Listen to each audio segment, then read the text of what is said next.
Chapter 1. The examiner announced the result before Wei Liang's hand left the testing stone. Confirmed. Permanently thin qi channels. No viable cultivation pathway. A pause, calibrated for the gathered witnesses. 9 years of residence as servant disciple at Hollow Peak sect, terminated. Wei Liang watched the stone's surface clear, that brief amber glow collapsing back to gray, just as it had collapsed 4 times before this, at quarterly intervals, as if the sect's protocols required them to formally confirm his inadequacy in writing before they disposed of him entirely. He removed his hand from the stone and stepped back. The paper certifying his expulsion had already been written. He could see it rolled and sealed in the examiner's inner robe, prepared in advance. That was interesting. They'd written it before the test. He kept that observation to himself. He put it in the pocket of his mind where he kept observations that hadn't yet become conclusions, and he turned to face the courtyard. Approximately 60 people. Hollow Peak's disciples, instructors, 3 visiting delegation members from the Golden Flame sect who had arrived 3 days ago for a resource negotiation and had apparently decided the expulsion ceremony was worth attending. Elder Cho Tung of the Golden Flame delegation stood at the courtyard's eastern edge, slightly apart from the other visitors, in the precise position that would make him visible to Wei Liang when Wei Liang faced the crowd. He watched Cho Tung's face. Cho Tung smiled, the particular smile of someone watching an outcome they'd correctly predicted. Satisfaction, not cruelty. He was not a cruel man. Wei Liang had decided years ago. He was a man who believed the cultivation world operated correctly, and watching failures fail confirmed the world's correctness. The smile was genuine. That was the most useful thing about it. Then Cho Tung glanced to his left. One of the Golden Flame attendants, Junior, note-taking. Cho Tung's expression didn't change noticeably, but Wei Liang caught the slight shift in it. The smile tightened in the way smiles tighten when they're being performed for a purpose. He wanted the attendant to see. Wei Liang received the paper from the examiner. He bowed correctly. The departure bow, 45 degrees, 3 seconds. The form Hollow Peaks required of every departing member regardless of the circumstances of departure. He walked across the courtyard toward the gate. Cho Ting spoke without addressing him directly. Some people aren't meant to cultivate. Said clearly enough to carry across the courtyard, in the tone of a man stating an obvious truth to no one in particular. Wei Liang said nothing. He carried 2 bags. 9 years of saved wages. He had never purchased cultivation pills, which the other servant disciples had spent nearly everything on, pills that produced no measurable effect in his permanently thin channels. He had purchased ledgers instead, and brushes, and archival ink, and 7 technical manuals on ability structure that most of the sect's actual disciples hadn't bothered to read because they were dry and systematic and produced no immediate cultivation benefit. The bags were not heavy for the distance he was walking. The road south was clear and cold. His breath clouded in front of him, thin threads in the early morning air. He walked until the sound of the sect's training yard, the impact of students sparring through their morning forms, became too faint to hear. Then he sat on a boundary stone at the side of the road, set down his bags, and opened the smaller of his 2 ledgers. He wrote, *. Cho Tung smiled twice, once at my expulsion, once when he thought I wasn't watching him watch me. Variable isolated. He wanted a witness to his satisfaction. Why? *. He studied the question for a moment, then added, *, not pride. He doesn't need witnesses for pride. He needed the attendant to see. The attendant is documentation. He's building a record of failure cases to show when his own disciples question whether staying at a high-standard sect is worth the pressure. *, he wrote. *, my expulsion is being used as motivational material. This is annoying and also instructive. *, he closed the ledger. He looked down the road south toward the Ashwood Basin, 3 weeks of walking. He had identified, during the long, careful years of keeping ledgers no one had asked him to keep, that the basin was spiritually thin enough that no established sect had bothered to claim it, cheap enough to register property in, and distant enough from Hollow Peaks that no one would be watching what happened there. He picked up his bags and walked. He had been walking south in his thinking for 3 months and in his feet for 1 morning, and neither of these walks felt complete yet, and the incompleteness was not a problem. It was the condition of everything worth doing at the beginning. Chapter 2. He found her on the 23rd day, sitting in the dirt outside a farming village at the basin's northern edge. The cultivation certificate was in 2 pieces beside her. The tier was not clean. Someone had grabbed and pulled rather than cut. The seal at the bottom was Ironroot Sects, which had a chapter hall 3 provinces east, and the text above the seal identified her as by Suin, Earth Element, Single Affinity, certified at Qi Awakening stage, dismissed from Outer Disciple Program. She wasn't crying. She was staring at the torn pieces with the expression of someone who had already finished the grief and was now deciding what came next. Her hands rested on her knees. The knuckles were roughened in the specific way cultivator hands got rough, not labor callous, but the kind that came from forms practiced past the point of fatigue until the skin didn't know how to be soft anymore. She had been training before this. She would be training again after this. She was deciding how long after. Wei Liang had been walking south for 23 days and had passed through 14 small villages and had not stopped at any of them, because nothing he'd seen in any of them matched the specific pattern he'd been looking for. The pattern was difficult to articulate. Even in the ledger, which was where he articulated most things, it had something to do with a person at the precise moment between the end of one thing and the beginning of the next, a person who had not yet decided what the next thing was and was therefore still fully open to the question. He stopped 3 paces away. He put his bags down. The ground was hard-packed earth at the village edge, the dirt still holding winter cold despite the clear morning.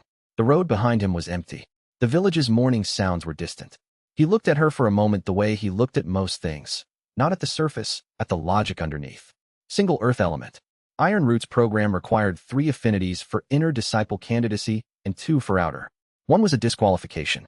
She'd known this before she arrived and had gone anyway, which meant she had reason to believe 1 was enough. She'd spent enough time in their program to have calloused hands. She'd been expelled anyway. The question that mattered was not why she'd been expelled. The question was what she'd decided to do about it, and she was deciding it right now, and he had arrived at exactly the right moment to be either irrelevant or significant to the answer. "How long were you there?" he said. She looked up. Her expression didn't shift into performance. She didn't smooth it into courtesy or harden it into defensiveness. She looked at him the way someone looked at an unexpected variable. 14 months.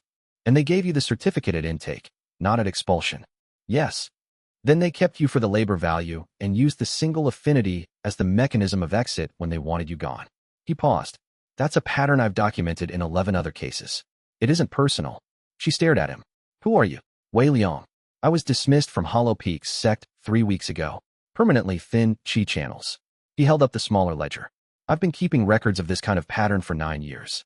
I have 11 cases of dismissal by convenient technicality after a training period long enough to extract labor value from a disciple who was never intended to advance. She looked at the ledger, then back at him. You've been doing this for 9 years. The records, yes. For the last 3 months, I've also been looking for property in the Ashwood Basin.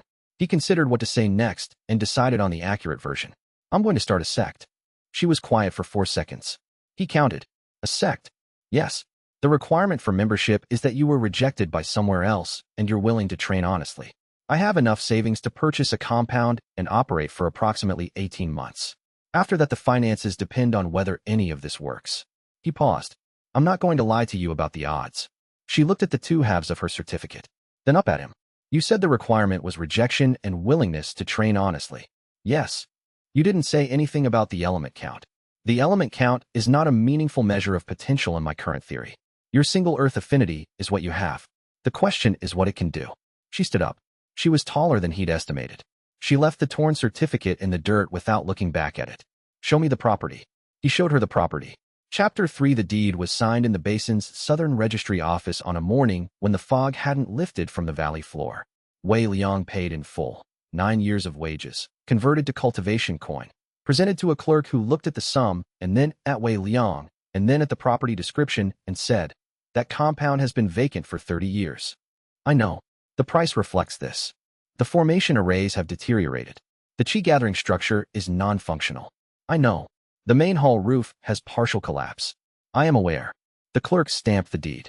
Wei Liang folded it carefully and put it inside the larger ledger's front cover, between the first page and the binding. He had imagined this moment occasionally over the last 3 years, not sentimentally but structurally, the point at which the theory stopped being a theory and started being a thing that existed and therefore had to work. He made a plaque the following morning, before Bai Suyin woke up. He found a suitable piece of cedar plank in the collapsed section of the north storage building, cut it square with a handsaw from his toolkit, and carved the characters himself. The carving was competent, not beautiful. The work of someone who had spent 9 years watching skilled artisans and had absorbed the method without the art. He mounted it above the gate before the fog lifted. Ashwood Valley Sect. He stood back and looked at it for a moment. The characters were even and legible. The wood was sound. Cedar held up to weather better than most alternatives, and he'd applied a water-resistant finish from his toolkit before mounting. In 20 years, it would still be readable. He had not thought consciously about 20 years when selecting the material. He noted this now. Something in his planning had assumed a longer timeline than he had explicitly committed to. He looked at the plaque for another moment, and then turned around and walked back into the courtyard to begin the damage assessment. The assessment took 4 hours and produced a list of 47 items. The assessment took 4 hours and produced a list of 47 items. He ranked them by necessity: structural safety first, then weather integrity, then training space usability, then aesthetics. The aesthetics items were ranked last, and several were annotated indefinitely deferred. He had enough funds to address the first 2 categories if he was careful. He was careful. Bai Suyin found him on the east wall at noon, inspecting the foundation stones. She had woken up to find the plaque installed, assessed the compound herself in about 40 minutes, and arrived at the east wall with a revised version of his list written on the back of an old ledger page she'd found in the north storage building. Her list had 32 items, which meant she'd combined some of his and prioritized differently on 3 categories. He looked at her list. He agreed with 2 of the 3 different prioritizations and said so. They argued about the third. She thought the water supply was more critical than the training ground surface. He thought she was wrong about the timeline. She said, "The training ground surface doesn't matter if we're injured carrying water from the stream twice a day." He considered this and moved the water supply to position 2. "You slept in the courtyard," he said. He had seen the bedroll placement when he came out at dawn. "I wasn't certain you wouldn't leave during the night and take the deed with you. That would have been fraudulent." "Yes, but I've been defrauded before." She said it without particular bitterness. As fact, the Ironroot sect promised advancement evaluation at 6 months. At 6 months, they said 8 months. At 8 months, they said I needed a second element. She looked at the plaque above the gate. "You installed that before I woke up. I had the materials prepared. The installation took 40 minutes. That's not why I'm telling you about it."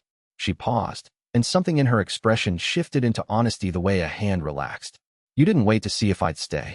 He hadn't. He'd assumed she'd stay. He hadn't verified whether that assumption was operationally useful or just convenient to his planning. He filed this as a gap in his methodology and said, "I'll verify assumptions going forward." She made a sound that was almost a laugh. "Start with the water supply," she said, "and when to get the tools." Chapter for the first training session ran too long. This was Wei Liang's fault, and he was aware of it. He had designed the session around a theory that single-element training under specific constraint conditions produced different output patterns than multi-element cultivation, and he had underweight the human variable, which was that Bai Suyin would not stop when asked, and he would keep observing because the data was interesting, and both of these would continue past the point of physical sense. "Stop," he said at the 3-hour mark. She stopped. She was breathing in the controlled pattern cultivators used to recover between high-output sequences, measured, timed, not gasping. The air around her hands still held the faint pressure distortion of dense earth she recently released.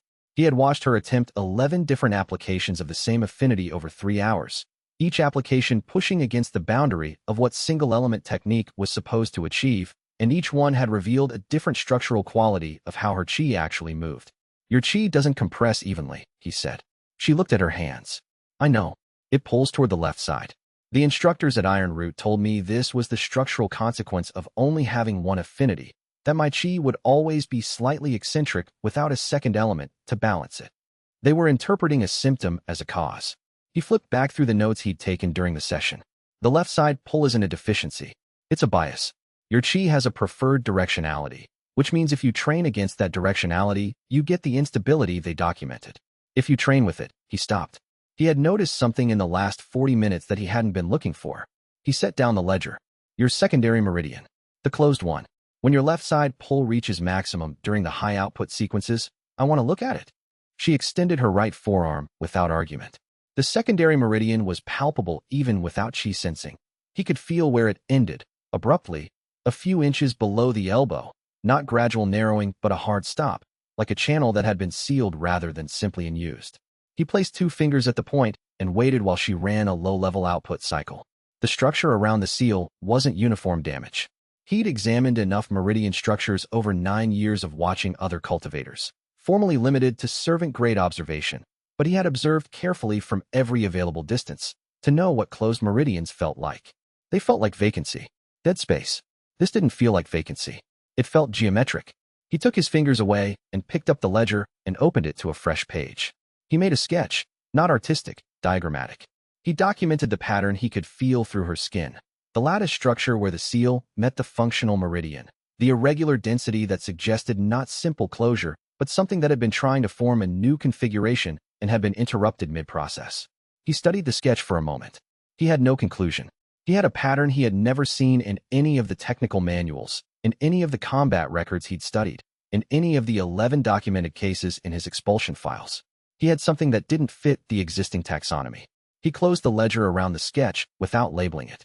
"Your meridian didn't fail," he said. "I'm not certain yet what it did instead. I'm going to need more data." He picked up the training notebook. "Tomorrow we start from the left side bias. We build toward it, not away from it. The single element limitation your previous instructors identified is a direction, not a ceiling." She looked at him steadily. "You're not certain?" "No. The theory is developing. I'll tell you when it becomes more than a theory. That's more than Iron Root ever gave me." She went to recover. He remained in the training yard for another hour, opened the ledger again to the sketch, and added 3 additional annotations at the edges. He still had no conclusion. He filed it the way he filed all his inconclusive observations, carefully, in permanent ink, where he could find it later. He had a feeling it would matter. He had no data for the feeling yet. Chapter 5. 3 people arrived in the same week, which was more than Wei Liang had calculated for in his 18-month operations model. He had expected a slow accumulation, 1 applicant every few weeks once word spread, a careful pace that matched the compound's repair timeline and his own bandwidth for intake assessment. He had not expected the rumor to travel as fast as it did, which he attributed in retrospect to underestimating how thoroughly the basin's cultivator population wanted an alternative to exist. If you want something badly enough, the news of it moves at the speed of desperation. The first arrived on a Tuesday morning, a young man, 22, who walked into the courtyard carrying all his belongings in a pack that had been repaired multiple times and sat down on the edge of the water trough without invitation. He had the flat effect calm of someone who had run through grief and come out the other side into pure practical attention. His name was Fenjua, formerly outer disciple of the Iron Root sect, same sect as by Suin, different year, where a training accident had severed 3 of his primary meridians. Not damaged, severed. The attending cultivator physician had confirmed they were non-functional. The sect had given him what amounted to a condolence certificate and his walking direction. He showed Wei Liang the medical documentation. It was thorough. It was accurate. It was, in the phrasing Wei Liang had spent 9 years learning to read underneath official language, a formal statement that a person had been classified as a waste of resources. "I can still feel qi," Fenjua said. "1 meridian still works." They said it wasn't enough to be worth developing. Wei Liang studied the medical document. They were using a threshold model. Below a certain meridian count, conventional training produces insufficient return on the sect's resource investment. He handed the document back. "The threshold is an institutional decision about resource allocation. It tells you nothing about what is possible with the meridian that remains." Fenjua looked at him with the wary expression of someone who had been offered hope before and had learned to price it carefully. "You have a training method for 1 meridian. I'm developing one." Wei Liang paused. "I want to be accurate about this. I have a direction and a theory. I do not have a proven method. The method will be built from the data your training produces." He met the young man's eyes. "If that's acceptable to you." Fenjua was quiet for a moment. "Then, at Iron Root they had a proven method and they used it to manufacture my discharge papers." He set his pack down next to the water trough. "Where do I sleep?" The second arrival came 2 days later, a man of 60, moving with the stiff deliberateness of someone whose joints had been carrying the ache of inadequate cultivation resources for decades. He gave his name as Dun Chao, formerly an elder, or rather, demoted from elder status back to servant rank, at Jade Lantern sect, after 60 years of service that had been repaid by being stripped of his rank when the sect's new leadership decided his loyalty was insufficient. He had left of his own accord before they could formalize what they were planning to do to him next, which told Wei Liang something about the man's situational intelligence. "What can you offer?" Wei Liang said.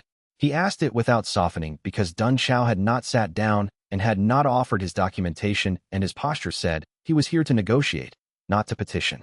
60 years of service at Jade Lantern means 60 years of access to their formation blueprints. Dun Chao tapped the side of his head. "I have no paper copies, but I have a memory that has never found the right use for what it retained." Wei Liang studied him for 3 seconds. "You memorized the formation blueprints." "I had 60 years and a systematic mind and very little else to do." Wei Liang extended his hand. Dun Chao shook it. The third arrived at the end of the week. A girl of 14 who sat in the outer gate for 4 hours without coming in, which Wei Liang noticed from the training yard, and did not immediately act on because the data suggested she was working up to a decision and interrupting that process would be counterproductive. When she finally came through the gate, she moved with the careful precision of someone tracking every exit. Her name was Xiaolan. She had tested for cultivation potential at 9, then at 10, then at 11, then at 12, and again at 13, at 4 different sects, and the result had been the same each time. The potential was real, the capacity was genuine, and then it stopped. At Qi awakening stage, refused to advance further, by every method, by every compound, by every expert. She had a notebook under her arm. When she set it on the courtyard wall to free her hands, Wei Liang saw it was filled margin to margin in a precise miniature hand with cultivation state observations. Other cultivators she'd watched, documented, analyzed, looking for the variable that explained why every method worked for everyone except her. He looked at her notebook for a moment, then at his own, on the bench 3 paces away. "You've been trying to diagnose yourself," he said. "Someone had to." She picked up the notebook again. The sects said the plateau was permanent. I didn't believe them, but I couldn't find the reason why it wasn't. A pause. "Do you have one?" "I have a theory I'm testing."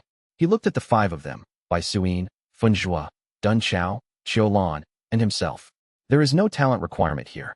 There is only a requirement to train hard and to do it honestly. I will tell you what I observe, including when I'm wrong. I expect the same in return." Xiaolan set her notebook down on the wall again and looked at the compound, the half-repaired east wall, the new water system, the training yard with its unfancy packed earth surface. She looked at it the way she looked at the cultivation state records in her notebook, which was to say thoroughly, as if she expected it to yield information if examined correctly. "Acceptable," she said, and sat down. Wei Liang had not been expecting 3 people. He recalculated the operations model in his head, adding 3 individuals to the resource consumption column, and found that the 18-month runway shortened to 14 months. He opened his ledger and updated the projection. Then he closed it and went to run the first training session with 5 students instead of 1, which was going to require a completely different structure than what he designed, and he started designing the new structure as he walked across the yard. He had 12 months to make this work before he ran out of money. He walked faster. Chapter 6. The scouts came on the 3rd morning. They weren't subtle about it. 2 young men in golden flame sect colors stationed themselves at the ridge above the valley and watched the compound's training yard with the practiced disinterest of people pretending to hike. Wei Liang noted them at the 7th hour, clocked their position relative to the training ground sight lines, and decided they were observation-grade scouts, there to document, not to act. He filed their presence as a data point and ran the morning session as planned. The morning session was, by any conventional metric, a disaster. Funzhua collapsed on the first high-output sequence, which Wei Liang had predicted. A single functional meridian subjected to the kind of demand that 3-meridian cultivation typically distributed meant the single channel was absorbing impact it wasn't engineered to handle. He had designed a modified circulation pattern to account for this, but the design was theoretical, and the first implementation produced a Qi reversal pressure that put Funzhua flat on the packed earth training ground in approximately 4 seconds. "Don't move," Wei Liang said. Funzhua made a sound that might have been agreement and lay there with his eyes closed and his jaw set in the particular expression of someone assessing whether they're injured or merely winded. After 20 seconds, he sat up. "Modified circulation," he said. "The pressure redirects at the junction point. There's no secondary channel to absorb it." Wei Liang was already writing. "Correct. I'm revising the junction point design. This will take me approximately 10 minutes. I'll start over. The modified circulation is not functional yet. Starting over will produce the same result." "I know," Funzhua said, and stood up. He ran the sequence again. The result was the same. He ran it a 3rd time with the same result, and at that point Wei Liang told him to rest, and Funzhua sat down on the ground cross-legged and began running a slow recovery cycle with the equanimity of someone who had decided not to be frustrated by the inevitable until the inevitable changed. At the other end of the yard, Bai Suyin was still running forms. She had been running forms for 3 hours. Wei Liang had told her to stop 40 minutes ago, and she had said, "In a moment," and continued running forms. He had told her again at the 30-minute mark, and she had said, "I want to complete the set." He had let this go because he was revising the junction point design, and because her forms were producing data, and because Bai Suyin at rest had the slightly dangerous quality of someone whose energy had nowhere appropriate to go. Xiaolan was sitting in the corner of the yard with her notebook open to a new page. She had been taking notes since the session started. Her pen moved consistently. She had not trained. She had not been asked to train. She had apparently decided her contribution to the morning session was documentation. "You should be training," Wei Liang said, passing her on the way to the water jug. I'm collecting baseline data on everyone else's training efficiency. The baseline will make the subsequent data more useful. She did not look up from the notebook. Unless you'd like me to contribute to the dataset rather than analyze it. He paused. Both. I'll alternate. She made a note. The junction point issue with Fenjua. Does the design account for the directional bias I recorded in Chapter 1 session? She looked up finally. I started documenting on the first day. I have by Suin's left side pull pattern on page 3. Wei Liang looked at her notebook. He had not asked her to document the left side pull pattern. He held out his hand. She gave him the notebook. He read the 3 pages she'd completed since arrival and gave it back. This is the most useful thing anyone's done with an unsupervised morning. She made a note. I know, she said. In the ridge above the valley, the 2 scouts watched, rode, and eventually left. 3 days later a message arrived at the compound. Not addressed to Wei Liang, addressed to no one. Left pinned to the gate post by someone who'd come in the night. It contained 4 sentences in the clipped administrative shorthand of an internal directive. Asterisk keep observation active. Documentation of failure rate preferred. Do not intervene unless activity scales. Chou Tong. Asterisk Wei Liang read it, pinned it to the wall of his study, and opened a new ledger page. He wrote, Asterisk Chou Tong is treating us as a case study. He wants documentation of failure for motivational use with his own disciples. Asterisk he paused. Then wrote, the best way to make this strategy backfire on him is to produce the opposite of what he's documenting for. He closed the ledger and went back to the training yard to run the afternoon session. Chapter 7 The warmth appeared in the 3rd week. Wei Liang was watching Fenjua work through the 3rd iteration of the modified junction point design, the one that redirected the qi back pressure laterally into the meridian's outer tissue rather than attempting to channel it forward. The modification was not elegant. Fenjua had spent 2 weeks adapting to something no cultivation manual described as possible. One functioning meridian, pushed past every threshold that 2 meridian cultivators stopped at, developing a pattern of qi circulation that was essentially custom because no prior framework acknowledged the configuration. The 3rd iteration should have failed at the same pressure point the first 2 failed at. It didn't. Fenjua's output during the high output sequence exceeded anything he'd produced before. The qi density in his single working meridian spiked to a level that made the air in the training yard shimmer faintly. A visible effect, the kind that happened when a cultivator was generating output significantly past their expected capability range. Bai Suyin stopped her forms. Even Xiaolan looked up from her notebook. Fenjua stopped. He stood very still with his hand extended, looking at the shimmer in the air around his palm with an expression Wei Liang couldn't fully read. Not triumph, not relief, something older and quieter than either. He had been told by a credentialed physician that he had insufficient meridian capacity to develop past a certain threshold. He had just exceeded that threshold by an observable margin. It worked, he said. Yes, Wei Liang said. He was writing.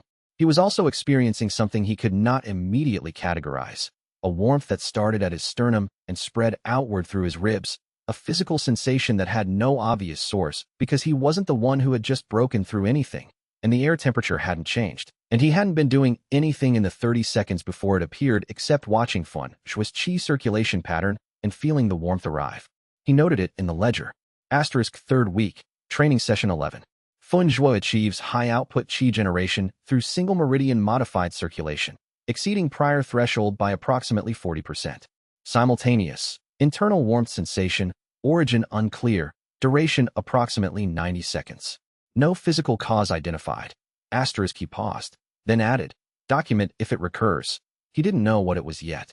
He knew how to handle things he didn't know. File them carefully, in permanent ink, where he could find them later. He thought about the possible explanations. His own qi channels were permanently thin enough that hollow peaks had confirmed no viable cultivation pathway 4 times over, which was more confirmation than the process strictly required. Whatever the warmth was, it wasn't his own qi responding to external stimulation. He had no stored qi to stimulate. He had been watching Fenjua's output, which an observer with strong qi sense might register as ambient pressure, but Wei Liang's qi sense was mediocre even by servant-disciple standards, another consequence of the thin channels. He also thought about the sequence. The warmth had arrived at exactly the moment of the breakthrough. Not before, not after, not during the build-up of the high-output attempt, which had been building for 10 minutes. At the moment the threshold yielded. He wrote, asterisk timing is precise.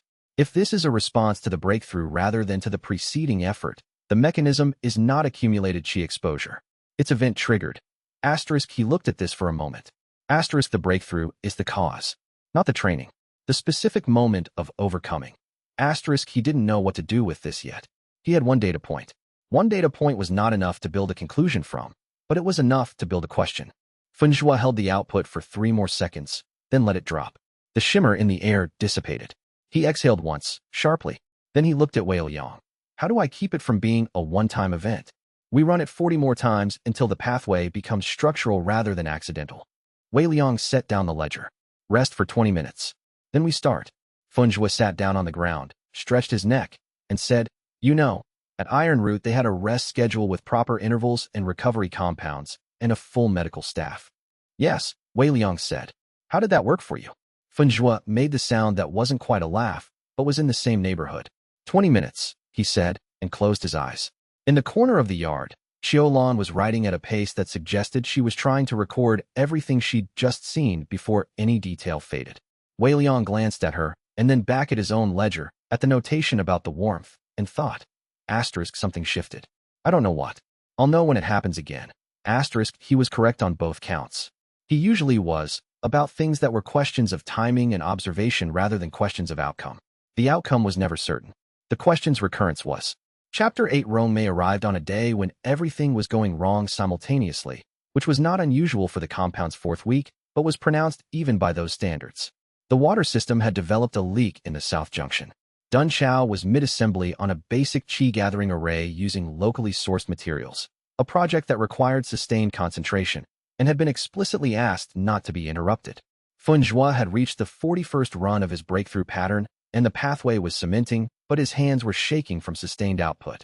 Xiaolan had climbed onto the east wall roof to observe Dun Chao's array work from above, which was structurally inadvisable. And Bai Suyin was bleeding. Not badly. A cultivation form error had produced a minor qi reversal that burst a small vessel in her palm. She was pressing it with a cloth and continuing to run forms. Wei Liang had told her 3 times to pause and clean the wound. She had said, I know the form is wrong. The only way to find where the error lies is to keep running it until it reoccurs. This was not medically wrong. It was the kind of not medically wrong that nonetheless produced visible consequences, which was why a voice from the gate said, You're going to scar the tendon if you keep running forms on an open wound. Wei Liang turned. A young woman stood in the gate opening with a traveling pack over one shoulder and a medical kit in her hand, the kind of medical kit that was significantly more comprehensive than anything you'd expect a traveling cultivator to carry. She was looking at Bai Suyin with the expression of someone who had categorized the injury and arrived at an opinion about it in approximately 3 seconds, and was experiencing moderate frustration at not being asked that opinion. She walked across the courtyard without waiting for invitation, set her pack down, opened the medical kit, and held out her hand to Bai Suyin. Let me see it. Bai Suyin looked at her. The cloth is the wrong material. It's going to pull off the closing tissue when you remove it. The young woman's voice was not unkind, and also not particularly interested in being kind at that moment. She was focused on the injury. Medical assessment. 2 minutes. You can go back to running whatever form is hurting you after. Bai Suyin looked at Wei Liang. He said nothing. He was watching the newcomer work. The way she moved, the specific organization of the medical kit laid open on the ground, the fact that she had identified the cloth material problem at 15 paces without touching anything. Bai Suyin extended her hand. The examination took 4 minutes rather than 2.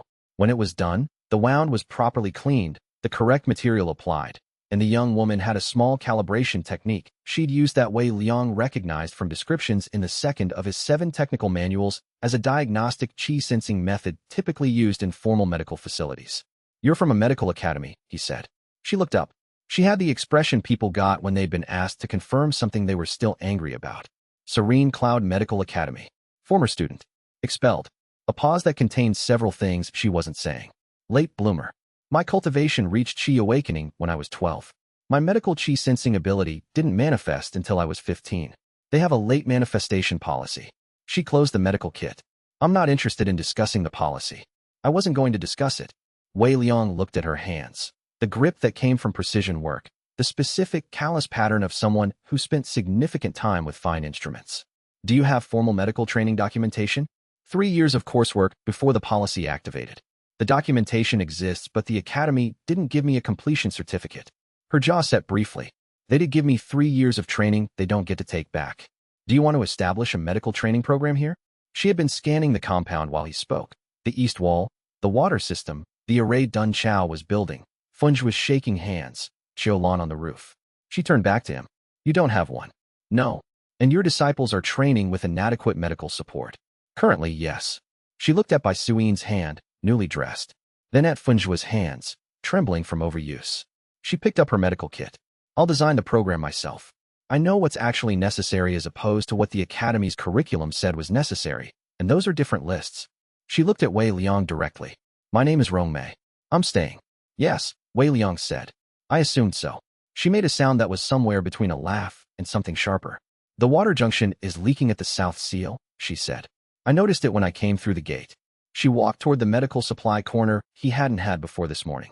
Fix that before the main array work goes in, or you'll have a moisture problem in the foundation stones. He fixed the water junction. She set up the medical corner.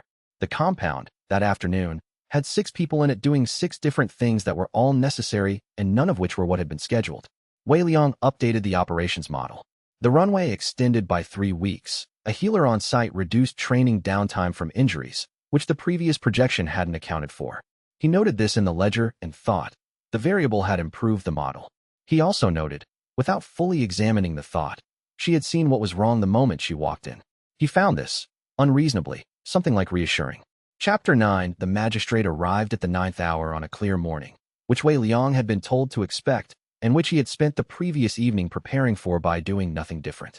Magistrate Hao Ping was a middle-aged man with the bearing of someone who had spent years making decisions about what was and wasn't his problem.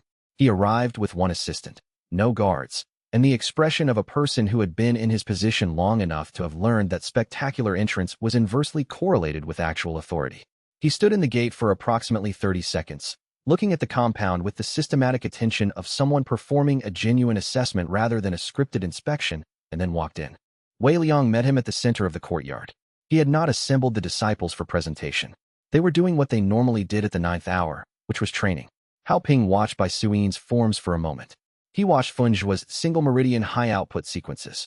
He watched Dun Xiao explaining qi-gathering array principles to Qiulan, who was taking notes. He watched Rongmei in the medical corner, who was methodically cataloging supplies and did not stop doing this because a government official had arrived. Then he turned to Wei Liang. Where are your formation arrays? We have one, currently operational, built from locally sourced stone by Dun Xiao, who was formerly an elder of Jade Lantern sect. I meant the commercial ones. The spirit stone arrays. We don't have spirit stones. The array is the best we can build from available materials. Hao Ping looked at the array, a modest configuration of river stone and bone pins that Dun Xiao had laid in the training yard's northeast corner, functional enough to produce a mild qi density increase in the immediate area. It was not impressive by any technical standard. It was genuinely operational given what it cost. The magistrate walked the perimeter of the compound slowly, looking at everything. Wei Liang walked beside him and answered questions when asked and did not volunteer information he hadn't been asked for. The inspection took 38 minutes. At the end of it, Hao Ping stood in the center of the courtyard again and looked at the 6 people training in a compound that was partially repaired and had no income stream he could identify. What do you charge for enrollment? He said. Nothing currently. The disciples contribute labor and training participation. Your income stream. We're operating on my savings from 9 years as a servant disciple at Hollow Peak sect. Wei Liang paused. Approximately 10 months remain before the model requires an external revenue source, which we're working on. Who is your principal financial backer? I am the principal financial backer. He looked at Hao Ping. There are no investors. No patronage arrangements. No external funding. The magistrate studied him for a moment. He had been taking notes, but had stopped. He looked at the compound one more time. The packed earth training yard, the partially restored east wall, Rongmei's medical corner, which had appeared from nothing in the past 2 weeks, and already looked more organized than the rest of the facility. He said, I've seen 20 sects open in this region in 12 years. A pause. The first question I always ask is who's profiting from the enrollment fees. The second question is who provides the cultivation resources and at what markup. The third question is what the exit terms are for disciples who underperform. He looked at Wei Liang. You don't have enrollment fees. You don't have markup on resources because you don't have resources. And there don't appear to be exit terms because everyone here was already exited before they arrived. That's accurate, Wei Liang said. The land charter expires in 14 months. Hao Ping made a note. I'm extending it by 10 years. Wei Liang looked at him. The inspection fee, Hao Ping continued, writing, is waived under the regional hardship provision, which applies to new sects operating without external capital for the first 3 years. He did not look up. There is a more specific reason for both decisions, which is that this is the first sect I've inspected in 12 years that I'm confident is not going to steal from anyone. He signed the extension form and handed it to Wei Liang. Don't make me wrong about that. Wei Liang took the form. He had not expected the extension. He had not expected the waiver. He updated the operations model in his head. The runway extended by 4 months minimum. Thank you, he said. Hao Ping looked at him with the expression of someone who had been thanked by people who meant it and people who didn't for long enough to tell the difference quickly. Don't thank me. Make it work. He looked at the training yard one more time. The single meridian cultivation approach you're running on that young man. I've never seen that method documented anywhere. It's not documented. I'm developing it. Yes, Hao Ping said. I gathered. He walked to the gate, his assistant 2 paces behind him. At the threshold, he turned. When you have something worth publishing, and I think you eventually will, the Regional Cultivation Journal's editorial board owes me a favor. I'll introduce you. He left. Wei Liang stood in the courtyard for a moment with the extended charter in his hand. Then he went to find his ledger and record the conversation in full, before any of the specific phrasing faded. Chapter 10. The 2 Golden Flame disciples came through on a Tuesday, when Wei Liang was in the study working on the junction point modification, and Fun Zhuo was alone in the training yard running his afternoon sequence. Wei Liang heard the voices and the silence that followed them and went to the window. The 2 Golden Flame disciples, outer rank, early foundation solidification stage, based on the chi signatures visible in their movement, had positioned themselves at the training yard's south edge and were watching Fun Zhuo with the specific quality of people performing an audience for each other rather than genuinely watching. One of them said something. The other laughed. They were not making an effort to be quiet. Wei Liang did not go outside immediately. He stayed at the window and watched. Fun Zhuo continued the sequence. He ran the modified junction point circulation that had taken 2 weeks of failed attempts to stabilize, and he ran it at the sustained medium output that was his current training standard, and the chi density in his working meridian produced the faint air shimmer that it produced when he was in proper form. He didn't look at the 2 observers. The taller of the 2 Golden Flame disciples stepped closer. 3 meridians severed, he said, loudly enough to carry across the yard. I heard Iron Root had a catastrophic training accident. Is that the liability? He looked at his companion. They're running cripples here. I thought it was a sect. Fun Zhuo ran the sequence to completion. He stopped, stood normally, and waited for the meridian pressure to equalize in the way he'd developed over weeks of practice. Keep going, the shorter one said, in the tone people used when they expected to be obeyed. Let's see what a 3-severed case looks like in full output. I want to verify the rumors. Fun Zhuo began the sequence again, ignoring this completely. The taller one reached into his robe and produced a small glass case. A cultivation pill, single dose, intermediate grade, the kind that cost more than most outer disciples spent in a month. He held it out toward Fun Zhuo and set it on the training yard's edge wall with a deliberate click. Charity donation, he said, for the sect with no resources. 1 quality pill from a real cultivation sect. Try not to waste it. Wei Liang was already at the door. He stopped himself before he opened it. Fun Zhuo finished the sequence. He walked to the edge wall. He picked up the cultivation pill and examined it, turned the glass case over once in his fingers, looked at the pill from 3 angles, ran a very brief chi-sensing pass across it the way someone checked product quality before a transaction. Then he held it back out to the taller disciple. You'll need this more than I will in about 6 months, he said. His voice was flat and pleasant, the tone of someone stating a technical fact about projected outcomes. The Golden Flame disciple stared at him. Your primary circulation pattern has a tightening in the 2nd meridian's upper junction. I could feel it in the chi signature when you walked in. It's early stage. Cultivation pills in the next 6 months are going to produce increasingly reduced returns as the tightening progresses, and correcting the tightening requires a different approach than taking more pills. He set the case back on the wall. Ashwood Valley doesn't have a treatment program for that yet, but our healer might be interested in documenting the case. The shorter disciple opened his mouth. You have a water affinity imbalance, Fun Zhuo said, looking at him. Your chi signature runs cold in your left side. Long-term, this creates instability in cold weather high-output situations. Someone at your sect should have caught this by now. He looked at both of them with the placid attention of someone who had been accurately assessed by institutional authority for years and had developed a good eye for assessment in return. You're welcome to train here if you'd like a second opinion on either condition. They left. Wei Liang watched them go and then walked into the training yard. Fun Zhuo was already back at the center of the yard, resetting his stance for the next sequence. Their names, Wei Liang said. Fun Zhuo gave him both, full names, rank, the technique signatures he'd observed from their movement patterns, which techniques they favored in sequence based on their standing position. He had been watching and recording while running his own session and talking and doing none of these things obviously. Wei Liang opened his ledger and wrote everything down. Then he said, "The second meridian tightening you mentioned, was that accurate?" "Yes. The qi signature doesn't lie about that kind of thing if you know what to look for." "You know what to look for." "I've had a lot of time to study qi signatures through one working meridian." Feng settled into his stance. "It focuses the attention." Wei Liang made a final note in the ledger.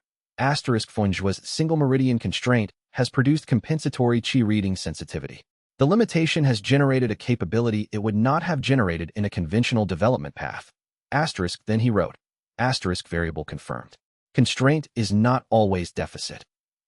He closed the ledger and watched Feng run the sequence again, clean and controlled, the air shimmering faintly around his palm, the training yard quiet and ordinary in the basin's afternoon light. If this story is landing for you, if Wei Liang's sect of misfits has you wondering what they'll become, hit subscribe and ring the bell. More stories where the ones they wrote off turn out to be exactly what the world needed. Leave a like if you're staying for where this goes. Chapter 11. The courier arrived on a morning when the mist hadn't fully lifted from the valley, which meant Wei Liang didn't see him coming until he was already at the gate. He was unremarkable, a traveling courier of the kind that carried messages between regions, with the standard sealed pouch harness and the mud-stained legs of someone who'd covered a serious distance. He knocked twice on the gate post, waited, and when Wei Liang appeared, held out a letter without preamble. "Ashwood Valley Sect," the courier said. "That's what's written on it." Wei Liang took the letter. He read the front of it before anything else, the label, the seal, the paper quality. The label read, "The Sect of Failures," not Ashwood Valley Sect, which was the registered name. "The Sect of Failures," in characters written with a precision that suggested someone who wrote as a deliberate act rather than a habitual one. The seal was unfamiliar. He had cataloged the standard seals of every major sect within 3 provinces during 9 years of access to Hollow Peak's administrative archives. This one matched none of them. It was too clean, not the warm wax impression of a personal seal, but something more mechanical, precise, without the minor irregularities that personal application always produced. As if it had been made specifically for this letter. "Who sent this?" he said. "Paid in advance. Cash, at the Redspire relay station." The courier's expression said, "This is the whole of what I know and I'd like to be done with the transaction." No sender identified. Instructions were to deliver to the cultivation sect in Ashwood Basin with that name on the letter. When was it filed? Date stamp on the relay receipt. He handed over a separate slip. 7 weeks ago. Wei Liang looked at the date. 7 weeks ago the compound had not yet been purchased. The deed had been signed 6 weeks ago. Someone had filed this letter for delivery before he had a registered sect to deliver it to, addressed to a name. The Sect of Failures, that he had never used and had not publicized, and that had apparently arrived by word of mouth some time after the compound was active. He paid the courier's delivery fee and went inside. He set the letter on his desk and looked at it. He had the specific feeling he associated with an observation that did not yet have enough context to interpret. Not unease, exactly, but the particular alertness of someone who knows they are seeing something that matters before they know why. He examined the paper quality. It was good quality, not expensive, not sect administrative parchment, but the kind of paper produced by craftsmen who cared about longevity rather than immediate impression. Someone who expected this letter to sit somewhere for a while before being read, and who wanted it to be in readable condition when that happened. The ink on the address was also carefully chosen, archive grade, the kind that didn't fade in damp storage. They had prepared this letter to survive a wait. He pressed the seal lightly, not enough to disturb it, enough to feel the mechanism. The seal was applied cold, not wax, not resin, something he didn't recognize, a dry process that left the impression without adhesive warmth. He had handled Hollow Peak's official correspondence for 9 years. He knew most conventional sealing methods. This was not one of them. He took the letter and locked it in the wooden box he kept in the bottom drawer of his desk, the one that currently held Hao Ping's land charter extension, his own expulsion papers from Hollow Peaks, and the 3 pages of documentation on the 2 Golden Flame Disciples' technique signatures. He had put things in this box when he didn't yet know what to do with them and needed them preserved until the context arrived. He opened his ledger and wrote, A letter has arrived addressed to the Sect of Failures from an anonymous sender whose filing date precedes the compound's purchase by 1 week. The seal is unknown. The courier was paid in cash with no sender identification. The letter is unopened. He paused. Someone knew this sect would exist before I had registered it. Either a well-wisher who has been watching the basin long enough to anticipate what I would do, or a trap of a kind sophisticated enough to build in advance. Asterisk, he added. Asterisk cannot act on this without more information. Preserve unopened until the relevant context exists to interpret it. Asterisk, he locked the box and put it back in the drawer and closed the drawer. At the training yard, Funjue was running sequences and Xiaolan was documenting, and the morning session was already in progress. He filed the letter in the back of his attention where it could continue being interesting without being distracting, and went to train. The letter sat in the locked box, unopened, in permanent ink in the ledger, documented, preserved, waiting for the moment when looking at it again would produce more than questions. He did not know when that moment would arrive. He knew how to wait for things to become interpretable. It was a skill he'd had reason to develop over 9 years of observation with inadequate context. He had spent 9 years watching people cultivate without cultivating himself, watching ability develop without his own developing, watching the world organize itself around a hierarchy he existed beneath.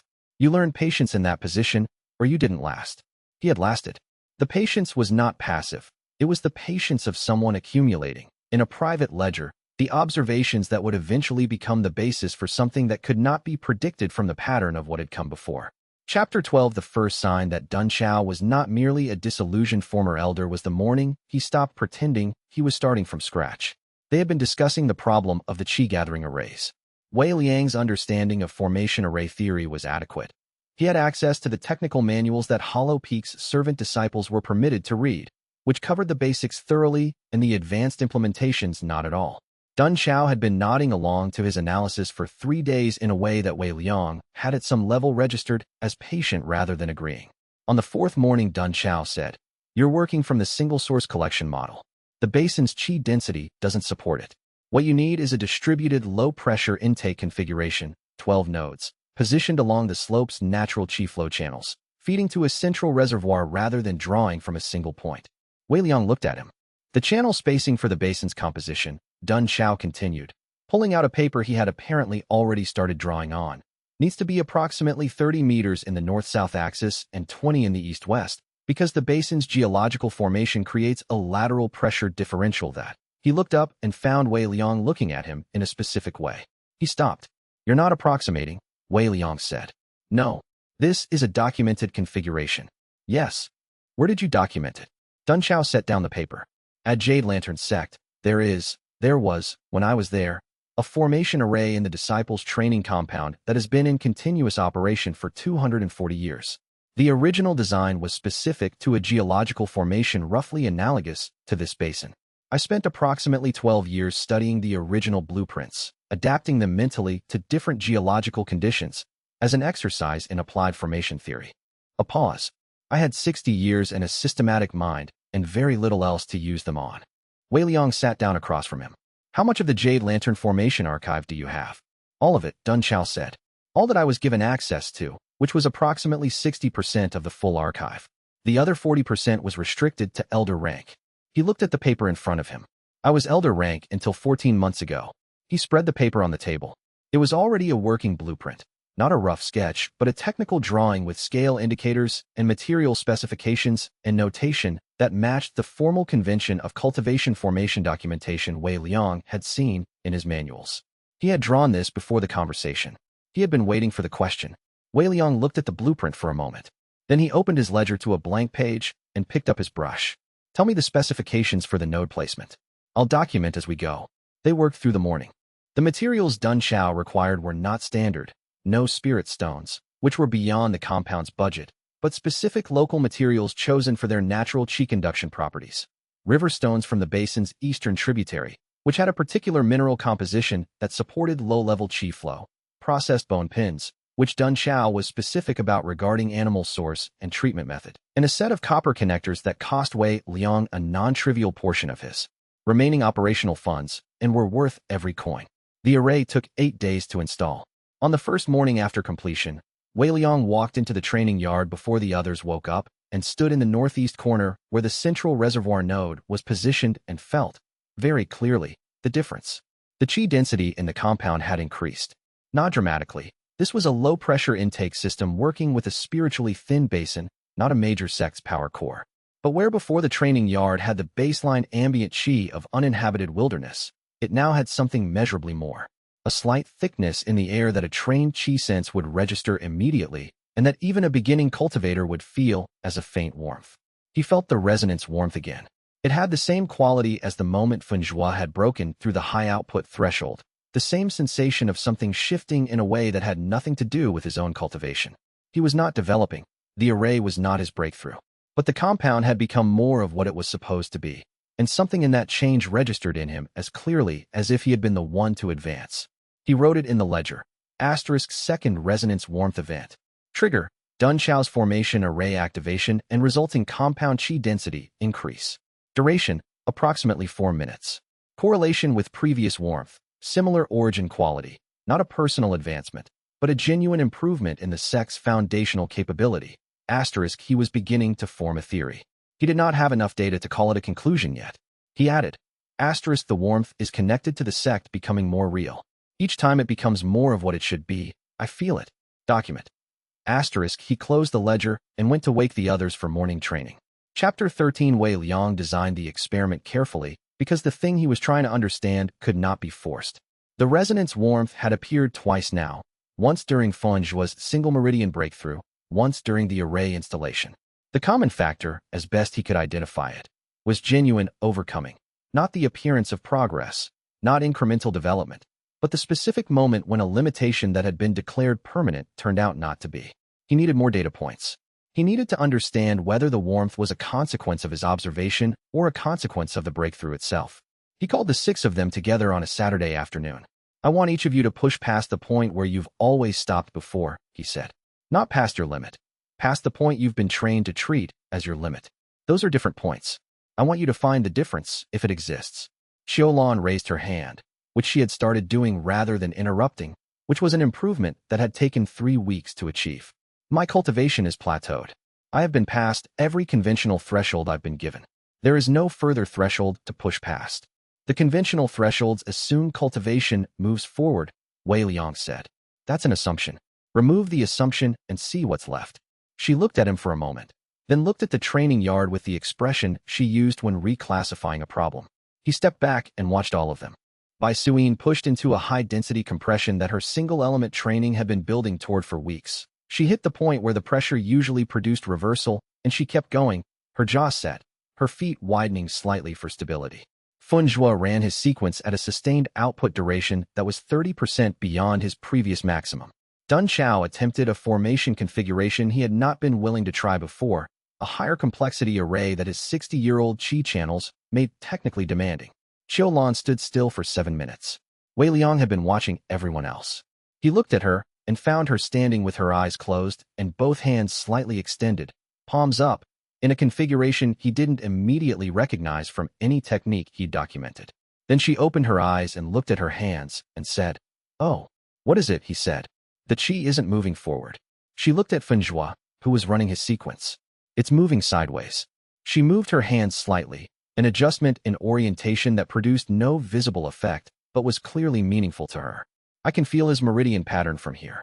Wei Liang went very still. "Not the output," she said. "The structure.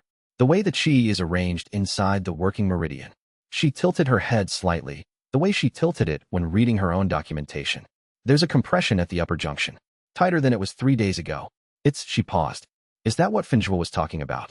The second iteration that won't solidify properly?" Fenjua stopped his sequence and looked at her. "You can feel that. I don't know how to describe what I'm doing, but yes." She lowered her hands slowly. "It's chi analysis, but not the kind the manuals describe. I'm reading the structure, not the output." Wei Liang experienced the resonance warmth for the 3rd time. It was stronger than either of the previous instances, not a warmth in the chest, but something that moved through his whole ribcage and left his hands feeling slightly electric at the fingertips. He pressed them against his thighs and stood very still and let it pass. When it faded, he opened his ledger and wrote at a pace he didn't usually use, faster than his standard notational practice, getting it down before the sensation's details became less precise. Third resonance event. Trigger, Xiaolan's chi analysis breakthrough. Character, structural chi reading ability developed sideways from a plateaued chi awakening stage, accessible because the conventional forward development pathway was blocked. Duration, significantly longer than previous instances. Intensity, significantly higher. He wrote. The warmth is not tied to what I observe. It's tied to the quality of what the disciples overcome. Xiaolan's plateau was declared permanent by 5 separate assessment institutions. The breakthrough was against something the cultivation world had confirmed as fixed. The warmth responded to the confirmation being wrong. Asterisk, he wrote. Asterisk, I am accumulating something from these moments. I do not yet know what. Asterisk, he looked at Xiaolan, who was reading Funjua's meridian structure with the focused delight of someone who has found the tool they've been waiting for. He looked at the training yard, at the array humming in the northeast corner, at Bai Suyin pushing through her compression point, at Dun Chao's complex configuration forming in the far corner. He added, asterisk, all of this is the sect becoming what it should be. Every time it does, I feel it. The feeling has a structure I'm beginning to recognize. It is mine, but it did not come from my own cultivation. It came from theirs. Asterisk, he closed the ledger and went to ask Xiaolan what else she could read. Chapter 14. The breakthrough happened on a Thursday in the 43rd day of training, which was later than Wei Liang had projected by 11 days and exactly when the training data had been trending toward for the past week. He had known it was coming. The Earth Qi compression by Suyin had been developing, the single-element technique built specifically around her left side directional bias rather than against it, had been approaching a critical density threshold for the past 7 days. The standard meridian opening advancement required a Qi pressure sufficient to force the meridian's expansion. Her technique achieved the pressure differently, concentrating a single element's density to a level that multi-element approaches could match only through combined force. It was, as far as Wei Liang could determine from his technical references, not a documented method. It was the method that worked with what she had. She was running the 3rd set of morning sequences when it happened. He was watching. He had been watching more carefully that morning because the threshold indicators had been close. The Earth Qi reached critical density. The first meridian's expansion began. It happened in the way he had been told advancements happened when the path was genuine rather than forced. Not a violent rupture, but a continuous intensifying pressure that released over approximately 30 seconds into a stable, new configuration. Bai Suyin's Qi extended to the meridian opening 3rd stage, which was 2 stages past what she'd been at when she arrived at Ashwood Valley, and was significantly past what Iron Root Sect had projected as her development ceiling. The temperature dropped around her, 2 or 3 degrees, the specific chill that dense Earth Qi produced when it expanded and drew thermal energy from the surrounding air. Wei Liang's breath clouded once before the effect stabilized. The resonance surged. Not warmth this time. Something that hit more like a physical impact, starting in his chest and radiating outward through his arms and down his legs. A wave of sensation that he gripped the training yard's fence post to stay upright through. It lasted approximately 8 seconds. When it subsided, he was standing in the same position, both hands on the post, his own cultivation profile identical to what it had been. Nothing had changed in him. But something had changed, and he had felt it. He looked at Bai Suyin. She stood in the center of the yard with her hands slightly extended, reading the new configuration of her own Qi. Her expression was the one he had watched her face make when she decided something. Not joy, not relief. The specific quality of a person confronting evidence that contradicts an assumption they'd been operating on.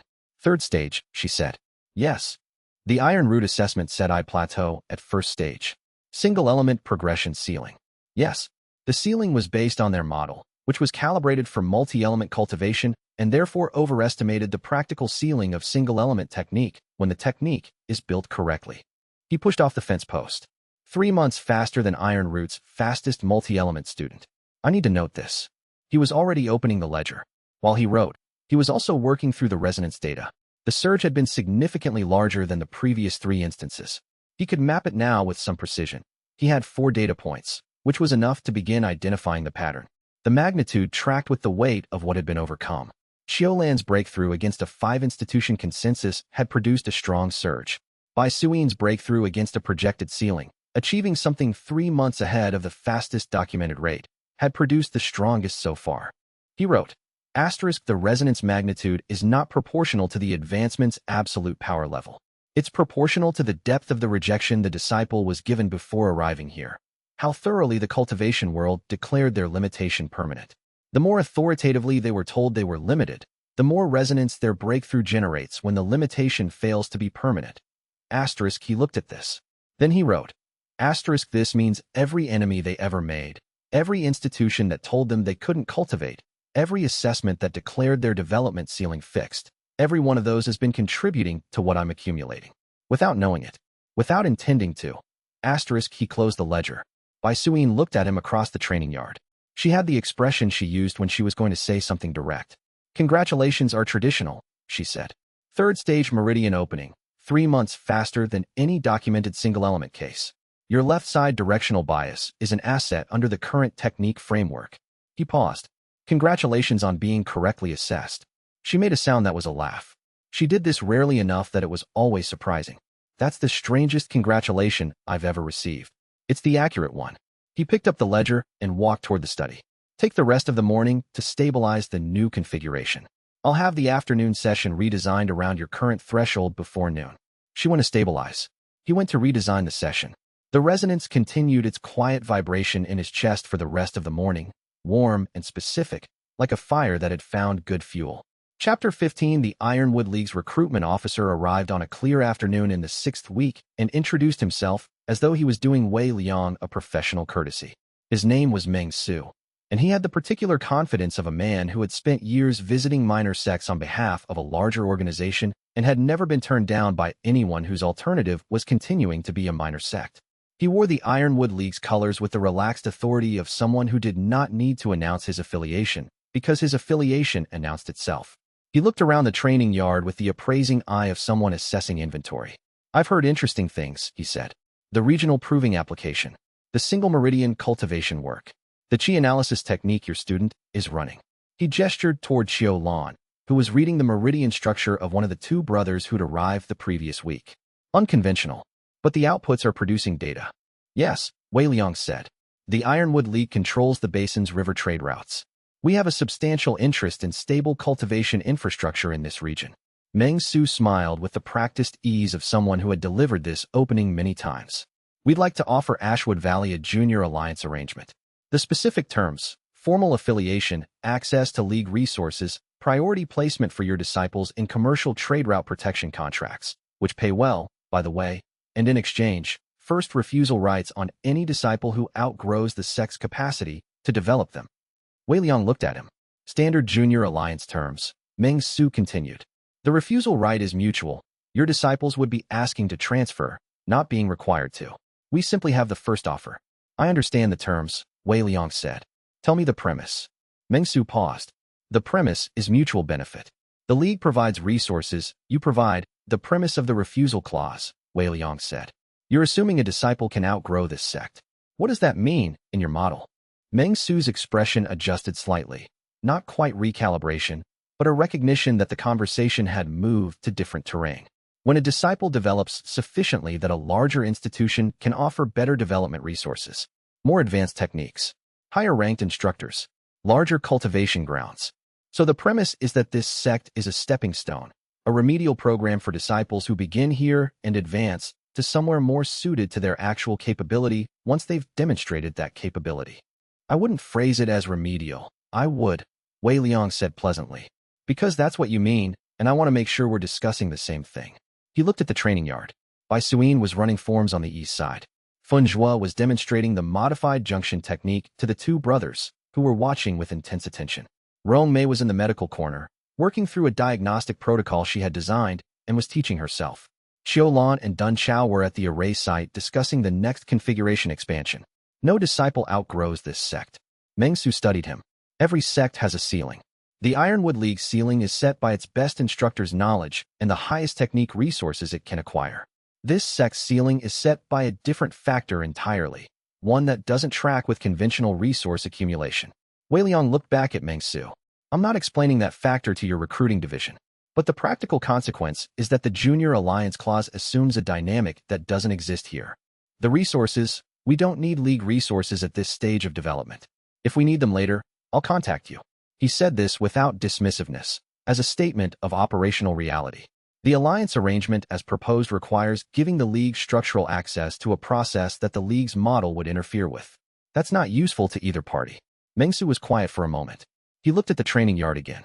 Something in his assessment was shifting. Wei Liang could see it in the way he was watching Fun Zhua's demonstration, which was producing reactions in the 2 brothers that weren't the reactions you got from conventional instruction. You're turning down a resource arrangement because you think your methods work better without League structure around them, Meng Su said. Yes. And if the League's resources could accelerate your timeline? Accelerating the timeline isn't the variable I'm optimizing for. Wei Liang thought about the resonance warmth, which was not something he was going to explain to the Ironwood League's recruitment officer. I'm optimizing for a different output. The resource that produces it isn't available through commercial alliance. Meng Su picked up his official portfolio. He looked, briefly, like someone who was attempting to find the correct category for what he'd just encountered and was not succeeding. If your approach is producing the results I've been briefed on, and you're continuing to refuse conventional support structures, he paused, you're going to make a significant number of enemies. I know, Wei Liang said. I'm keeping records. Meng Su left. Wei Liang went back to the training yard. He noted the conversation in the ledger under the heading Resource Offers. Declined. He wrote, First refusal clause assumes this sect is a training interval, not a destination. Assumption is incorrect. The error is instructive. The League's entire model of minor sect cultivation assumes the destination is always somewhere larger. The variable I'm removing is the assumption that larger means better. He underlined the last sentence. Then he went to join the afternoon session. Chapter 16 Elder Cho Tung arrived on a Wednesday with 3 disciples and no preamble.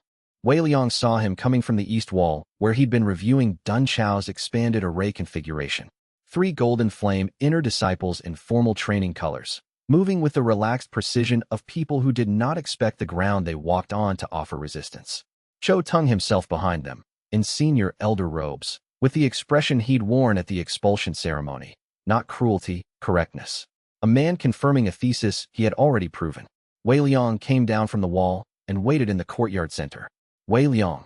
Cho Tung acknowledged him without warmth and without contempt, which was in some ways more precise than either. I heard you made the regional proving application. I decided to verify the training program personally before the documentation reaches Golden Flame's administrative files. You're welcome to observe, Wei Liang said. The demonstration that followed was not announced or staged. Cho Tung simply directed his 3 disciples to run their standard high-output sequences in the training yard. They complied with the ease of people who had been running these sequences since their first year of cultivation. The earth chi shaping from the first disciple produced a pressure wall that cracked the courtyard stone facing 6 feet away. The fire technique from the second drew a sustained arc that held a clean line for 15 seconds without wavering. The third's waterform combination ran a complex 12-step sequence with flawless meridian control, each stage building on the last with the authority of someone who had developed their abilities in ideal conditions from the beginning. Wei Liang watched his disciples watching. Bai Suyin was on the training yard's east side, having stopped her own sequence when the visitors arrived. Her expression was the one she made when processing something she didn't want to feel. Not shame, exactly, but the specific look of a person confronting an honest comparison. Funjua, beside her, had his arms crossed and was watching the Golden Flame disciples' techniques with the focused attention of someone collecting data. Rong Mei had appeared from the medical corner. Xiaolan was, of course, running a chi analysis. Dun Chao was watching Cho Tung. When the demonstration concluded, Cho Tung clasped his hands. These 3 were assessed as inner disciples at 12 years old. They have been developing under optimal conditions for 6 years. He looked at Wei Liang's disciples with the particular neutrality of someone stating market prices. The gap between what they've achieved and what your students can currently produce reflects the gap between their development environment and yours. He paused. Golden Flame accepts servant applications from cultivators who have been unable to achieve outer disciple standard. The work is physical and the pay is minimal, but the exposure to genuine cultivation practice at high level has value. He looked at Wei Liang. The offer is genuine. I have applications with me. The silence in the training yard was not comfortable. Wei Liang looked at his disciples' faces. He looked at them specifically, which was a practice he had been developing, not just reading their cultivation data, but reading the information their expressions carried. Bai Suyin's jaw was tight. Funjua's face was doing something complicated in the space between his arms. Rong Mei's eyes had a focused fury in them that she was containing through effort. Xiaolan was still running her analysis and had not looked up from whatever she was reading in the Golden Flame disciples' chi structures. He had made an error in the first 6 weeks. He had documented the error twice in the ledger and had not yet solved it. He spent a great deal of time watching his disciples' cultivation outputs, and not enough time watching what those outputs cost the people producing them. The cultivation data was clean and legible. The people were more complex and required a different kind of reading, one he was less trained in. He looked at all of them, and he saw the thing underneath the various expressions of response. He saw people who had been told they were inadequate before and were being told again, and who were making decisions about it. Not decisions to leave. He would have seen that differently. Decisions about what came next. What they decided, looking at Cho Tang's inner disciples move with 6-year fluency through techniques built in optimal conditions, what they decided was not discouragement. He could see it specifically in Bai Suyin, who had the exact expression she'd had sitting in the dirt with her torn certificate, past the grief, into the deciding. He had learned to read that expression across 8 people now. It was his most reliable data point about the sect's fundamental proposition, that rejection, correctly processed, converted into something Cho Tang's Golden Path disciples could not purchase at any price. He turned to Cho Tang. "Thank you for the offer," he said. He said it without irony, because it wasn't insincere, it was data. Cho Tang had come here to document failure, and had instead produced one of the best training catalysts Wei Liang had seen in 6 weeks. And for the demonstration. Cho Tang looked at him for a moment. The expression was unreadable. "The application forms are for any of your disciples who reconsider," he said, and left them on the gate post, and left. Wei Liang waited until the sound of their footsteps on the path below had faded. Then he looked at his disciples and said, "I want to see the afternoon session when you're ready." No one said anything. Bai Suyin walked to the center of the training yard and began her forms. The others followed. The afternoon session ran for 4 hours. No one asked to stop. Chapter 17, he noticed the resonance building on the second day after Cho Tang's visit, during an afternoon session that had been running 40 minutes past its planned endpoint and showed no signs of concluding. The warmth was different this time. Not the surge and settle of previous instances, but a sustained elevation, as if the training yard had been producing resonance at a steady rate for the entire past 48 hours, and the accumulation had reached a level he could perceive clearly without a triggering breakthrough event. His disciples had been training with the specific quality of people who had identified what they were training against and had converted the identification into fuel. He had watched this happen and documented it thoroughly, and had not yet examined whether he was paying adequate attention to the people, as opposed to the data they were producing. He was thinking about this when Rong Mei appeared beside him at the training yard's edge. "Fenjua," she said. He looked at Fenjua, who was in the middle of the yard running his high-output sequences with a cleanness of form that had improved noticeably since Wednesday. "What about him?" "He's been running since the 6th hour. It was now the 14th hour. He ate standing up at noon and came back immediately. He hasn't taken a full rest interval in 2 days. Wei Liang looked at the training records in his ledger. He had been tracking output quality and progression rate. He had not been tracking rest intervals in the detail Rong Mei evidently had been. "He's progressing," Wei Liang said. "The junction pathway is solidifying significantly faster than projected. He is also not sleeping adequately, and his hands are shaking during recovery intervals, and he is doing exactly what a person does when they're training against something rather than training towards something, which are different things." Rong Mei's voice was professional, not emotional, the tone she used when delivering a medical assessment. "The data is good. The person producing it is at risk of acute qi depletion." Wei Liang looked at Fenjua. He looked specifically, not at the output quality, but at the person. The hands were, in fact, shaking during the post-sequence recovery. He had noted the shaking as a measurement of exertion and recorded it without the next-order analysis that would have told him what it meant about the person doing the exerting. He set down the ledger. "Fenjua," he said. "Stop." Fenjua stopped and turned. His expression was controlled, but underneath the control was something Wei Liang recognized, the slightly too steady look of someone who has decided to keep moving, because stopping means feeling what they've been outrunning. Cho Tang's disciples were 6 years in optimal conditions, Wei Liang said. "You're 5 weeks in a compound that was partially falling down when you arrived. The comparison is not a fair one." He paused. "Rong Mei tells me you haven't been sleeping." "I've been sleeping," Fenjua said. "Not adequately." A pause. "Adequately is relative. I'm measuring it from your rest interval shake pattern." Wei Liang looked at him steadily. "You're not going to progress faster by running this kind of deficit. You're going to progress to a point where the deficit produces an error that sets the pathway work back by 2 weeks. He looked at the training yard. "Take the rest of the day. I mean it." Fenjua stood for a moment in the training yard center. Then he said, more quietly, "They had 6 years and the best resources on the continent." "Yes. And still our trajectory will produce different results," Wei Liang said. "Not because of the comparison and not in spite of it. Because the method is different. The comparison Cho Tang made was designed to be discouraging. The question is whether the discouragement is informative." He picked up the ledger. "I find it informative. You've been training for 2 days in a way that tells me the comparison hit something real for you. That information is useful. Running yourself into depletion to outrun the feeling is not." He met Fenjua's eyes. "Rest. The pathway work continues tomorrow." Fenjua went inside. Wei Liang looked at the ledger entry from 2 days ago. He had documented the training output carefully. He had not written anything about what he'd seen in Fenjua's face when Cho Tang's disciples performed. The omission was a gap in the model, the kind his method couldn't afford. He added a notation. Asterisk data from training records must be read alongside the person's emotional state or it produces incomplete projections. Track both. Asterisk Rong Mei was looking at him. That's the second time this week you've needed to be told something obvious about a person. I know, he said. Keep telling me. She went back to the medical corner. He made the notation a second time, in larger characters, at the top of the ledger page. The resonance warmth continued, steady and sustained, through the rest of the afternoon. Chapter 18 Fenjua achieved foundation solidification on a Saturday morning, 6 weeks after Cho Tang's visit, with no announcement. He did not tell anyone it was coming.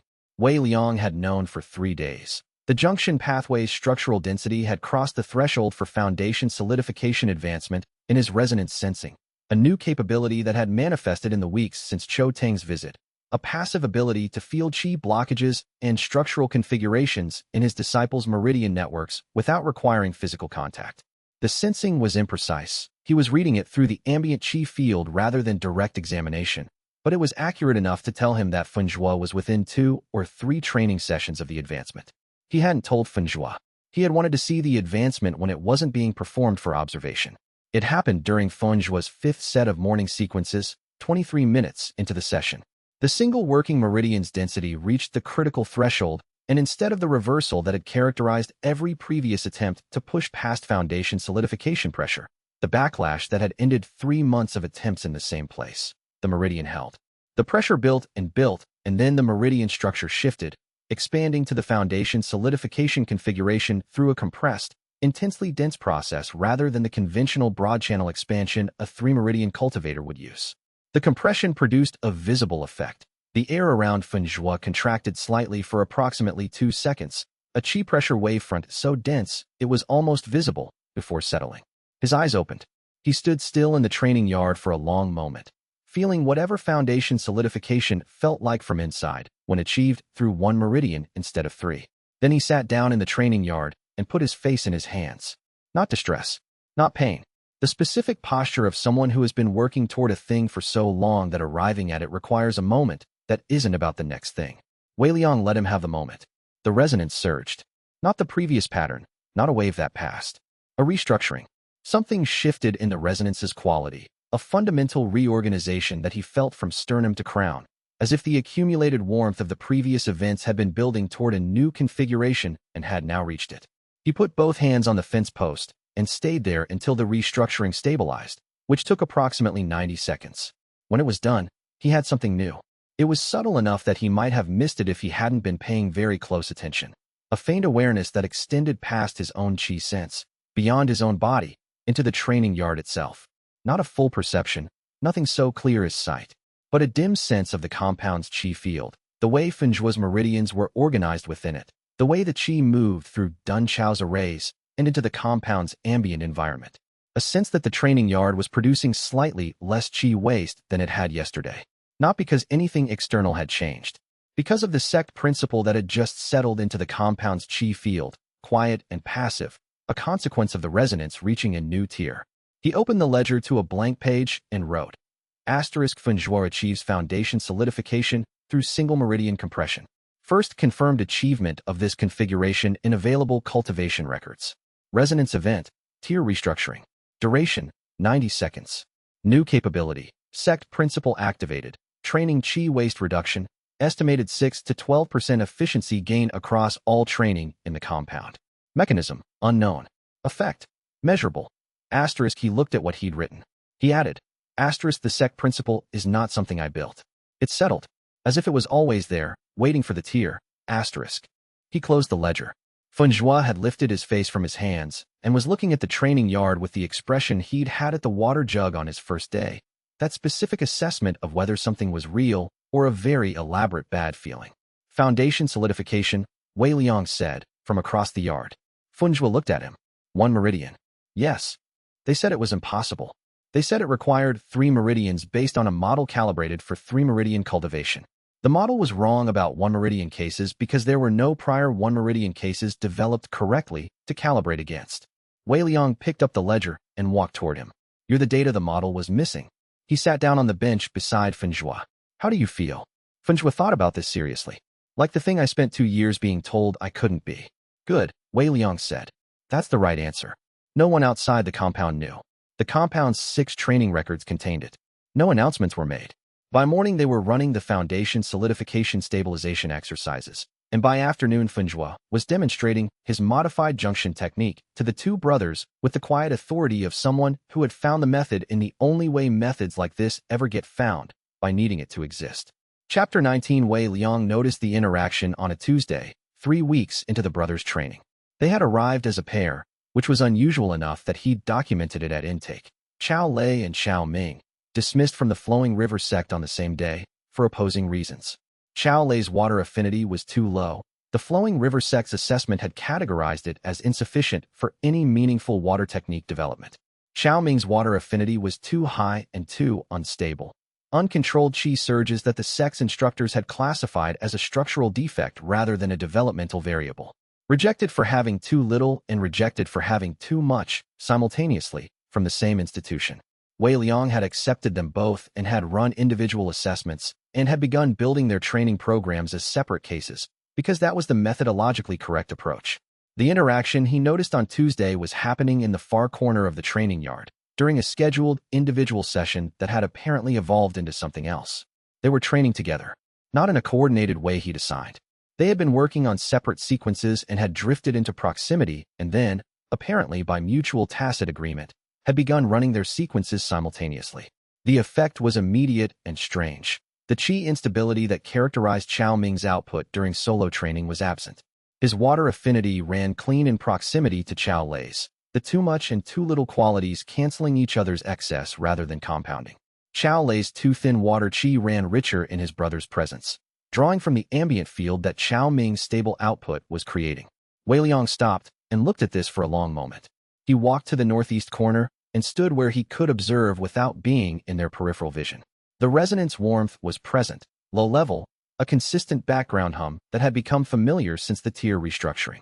But it shifted as he watched the brothers, a specific pulse each time their qi fields intersected, a quality he was beginning to recognize as the resonance registering something genuine. He opened the ledger. He wrote without looking at the page, keeping his eyes on the training yard.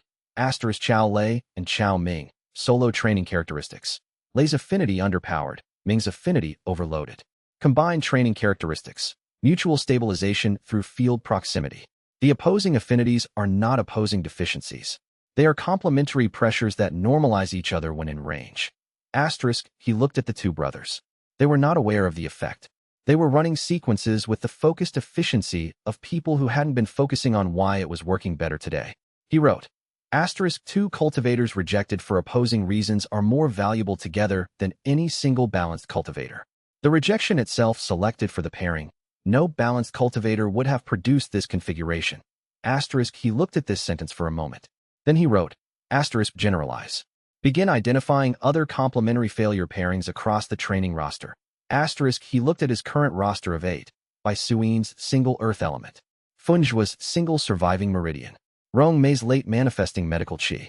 Xiulan's plateaued and sideways analysis ability.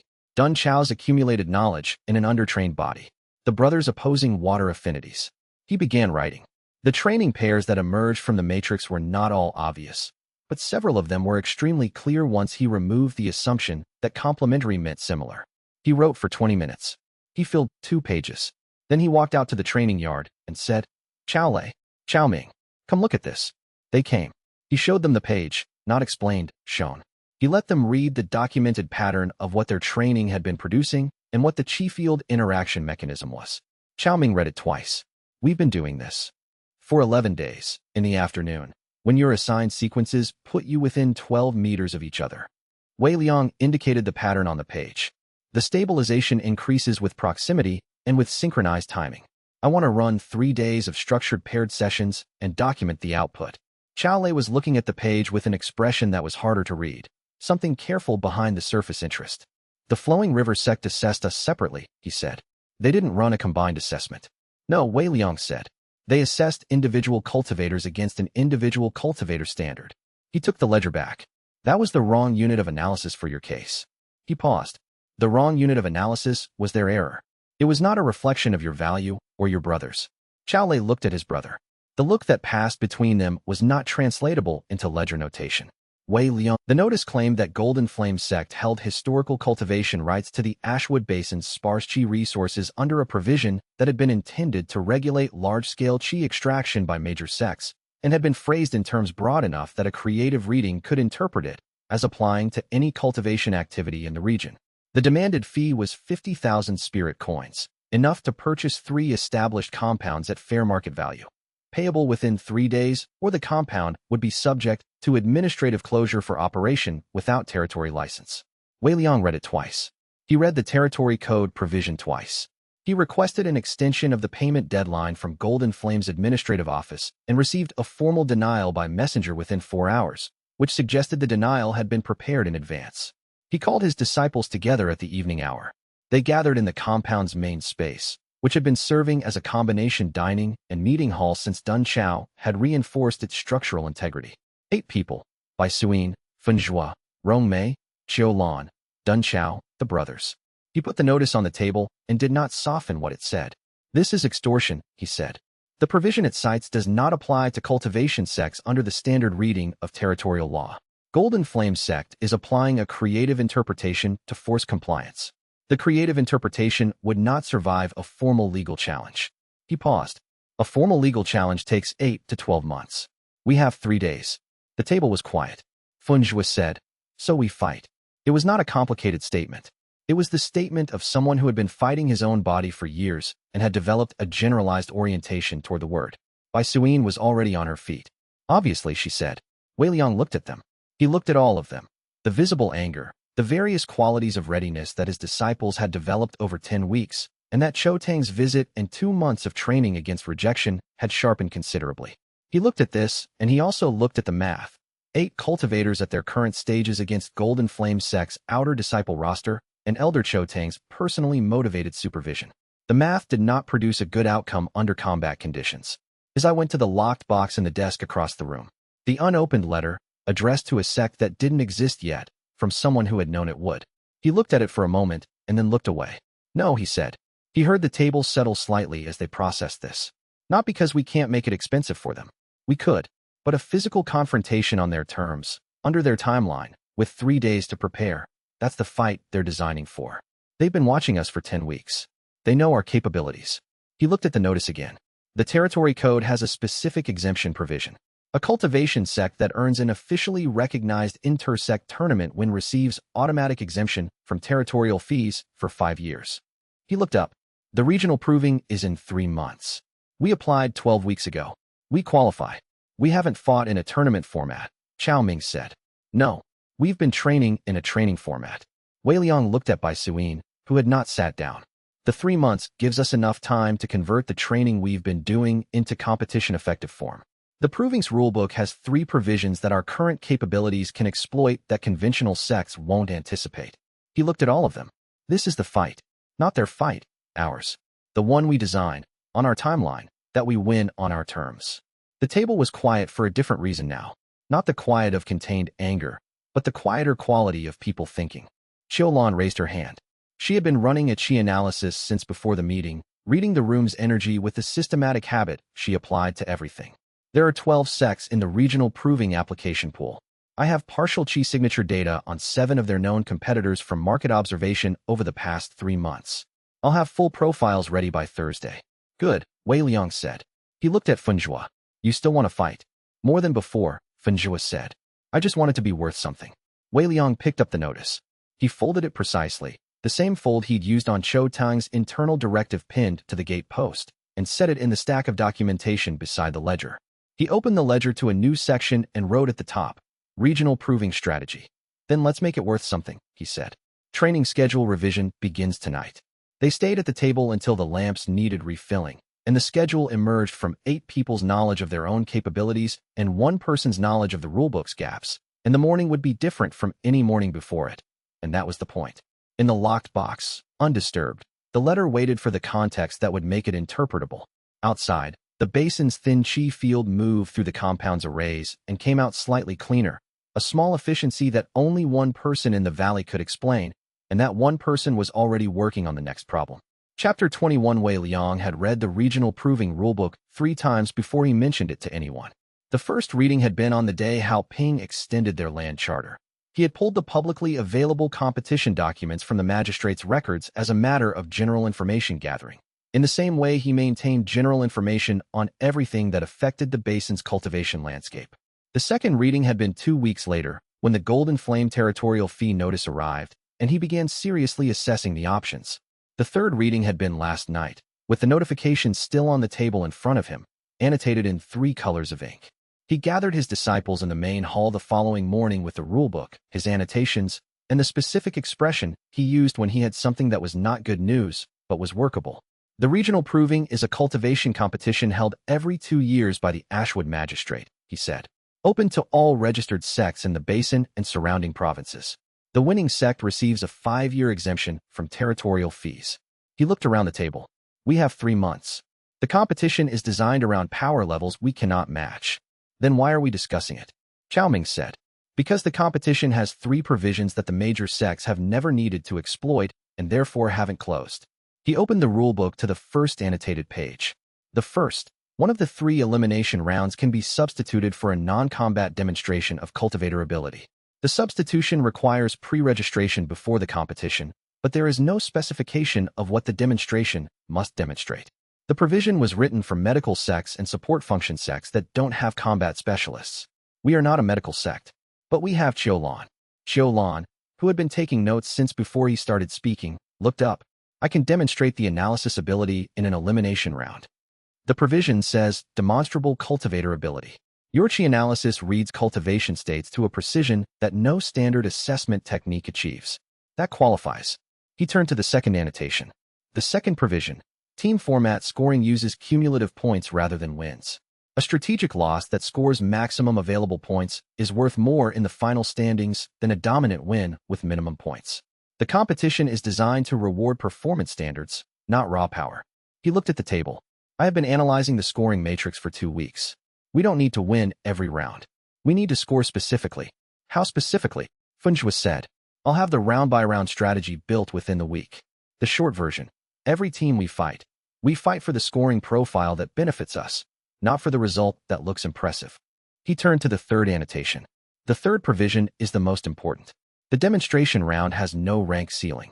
Xiaolan's analysis ability does not have a rank requirement. It is a Qi-derived analytical function that falls outside the standard cultivation rank taxonomy, which means she can demonstrate in a round that higher-ranked competitors from other sects are constrained by their rank limitations.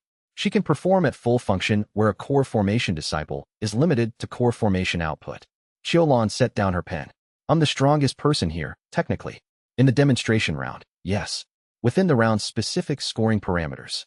Wei Liang closed the rulebook. The 3 loopholes are not cheating. They are provisions that exist in the rules.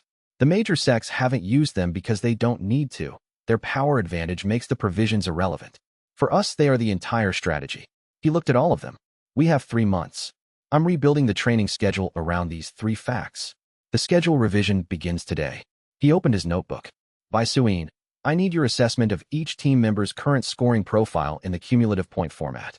Xiulan, I need a complete Qi analysis of our current roster's capability gaps and what we can close in 12 weeks. Funjua, I know, Funjua said. Single meridian combat refinement for a competition environment where I'm expected to lose, but score well doing it. Wei Liang paused. That's a precise summary, yes. Funjua looked at the table. It would be nice to win. Win the exemption, Wei Liang said. The individual rounds are the vehicle. The exemption is the objective. He stood. Winning 1 round impressively isn't the objective.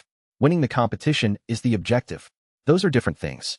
He walked to the door, then turned back. The strategy is not comfortable. Some of what I'm asking is to score points from a loss position, which requires accepting that you're going to lose a round on purpose. If that conflicts with something you need from the competition, tell me now. No one spoke for a moment. Then Bai Suyin said, what does scoring from a loss position look like, specifically? In the competition format. He came back to the table. He opened the rulebook to the scoring matrix and showed her. Scoring from a lost position meant staying in the match as long as possible, executing technique sequences that accumulated partial points under the judge's rubric even without a decisive result, and avoiding the kind of early concession that left points on the floor. The brackets were designed to reward performance across the full match duration, not only the final result. A competitor who lasted 17 exchanges and lost was worth more to the cumulative tally than a competitor who conceded in 5. So we're learning to lose well, Fenjua said. He said it with the flat quality he used when he was naming something accurately that he did not entirely like. We're learning to extract maximum value from an unfavorable position, Wei Liang said, which is what we've been doing in cultivation training for 4 months. The application is different. The principle is the same. Bai Suyin looked at the matrix. She looked at Fenjua. Something passed between them, the quick calibration of two people who had been training alongside each other long enough to communicate in shorthand. And then she turned back to the table. I understand the strategy. She said it in a way that meant she had accepted it, not simply heard it. He went to design the new training schedule. Chapter 22. The conversation happened on a Thursday evening, which was when Rong Mei typically worked through her clinic records and Wei Liang typically worked on training design, and which meant they were often the last two people awake in the compound by the 8th hour. She had asked him nothing personal in 3 months. He had registered this as a characteristic and had not drawn any particular conclusions from it, because people's choices about what to ask were their own and were not data points about him unless they became so. She asked about training variables and medical protocols and supply logistics and occasionally about what the scouts from above the ridge were doing, and he answered these things precisely because they were his answers to give. She asked him something different on Thursday. Do you actually believe this works? She said. Not as a challenge.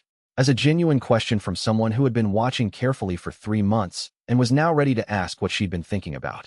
He looked up from the training schedule. She was looking at him across the table, not the clinical assessment look she used with disciples' physical states, a different kind of attention, the kind she used when she was reading something that mattered to her. He thought about the answer for a moment. He could feel the answer's different possible versions, the reassuring version, the technically accurate version, the version that was honest about the cost, and he decided on the last one, because she was someone who would notice the difference. Both, he said. The experiment only works if I believe it. The belief is load-bearing. She stared at him for a long moment. Something in her expression adjusted, the way an assessment recalibrated when new data arrived.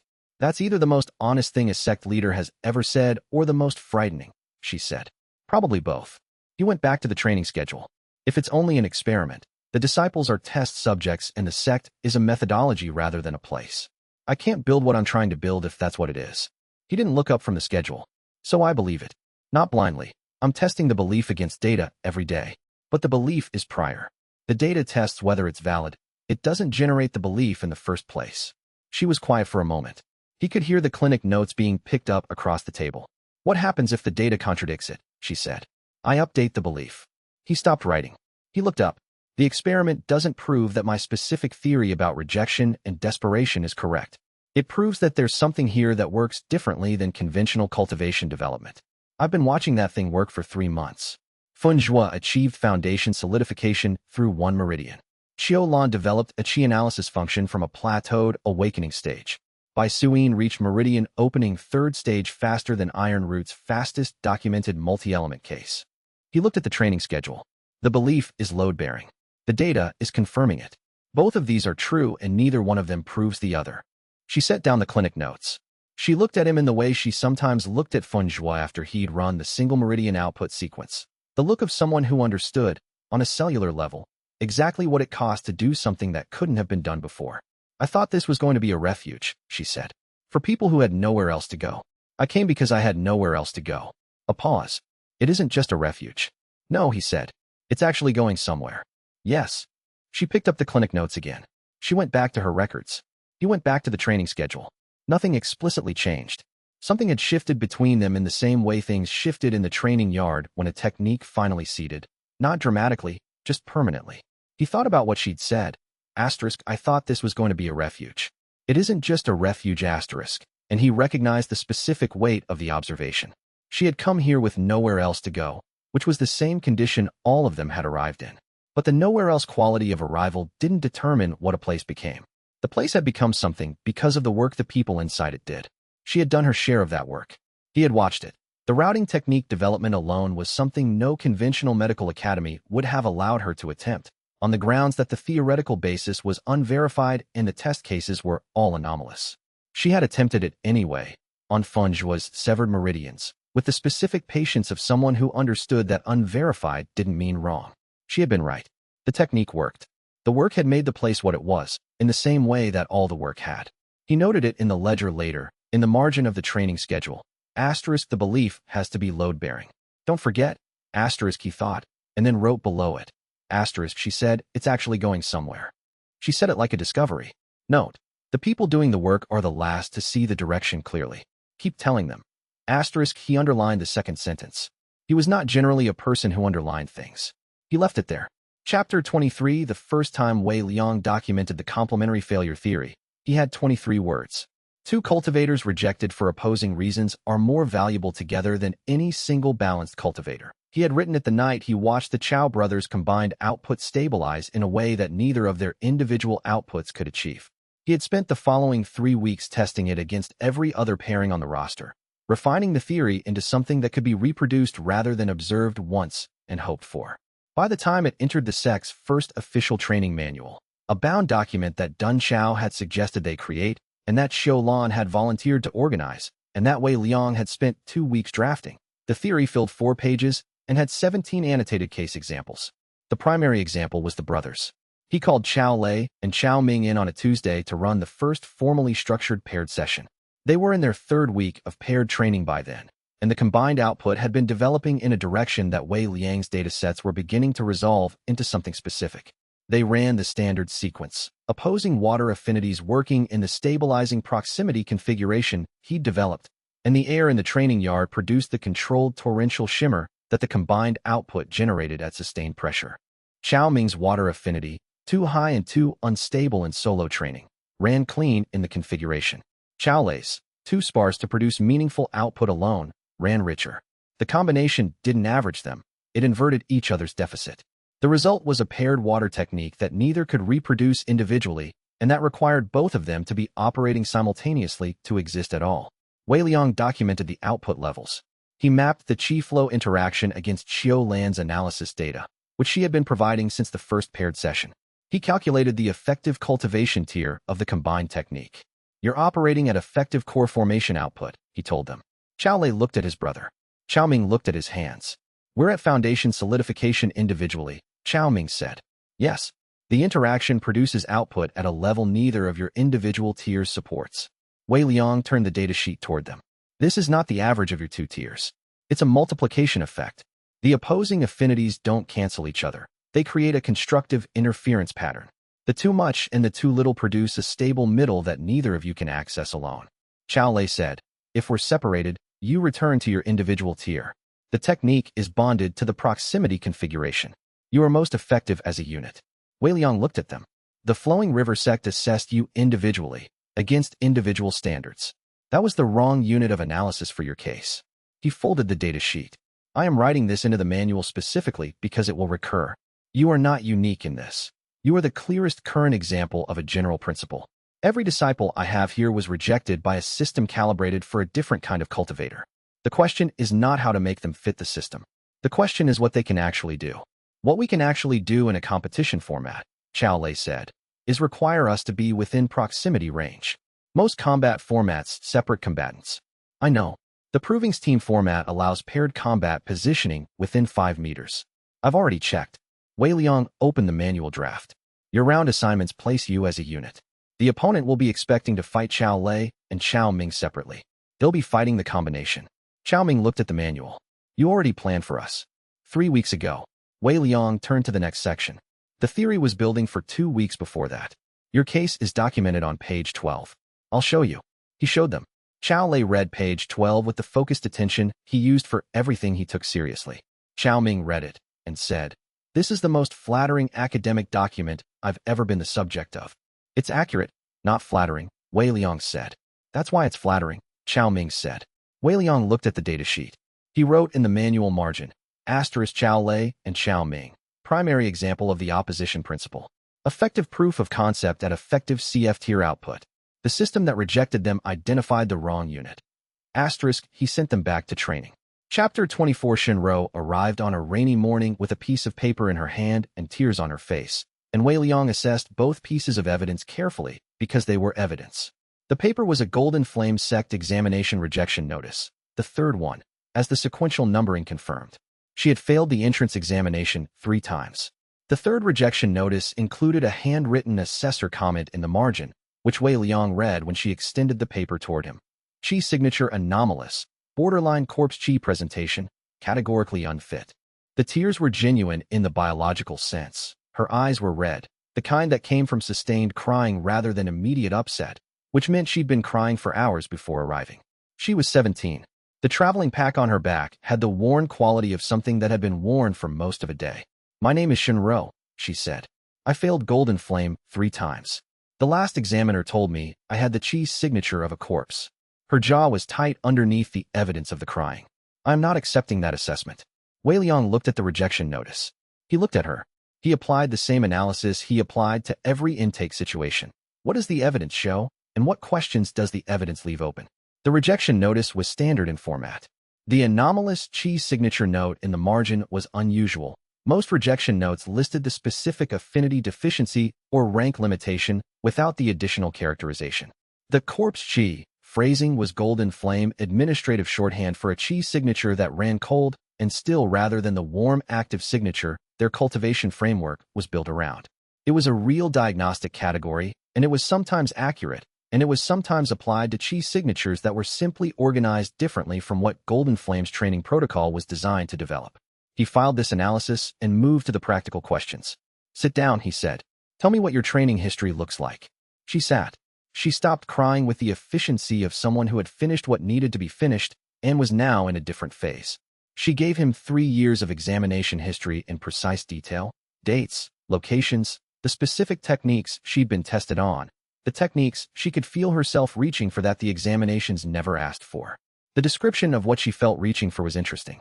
The examination's narrow scope was consistent with Golden Flame's documented assessment protocol. He asked her to demonstrate the Qi she could feel reaching for. She hesitated. Then she ran a short sequence. Not a standard technique. Something she developed herself in the absence of formal training. A motion that combined a reaching quality with a density compression that reminded him structurally of Baisuin's single-element work, though the affinity was different. It was rough and untrained, and the output was small. It was also nothing like a corpse. He wrote in the ledger, *Shinro, 17. 3 Golden Flame rejections. Self-developed technique shows structural Qi reaching quality inconsistent with the corpse Qi diagnostic note. The rejection may be accurate to Golden Flame's framework and inaccurate to this one. He paused, then wrote, standard intake. Accept. He told her the rule. One rule, willingness to train hard and honestly. And she nodded once and looked like she was deciding whether to believe it, and then she stopped looking like she was deciding and looked like she had decided. She was in the training yard within the hour. She ran forms for the rest of the afternoon and into the evening until Rong Mei told her to stop, and she trained harder than anyone except Baisuin, with the specific quality of someone who had something to prove to an audience Wei Liang couldn't see. He watched her train and documented what he observed, which was significant and consistent, and he did not ask himself the second layer of questions that the first layer of observations made available, because the first layer was complete and the second layer was speculation without evidence. He filed the anomalous Qi note in the intake documentation and went back to the training schedule. The question he did not ask was, why did 3 Golden Flame examinations produce 3 identical rejection notices for the same Qi presentation, when Golden Flame's examination protocols required independent assessment at each sitting? He had the evidence. He did not yet have the question. Chapter 25. The training for the regional proving was different from the training that had come before it, and the difference was not comfortable. Before, the training had been exploratory, finding what each disciple could do, pushing the boundaries of what the standard taxonomy said was possible, discovering the specific shape of each person's capability. That work was still happening, but it now had a frame. The competition was in 10 weeks. The competition had specific requirements, and meeting those requirements meant redirecting some of the discovery work into something more purposeful and less patient.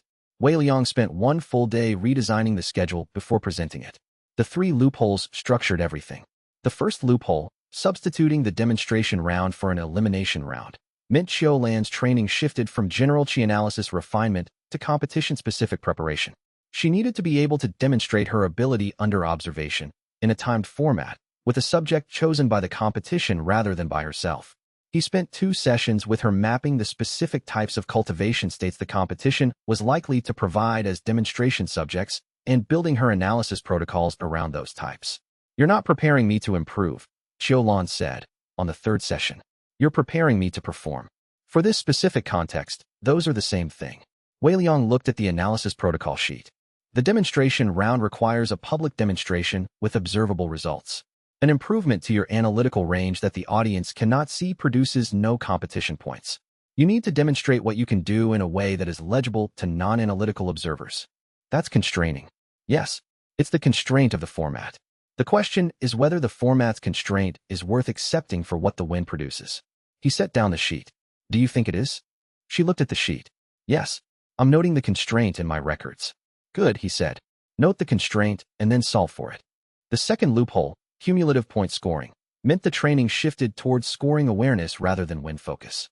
He ran 2 sessions per week that were explicitly competition format simulations, by Suin or Funjua or the brothers taking an unfavorable matchup and working not to win it, but to score maximally from the losing position.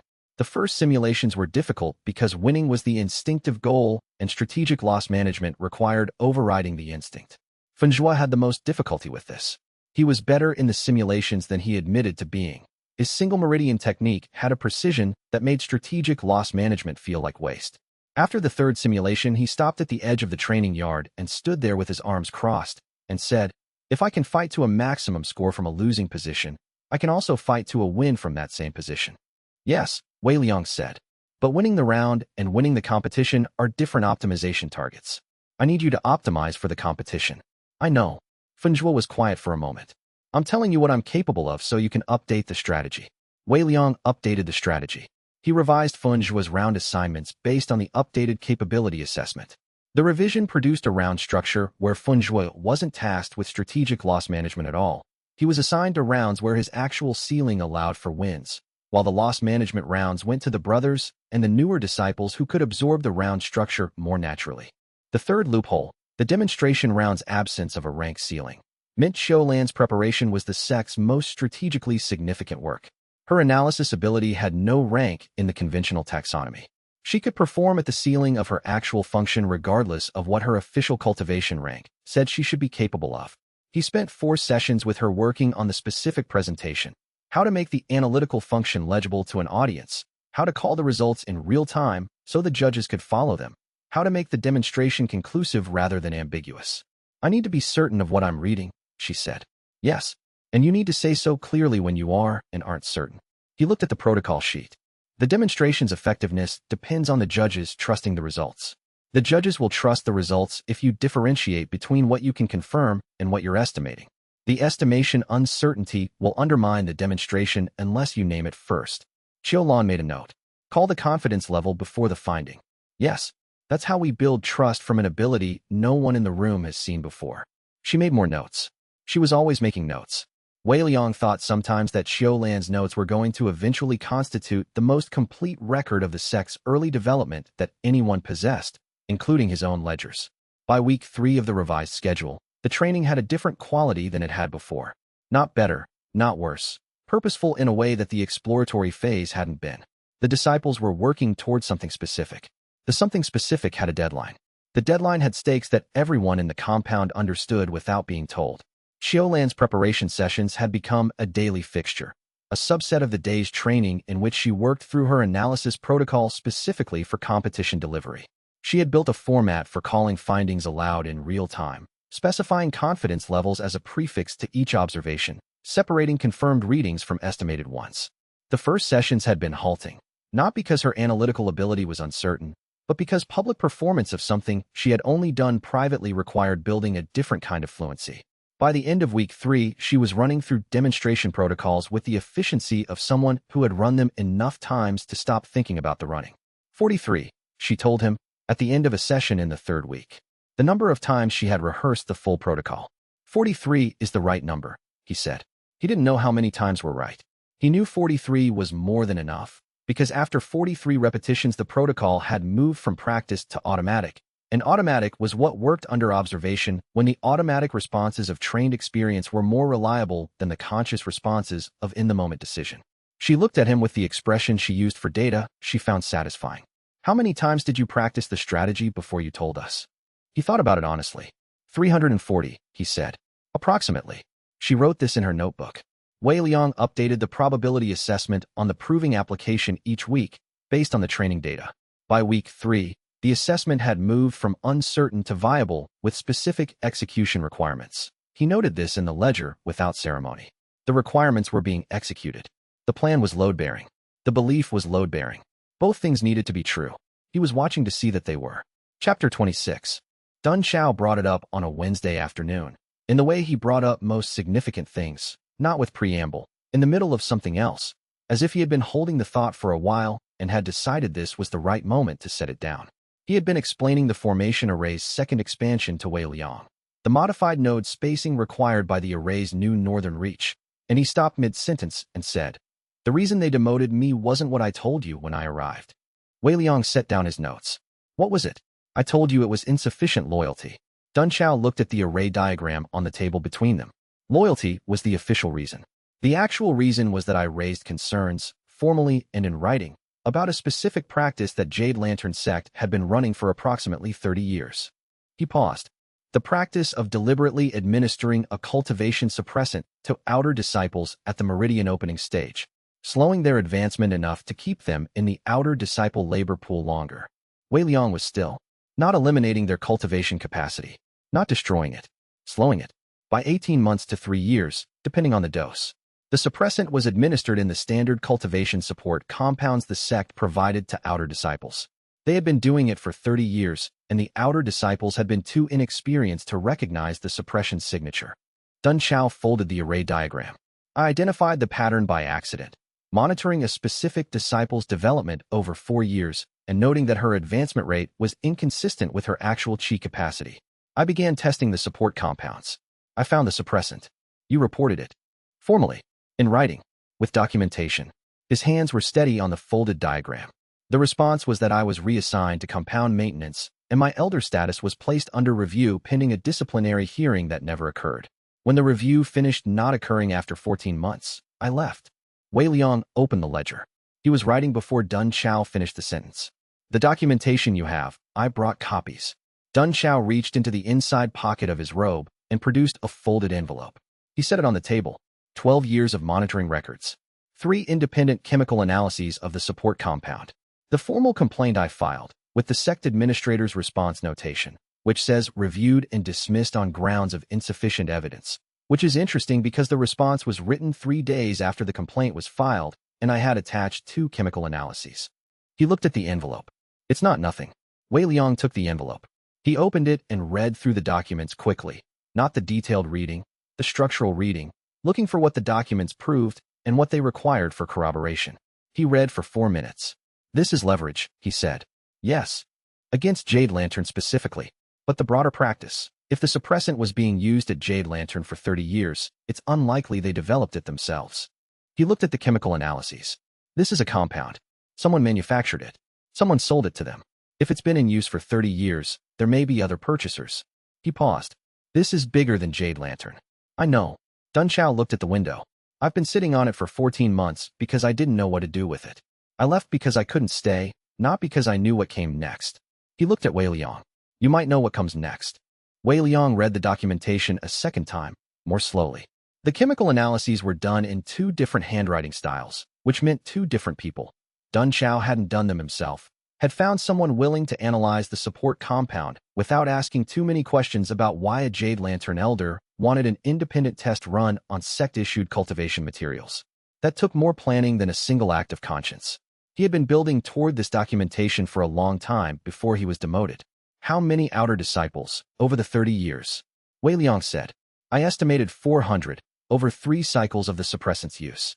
The concentration was calibrated, enough to slow advancement by 18 months to 3 years, not enough to eliminate capacity entirely. They kept the disciples cultivatable.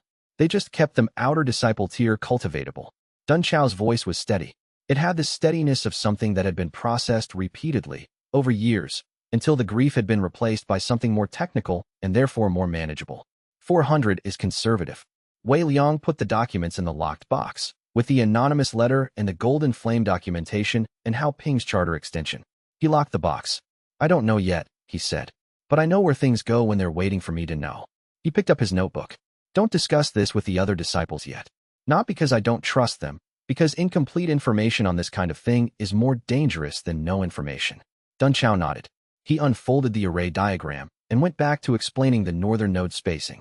Wei Liang added a notation in the ledger, in the margin beside the array notes. The locked box is getting heavy. Chapter 27 Rong Mei found the breakthrough in Funjua's second meridian, which was the one that had been functionally dead since the training accident.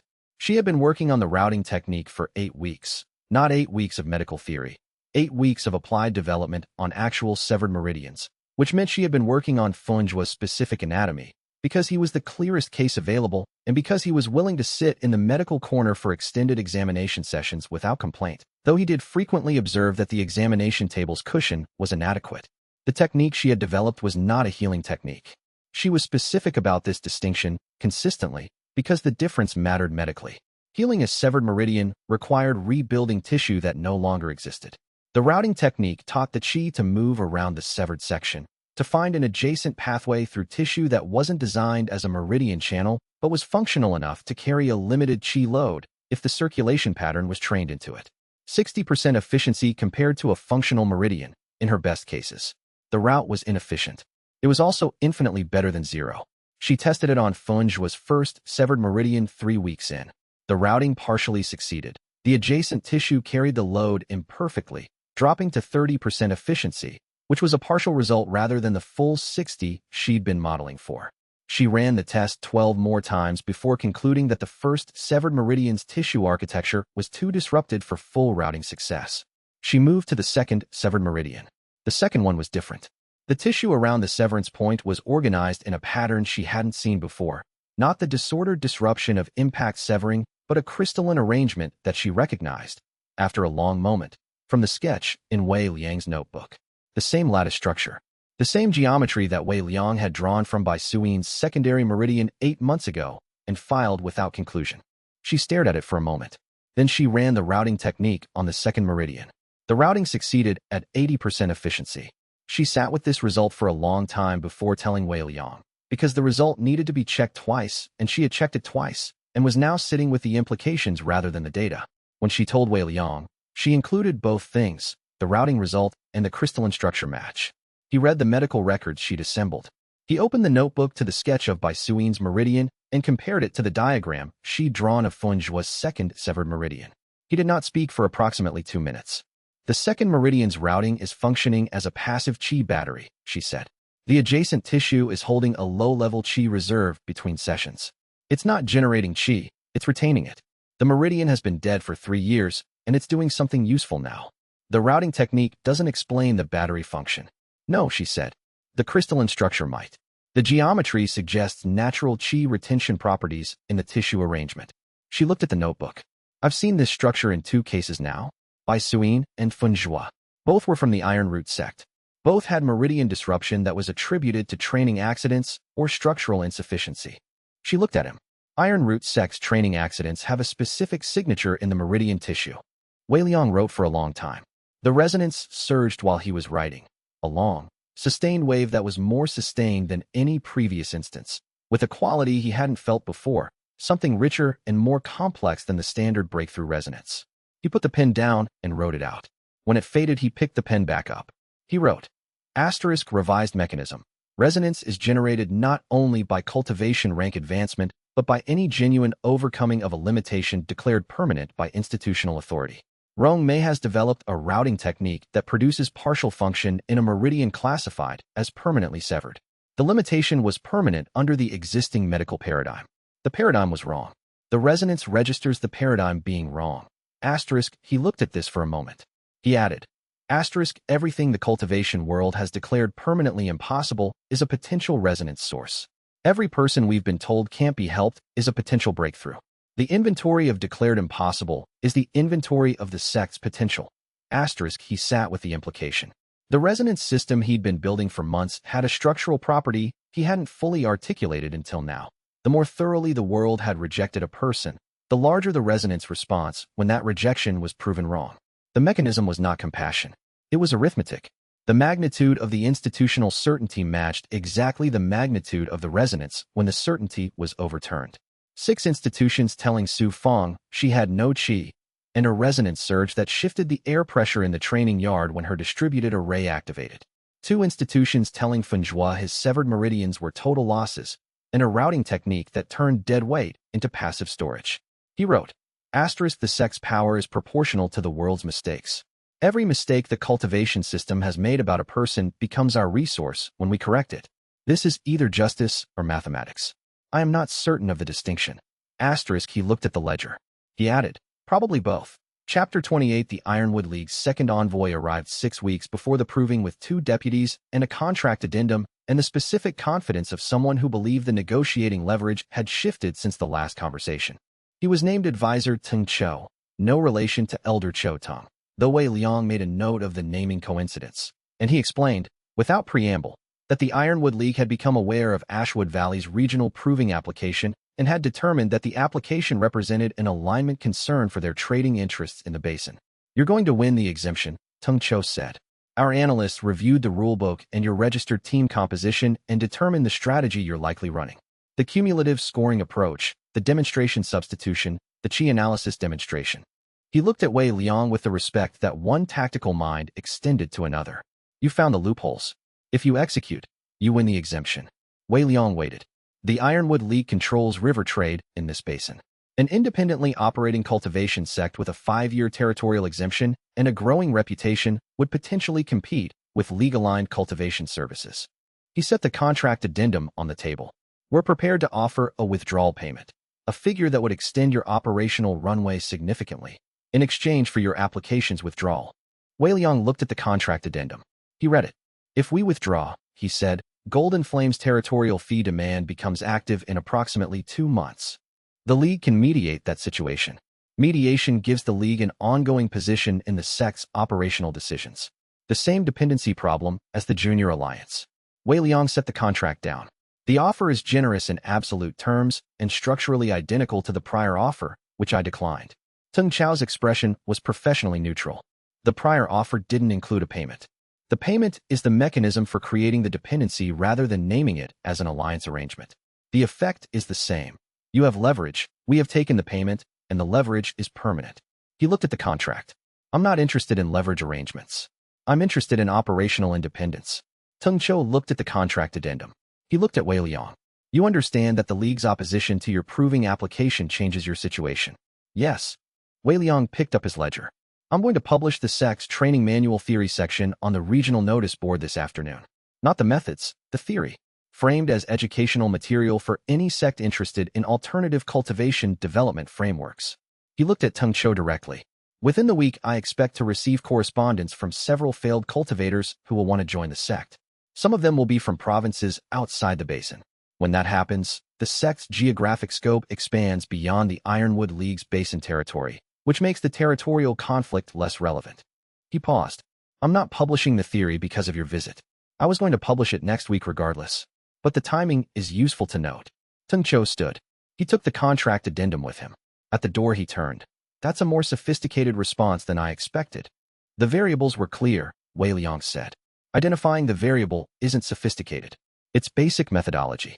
He went to prepare the publication. The training manual theory section was 5 pages, written in the formal cultivation documentation style that regional notice boards required, with the specific precision of something designed to be read carefully rather than scanned. He had drafted it 3 weeks earlier in anticipation of exactly this use. The theory was not new. He had been working on it for months, and the core argument was in his ledger from the compound's first week. What was new was the framing. He had written it not as a sect manual, but as an educational framework, explicitly open for adoption by any cultivation organization. He had included 3 of the documented case examples with identifying information removed. He had not included any technique specifications. The theory section went up on the regional notice board at the 4th hour. He pinned it himself, read it once through for errors, and walked back to the compound. By the 8th hour, Qiulan reported from her market analysis position that 2 people had transcribed the document. By the following morning, she identified 3 unfamiliar chi signatures in the market's foot traffic, cultivators who had come specifically to ask about the sect with the unusual rejection theory, not about the competition, about the theory. One of them had come from the adjacent valley, which was outside the basin's standard trade circuit. Within the week, 4 letters arrived from outside the province. 3 were from failed cultivators. 1 was from a cultivation instructor at a minor academy who wanted to know if the approach could be applied to their existing program without full adoption. He answered each letter. He told the instructor, the approach requires a specific belief about what rejection means. If you hold the conventional belief that rejection accurately identifies incapacity, the method won't work because you'll apply it with a reservation that blocks the results. The belief is prior. He did not expect this to be satisfying to the instructor. He was not wrong. The Ironwood League's envoy did not return. Chapter 29. Wei Liang found out about Feng Zhuo's near departure from Baisuyin. She came to his study on a Thursday evening when he was working on round 3 positioning for the proving strategy. She sat down across from him without invitation. She had stopped waiting for invitation sometime in the 2nd month, which he had noted as a sign of trust and not adjusted, and she said, "Feng Zhuo almost left last week." He set down the positioning notes. "Almost left. He came to me 4 days ago. He wasn't going to tell you." She looked at the positioning notes, then at him. "He's been running the loss management simulations for 3 weeks, deliberately performing below his capability, scoring from a losing position, learning to make a strategic point structure out of being beaten." She paused. "He's good at it. That's the problem." Wei Liang was trying to identify what he'd missed. He reviewed the past week's training records in his head. Feng Zhuo's output quality, consistent, junction pathway stability, good, round simulation scoring, excellent. Nothing in the data had suggested he's been running at full capability in the simulations, Baisuyin said. "You've been reading the scoring output. The scoring output shows him executing the loss management strategy effectively. What the scoring output doesn't show is that he's been calculating, during every simulation, exactly what he could score if he weren't running a loss management strategy." She looked at him steadily. "He came to me at the 9th hour on Sunday and told me the number." "What number?" "The number that tells him how much of his actual capability he's been deliberately suppressing for 3 weeks. A pause. "It's a large number." Wei Liang was quiet for a moment. He thought about what Rong Mei had said to him months ago, about watching the people, not just the data, about Feng Zhuo's 2-day training deficit that he'd only seen after she told him about it. He had updated his methodology. He had apparently not updated it enough. "What did you do?" he said.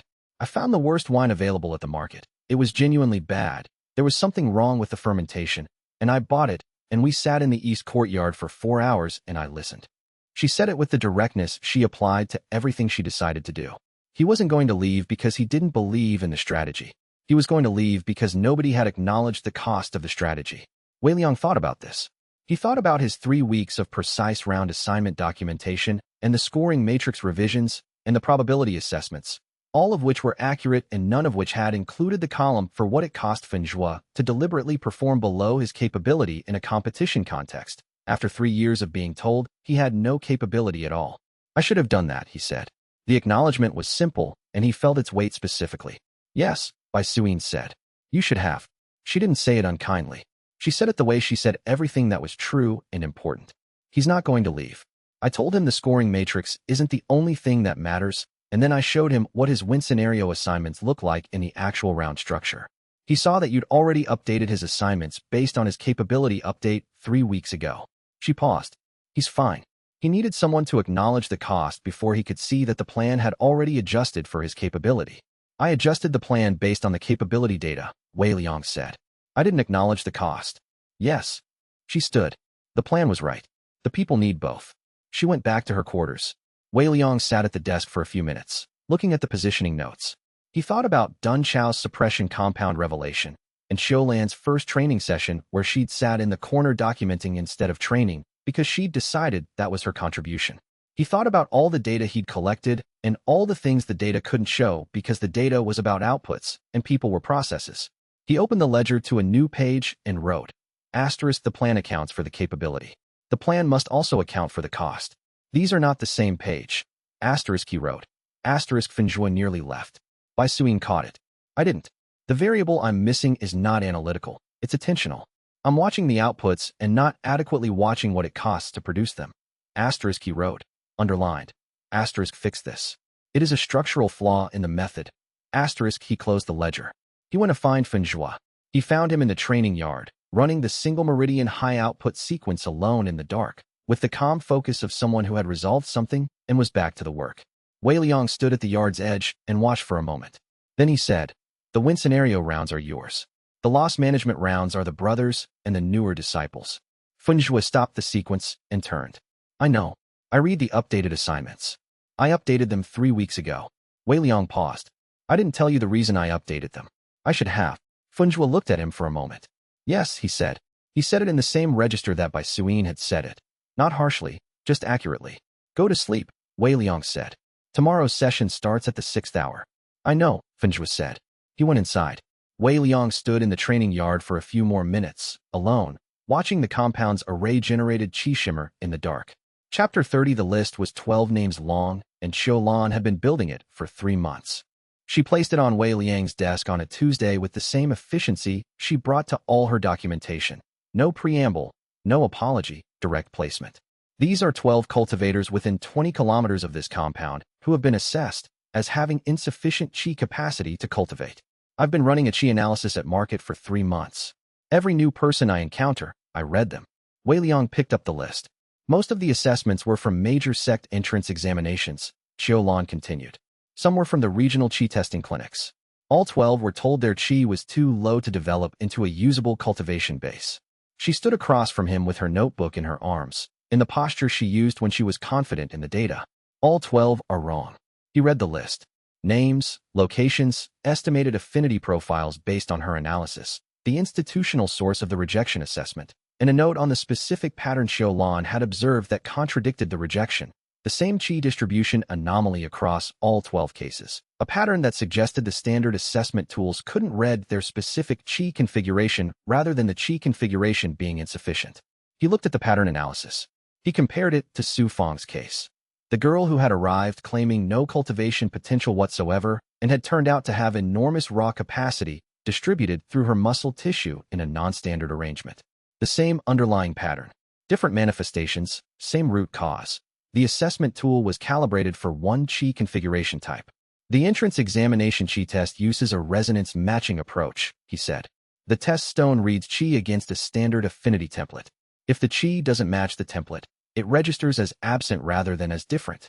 Yes, Xiaolan said. That's what I concluded. The test is testing for specific qi types, not for qi presence. She opened the notebook. I've been thinking about this for 2 months. The 12 people on this list have qi.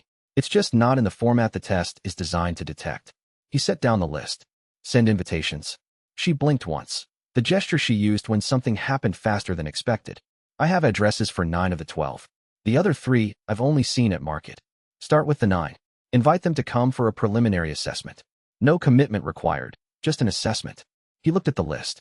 The invitation should explain what we're offering and what we're not. No promises about what the assessment will find. Xiaolan made a note. You're going to send invitations to 9 people right before the regional proving. The proving is in 6 weeks. The assessment and intake process takes 2 weeks.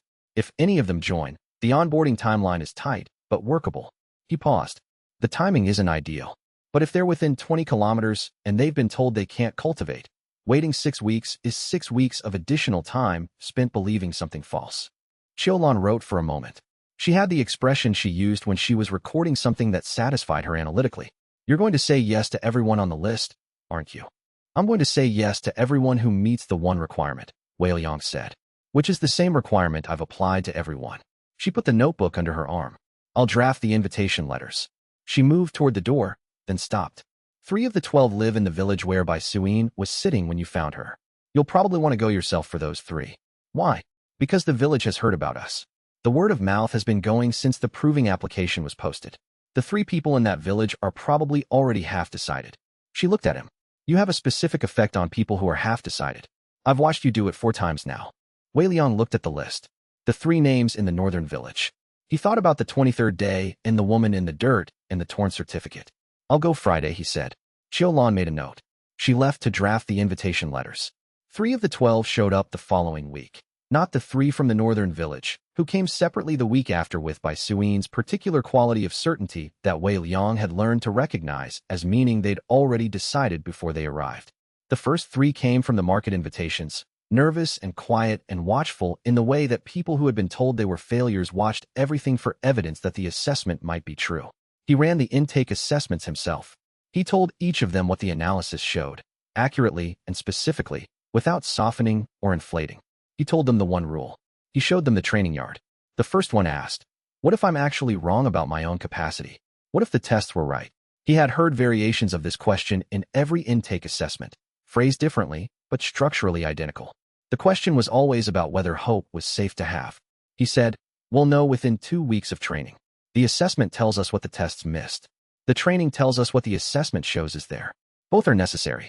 You won't have to wonder by the end of the second week. She thought about this. She looked at the training yard, whereby Suyin was running drills with 4 disciples in the early morning light, each of them moving with the specific intent of people who had something at stake. She looked back at him. All right, she said. All 3 stayed. The lockbox had 6 items in it now. The compound had 12 disciples. The proving was in 5 weeks. The plan was holding, and the plan was only the part of it he had designed.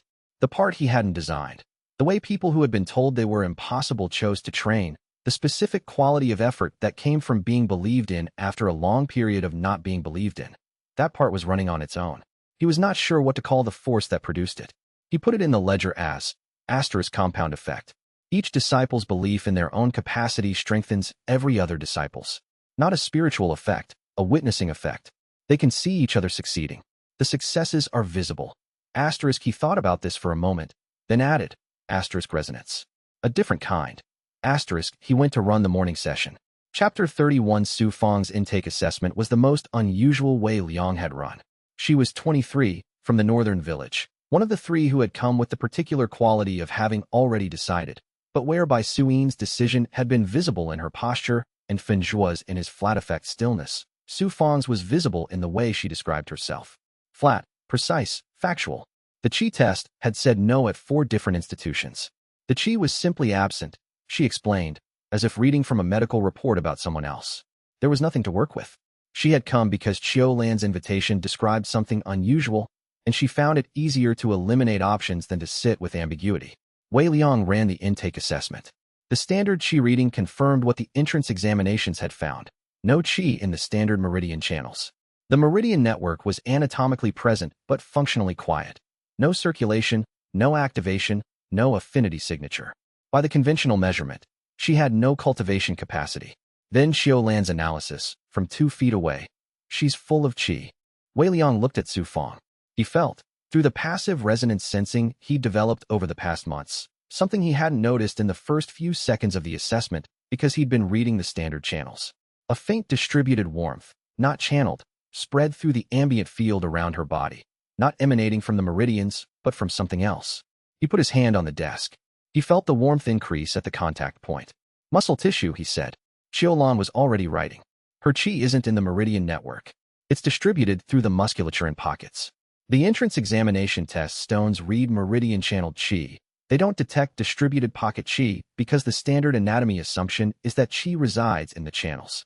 Wei Liang looked at Su Fang. She looked back at him with the expression of someone who has been told their problem has been solved before, but found the solution to be incorrect. The Qi test has been testing the wrong place, he said. Is that good or bad? She asked. Neither yet. It's accurate. He opened the ledger. I need a week to design a training approach for this. I've never worked with a distributed pocket configuration before. I need to understand the distribution pattern, the pocket capacity, and what the pocket-to-pocket interaction looks like when the Qi is directed. He looked at her. Are you willing to be the development case for a method that doesn't exist yet? I've been waiting 3 years for someone to develop a method, she said. I'm not going anywhere. He spent the week studying her. Xiulan ran daily analyses that mapped the pocket distribution, not random, a specific pattern through the major muscle groups, densest in the legs and core, present in the arms and hands in a network that reminded him structurally of the formation array Dun Chao had built across the compound. Not a network of meridians, a network of nodes. The insight arrived on Thursday morning. Dun Chao's formation arrays worked on exactly this principle. Distributed nodes feeding to a central reservoir, producing collective output that exceeded any individual node's capacity. If the Qi in Su Fang's muscle tissue was organized as a formation array rather than a meridian network, the training method wasn't cultivation training. It was formation theory applied to a person. He told her this. She looked at the formation diagram he'd pulled from Dun Chao's documentation. She looked at her own hands, where the pocket distribution was densest and where Xiulan's analysis showed the Qi running cleanest.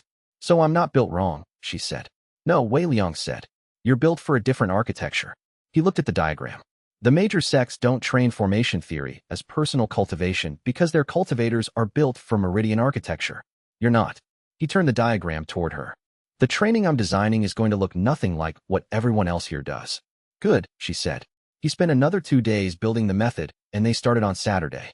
The resonance, when she ran her first successful distributed array activation, a technique that drew from all 17 pocket nodes simultaneously in a coordinated pulse, surged with a quality he was beginning to recognize as specific to cases where the institutional rejection had been most thorough.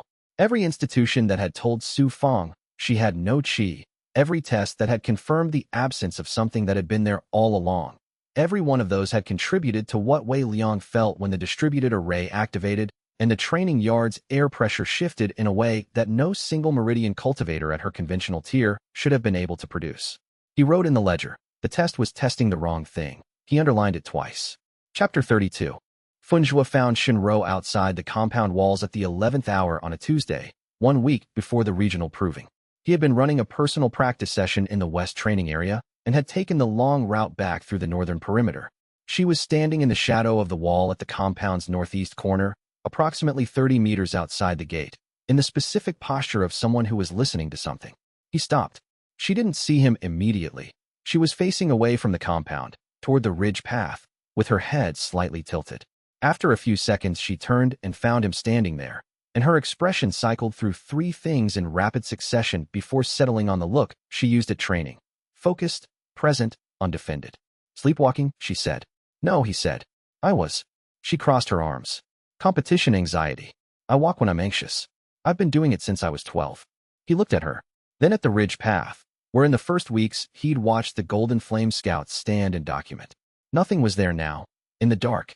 No visible watcher. No reason to be looking in that direction. You're barefoot, he said. She looked at her feet. She was, in fact, barefoot. I didn't plan to walk this far. The gate was latched from inside. The east postern isn't. He filed this. He looked at her for another moment. The posture, the expression, the feet, the direction she'd been facing. Then he looked at the ridge path again. Nothing. Come inside, he said. The ground's cold. She went with him without argument. He latched the east postern behind them, and they walked back through the compound in silence. At the dormitory entrance, she said, I know it looks strange. It does, he agreed. He said it without inflection. Get some sleep. The final week of pre-proving training starts at the 6th hour. She went inside. He went to Wei Liang's study and knocked. Wei Liang was awake, which was not surprising. He was in the middle of the round positioning documents, which Funjua had expected. Shinro was outside the compound walls at the 11th hour, Funjua said. He described the observation precisely. Position, posture, direction faced, the barefoot detail, the east postern. She said sleepwalking. Competition anxiety. Is she prone to nighttime movement? Do you know her well enough to say? I don't know her sleeping patterns, Funjua said. I know she trains hard, and she cries less than she used to, and she's been asking by Suyin about our competition strategy in more detail than most new disciples ask. He paused. I'm not making an accusation. I'm reporting what I saw and what was off about it. Wei Liang wrote in the ledger. Thank you, he said. I'll keep it in mind. Is it a concern? Wei Liang looked at what he'd written. Everything is a variable until it's something else, he said. I'll watch the variable. He looked up. How did she seem when she came back in? Not anxious. Not caught. Just present, Funjua said. The same as always. He thought about it. Like someone who'd had a moment interrupted rather than someone who was hiding something. Wei Liang noted this. Get some sleep, he said. Thank you for telling me. Funjua left. Wei Liang sat with the variable for a while, adding it to the ledger and then looking at it from the angle of everything else in the ledger. Golden Flame's territorial fee notice. Shinro's 3 rejection notices. The scout documentation from week 1. He wrote, asterisk Shinro. Unknown. File and watch. Asterisk he sat with the variable for longer than he usually sat with individual variables. The problem with the Shinro variable was that it had multiple compatible interpretations, and he did not have enough information to distinguish between them. Interpretation 1. She sleepwalked due to competition anxiety, as she had said, and the barefoot detail and the gate latch detail were consistent with someone who walked in a half-conscious state and had learned the compound's layout well enough to navigate the east postern without waking fully. Interpretation 2. She had been meeting someone outside the compound, and the sleepwalking explanation was cover. Interpretation 3. She was being watched, not watching, that the posture Funjua had described, facing the ridge path with her head slightly tilted, was the posture of someone checking for surveillance rather than conducting it. He couldn't rule out any of the 3. He couldn't confirm any of them. The data was consistent with all 3 because the observable evidence, the posture, the direction faced, the east postern knowledge, didn't differentiate between them. He added to the ledger entry, asterisk competing interpretations, all viable with current data. Cannot narrow without more observation. The east postern detail is the most useful. It means she knows the compound's security layout in specific terms. This is worth knowing regardless of which interpretation is correct. Asterisk, he noted. Asterisk, she trains harder than anyone except Bai Suyin. She has stopped crying at the end of sessions. She has asked Bai Suyin about competition strategy in more detail than standard curiosity requires. Asterisk, he sat with this. Asterisk, any of these facts is consistent with a genuine disciple who is genuinely committed. None of them rules out the alternative. Asterisk, he filed it. He went back to the round positioning documents. The proving was in 6 days. He did not have the bandwidth to resolve the Shun row variable before then. He would watch. He added one final line in the ledger. Asterisk, if she is what Fenjua's observation suggests she might be, the discovery will come when it comes. If she is not, the watching costs nothing. In either case, the correct response is the same. Proceed and observe. Asterisk, he proceeded.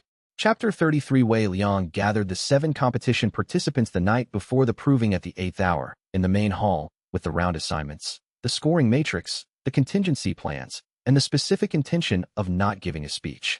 He went through the strategy one more time. Not because they hadn't heard it. He had run 4 complete strategy reviews in the past 3 weeks, but because the final review was different from the previous ones. The previous reviews had been planning exercises. This one was confirmation that every person in the room held the complete picture simultaneously, that there were no gaps in the understanding, that every contingency was accounted for. He covered everything. Round assignments. Backup round assignments if the primary assignment became unavailable. Scoring profiles for each matchup. Communication signals during the rounds. Qiulan's demonstration protocol, which she had rehearsed 43 times. The brothers' positioning parameters for the paired combat format. Bai Suin's round 3 scenario, which was the moment the strategy was designed to converge toward. When he finished, the hall was quiet in the specific way it was quiet when everyone was processing rather than reacting. He looked at the 7 of them. He had been in this compound for more than 4 months. He had arrived with 1 disciple and a theory and 2 bags. The 7 people in the room had come to him from the cultivation world's discard pile, its surplus inventory of people whose capabilities didn't fit the taxonomy. Each of them had been told something about themselves that was wrong. Each of them had been training for months on the premise that it was wrong and that the right framework would show what they could actually do. He looked at each of them in turn and registered, for the first time in an explicitly personal rather than observational way, what the training had built in each one. Bai Suyin had arrived with a torn certificate in the posture of someone deciding. She now carried herself with the density of someone who had decided and was living on the other side of it. The single-element compression work had given her something that went beyond technique, a knowledge of her own limits that was so thorough it had become a kind of fluency. Fenjua had arrived with 3 dead meridians and the specific stillness of someone who had been preparing for a long time not to need anything. He had learned, in 5 months, not to prepare for that. His single meridian technique had become the most refined cultivator-specific method the sect possessed. He had not stopped the dark humor. He had found something to direct it toward. Qiulan had arrived at 14 with a plateau that no one had been able to explain. She now possessed an analytical capability so precise it read cultivation states like a medical chart. She had turned a limitation into an instrument. The brothers had come together, rejected together, and had spent 5 months building the combined technique that made them something neither could be alone. Rong Mei had built a medical practice out of what she could have spent on resentment. He did not know how to say any of this without it sounding like the kind of things sect leaders said before a competition. He had a strong aversion to saying things that sounded like things sect leaders said before a competition. So he said, I don't need you to win this for me. I need you to do the thing you've been training to do. If you do that, the result follows. He looked at them. Qiulan had her notebook closed, which meant she had the relevant information in her head already. Dun Chao, who was not competing but had asked to attend the review, had the specific expression he used when he was encountering something he found structurally interesting. Fenjua's arms were at his sides rather than crossed, which was the relaxed version of his combat posture. The brothers were sitting close enough that their opposing affinities were in range. Bai Suyin caught his eye. He had been learning, in recent months, to read what he saw there instead of just registering the surface. What he saw was not nerves and not confidence, something more specific than either. The certainty of someone who has done the work and has checked the work and knows the work holds. He held her gaze for a moment. Get some rest, he said. The competition convenes at the 7th hour. They went to bed.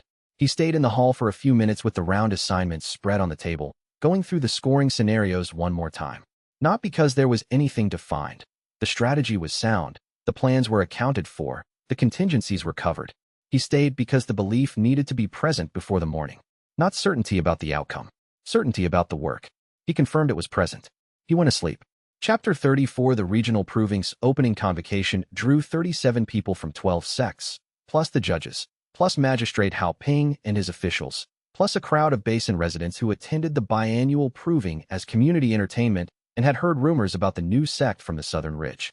Wei Liang counted the crowd from the registration area while his disciples warmed up. He was not warming up himself. He was not competing. His role was strategy and observation.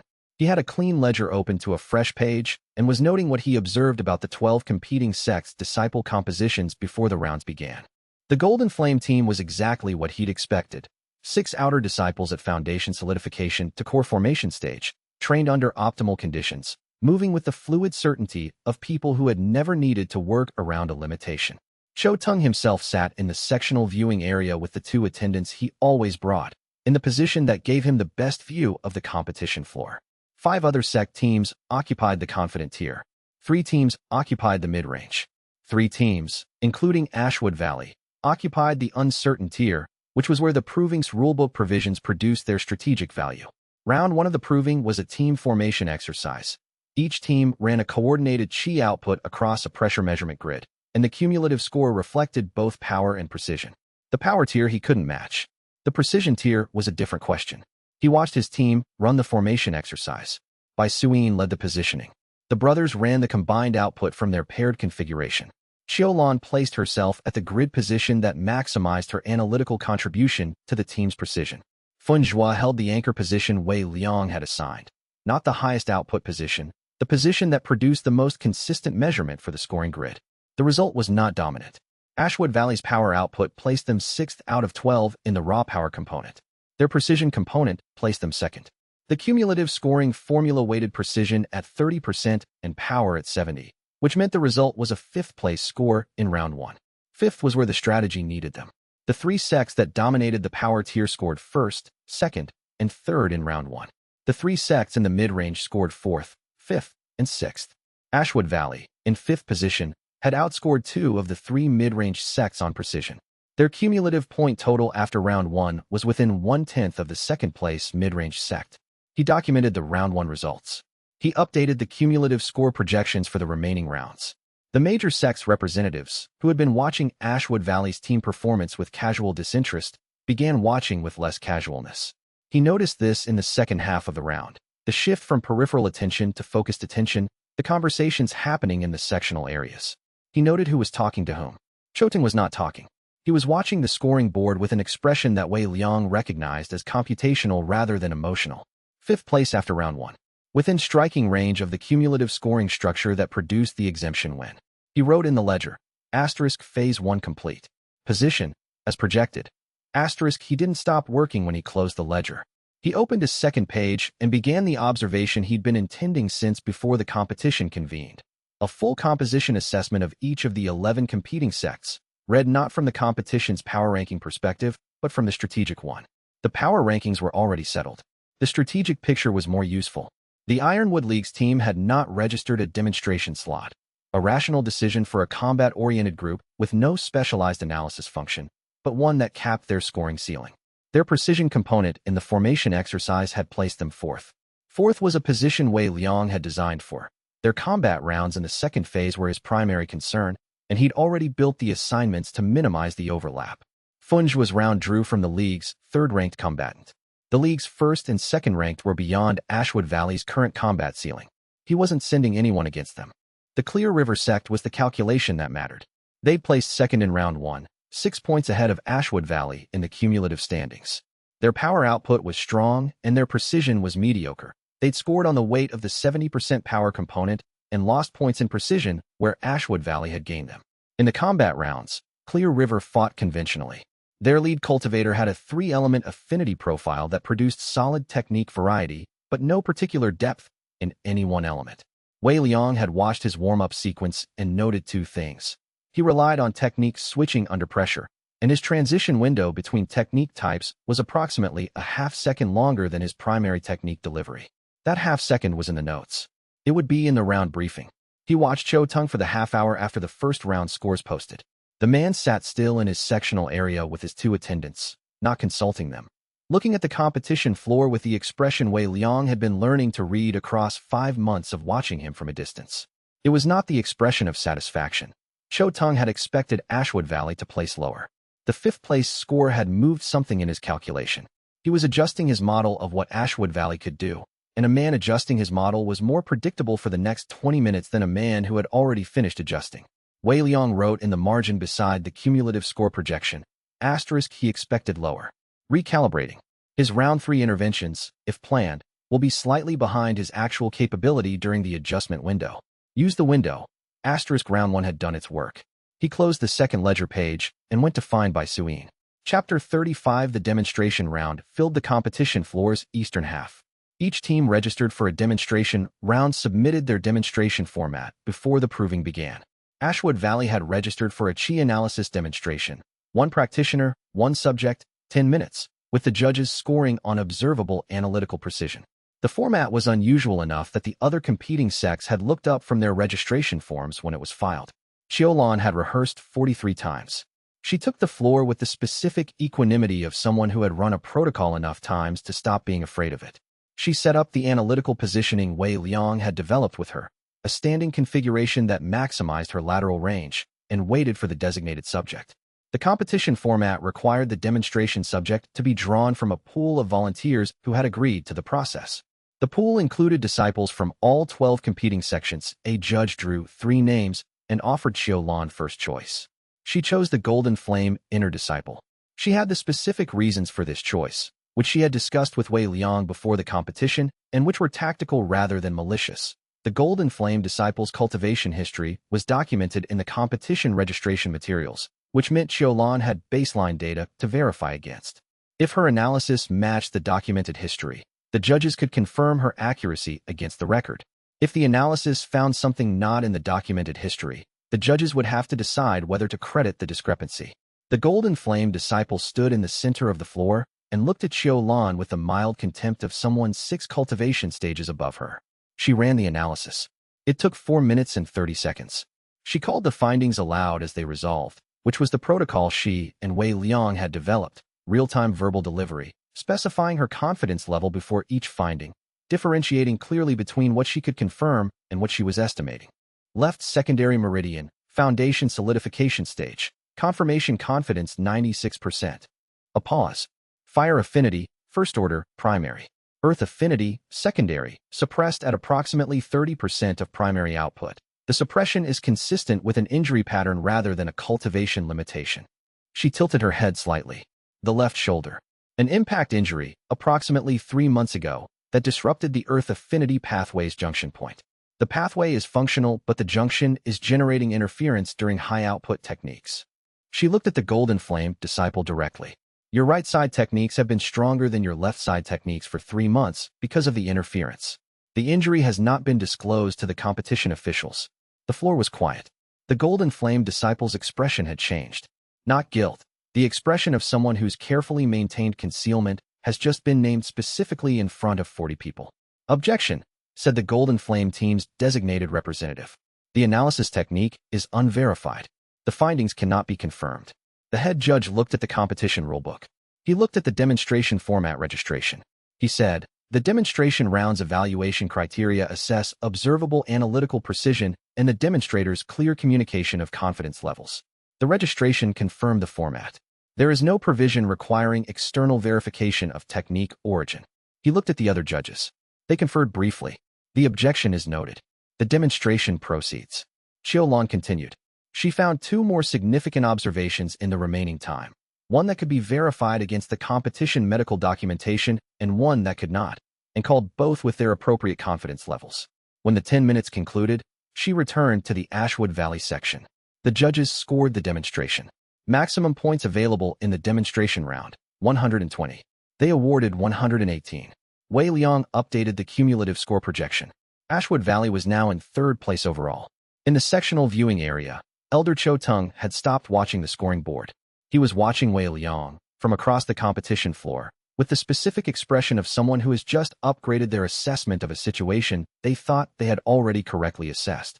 Wei Liang met his eyes across the floor for a moment. Then he looked back at the cumulative score projection. 3rd place. Round 3 would decide it. He wrote in the ledger, asterisk phase 2 complete.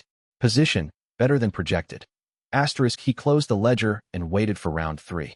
Chapter 36 Funge's third round opponent stepped onto the floor with 3 functional meridians, a meridian opening third stage cultivation, and the relaxed posture of someone who expected to win by a comfortable margin. The Ironwood League disciple was technically his superior in every measurable way the standard taxonomy provided. Stronger chi base, broader affinity access, wider technique range. He had trained under the Ironwood League's formal program in conditions that matched his cultivation architecture.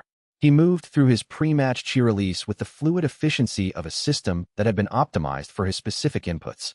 Funge watched the chi release pattern from across the floor and noted, from 5 months of learning to read cultivators by their chi signatures, that the league disciple was favoring his right side, slightly, less than 10 degrees, not visible to anyone who wasn't watching for it. A minor dominant side compensation that the training program had probably been trying to correct and hadn't fully corrected. He filed this.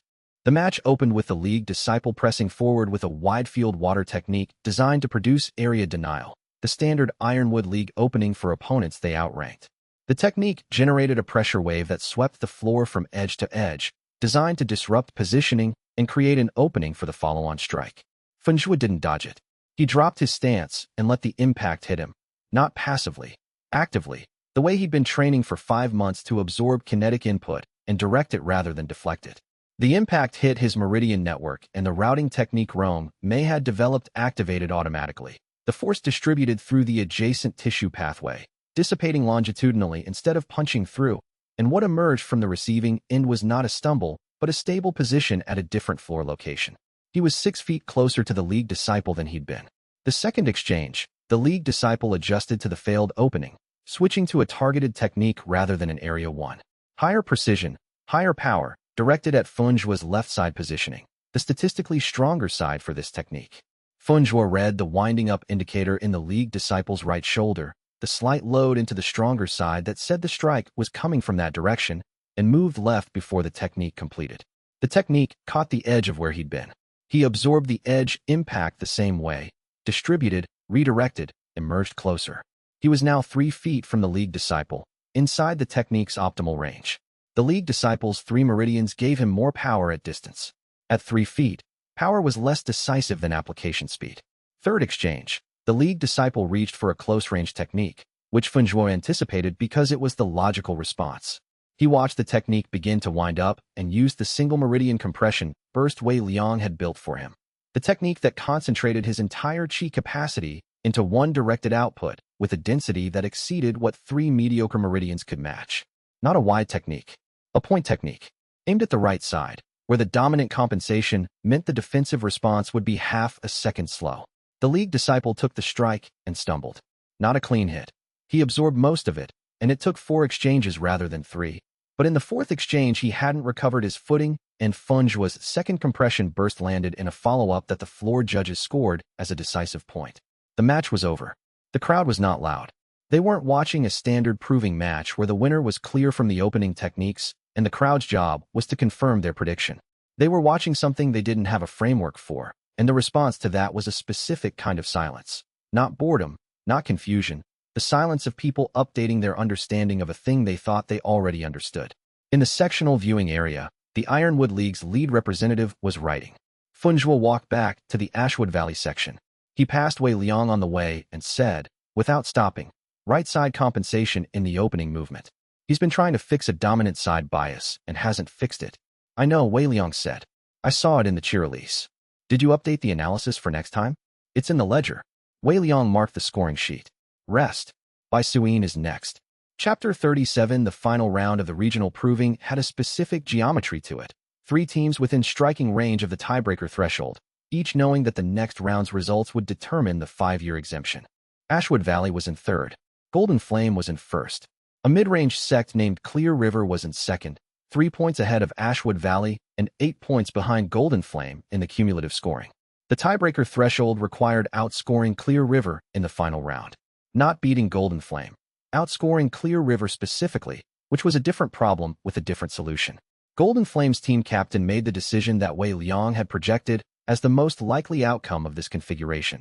He stepped up and personally challenged Bai Suyin to a direct match. Not because beating by Suyin was necessary for Golden Flame's win position. They were already in first, but because the captain had been watching Bai Suyin's cumulative scores for 2 days and had decided that defeating her specifically, publicly, in the final round, would produce the kind of impression that his advancement record would benefit from. It was a personal decision dressed as a strategic one. Wei Liang had noted this as a potential outcome in the contingency planning and had discussed it with Bai Suyin on day 1. She stepped onto the floor. The captain was core formation stage, dual earth-fire affinity, trained in Golden Flame's standard 3 affinity combat protocol. His earth techniques were broad and heavy, area control, terrain denial, the kind of technique that worked on opponents who couldn't move fast enough to avoid the coverage zone. His fire techniques were his secondary, used to punish opponents who got past the earth control. Bai Suyin had one element, earth. The captain opened with the earth technique Wei Liang had predicted, broad coverage, heavy pressure, designed to take the floor away from a single-element opponent who couldn't match his chi volume. The ground under his feet took on a dense, resistant quality that spread outward in a circle. A good technique. A technique that Wei Liang had seen him use in the earlier rounds and had analyzed in the contingency plan. Bai Suyin did not move away from the coverage zone. She moved into it. She had spent 5 months developing a specific response to this technique. Not a counter, which would have required matching chi volume she didn't have, but a structural exploit. The broad earth technique worked by diffusing force across a wide area. Its defensive coverage was its strength and also its mathematical vulnerability. Force diffused across a wide area is, per unit of area, less dense than the same force applied to a point. Her training had been built around the single-element compression approach, taking all available earth chi and compressing it into a specific attack vector of the smallest possible cross-section. Not broad, a single line. Not the kind of technique anyone trained on the 3 affinity model had a conventional defense for, because the defense for broad earth technique was also broad. She hit the center of the coverage zone with the compressed line technique. The physics were simple and the effect was immediate. A concentrated earth chi spike at the exact center of a diffused earth chi field produced a pressure differential that collapsed the field's tension structure inward. The captain's coverage zone destabilized at the midpoint, and the destabilization propagated outward from center, and for approximately 2 seconds the captain was standing in an earth chi field that was actively working against his control rather than extending it. Bai Suyin was inside his optimal range with the field destabilized before he recovered. The floor judges called it decisive. The crowd of 47 cultivators who had been watching, not the casual competition audience, the specific 47 who had been following Ashwood Valley's matches since the first round, the ones whose silence in the competition area had not been confusion but sustained attention, went quiet in a way that Wei Liang recognized as the sound of people revising their models. The captain looked at Bai Suyin across the floor. His expression was not contempt. It was the expression of someone who had just been taught something they hadn't been taught before. Bai Suyin looked back at him without particular expression. She had made her point in the competition format that was available. She had no personal investment in his reaction. She walked back to the Ashwood Valley section. That was the clean version, she said to Wei Liang. Yes, he said. He was updating the cumulative scoring. The tiebreaker calculation had resolved. Ashwood Valley had outscored Clear River by 11 points in the final round. The 5-year territorial exemption was theirs. He wrote, Phase 3 complete. Result. Win. Chapter 38 How Ping signed the exemption certificate at the closing convocation with the expression of someone who had predicted this outcome and was now confirming the prediction without drama. The 12 competing sects received their final cumulative standings documentation. Ashwood Valley in first place by exemption win was noted in the official record with the same bureaucratic neutrality as every other result. The major sects representatives received their documentation. The crowd dispersed. Choting did not file a contest. The proving had been conducted under its own rules, and the rules had been followed, and he was not a man who contested results that had been reached correctly. The correctness of the process was the thing he had always relied on, and he was not going to compromise his own position by suddenly denying it. He did send a messenger. The messenger arrived at the compound the evening after the proving concluded, with a sealed note that bore no official designation and had no administrative character. It was personal. Wei Liang read it twice before writing anything in the ledger. Clever. You used the system. The system is mine. Enjoy the 5 years. He sat with this for a moment. Then he opened the ledger and wrote. Cho Tung's response to the proving win. He said mine. Not ours, mine. The system belongs to him personally, not to the cultivation institutions he represents. This is a claim of ownership, not of institutional authority. He added. Variable identified. A man who claims a system personally is not a man defending an institution. He is a man defending a position within an institution. The distinction matters. He wrote. 5 years. In 5 years the exemption expires, and the Confederation's notice will also have arrived. The 5 years is not a resolution. It's a development window. He folded the note and put it in the locked box. The locked box was getting full. He would need a larger box. He went to tell the others about the win. The celebration was genuine and brief. Genuine because 5 months of work had produced the result the work had been building toward, and brief because they were still in the main hall at the 9th hour reviewing what the proving had shown about their capabilities and gaps. Funjua had a list of 3 things he wanted to improve before the next time he faced a multimeridian opponent. Xiaolan was already drafting an analysis methodology refinement based on the demonstration round performance data. Bai Suyin had questions about the captain's recovery speed after the destabilization technique. Wei Liang answered the questions. He listened to the improvement lists. He updated the training schedule for the following week. Rong Mei, across the table, was watching him with the expression she used when she was deciding whether to say something. He had learned this expression over 3 months of working in the same compound. She didn't say anything at the table. She said it later, when the others had gone and she was still at the table reviewing her medical records. You're already planning the next 5 years. Yes, he said. The celebration is over. The situation has improved. The celebration is appropriate to the improvement's magnitude. He closed the schedule. The situation is not resolved. The appropriate response to an unresolved situation that has improved is to continue working. She looked at him for a moment. Can I see what you're working on? He slid the schedule toward her. She read it. She read all of it, which was 3 pages, which took more time than he'd expected. She set it down. You figured out how to make the world's system produce results it was designed to exclude, she said. That's either going to change cultivation or make you a lot of enemies. I assume both, he said. She looked at the schedule one more time. I'm glad I'm here then, she said. She picked up the clinic records and went back to them. He went back to the schedule. Something had settled between them, in the same permanent way things settled when they were placed where they belonged. He noted it in the margin of the schedule, in characters smaller than his standard notational size, load-bearing. He was not entirely sure what he meant by it. He left it there.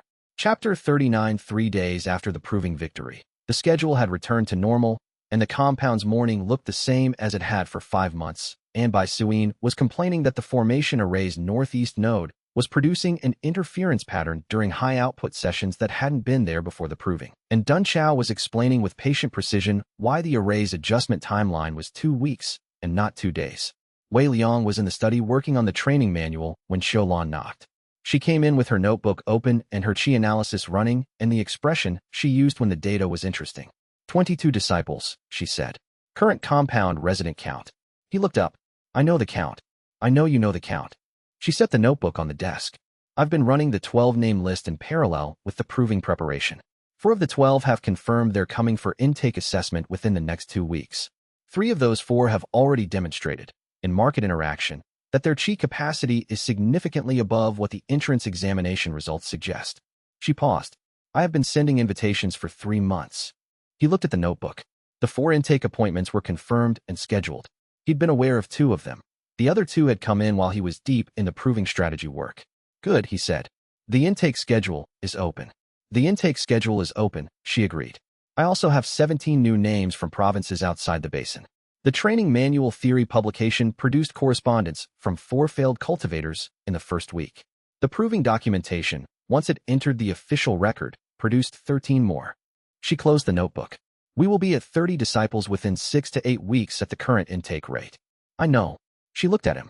The Confederation notice that you've been expecting, the one the anonymous message predicted at 30 disciples, is 6 to 8 weeks away. I know, he said again. He picked up the training manual. That's why I need to finish this today. He looked at the manual's current state. 4 chapters complete, 3 in draft. The manual needs to be documented and distributable before the Confederation notice arrives. If the notice creates a legal challenge, the manual being in distribution gives us a different kind of standing. You've been planning for the Confederation notice since the day the anonymous message arrived. He looked at the manual. Xiaolan, the 17 names from outside the basin. Send them all intake information. Standard format. She made a note. All 17. Yes. He paused. The sect exists to help people who were incorrectly assessed. The number of incorrectly assessed people in the cultivation world is very large. The intake rate reflects that. He picked up his brush. Continue doing your job. She left to do her job. He spent the morning finishing Chapter 5 of the training manual draft and the afternoon reading the 7-Pillar Confederation's administrative code. The manual was the easier work. The 3 draft chapters needed structural editing rather than original content, and he had been working on the structural layer in evening hours for most of the past week. He finished the edits by mid-morning, read the chapter once through for consistency, and set it aside. The complete manual would run to 7 chapters plus an appendix of case documentation. The 7 chapters contained the theory, the method framework, and the documented case examples. He had been deliberately keeping the specific techniques out of it. The theory belonged to anyone who needed it. The techniques were his to protect until he understood what would happen when the Confederation's notice arrived. The theory in public distribution before the notice created a different legal position than a private methodology unknown to outside observers. A theory document on the regional notice board, with copies distributed to the correspondence contacts, meant any Confederation effort to restrict the sect's practice would have to contend with a publicly circulating framework that predated the restriction. He had been thinking about this for 4 weeks. The logic held. He moved to the Confederation research in the early afternoon. The 7-Pillar Confederation's administrative code for cultivation sects was a public document. He had pulled the full text from the regional archive 3 weeks earlier and had been reading it in 30-minute sections. The triggering threshold for the minor sect registration requirement was precisely what the anonymous message had described: 30 cultivators in active cultivation training, sustained for 30 consecutive days, in a registered organization. The threshold was clear. The registration itself was more complicated. Registration as a minor sect didn't eliminate Ashwood Valley's legal status. It changed the framework under which the sect operated. Specifically, it brought the sect's territorial exemption under renegotiation through the Confederation's fee-sharing arrangement rather than the independent magistrate process that had produced the proving result. Fee-sharing meant reduced fees and Confederation oversight. Confederation oversight meant the same institutional framework that had deemed all of his disciples unfit for cultivation would have administrative access to the sect's operations. He found 2 historical exceptions in the afternoon's reading. The first was a pathway for sects demonstrating specialized cultivation methodology with no equivalent in the existing Confederation framework, which was precise language, the kind of legal drafting that suggested someone had used it before. He wrote the phrase out and marked it twice. The second was a 40-year-old panel ruling in which a sect had argued its methods constituted a distinct cultivation tradition rather than a variant practice and had been reclassified accordingly. The sect itself was long dissolved. The precedent was not. He wrote in the margin, *2 pathways. Both require documentation before the notice arrives. Both are achievable. The manual is the documentation. Finish it today. This was the weight of the 6 to 8 week window Xiaolon had named. Not the intake count. The documentation gap. He picked up his brush and went back to Chapter 6. Outside, Bai Suin's counting cadence carried through the study wall. She ran the formation sequence with a precision that was both more technically correct and, somehow, more motivating than his own delivery of the same instructions. He had stopped finding this uncomfortable months ago. The discomfort had been about pride, and pride was an analytical variable that produced no useful output.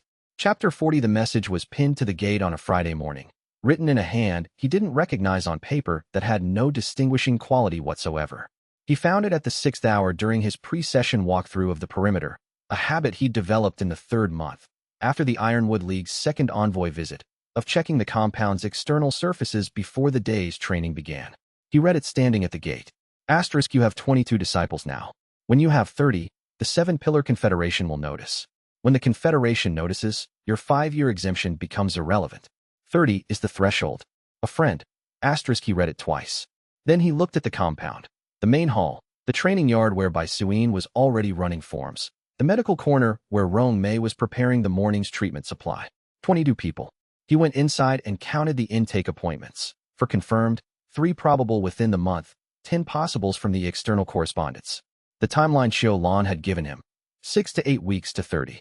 He walked to the study and added the message to the locked box, which he had replaced 2 weeks ago with a larger box. He locked the larger box. He opened the ledger to a new page and wrote, *2 anonymous communication. Format identical to the first, no identifying markers, generic paper, unknown hand. Same voice, a friend. Consistent with a pattern of advance warning about institutional thresholds I haven't reached yet. *, he wrote. *, the first communication knew the sect would exist before it did.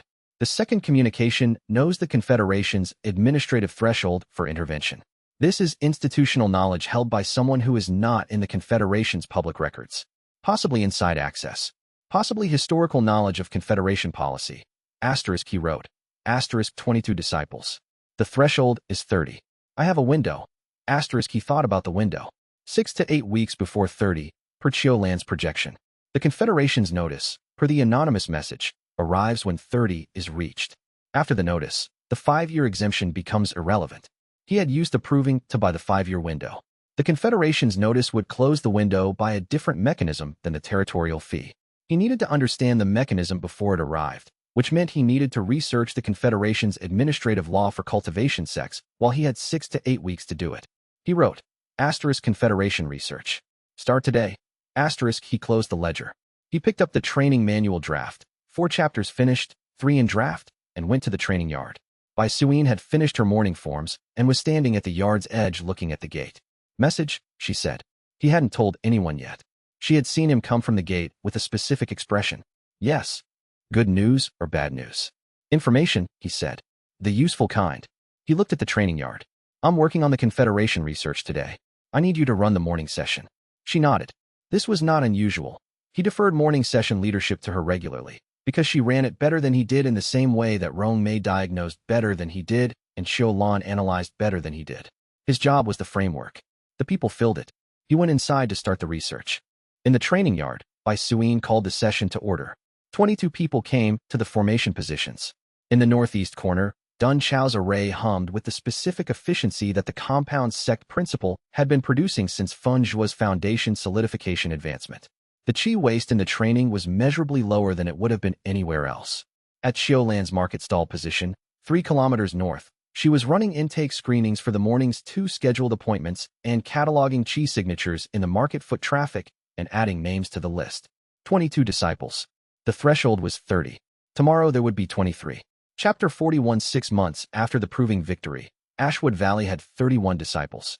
Wei Liang counted them on the morning the Confederation notice arrived. Not because the count had changed overnight, but because he had been tracking the approach of 30 for 6 weeks and had developed the habit of counting the training yard formations as a calibration against his own projections. 31. In the formation positions, running Bai Suyin's morning drill with the efficiency that the compound sect principle had been producing since Feng Zhuo's foundation solidification advancement. The air in the yard was warmer than the air outside the compound walls by approximately 2 degrees. He had noticed this 3 weeks ago. He had attributed it to the sect principle's qi waste reduction effect. He had not told anyone yet because the evidence was anecdotal and his thermometer was a hand placed at the gate threshold. The notice was delivered by a Confederation administrative courier at the 7th hour, in an envelope stamped with the 7-pillar emblem and a formal registration sequence number. He signed for it at the gate, took it inside, and read it at his desk without sitting down. The language was precise and bureaucratic and entirely expected. Ashwood Valley sect had reached the 30 cultivator threshold under Confederation Administrative Code Section 14, Clause 7, establishing an obligation to register as an affiliated minor sect or demonstrate qualifying grounds for alternative classification within 60 days of the notice date. Failure to respond within 60 days would result in administrative dissolution proceedings. He read the specific language of qualifying grounds for alternative classification twice. It was the phrase he had found in his Confederation research 4 weeks ago, the pathway for sects demonstrating specialized methodology with no equivalent in the existing framework. The phrase appeared in both the historical precedent and the current code language, unchanged, which meant the pathway was still open, which meant his preparation had been for the right target. He folded the notice. He placed it in the locked box, which he had replaced again 3 weeks ago because the second box had also become full. He was now on his 3rd locked box. He opened his notebook to the research section he had been building since the anonymous messages warning and reviewed the 2 pathways he had identified. Pathway 1, demonstrate specialized methodology. Pathway 2, claim distinct cultivation tradition status. Both required documentation. Both required a panel review before the Confederation's administrative panel, which convened quarterly. The next quarterly panel session was in 11 weeks. The 60-day response window was 9 weeks. He had 2 weeks of overlap. 2 weeks was not comfortable. 2 weeks was workable. He went to find Xiao Lan. She was at the market intake position when he arrived, running a qi analysis on a man who had traveled from the next province after reading the training manual theory document. which had by now circulated to 3 further provinces beyond the regional notice board posting. He waited until she finished. She finished with the precision she brought to everything and turned to him with her notebook already open. The notice arrived, he said. I know. The courier passed through market. She made a note. 60 days. Yes. He looked at the intake subject, a man in his 40s with the specific posture of someone who had been cultivating without formal instruction for a long time and had developed the compensatory habits that came with that. How does he look? Strong, she said. Non-standard Earth affinity pathway. The conventional test would read it as absent. She looked at the man. You're from the Clearwater district? 30 kilometers north, he said. How many cultivation attempts have you made? 6 formal assessments. All negative. He said it without inflection. He had been doing it for 20 years, and the inflection had been replaced by something more practical. Wei Liang looked at Xiaolan. She looked back at him. Standard intake, he said. She wrote the intake appointment. He walked back toward the compound, through the basin's morning crowd, counting the weeks in his head. 60 days. 11 weeks to the panel session. 2 weeks of overlap.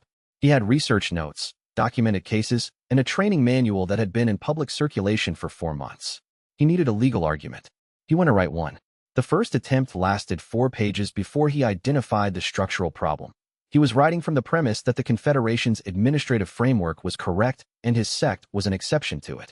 The premise was wrong and was producing an argument that was technically sound and persuasive in the wrong direction. The argument would demonstrate that Ashwood Valley met an exceptional provision rather than that the existing framework was inadequate for what the sect was doing. He stopped. He reread Section 14, Clause 7 of the Administrative Code. The clause had been written for a specific kind of organization, a cultivation sect that had developed a specialized support methodology, like medical cultivation or formation engineering, that didn't compete directly with the standard combat cultivation framework the major sects ran. The clause's drafting assumption was that specialized methodology occupied a niche rather than a challenge. His methodology was not a niche. It was a direct critique of the standard framework's foundational assumptions. If he argued it as a niche, he would win the exception and lose the principle. The exception would classify the sect as a support organization rather than a cultivation institution, which would restrict what his disciples could claim in the cultivation hierarchy. If he argued it as a critique, he would win the principle and risk losing the exception on the grounds that he was arguing with the panel rather than petitioning it. He sat with this for an hour. The lamp oil burned lower. Outside, the compound was quiet. Past the 9th hour, most disciples already in their quarters. He could hear the formation array's low hum from the northeast corner, running at its night maintenance frequency, cycling through the node check pattern Dun Chao had programmed into it 18 months ago. He picked up the brush again. He would argue both. The methodology was specialized. That met the statutory language.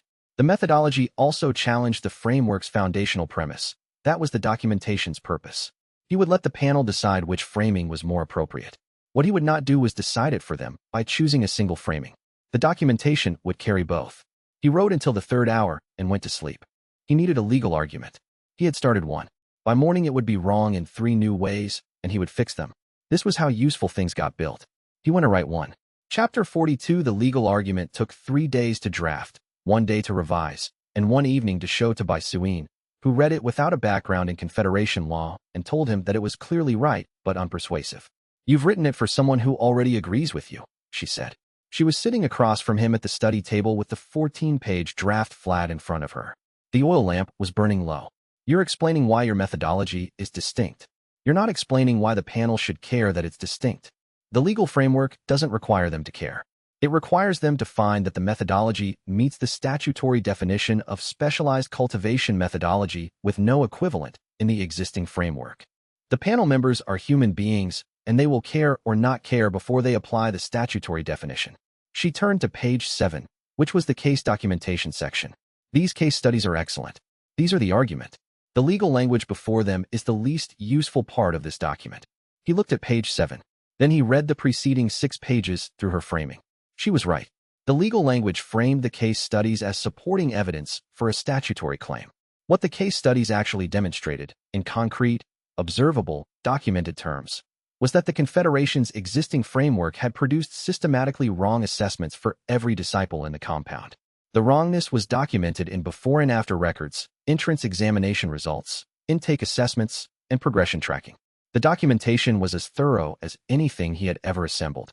The panel doesn't need the statutory argument if the documentation is complete, he said. They still need the statutory argument. But lead with the documentation. She pushed page 7 toward him. Start here. Explain the legal claim at the end, after they've already understood what it means for 31 real people. He reorganized the document over the next 2 days. Page 1 became the documentation summary. Page 7 became page 2.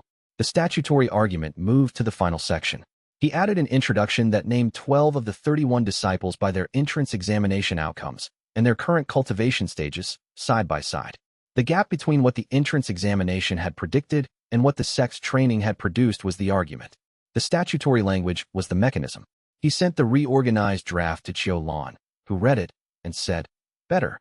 He sent it to Dun Chao, who was recovering from the qi depletion episode with the enforced rest he had agreed to for precisely this kind of sedentary work. Dun Chao read it for 2 hours, marked 4 sections with small corrections, and sent it back with a note. Asterisk the formation array documentation on page 6 is wrong. The node spacing in the second generation array was 4.3 meters, not 4.1. Correct it. They will check. Asterisk he corrected it. He filed the application with the Confederation's Regional Administrative Office on a Tuesday morning, 22 days after the notice arrived, with 38 days remaining in the response window. This left 5 weeks before the quarterly panel session. He had built in the buffer deliberately. If the panel had procedural objections to the application's format, he needed time to respond to them before the session date. The Confederation's regional office acknowledged receipt within a week. The acknowledgement said, asterisk application received. Panel review scheduled for the 3rd session week. Notification of panel composition will follow. Asterisk he wrote the date in the ledger and went back to the training schedule. The Confederation research had occupied 12 hours of the past 3 weeks that would otherwise have gone to disciple development. He was aware of this as a cost. He updated the training sessions he had missed by running double sessions for the following 2 weeks, which Bai Sui noticed and commented on during the 2nd week. You're overcompensating. I missed 12 hours, he said. The sect didn't miss 12 hours. I ran the sessions you weren't in. She looked at him steadily. You don't have to recover time someone else already used. We managed. He sat with this. The quality was different. The quality was sufficient, she said. Different is not the same as worse. She went back to the formation drill. He went back to the revised training schedule, which he reduced from double sessions to 1.5. She noticed. She said nothing. The panel notification arrived on the 29th day of the 60-day window. 5 panelists, 3 from the Confederation's Cultivation Standards Office and 2 from the Regional Magistrates Oversight Board. He read each name through the cross-reference information Qiu Lan maintained and formed a preliminary model of which framing would be most compelling to which panelist. The cultivation standards officials were likely to care most about the methodological distinction argument, whether Ashwood Valley's approach genuinely had no existing equivalent. The regional magistrates' representatives were likely to care most about local impact and the specific disc disciples' histories. He wrote 2 supplementary briefs, one for each audience, and attached them to the main application as appendices. Dun Chao, recovered enough for desk work, reviewed the formation array appendix one more time and found one additional correction. A date had been transposed in the array's original installation record. He corrected it. Dun Chao, handing back the corrected pages, said, your argument is sound. What you haven't accounted for is that the panel will also be receiving a submission from Chotan. Wei Liang looked at him. He has standing to submit an opposing brief. Any established sect in the region has standing to comment on a panel review affecting regional competition for cultivation resources. Golden Flame qualifies. Dun Chao folded the pages. I would expect him to submit within the next 2 weeks. His brief will argue that your methodology is a variant of existing cultivation approaches and doesn't meet the specialized methodology threshold. Wei Liang added this to the ledger. Is he right? Technically? Partially. Some of what you do has precedent in medical cultivation and formation theory. The synthesis is new. Whether partial precedent defeats the statutory argument depends on how the panel reads no equivalent. Dun Chao looked at him. Prepare a rebuttal. Draft it now so you're not writing it the night before the session. He drafted the rebuttal that evening. He was right about 3 new problems by morning. He fixed them. Chapter 43, the Comprehensive Capability Assessment, took 1 week and produced 47 pages of documentation. Wei Liang ran it with Qiu Lan's analysis and his own resonance sensing together.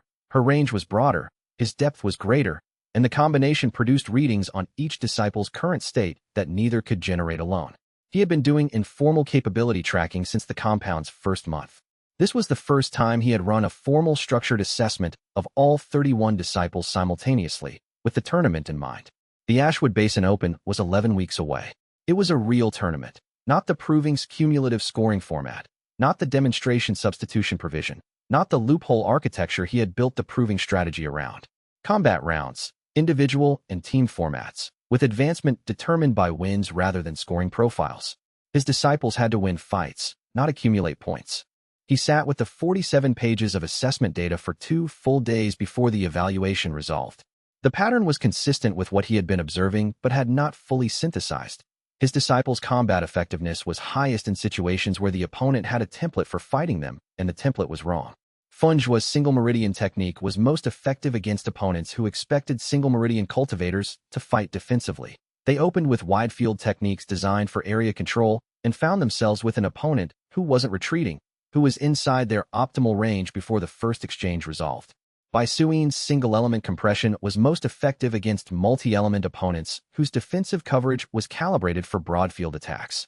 The Chow brothers' combined technique was effective against anyone fighting them as 2 separate opponents. In every case, the weapon was the opponent's assumptions. The tournament's field would include sects that had not watched Ashwood Valley compete before. That was an advantage that existed only once. The first round would be fought against opponents whose assumptions were untested.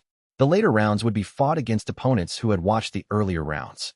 He needed the team's 5 strongest fighters in the early rounds, maximizing wins while the assumption advantage held, and the most adaptable fighters in the later rounds, where adaptability was worth more than the diminished element of surprise. He wrote the team composition in the ledger. Then he wrote it a second time with the adaptation order reversed. He compared the 2 versions. The first version prioritized wins.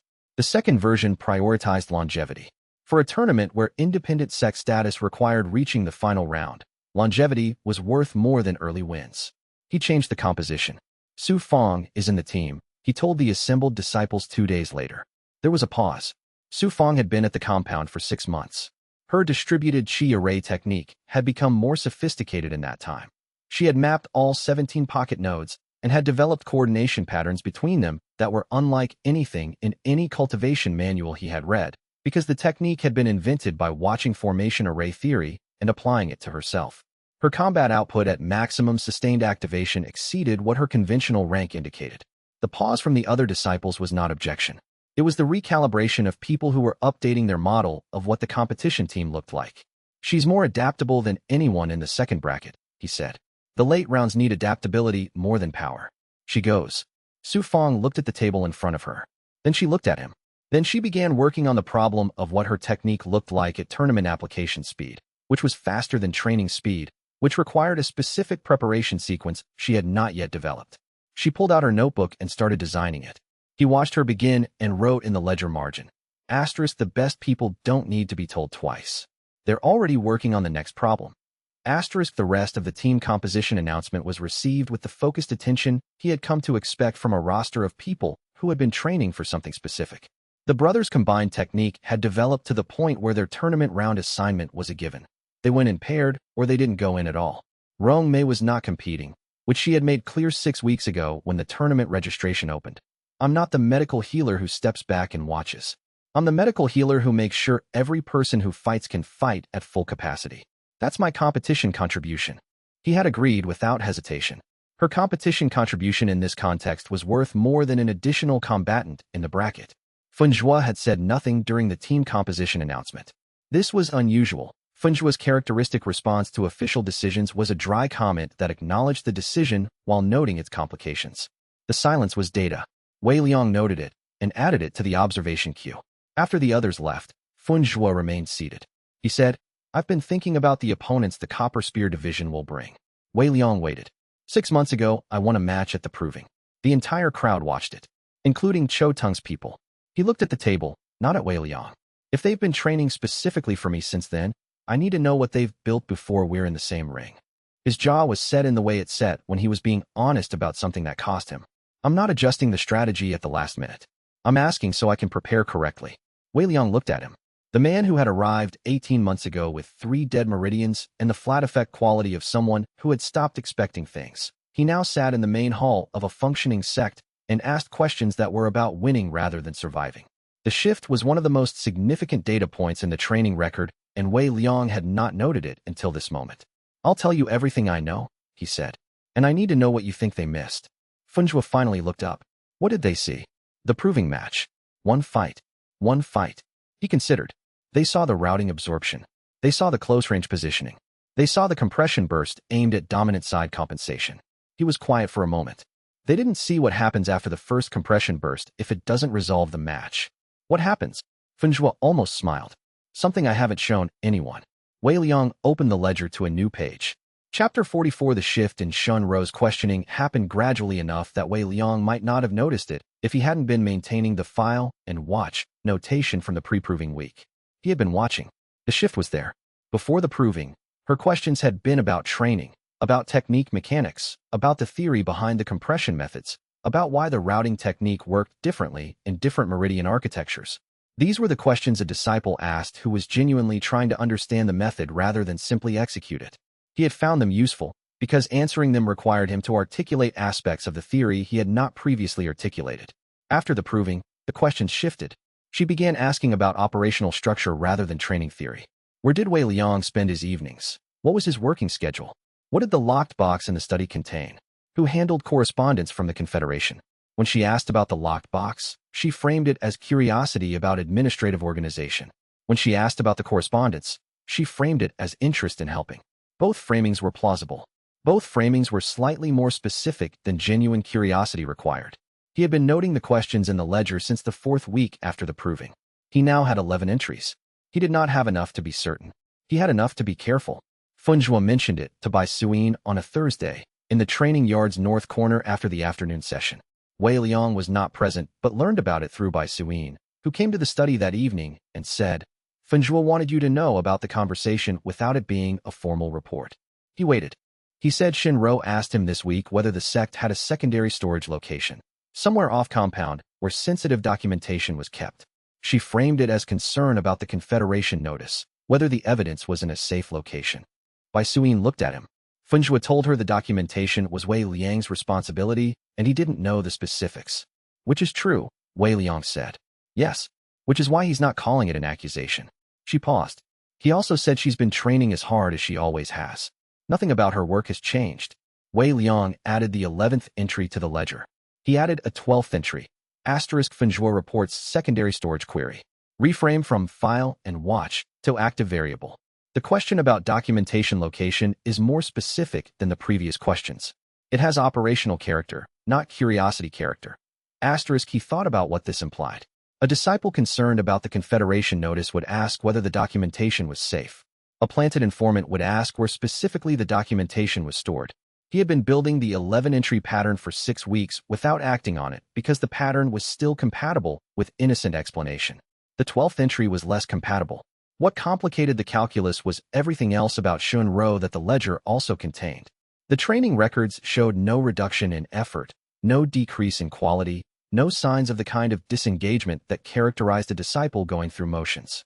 She had improved her earth affinity technique significantly in the months since the proving. She had stopped crying at sessions. She had started running voluntary morning forms before the official session began, before most other disciples were awake. None of these things were consistent with a disciple who was present only to report. None of them ruled it out either. He did not tell Bai Suyin what he was thinking. She was already watching. That was sufficient for now. He went back to the tournament preparation, carrying the 12th entry. The thing he kept arriving at, and had to deliberately set aside to function, was the complication of what the training record showed. He had 17 months of data on Shun Ro. The data showed a cultivator who had come from a genuine place of rejection, who had trained with genuine effort, who had improved in ways that were not consistent with someone going through motions. If she had been planted by someone who had accepted that the planting process would involve her genuinely growing inside the sect they wanted her to destroy. That was not a comfortable thing to know. It meant that whatever she was doing, some portion of it was real. He had been treating the Shun Ro variable as a binary. Either she was a planted informant or she was a genuine disciple. The 12th ledger entry was forcing him to reconsider the binary. She might be both, in proportions that had been shifting since she arrived. The person who had answered Funjua's questions in the East Postern was the same person who now ran voluntary morning forms before the official session. Those things could both be true simultaneously. He did not know what to do with this. He filed it in the ledger as asterisk binary assumption invalidated. Variable is composite, not binary. Adjust model. Asterisk he did not know what adjusting the model looked like yet. He added, watch what she does with what she knows. A composite person will show the composite in action eventually. He went back to the tournament preparation. He carried the 12th entry and the revised model and the specific weight of caring about someone's training record when the training record's authenticity was uncertain. He was better at the data than at this part. He knew this. He kept working. Chapter 45. The Ashwood Basin Opens registration list was posted at the regional magistrate's office 11 days before the competition opened, and Wei Liang read it on the morning of the posting with a specific quality of attention that Xiao Lan, standing beside him outside the magistrate's building, described afterward as very still. For other sects from the surrounding region had registered. 2 small sects Wei Liang had seen compete in the proving, 1 mid-sized organization from the Northern Valley that had not competed in the proving, but whose disciples appeared in the regional market circuit regularly, and a combat division registered under the name Copper Spear Division, with a golden flame affiliation notation in brackets. He read the affiliation notation. He read it again. Copper Spear Division is a golden flame combat training unit, Xiao Lan said. She was reading from her notebook, which contained the Regional Cultivation Organization cross-reference she maintained as a standing document. Semi-independent structure. They field disciples in regional competitions under their own registration rather than Golden Flame's registration, which allows the parent sect to avoid direct accountability for competitive outcomes. When was it established? She checked the notebook. The founding registration is dated 9 months ago. She looked at him. 6 weeks before the proving. He was still for a moment. Chou Tong had established a semi-independent combat unit 6 weeks before the proving, not in time to enter it in the proving, but in time to have it operational for the next regional competition. The one that required combat wins rather than scoring profiles. The one he would have anticipated Ashwood Valley needing to enter for independent sect qualification. He wrote in the ledger, standing at the magistrate's building steps. Chou Tong didn't enter Golden Flame at the proving because he didn't want Golden Flame's record attached to a loss. He has been preparing this for 9 months. The Copper Spear registration predates the proving result. He anticipated needing a competition-ready unit that could lose without affecting Golden Flame's standing. He added. The entry fees are his personal fees, not sect fees. His note said the system was his. A man who pays personally for a competition unit is not defending an institution. He is pursuing a personal objective. Variable. What the objective is beyond stopping us. I need the complete roster of Copper Spear's registered combatants, he told Xiao Lan. She turned to the magistrate's office records clerk and asked. The clerk provided the public registration documentation within 10 minutes. Xiao Lan read it in 8 registered combatants, she said. All at foundation solidification to core formation stage. 3 of them have competition records in other regional tournaments that I have records for. She marked 3 names. These 3 have specifically documented techniques against single meridian opponents. He read the 3 names. He looked at the documentation she handed him. The 3 techniques were not general anti-single meridian strategies. They were specific counters to the approach Fenjua had used at the proving, the absorption and redirect method, the close-range positioning, the compression burst aimed at dominant side compensation. The techniques weren't guesses. They were responses to a specific observed method. Someone had watched Fenjua fight at the proving and had spent 6 months building specific counters. He was still for a second time. The air smelled like morning market, cooking oil and river water, and the particular drystone smell of the magistrate's building steps. He stayed still until the implications finished arranging themselves. He looked at Xiao Lan. She had arrived at the same conclusion. He could see it in the expression she used when data resolved into something unambiguous. The tournament starts in 11 days, she said. Yes, he said. He folded the roster documentation. The 11 days could be used for alarm or for preparation. He had built a practice across 6 months of keeping those 2 responses distinct. I need your full chi analysis cross-reference on all 8 registered combatants. Whatever you can access from public records, competition histories, and regional market interactions. He paused. And I need to talk to Fenjua today. She started making notes. He went back to the compound, composing the conversation with Fenjua in his head. Not the part where he explained that Copper Spear's fighters had built specific counters. That part was straightforward. The harder part was what came after it. The explanation of how those counters had been built, which required explaining that the technical detail of Fenjua's technique had been reported with sufficient precision for 6 months of targeted training to produce a specific technical response. That precision didn't come from watching one fight at the proving. It came from months of observation from inside the compound, from someone who had been present during training sessions and had access to the kind of detail that no outside observer could obtain. He had been avoiding naming this conclusion for 12 entries. The 12th entry had named it anyway. He found Fenjua in the training yard running his evening sequence, the solo compression drills he ran after the official sessions ended, which Wei Liang had learned to not interrupt, because interrupting them produced worse outcomes than the conversation he would have had if he'd waited. He waited. Fenjua finished the sequence in approximately 20 minutes, reset his stance, and looked at Wei Liang across the yard with the expression he used when he already knew something was coming. "The tournament roster," he said. "Yes." Wei Liang walked into the yard. 3 of Copper Spear's combatants have built specific counters to your proving technique. The counters are too precise to have been built from the proving match alone. Fenjua was quiet for a moment. His chi circulated in the single meridian pattern, warm and dense in the still air. He didn't look away from Wei Liang. Someone told them. Yes. Someone who watched training, not just the proving. Yes. Another quiet moment. Then, I knew she was outside the gate before the proving. I reported it because I was concerned, not because I was certain. He looked at the compound wall, toward the east postern. "Is she still here?" "Yes," Wei Liang said. "I need her to stay here a little longer. I need to understand what she's been sending and to whom." Fenjua looked at him. The expression was not anger. It was the flat quality he used when he was accepting something that cost him. He had learned, in 18 months, to accept costs with precision rather than emotion. "You're going to let her keep reporting." "I'm going to let her report what I want Cho Tung to believe," Wei Liang said, "which requires her to still be reporting." Fenjua looked at the training yard. His breath was visible in the cooling evening air. "What do you want Cho Tung to believe?" Wei Liang opened the ledger. "I'll tell you what I've worked out so far. I need you to tell me what they missed when they watched you fight." Fenjua turned back from the wall. Something had settled in his expression, not comfort, but the functional quality of someone who had picked up the next problem and was already working on it. He sat down on the training yard stone bench and said, "They watched the proving match. One fight. They saw the routing absorption, the close-range positioning, the dominant side compression burst. What didn't they see? What happens on the 38th exchange?" He looked at his hands. The proving match ended at 4. The Ironwood fighter didn't push to 38. He paused. The Copper Spear fighters will. Wei Liang wrote this down. He had been watching the Shun Rho variable for weeks.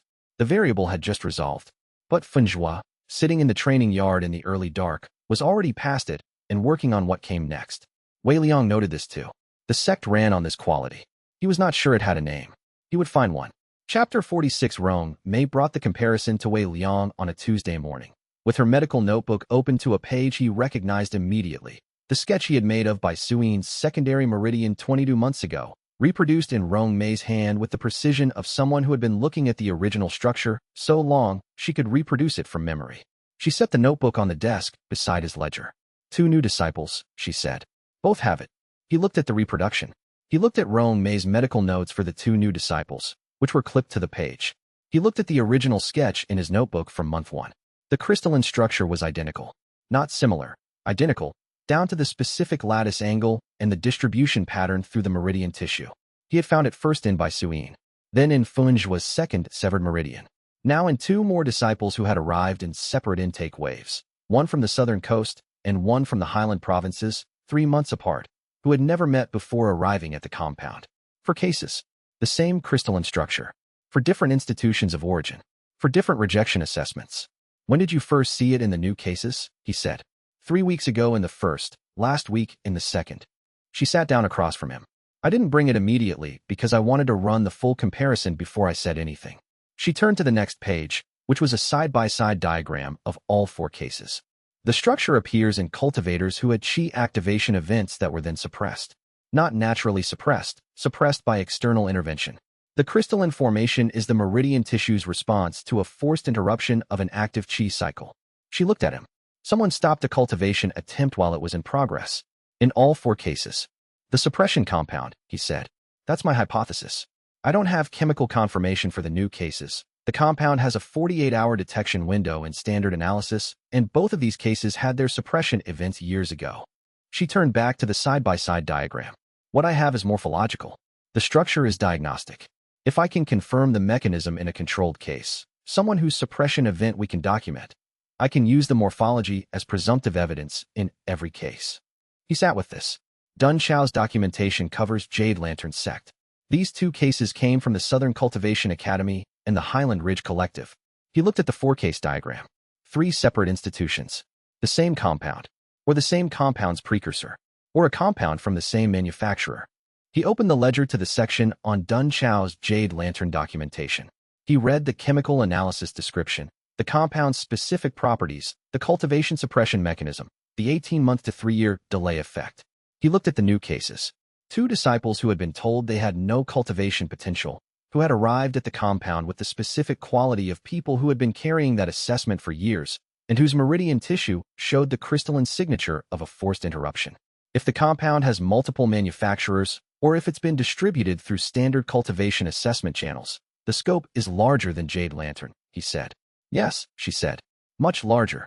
He wrote in the ledger, *4 cases of crystalline meridian suppression from 4 different institutions. The morphology is consistent across all 4. The distribution scope is not regional. This is a systemic practice, not an isolated one. He added. If the compound reaches the cultivation examination process through standard assessment kit channels, if it's in the test stones, or in the preparation compounds that examination centers use, the number of affected cultivators is not hundreds. It may be tens of thousands. He looked at what he had written. He closed the ledger. This doesn't leave the compound yet, he said. Not until I understand the full scope. Releasing this information at the wrong time, through the wrong channel, gives the Confederation an opportunity to contain the scandal by containing US. He paused. Keep documenting. Every new case, every crystalline pattern. I want a complete morphological record before anyone outside this compound hears the word. Rome made a note. She looked at the 4-case diagram one more time. Baisuin doesn't know that her meridian structure is part of this. No. Should she? He thought about it honestly. Yes. When I understand it well enough to tell her something true rather than something alarming. He looked at the diagram. Her meridian structure has been serving a function in her cultivation that she's been developing without knowing what it was. When I can explain the function, I'll explain the origin. Rome closed the notebook. She went back to the medical wing. He sat with the 4-case diagram in his mind and the weight of a word that had been growing heavier since Dun Chao's revelation. Systematic. He thought about the sequence. Someone had manufactured the compound. Someone had distributed it. Multiple institutions across multiple regions had used it in their assessment processes. The distribution network required logistics, ordering channels, supply lines, delivery mechanisms that blended with the standard cultivation assessment supply chain. It wasn't a secret compound administered in secret. It was something that had been normalized into the assessment process so thoroughly that the administrators who used it might not have known what they were using. Or they had known and had decided the labor supply benefits outweighed the cultivator harm. He didn't know which yet. He needed to know, because the response was different. He opened the ledger to a new section. He wrote, *distribution investigation. Starting points. 1. Dun Chao's chemical analysis cites a specific compound composition, traceable to manufacturers if the cultivation supply chain maintains origin records. 2. Xianxia analysis can identify the crystalline pattern in any candidate she assesses, build a map of affected cultivators by institution of origin. 3. The 4-case diagram currently shows 3 institutions. Need 20 cases across 15 institutions before the pattern is undeniable. He added. Timeline. The Confederation panel session is in 5 weeks. If the suppression compound evidence is going to affect the panel's decision about the SECT status, it needs to be presentable at the panel. 5 weeks is not enough time for a complete investigation. It may be enough time for a preliminary map. He went to find Xiaolan. Chapter 47 The Crystalline Meridian Investigation consumed 3 weeks before he understood it well enough to name. He used the 3 weeks carefully, not exclusively on the investigation, which would have pulled him from the tournament preparation and the Confederation panel work, but as a sustained background layer running beneath the other tasks. Rong Mei ran the medical documentation. Xiaolan's chi analysis capacity, applied to every new intake candidate, began generating a running count. He processed the count in the evenings. By the end of the 3rd week, he had 9 confirmed cases in the compound's current roster of 33 disciples. 9 out of 33, more than 1 in 4, with the crystalline meridian suppression pattern. All 9 had been told by formal assessment that they had no cultivation potential or severely limited cultivation capacity. All 9 had been developing cultivation capacity at the compound. The development rate varied, but the direction was consistent. He sat with the 9 cases until the pattern resolved. The crystalline structure wasn't damaged. He had been thinking of it as damage, as something done to the meridian tissue that had to be worked around or worked through. Rong Mei's routing technique success on Funjua's 2nd meridian should have told him earlier. The routing had succeeded at 80% efficiency, higher than her best previous case. The crystalline structure hadn't been an obstacle. It had been a facilitator. He pulled Rong Mei's routing case notes and read them through the new lens. The crystalline geometry created natural qi retention properties. It held charge longer than unstructured meridian tissue. It distributed it more evenly through adjacent channels when the routing path was established. The suppression event that had created the crystal structure had interrupted an active qi cycle, but the interruption hadn't destroyed the cycle's work. It had preserved it, locked it in the tissue in crystalline form, where it had been sitting for years waiting for a circulation pathway to open. He wrote, "*The suppression compound doesn't eliminate cultivation potential. It stores it. The crystalline structure is a qi battery in the meridian tissue, created by the forced interruption of an active cultivation attempt. The battery has been sitting uncharged and unaccessed because no conventional cultivation methodology treats the meridian tissue as a storage medium." He looked at this. He added, "*Funjua's second meridian. The routing technique opened the discharge pathway. The battery began functioning. This is why the routing efficiency was 80% rather than 60%. The crystalline tissue wasn't damaged meridian. It was a more efficient qi pathway than standard tissue." He added, "Every case of crystalline suppression is a case of stored cultivation potential waiting for the correct methodology to access it. The potential was never absent. It was locked." His resonance surged, not sharply, but with a sustained depth that was different from the breakthrough event surges. It was the resonance of understanding rather than the resonance of achievement. He sat with it until it settled and then picked up the brush again. He wrote, "*The sect's power source is not just the rejection. It's the storage. Every cultivator who was told they had no potential and who carries the crystalline structure has been accumulating stored potential since the moment of suppression. When they break through here, they're not starting from empty. They're releasing what was locked." He looked at the 9 names. He thought about Bai Suyin's secondary meridian, 22 months of training, the compressed single-element technique that had shattered a core formation field at the regional proving. She had not built that from nothing. She had built it from everything the Iron Root sect had told her was lost. He went to find her. But first he sat with the ledger for an additional 20 minutes, working through the implications of the last entry at a level he couldn't process while doing something else. The sect's power source was not just the rejection. It was the storage.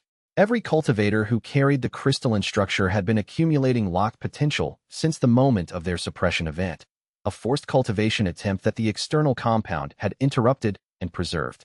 He had been thinking about the resonance system as something generated in the moment of breakthrough. The cultivation world declares permanent limitation. Disciple overcomes limitation. Resonance generates. The model was correct as far as it went, but it was missing a layer. The limitation wasn't permanent because the person was incapable. The limitation was enforced by a chemical intervention. The potential had been there the whole time, locked in the tissue, waiting, which meant the resonance wasn't generated by the impossible becoming possible. It was generated by the hidden becoming revealed. The difference was important, not philosophically, but technically. If the resonance mechanism responded to the revelation of hidden capacity rather than the creation of new capacity, then the potential resonance available from the crystalline cases was larger than he had been calculating. Much larger. The hidden capacity had been accumulating for years. The revelation event was the breakthrough. The breakthrough released not just what had developed since the disciple joined the sect, but everything that had been locked since the suppression. He wrote, "Resonance mechanism revised, 3rd revision. The hidden capacity is the source. The revelation is the event. I have been underestimating the scale of what each breakthrough generates." He looked at this for a moment. Then he put it aside, because it was information he didn't have enough data to act on yet, and went to find Bai Suyin. She was in the training yard, running the afternoon session's advanced drills with the 4 disciples she had informally taken personal responsibility for, not assigned to her, simply accepted by her as her concern, because that was how she organized her relationship to the compound. She finished the drill sequence before acknowledging him at the yard's edge, which was correct practice and which he had never tried to interrupt. "I need to show you something," he said. She looked at him. "Now, when you're finished." She finished the session. She came to the study. He showed her the 9-case diagram and the 4-case diagram and the routing case notes and his 2 weeks of analysis notes, without softening any of it. He told her what the crystalline structure was, what it meant, where it had come from. She sat with it for a while. "Iron Root sect," she said. "Their examination process. The chemical analysis isn't confirmed for your case specifically, but the morphological match is exact." He watched her read the 4-case diagram. "The potential the examination told you is absent has been present in that structure since before you arrived here. The training method accessed it. The examination compound locked it. She set the diagram down. She looked at the training yard through the study window, where 4 junior disciples were continuing their drills without her. The compression technique, she said. The single-element work. That was the methodology that opened the access pathway, he said. Yes. She was quiet for a long moment. Then, how many of the 33? 9 confirmed. Probably more who don't show the crystalline structure, but have less visible forms of the same suppression. He paused. Rong Mei believes the distribution reaches beyond this region. I believe she's right. Bai Suyin looked at the diagram one more time. Then she looked at him with an expression he hadn't seen on her before. Something beyond the certainty she usually carried. Something that was the certainty of a person who has just understood the full scope of something they thought they already understood. Then we have more work to do than I thought, she said. Yes, he said. Much more. Chapter 48. The tournament opened on a Tuesday in the 7th month, with 43 cultivators from 5 sects competing in the basin's largest agricultural hall, which had been converted for the occasion with temporary flooring and chalk-marked combat zones. Wei Liang arrived early and sat in the observation area with a clean ledger and the specific focus he used when he was gathering information rather than managing strategy. Bai Suyin had the team. The team knew the plan. His job in the first rounds was to watch and update. He watched the first 2 rounds from that position and saw something he had built for, but had not fully expected to see. His disciples fought differently when he wasn't actively directing them. Not worse. Differently. Bai Suyin ran the team with a tactical intuition that his ledger-based strategy couldn't fully capture. She made real-time adjustments in the seconds between exchanges, reading opponents' shifts before they resolved into observable data. Funjua, without Wei Liang's corner direction, fought with a freedom that the strategy sessions had been containing. The containment had been useful preparation. The absence of containment produced something Wei Liang's analysis had not accounted for. He watched Funjua take the second round's first match against a mid-sized Northern Valley sects combatant, a 3-meridian foundation solidification cultivator with competent technique and no particular weakness. The match ran 17 exchanges. Funjua won on the 18th with a technique Wei Liang had never seen in training, a lateral compression burst that used the second meridian's battery function to augment a misdirection sequence, drawing the opponent's defensive alignment left while the point landed from the center. He wrote in the ledger, Funjua has been developing secondary applications in the second meridian that he hasn't shown in training. He showed one today. It worked. The development is real. He underlined the next thought. I have been looking at the training record and not at what isn't in the training record. The record shows what I observe. The development that happens in the hours I'm not present doesn't appear in the record. This was the flaw, appearing again in a different angle. He had documented it after the near-departure incident. He had told himself he had adjusted. The adjustment had been to the specific pattern Bai Suyin had named. Not watching cost, not watching emotional state. He had not thought to watch for development that happened outside his observation. He had been measuring what he could see. He had not been accounting for what he couldn't. He added, second methodology gap identified. First gap, not watching cost. Second gap, not watching development that occurs outside observation window. Both gaps produce the same structural error. The model of disciple capability lags behind the actual capability because the model is built from observed data, and the observed data is incomplete. He closed the ledger. He watched Bai Suyin make 3 real-time adjustments in the third exchange of the team format round, each one correct, none of them in the strategy. She wasn't diverging from the plan. She was extending it past where the plan had specified, into the space where the plan had said execute and adapt. She was executing the adapt with the fluid precision of someone who had been doing this for 18 months and had internalized the theory well enough to apply it in context the theory hadn't anticipated. The first 2 rounds ended with Ashwood Valley advancing. Not comfortably. The Northern Valley sect had pushed harder than the projections suggested, and the brothers' combined technique had taken until the 8th exchange to fully stabilize. But advancing. He went to find Bai Suyin in the interim period between rounds. The team is making decisions I didn't anticipate, he said. She looked at him. Good decisions or bad decisions? Good decisions. He paused. I didn't anticipate them because they weren't in the plan. The plan was the starting point, she said. Not defensively. Factually. You build the framework. We fill it. You said that yourself. Yes, he said. He was quiet for a moment. I'm updating the observation notes. There's more here than the strategy accounted for. She looked at him with the expression she used when she was deciding whether to say something. You look like someone who is pleased but doesn't want to say so, because saying so would require admitting he underestimated us. He thought about this. Yes, he said. She almost smiled. Write it in the ledger, she said. Then we can do this again. She went to brief the team for round 3. He wrote it in the ledger. Not the pleased about the win version, the useful version. Asterisk disciples develop beyond training in the observation gaps. The development is real and is producing combat capability I didn't account for. The framework generates the foundation. The disciples build the structure. I have been treating the structure as mine to specify. It isn't. Asterisk he looked at this. He thought about Dun Chao saying build faster in those last 9 days. He thought about Bai Suyin managing Funge was near departure without a framework, using wine and listening instead. He thought about Su Fong designing her own tournament speed preparation sequence without being asked. He added, asterisk the sects output exceeds my model of it. Update. Stop treating the model as complete. The model captures what I can observe. What the sect is doing is larger than what I can observe. This is the correct direction for things to move in. Asterisk he closed the ledger. He went to watch round 3.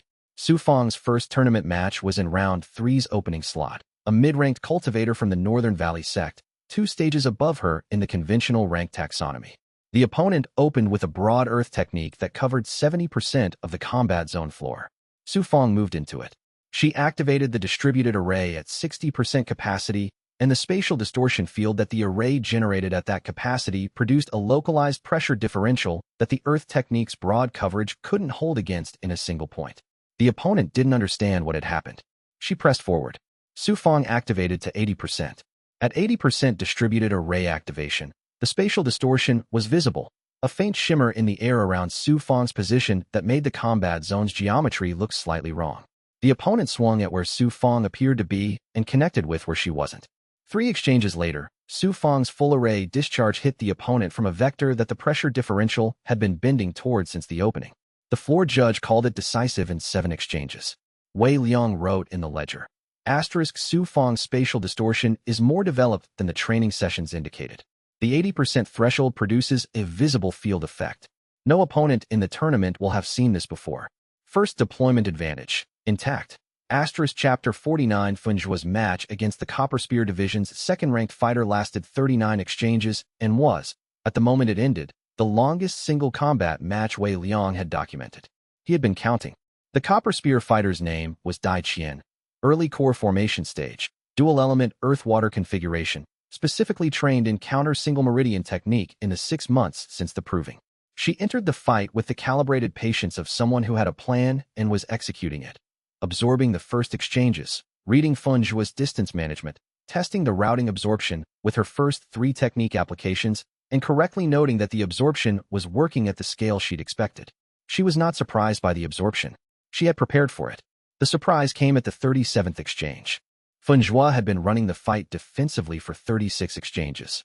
Not because he couldn't press. Wei Liang could see that plainly.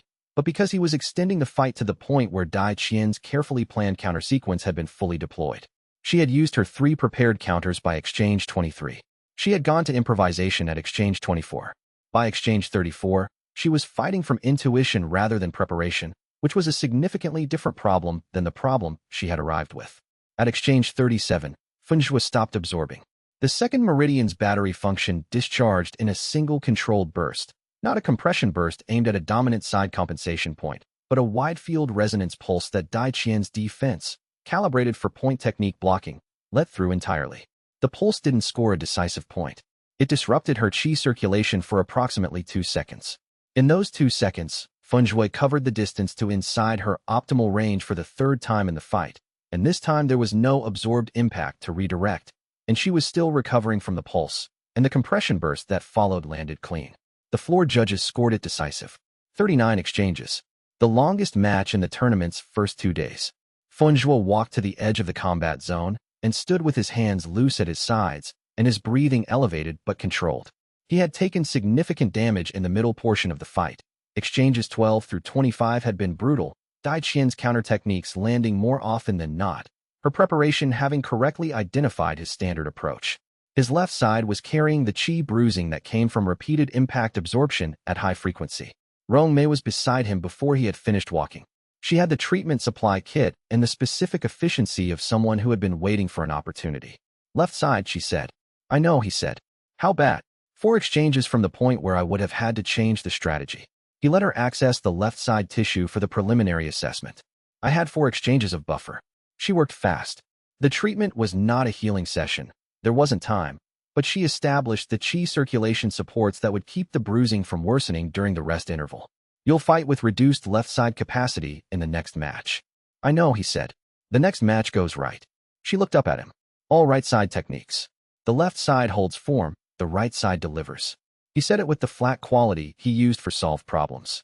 I figured that out at Exchange 12. I've been saving the right side capacity since then. Rongmei looked at him for a moment. Then she finished the circulation support and stepped back. Tell Wei Liang.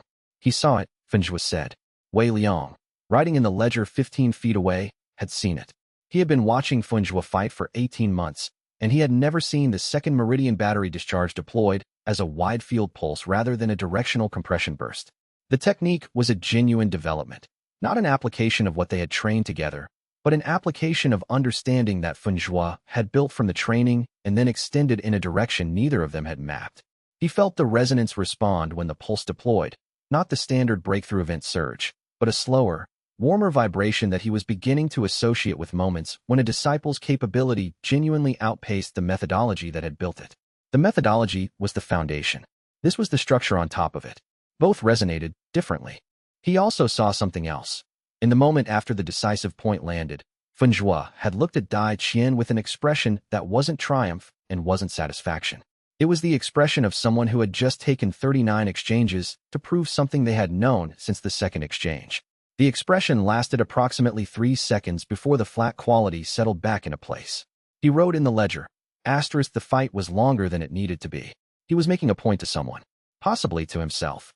*, he looked at the Copper Spear Division's sectional area, where Dai Qian's team was conferring in tight, tense conference. 3 of their 4 prepared Ashwood Valley counters had just been invalidated in a single match. They were rebuilding their model in real time. Wei Liang picked up the probability assessment page and updated the semi-final projection. Chapter 50 by Suyin found Shenro in the tournament lodging at the second hour of the morning, with a writing kit in her lap and a sheet of folded paper in her hand, and the expression of someone whose task had been interrupted rather than whose task was finished. She did not confront her.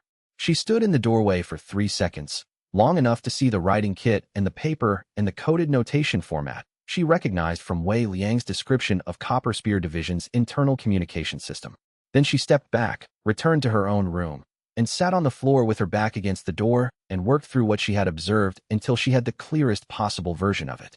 The paper was outgoing. The writing kit was half-used.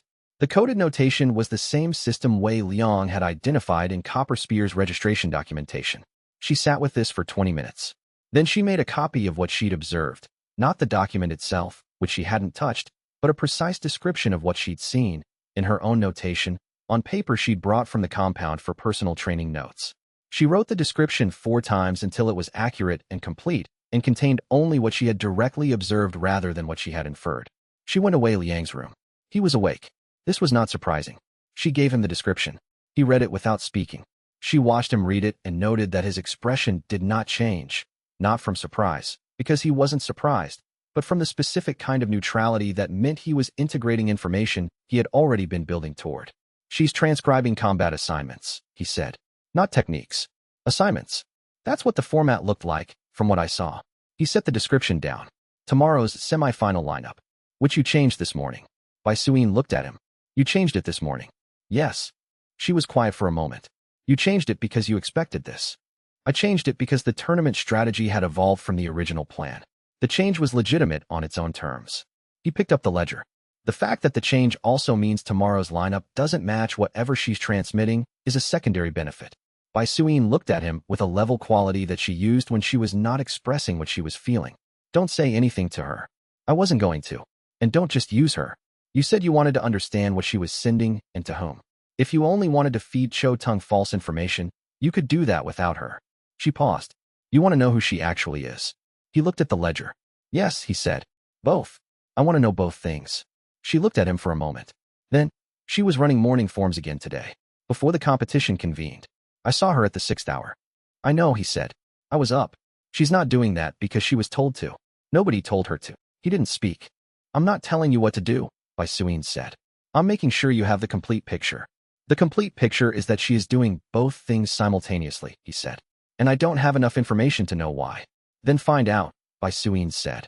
Before the tournament ends. Because when we win this, whatever she's been carrying is going to need to land somewhere. She went back to her room. He sat with the description and the ledger and the question she'd left him with. Before the tournament ends, he had 3 rounds left to find out. He thought about the 12 ledger entries and the training record and the morning forms and the half-used writing kit, and the possibility that these things came from the same person at the same time for reasons that he did not yet understand. The training record was not fake. He had been watching her for 12 months, and the training record was as real as anything he had observed. She had arrived crying, with a backstory that was compelling and a self-developed technique that didn't match the corpse chi assessment, and she had improved in exactly the ways that someone who had been genuinely misassessed improved. Not the improving of someone going through motions, the improving of someone who had been waiting for a framework that fit. If she had been planted, she had been planted by someone who was willing to let her become something real inside the sect they wanted her to destroy. That was either a very sophisticated manipulation or a miscalculation. They had planted her expecting she would remain false, and she had become partly true. He was building toward the partly true hypothesis, and he knew he was building toward it, and he was trying to assess whether he was building toward it because the evidence supported it or because he wanted it to be true, which were 2 different things with different implications. He wrote this in the ledger because the most useful discipline he had developed in 18 months of running the sect was the practice of writing down the analysis gap rather than papering over it. Asterisk note: I may be reading the training record favorably because I want the investment in her development to be real. Assess the evidence independent of preference. Asterisk he stared at this for a moment. Asterisk the evidence is compatible with both interpretations. The morning forms are real data. The writing kit is real data. Both are true simultaneously, and I don't have the mechanism that connects them yet. Asterisk he opened the ledger to a new page. He wrote at the top, asterisk Shinro. What she actually is. Asterisk below it he wrote, asterisk the mechanism is the question. A person doing both things at once is not 2 different people. She's one person doing 2 things. Find the mechanism and the rest follows. Asterisk he left space below that. He had 3 rounds to fill it. Chapter 51 Wei Liang fed Shinro the information at the end of the tournament's penultimate round. He didn't go to her directly. He ran it through the natural information flow the sect used during competitions, the same briefing structure he used before every round. He told the team the semifinal matchup assignments. He told them the adjusted lineup, which was the real lineup. And he made one addition that he did not add to the written briefing. A specific detail about Su Fang's technique development that was incorrect. Not obviously incorrect. Not the kind of detail that would produce a clearly wrong preparation, but a detail precise enough that a counter built on it would be misaligned with the actual technique by a specific measurable degree. It was the kind of detail that would appear in a round briefing note, and that would be transcribed directly by someone trying to document technique information for an external contact. He waited 3 hours. In the 3rd hour, he sent Xiao Lan to observe the Copper Spear Division's pre-match preparation session. She came back 30 minutes later. Their Su Fang counter is calibrated for a technique that peaks at 70% distributed activation, she said. The actual peak is 80. Their spacing is 3 degrees off the correct spatial distortion axis. He nodded. He wrote in the ledger, asterisk confirmed transmission pathway. Detail passed in briefing. Appeared in Copper Spear preparation within 3 hours. Speed of transmission suggests real-time or near real-time communication method, not a messenger relay, something faster. This is operationally sophisticated. Someone invested resources in this, not just a disciple with a brush. Asterisk he closed the ledger. The semifinal was 3 hours later. Ashwood Valley swept it 3 rounds to 0, not primarily because of the Su Fang counter failure, which contributed to the 3rd round, but because of 17 months of training and the specific quality of people who had been told they couldn't fight and had been proving otherwise for longer than they should have needed to. The Chow brothers' combined technique stabilized in the 4th exchange and produced the full effective core formation output from exchange 5 forward. Su Fang's spatial distortion field at 80% activation produced its visible shimmer in the 2nd round, and the opposing fighter's attempt to track through it produced 3 consecutive missed exchanges that resolved the match. Cho Tong was in the stands for the semifinal. Wei Liang watched him watch the 3rd round. The expression was the computational one, the one he had seen at the proving when Ashwood Valley placed 5th and at the demonstration round when Xiao Lan named the shoulder injury. A man who was updating his model repeatedly and finding that the update required more revisions each time. He walked through the crowd after the semifinal score was posted and found himself briefly adjacent to Cho Tong in the corridor near the sectional areas. Cho Tong looked at him. Close up, the computational expression had a different quality than it did at distance. Not hostility. the specific quality of a man who had made a miscalculation and was determining the precise nature of the error and how much it was going to cost. Semifinals, Chou-Ting said. Not a question. Yes, Wei Liang said. The final is tomorrow. Yes. Chou-Ting looked at him for a moment. The Copper Spear Division was prepared for you. I know, Wei Liang said. So was I. He kept walking. He did not look back. Behind him, in the corridor, he heard the specific sound of someone standing still for a long time. The semifinal result produced the precise, standing configuration the tournament bracket required.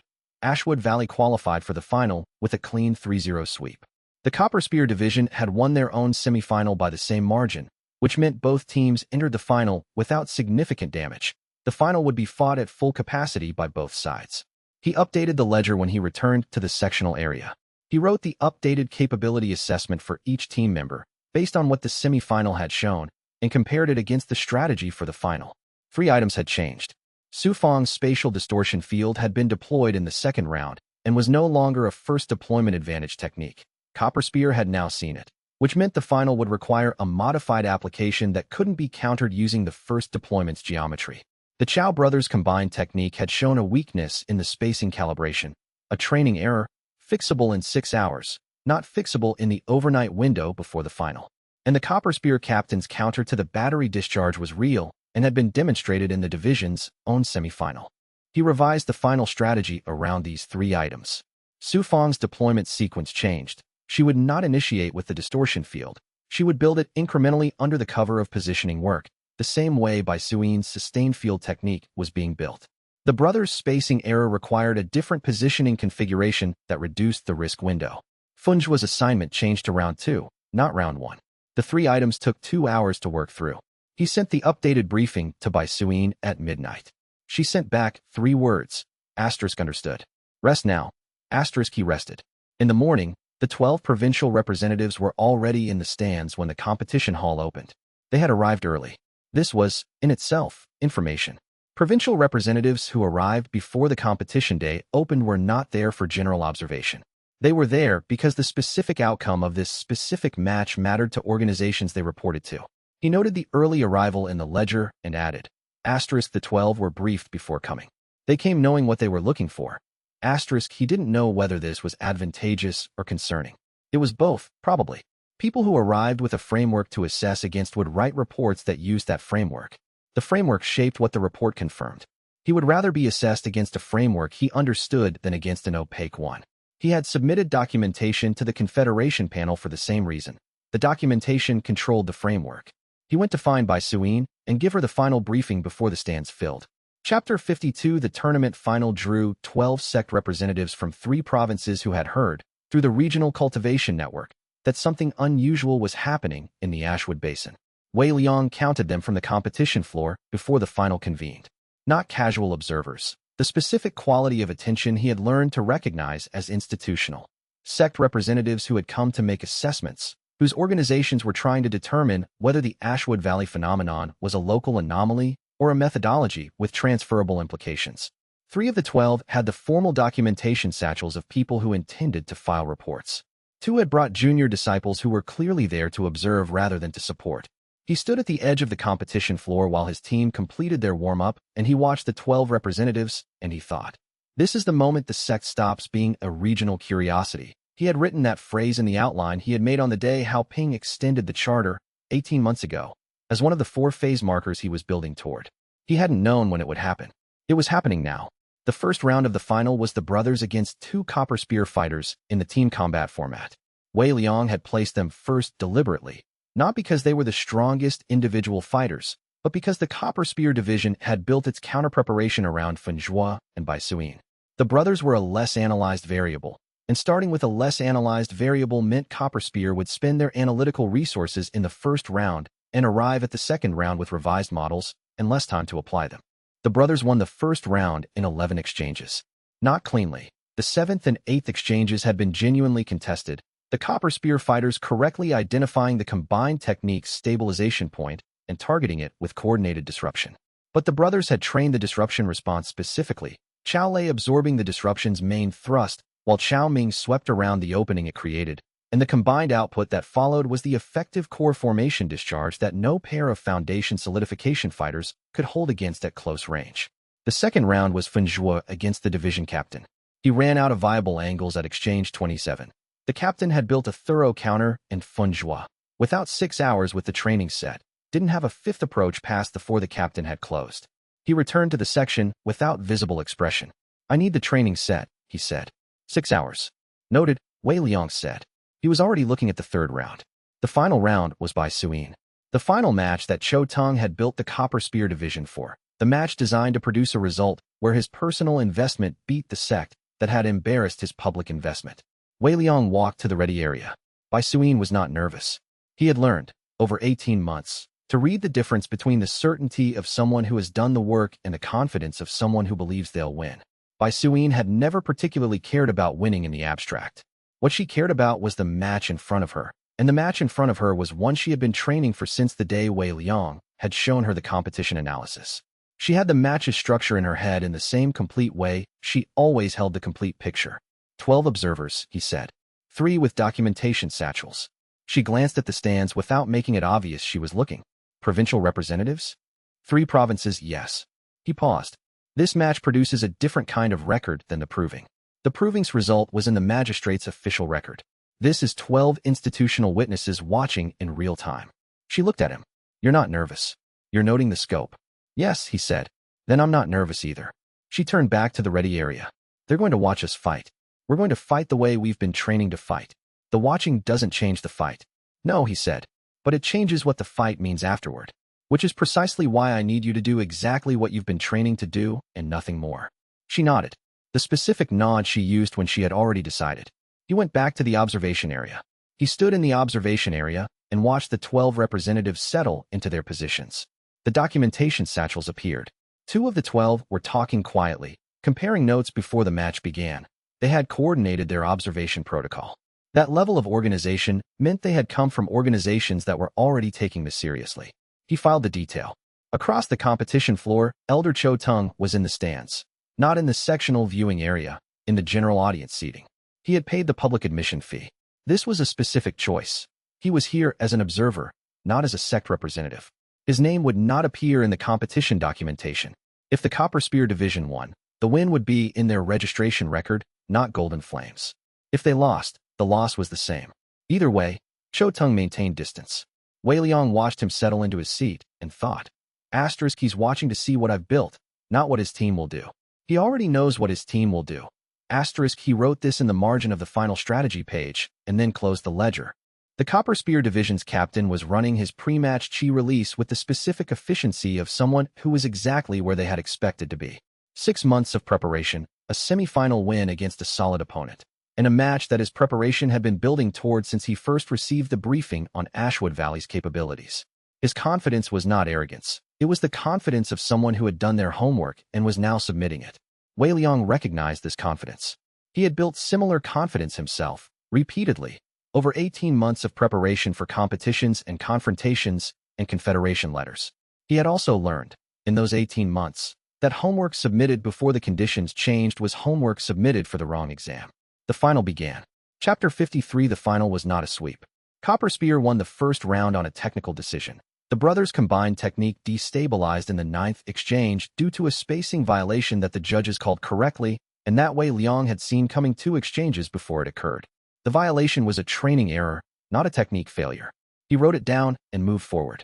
The second round was Fenjua against Copper Spear's first-ranked fighter. Their division captain, core formation stage, 3 functional meridians, with the specific quality of someone who had spent 6 months specifically preparing to fight Fenjua. The preparation was thorough, and the captain was good. He had read the routing absorption correctly. He had calibrated his distance management to keep Fenjua at the range where the compression burst trajectory was longest. He had built a counter to the battery discharge that had appeared at the 37th exchange the previous day. Fenjua fought him for 26 exchanges and lost on the 27th. He returned to the Ashwood Valley section without expression. Rong Mei assessed the damage. Moderate, nothing structural. He sat down and said, to no one in particular, "They built a counter to the discharge. I need 6 hours with the training set to get past it." "You have 6 minutes, Wei Liang said. "I know. I'm noting it for after." He looked at the floor. The final round is by Suyin. Yes, Wei Liang said. I know.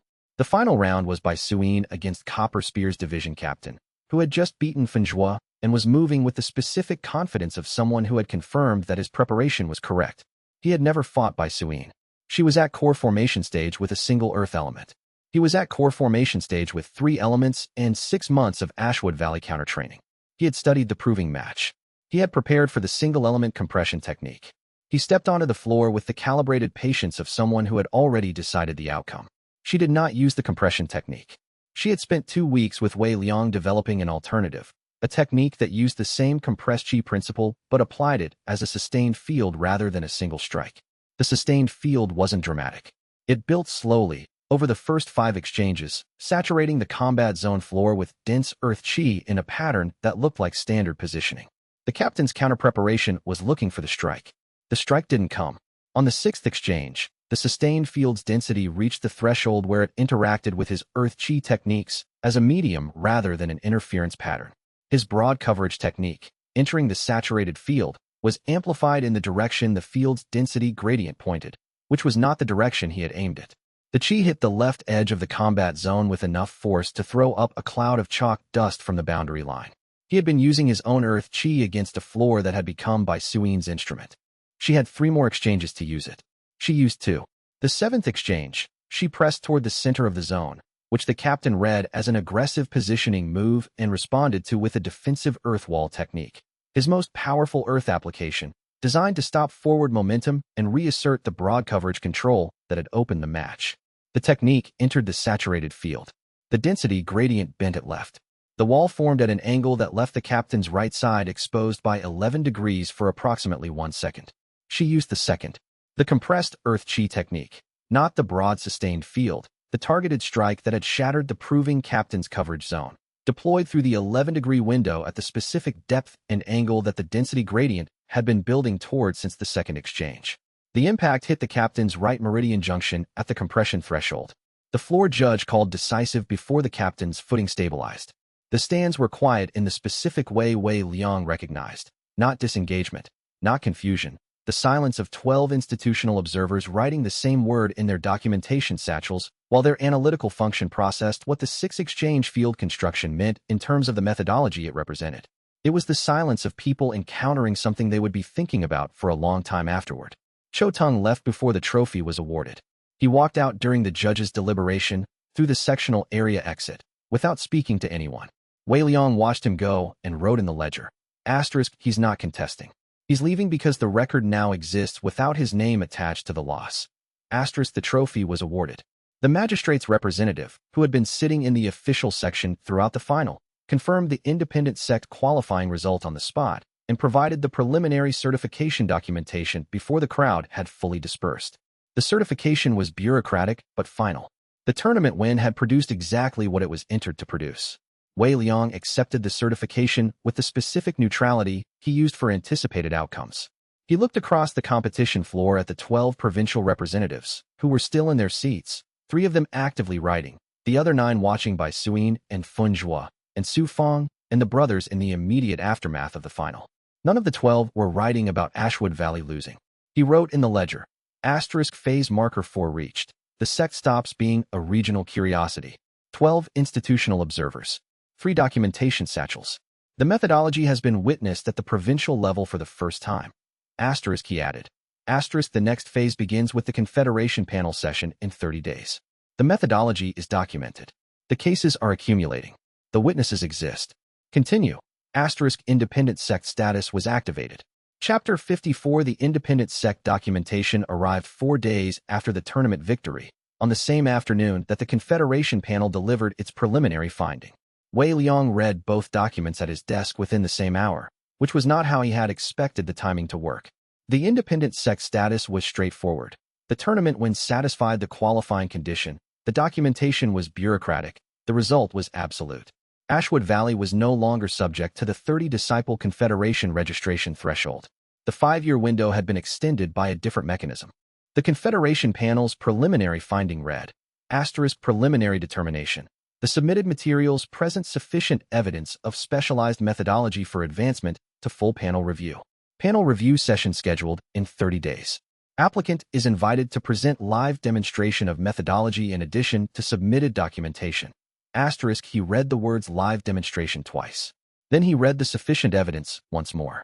He wrote in the ledger, asterisk panel preliminary finding, sufficient. Live demonstration requested. 30 days. Asterisk, he added. Asterisk note. Cho Tang's opposing brief did not produce summary dismissal. The panel advanced the application. The opposing brief may have satisfied the panel's concern about whether a challenge existed, which paradoxically made the application more credible. A submission without opposition can look overconfident. A submission with documented opposition looks substantive. Asterisk, he went to tell the others about both documents. The celebration was different this time.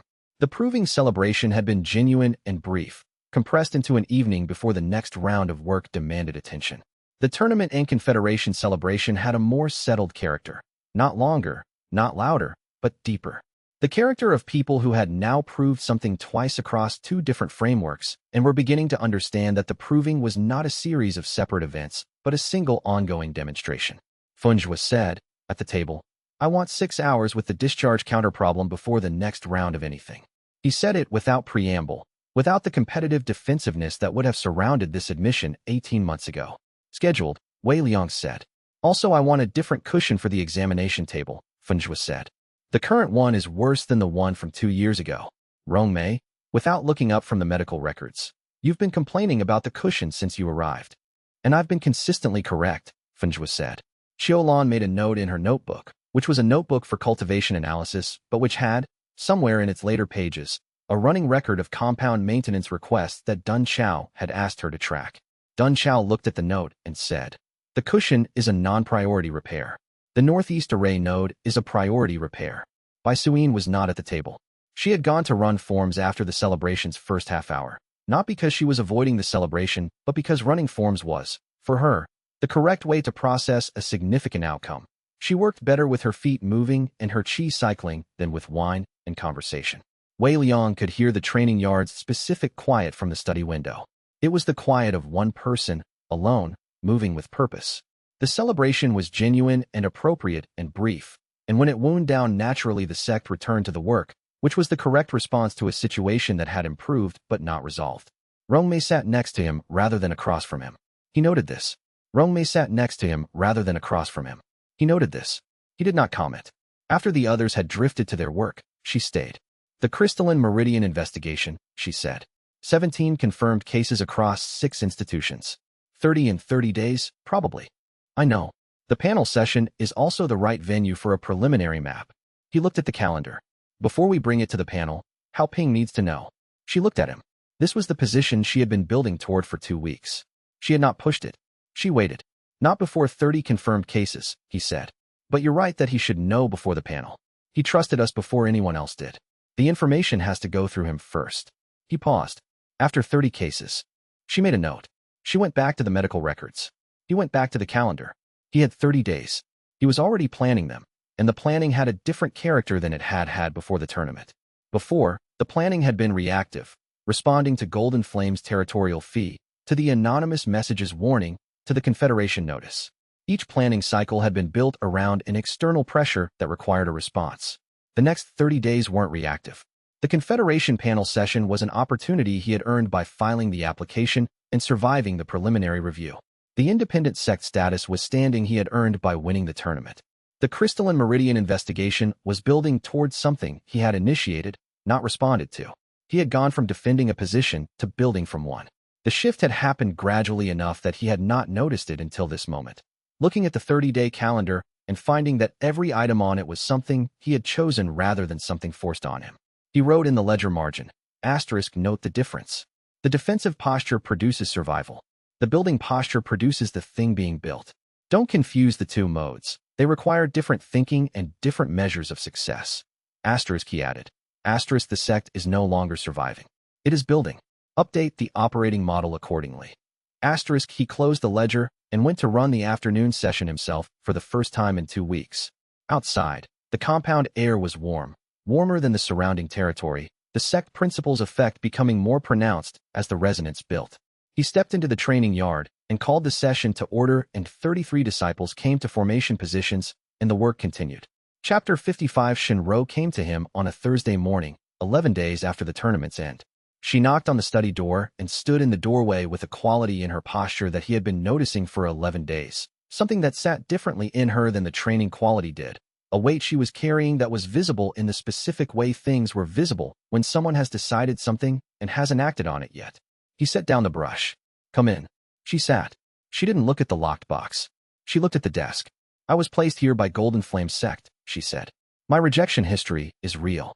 The corpse chi assessment was arranged. They administered a suppression compound during my third examination that produced a reading consistent with their diagnostic category. The rejection was real in its effect on me. The cause was manufactured." She paused. "I didn't know this until after I arrived here and started training and began understanding what the crystalline structure in my meridians might mean." He was very still. "I was told to gather intelligence on your methods, your combat strategy, your disciple compositions, and your legal approach to the Confederation notice." She kept looking at the desk. Her hands were flat on her thighs. "I transmitted information at 4 intervals, before the proving, before the tournament, during the tournament, and once before the Confederation panel application was filed. The information was accurate for the first 3 transmissions.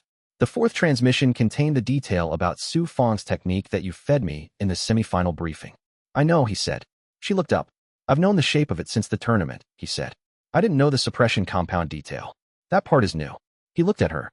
"Your meridian structure shows the crystalline pattern." "Yes." Her voice was steady. She had been preparing this for 11 days.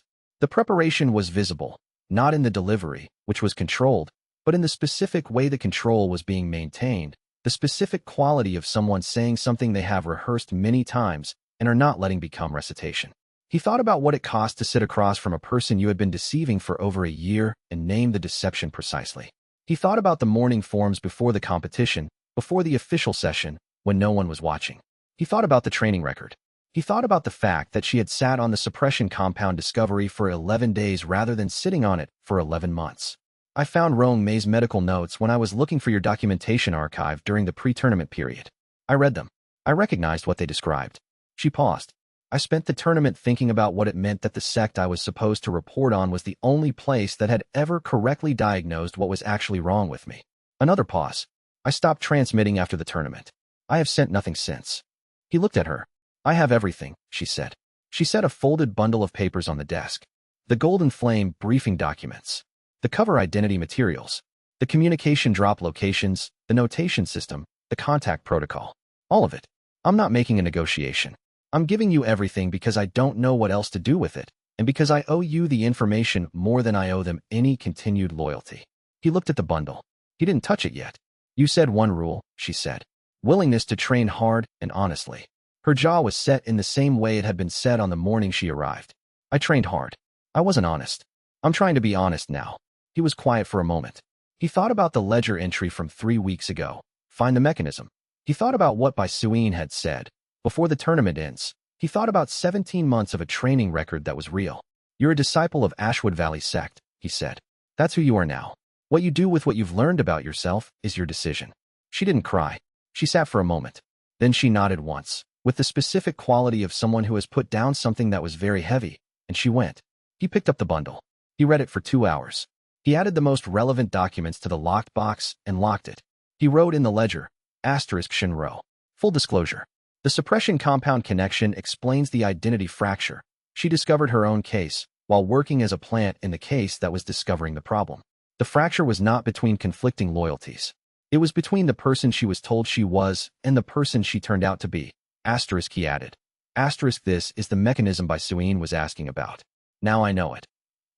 He sat with this for a long time. The sound of the training yard carrying through the study wall, Bai Suin's counting cadence, and the compound's sect principle warmth in the air, 20-some disciples doing the work. He thought about the phrase he had written in the ledger after the proving. Load-bearing. He had not been entirely certain what he meant by it when he wrote it. He had a clearer sense of it now. A belief was load-bearing when the entire structure rested on it. A person was load-bearing when the structure they participated in would collapse without them. A disclosure was load-bearing when it changed the architecture of everything built after it.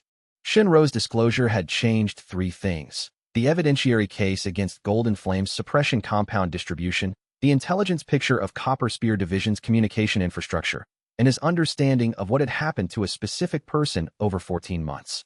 The third change was the one that didn't fit cleanly in the ledger.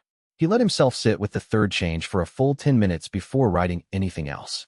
He didn't have a methodology for sitting with the third kind of change. He had been building one, slowly, over 18 months. Rong Mei had been contributing to the construction without being asked. Bai Suyin had been demonstrating its application by example. He was still, consistently, better at the data than at this. He noted this in the margin, in small characters. Asterisk better at data. Improving at people. Continue. Asterisk then he opened the locked box and began planning how to use what he'd just been given. The Shunrou intelligence had 3 categories of value. The first was tactical. The communication drop locations and the notation system gave him a channel he could use to send information to Choteng rather than simply prevent information from reaching him. He had been operating reactively to the intelligence leak. He could now operate actively through it. The second was evidentiary. The Golden Flame briefing documents named specific individuals who had been involved in the suppression compound's distribution through examination processes. 3 names in the documents cross-referenced with institutions that appeared in Rong Mei's crystalline meridian case map. The connection was not complete. He needed the chemical analysis to establish the compound chain definitively, but the names were data points that the panel documentation had lacked. The third was the one he sat with longest, Shinrou's own case. She had been given the suppression compound during her 3rd Golden Flame examination. The examination had been designed to reject her specifically, which meant Golden Flame had known she was a cultivator before they administered the compound. They had deliberately suppressed a functioning cultivator and then used her as an intelligence asset, betting that the rejection would make her desperate enough to accept whatever offer came next. The offer had been the compound's cover story, that she had no cultivation potential and the major sects were the only path forward. The offer had brought her to Ashwood Valley as a plant, and the compound they had used to make her desperate had been the same compound the investigation was trying to trace. He wrote in the ledger, Asterisk Shinrou's case is not incidental to the suppression investigation. It is the most complete case in the dataset. The only case where I have both the morphological evidence and a direct connection to the institution that administered the compound and the specific individual who ordered it. Asterisk he added. Asterisk she is not a complication. She is the evidence. Asterisk he closed the locked box. He went to find Rong Mei and tell her to run Shinrou's full meridian assessment as Case 18. Chapter 56. Case 18. Rong Mei was still awake when Wei Liang found her, which meant she had been working since before he started on the locked box and would likely continue until the ink ran out. Her clinic was the only room in the compound that stayed warm past midnight. She had argued successfully for a permanent heating formation on the grounds that cold hands produced worse meridian assessments, and she had been right, so the argument had ended. The room smelled of pine resin and something sharper underneath it, the medicinal compound she used for preliminary qi activation before imaging work. She looked up when he came in. She had that particular stillness that meant she had been thinking about something difficult and was waiting to see if he would arrive at the same conclusion without being told. I need you to run Shunrou's full meridian assessment, he said. As Case 18. Rong Mei set down her brush. I already scheduled it for tomorrow morning. I assumed you'd reach that conclusion. Wei Liang sat down across from her work table. He had the locked box documents in his hand, the relevant pages, not all of them. He put them on the table between them. She was given the compound before her 3rd examination. The examination was designed to reject her. Rong Mei read the pages without touching them, leaning forward with her hands flat on the table. When she finished, she sat back. Her expression was not surprise. It was the specific look of someone adding a final figure to a calculation they had already expected to find. They knew she was viable, she said, before they administered it. The briefing document names the examiner who ordered the administration. He's listed as a Golden Flame Internal Affairs Coordinator. Wei Liang paused. He appears in 4 of our other cases. Not by name, by institution. He processed examinations at 3 different regional testing sites in the same 2-year period where our crystalline cases cluster. Rong Mei was already pulling out her case map from the bottom drawer of her workstation. It was a physical document, not a ledger. She had drawn it by hand. Each case a node, each suspected compound exposure a connecting line. She added a new line without asking which case connected to which. Her cartography of damage had grown more confident as the pattern clarified. If he processed examinations at 3 sites, she said, not looking up from the map, the distribution isn't Golden Flame operating independently. They're the production source. Someone else is handling regional distribution. The standard verification kits. Wei Liang watched her pen move. Every major sect purchases them from a Confederation-certified supplier. The kits include a standard qi activation compound for preliminary assessment. If the suppression agent was embedded in the activation compound at the manufacturing stage, every sect using the standard kit would be distributing it without knowing. Rong Mei's pen stopped. The room was very quiet. The heating formation made a low, steady sound like distant wind. Every major sect, she said carefully. The compound doesn't affect high-concentration qi. It targets marginal cases, people right at the threshold of viable cultivation. The examiners using standard kits wouldn't see a difference in their strong candidates. They'd see it only in the borderline cases, and borderline cases failing was expected. Confirmation of the system, not a deviation from it. Rong Mei put the pen down. She pressed her palms against the table and looked at the map she had built over 18 months. The lines connecting cases ran across 2 full provinces. Tens of thousands of examinations per year. How many years has this been operating? He had run the calculation 3 times. He did not answer her with a number. Long enough that the original architects may not be the ones running it now. It may be structural. She looked up at him. You're saying it might have become so embedded in the examination process that no one who currently uses it knows it's there. That's possible. Which means exposing it collapses the examination infrastructure of every major sect in the Confederation simultaneously. He had spent 1 full day sitting with this. The day had been necessary. If we publish without structure, the Confederation will use the chaos to justify emergency authority over the cultivation examination process. They will reform it by absorbing it. The suppression compound gets removed, but the power to determine who cultivates and who doesn't shifts to a single central authority, which may be worse. Rong Mei was quiet for a long time. The heating formation breathed. You know what the timing has to be, she said finally. After independent sect status is secured. After we have allies who can hold positions in any reform process. After Shinro's case is fully documented as the central case. Because her case is the one that makes it impossible to claim the distribution was an accident. They knew. They used her. He gathered the documents from the table. We are going to publish this. But we are going to publish it when publishing it produces the outcome we want rather than the outcome it would produce today. Rong Mei looked at him for a long moment. Is this the right thing or the strategic thing? They're the same thing this time. That won't always be true. When it isn't true, I'll tell you. She picked up her pen. Shinro's assessment is at dawn. You should sleep. A pause. You won't, but you should. He stood. Let me know what the assessment shows. You'll know before I finish writing it up. You always do. He left her to the map and the warm room and the weight of a calculation whose final number they had agreed not to speak aloud yet. Chapter 57. What the ground remembers. The resonance shift happened 3 weeks after the tournament. Wei Liang was in the training courtyard at the time, watching Su Fong practice her distributed array technique in the early morning light. The technique had evolved since he first designed it. She had made modifications he hadn't anticipated, adjustments born from her body's specific chi pocket arrangement that he hadn't been able to theorize from the outside. He was documenting the modifications, not interfering with them. That was the correct call. He knew it was the correct call because every time he had interfered with her method development, she had been politely accommodating and 2 weeks later had returned to the version she had arrived at independently. He noticed the shift because the resonance warmth he had carried for 2 years changed texture. It had always been warm in the way of something small and contained, a coal rather than a fire, banked and steady, present when he focused on it, and ignorable when he didn't. Now it expanded outward. Not urgently, not dramatically. It settled into the ground beneath his feet and moved through the compound's foundation like water finding its level, and when it reached the wall of the old hall it did not stop.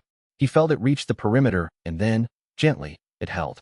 He stood very still in the training courtyard while Su Fong continued her practice, unaware that anything had changed.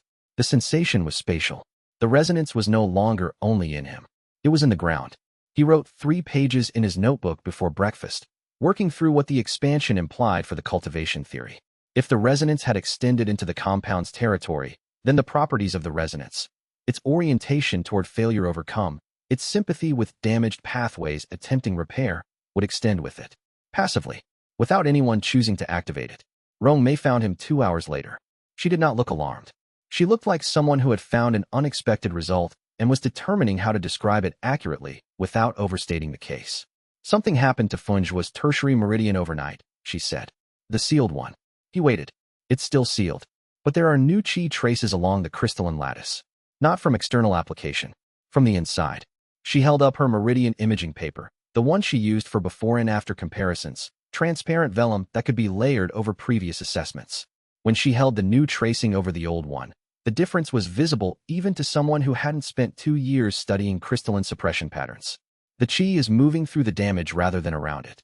Slowly, but it's moving. Wei Liang looked at the layered tracings for a long moment. Who else? I won't know until I've run assessments on the full senior cohort. But I noticed this one because Funzhua mentioned his arm felt different this morning.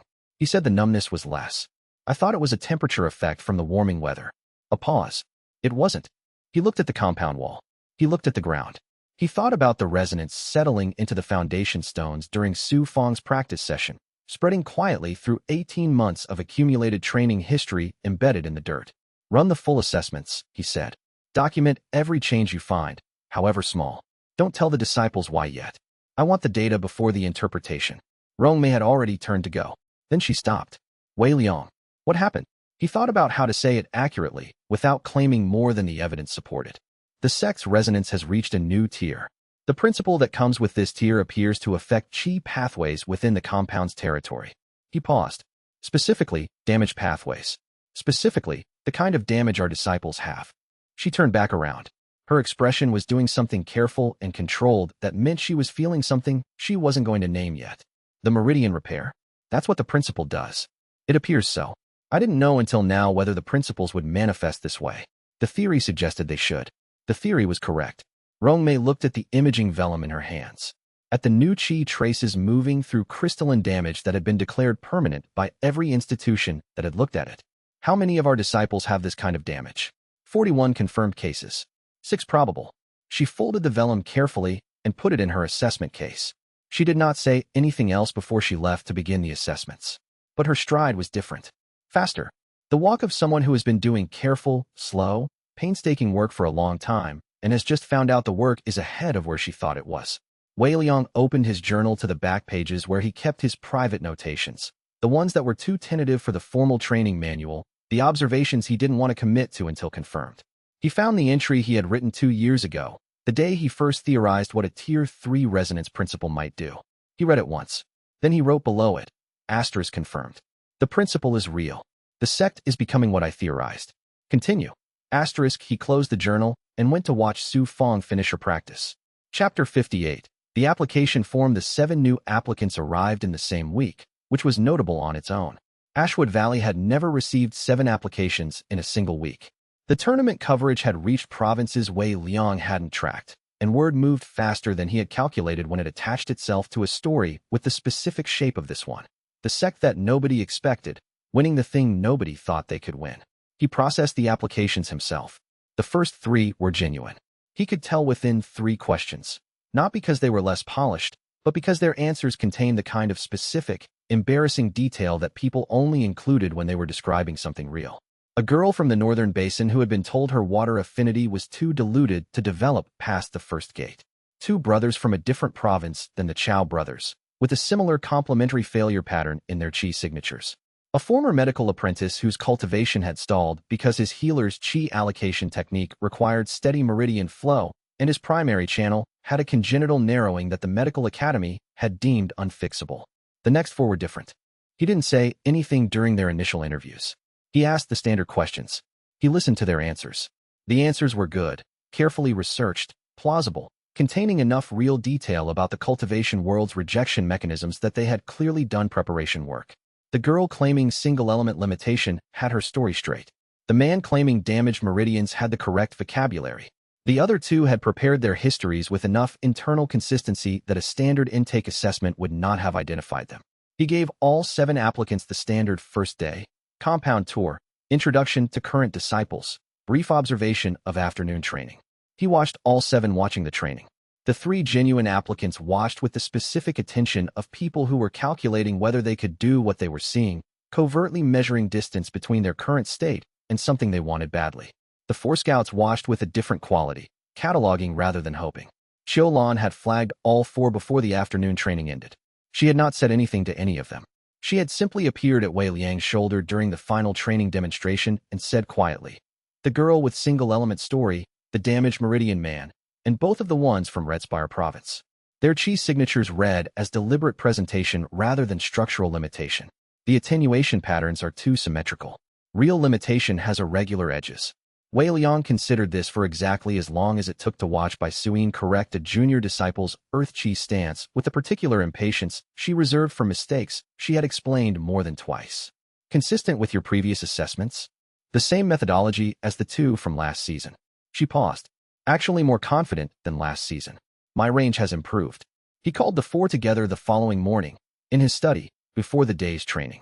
He did not make them stand. He offered tea, which he didn't usually do for intake meetings. He let them settle into the chairs across his desk before he spoke. You're welcome to stay here, he said. The conditions apply to everyone regardless of why they arrived. But I should be clear that I'm aware you were sent by someone, and that I don't know yet who. The silence that followed had 4 different textures. The girl with the single-element story went very still. The damaged meridian man's jaw tightened. One of the Red Spire pair looked immediately at the other.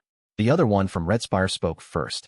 He had the controlled voice of someone who had been trained for exactly this kind of confrontation and had decided honesty was the more interesting play. You're sure? My disciple Qiu Lan has a chi analysis ability that reads structural versus presented limitation. She identified all 4 of you within 4 hours of your arrival. I waited until today because I wanted to confirm her assessment independently and because I needed to decide what to offer you. The girl with the single-element story said, What are you offering? The same thing I offer everyone. Honest training.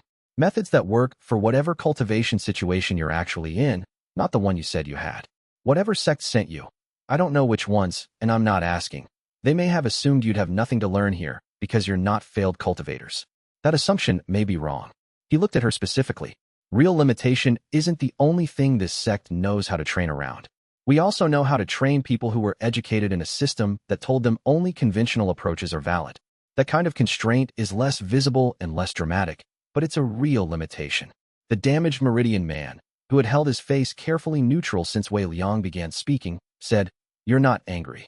Why would I be angry? You're doing what you were sent to do. The question is whether what you were sent to do is the most useful thing available to you right now. Wei Liang set down his tea. If you leave, I'll assume whatever sect sent you concluded I'm not a threat and lost interest. If you stay, I'll train you the same as anyone else, and you'll have to decide for yourself what you send back and what you don't. 2 of them left by midday. Their packs were already packed, which told him they had prepared for the possibility. The other 2 stayed. He put them in the same training group as the genuine applicants and assigned Bai Suyin to run their first assessment. She did not need to be told to watch them carefully. She watched everyone carefully. That was not a learned behavior. That was who she had been from the beginning. Chapter 59. The problem with working Viren Ashk arrived without a formal delegation and with 3 aides, which was either humility or intelligence-gathering protocol. Wei Liang kept both possibilities active as he watched the man walk through the compound gate on the morning of the first day. He was younger than Wei Liang expected. Mid-40s, maybe. A Confederation Council seat that old typically indicated either political family advantage or a specific kind of rapid tactical ascent, and Virenash's clothes were too plain for the first option. His posture was the posture of someone who had been the sharpest person in most rooms and knew it and had stopped needing to demonstrate it. He watched the morning training session without introduction. Wei Liang had been told he was coming 3 days advance notice via official Confederation messenger, and had deliberately scheduled the session he would have run anyway, not a demonstration. Viren stood at the courtyard's edge for 2 hours without speaking to anyone. The first day was the basic cohort, the 41 disciples with confirmed crystalline meridian damage, running the modified circulation techniques Rong Mei had developed over the past year. The techniques were not visually impressive. They were careful, slow, methodical. They required constant attention to chi flow feedback that conventional cultivation training did not emphasize. From the outside, it looked like people standing very still with their eyes closed. Wei Liang watched Viren watch the training. On the second day, Viren observed combat practice. Bai Suyin was drilling the advanced cohort in earth chi compression techniques, applications developed from the method that had won her the tournament final. This looked more like what people expected cultivation training to look like. Viren's posture shifted slightly on the second day, more attentive.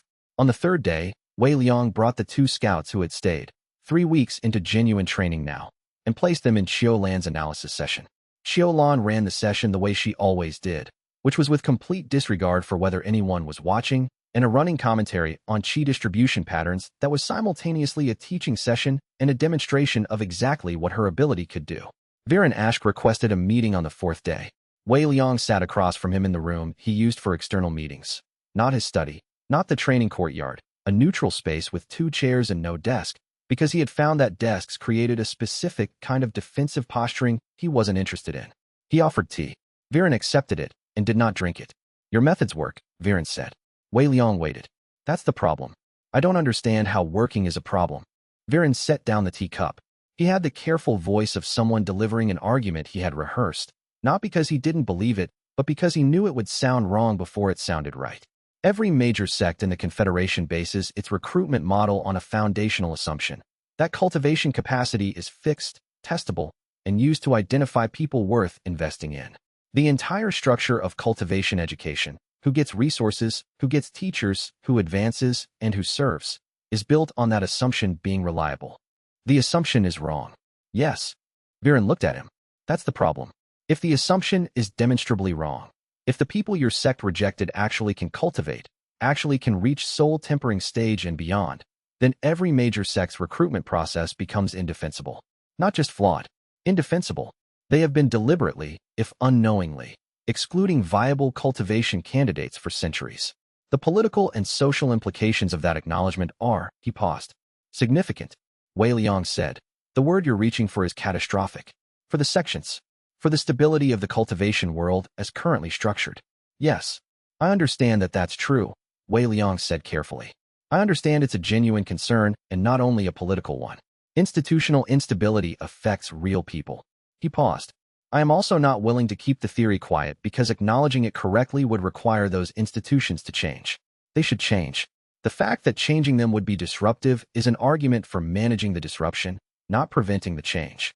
Viren Ashk looked at him for a long moment. You're not going to stop. No. And you understand that if this continues to develop, if your sect continues to produce results that can't be explained away, the Confederation will be forced to respond. Wei Liang said, yes, that's correct. Something shifted in Viren Ashk's expression. Not anger. Something more complicated.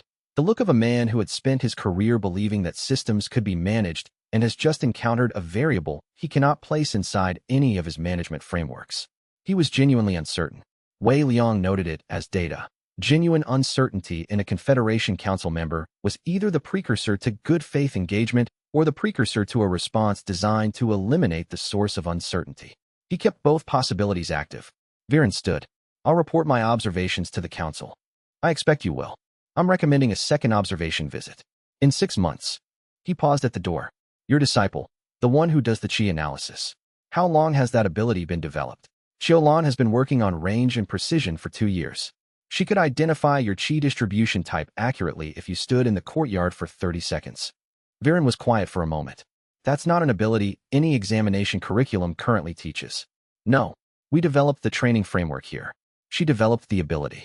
The curriculum followed the ability. Wei Liang met his eyes. That's how we work. Viren left without responding.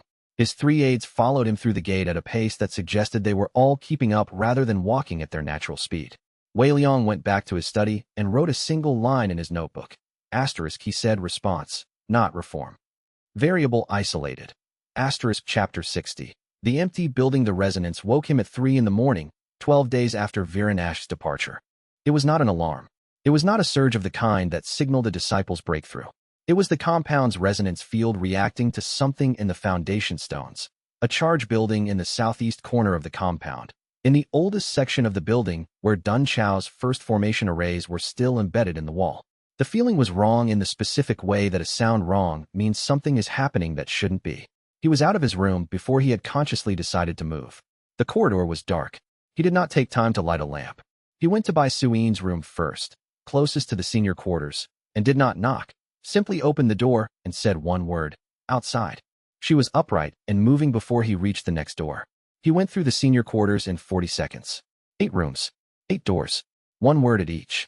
Then he went through the connecting passage to the main dormitory and said it louder, not a shout.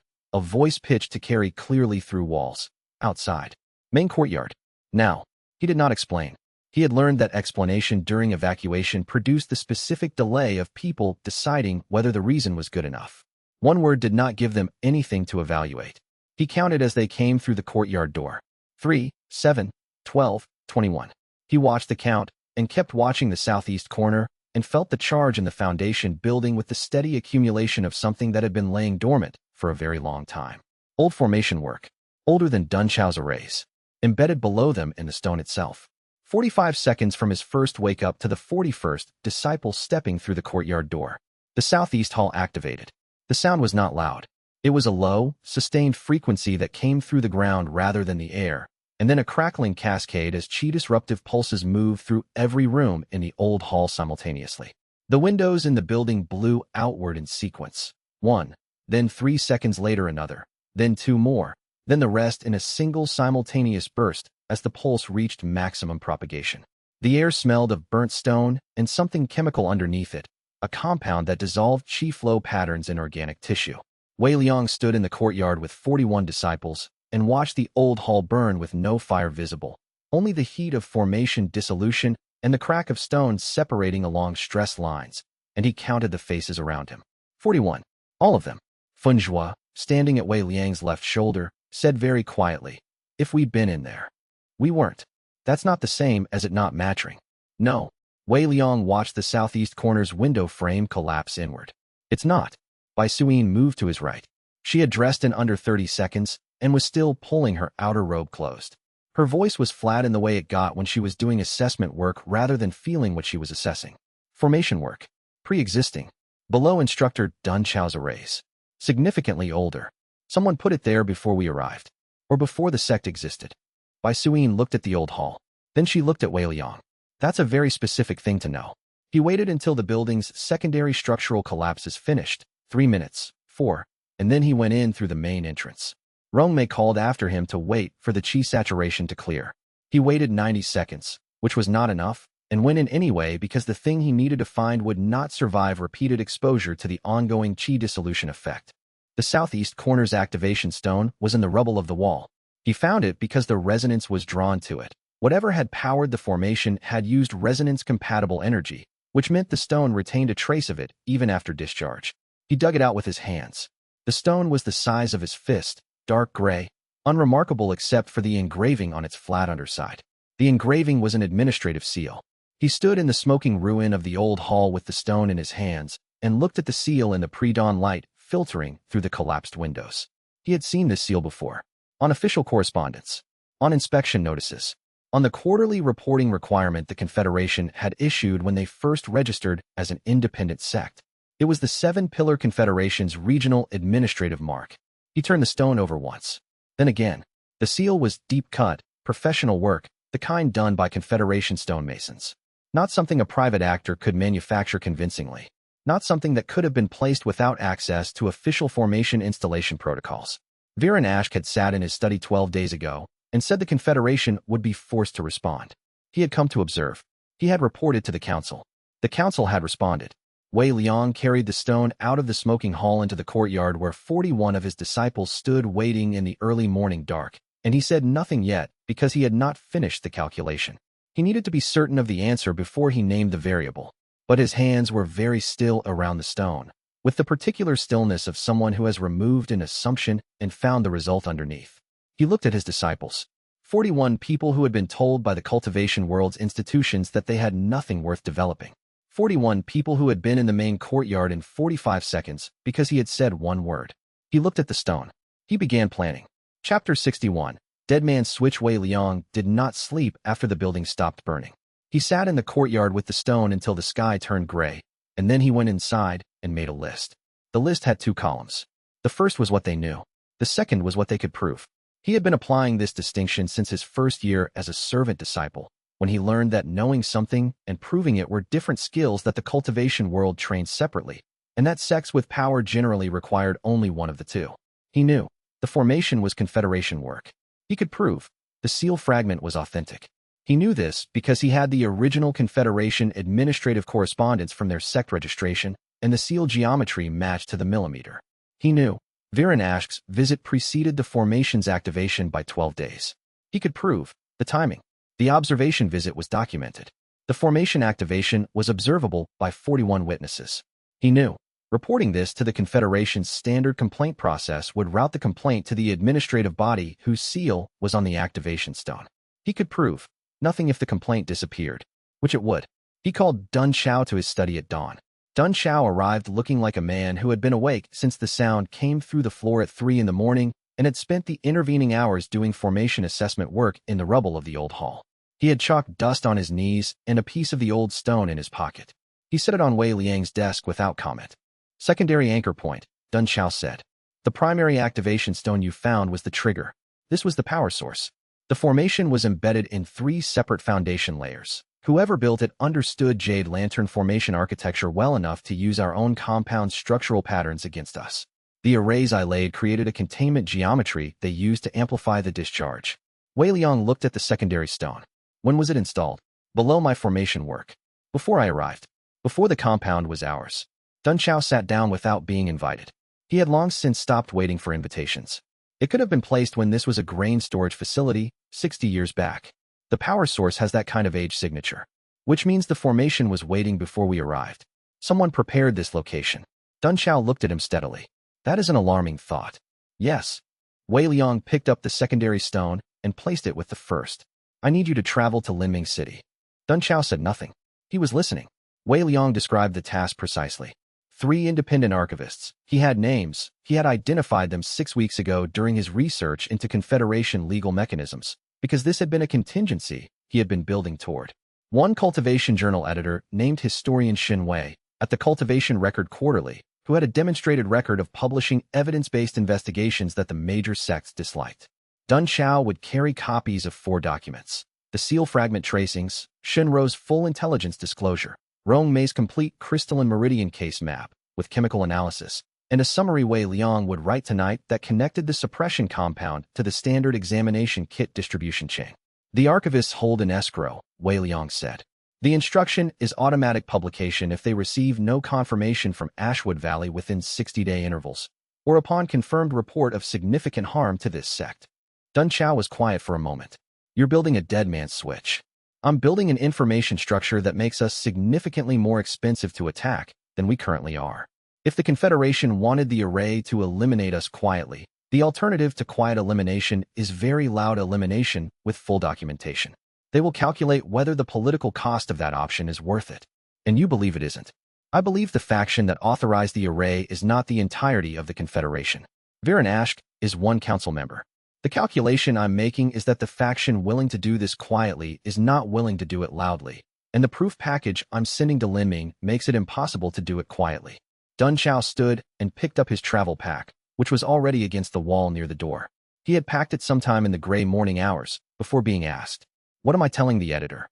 Wei Liang handed him a letter he had written during the list-making hours. The suppression compound summary, the case map, the examination kit distribution chain theory. He paused. The precise scope of what you share with the editor is at your discretion. Dun Xiao looked at the letter. Then he looked at Wei Liang with the expression of a man who has been in institutions his whole life and recognizes, in this specific moment, the difference between working within a system and working around it. You trust my discretion. I trust your judgment about what produces the right outcome. You've been in more sects than I have. You know what moves people to act and what moves them to cover. Dun Xiao folded the letter into his pack. He left without ceremony, which was how he preferred to leave. Wei Liang watched him go through the compound gate, and then sat back down at his desk and began writing the summary he had promised. Outside, the early training session had started. He could hear Bai Suyin's voice through the wall, correcting, prompting, occasionally stopping the session entirely for a point that couldn't wait. The morning sounded normal. He used that sound to pace his writing. Chapter 62. The aligned sect Viren Ashk's messenger arrived 14 days after the formation attack, which was 7 days after Dun Xiao reached Linming City and completed the archive deposits. Wei Liang knew about the deposits because Dun Xiao had sent confirmation by courier. A brief note. Asterisk 4 deposits complete. Editor received more than instructed. Your letter was insufficient. Asterisk he had expected this. Dun Xiao's judgment about what produced the right outcome was often more aggressive than his own. He had factored it in when he said, "Your discretion." The messenger was a junior Confederation administrative aide, not a cultivator, which was Viren Ash's way of signaling that this was a personal communication rather than an official one. The message was brief. Sect leader Viren Ash requested a meeting at a location of Ashwood Valley's choosing, within the next 10 days, without aids. The messenger waited for a reply. Wei Liang chose the compound's main courtyard. Outdoors, visible to everyone in the sect, no structural features that could conceal a formation array that hadn't already been checked 3 times by Dun Xiao's assessment methods. Viren Ash came alone. He arrived exactly at the hour specified. which told Wei Liang something about his character. A man who was early when he wanted to establish dominance and exactly on time when he wanted to be read as professional rather than eager. He wore administrative robes, not Confederation formal wear. He looked at the courtyard, at the disciples still training in the back half of the space, at the gap in the compound's east side where the old hall's wall had been partly cleared. He did not mention the hall. "I want to be direct," Viren said, when they had both sat. No tea this time. Wei Liang had not offered it. Elements within the Confederation. A specific faction on the council whose methods I did not authorize and was not informed of, appear to have acted on my report in a manner that was neither my intention nor within the bounds of what I would have sanctioned. "That is a careful formulation," Wei Liang said. "It is an accurate one." Viren's voice had a different quality than their first meeting, less rehearsed. "I am here because I believe the action taken was wrong, and because I believe continuing on the current trajectory produces outcomes that are bad for the Confederation and for this sect. I agree with the assessment of outcomes. I'm listening to the proposal." Viren's proposal was structured. Formal recognition of Ashwood Valley as a Confederation-aligned sect, not affiliated, aligned, a status tier that did not exist yet but could be created through council motion. The sect would retain full operational independence. In exchange, Wei Liang's training methods would be formally adopted into the Confederation's outer disciple training curriculum, credited to Ashwood Valley, but implemented under Confederation Educational Administration.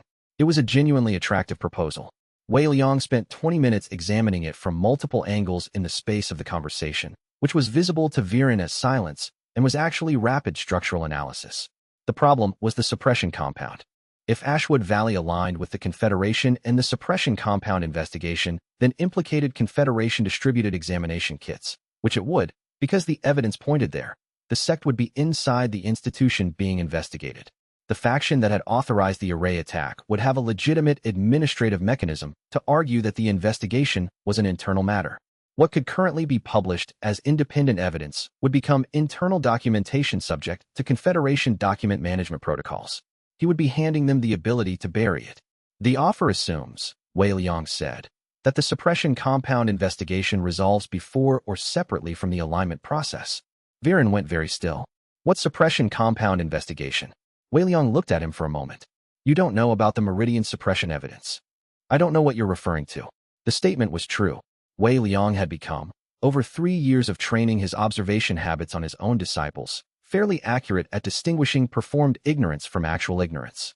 Viren Ashk was genuinely uninformed, which meant the faction that had used his report to authorize the formation attack had not shared with him the full scope of what they were trying to suppress. Wei Liang made a decision. He laid out the suppression compound case in full, 20 minutes of careful, sequential presentation, the same structure he had used for the archive documents. The examination kit distribution chain, the crystalline meridian pattern, the case map, the chemical evidence Rome, May had developed, the named individuals in Shun Rose intelligence files. Viren listened without interrupting. His expression moved through several stages Wei Liang did not try to name. When Wei Liang finished, Viren said, "How many cultivators?" "Our regional case map covers 3 provinces. If the distribution chain is Confederation-wide, and the examination kit supplier is certified across all 7 pillar territories, the number is very large."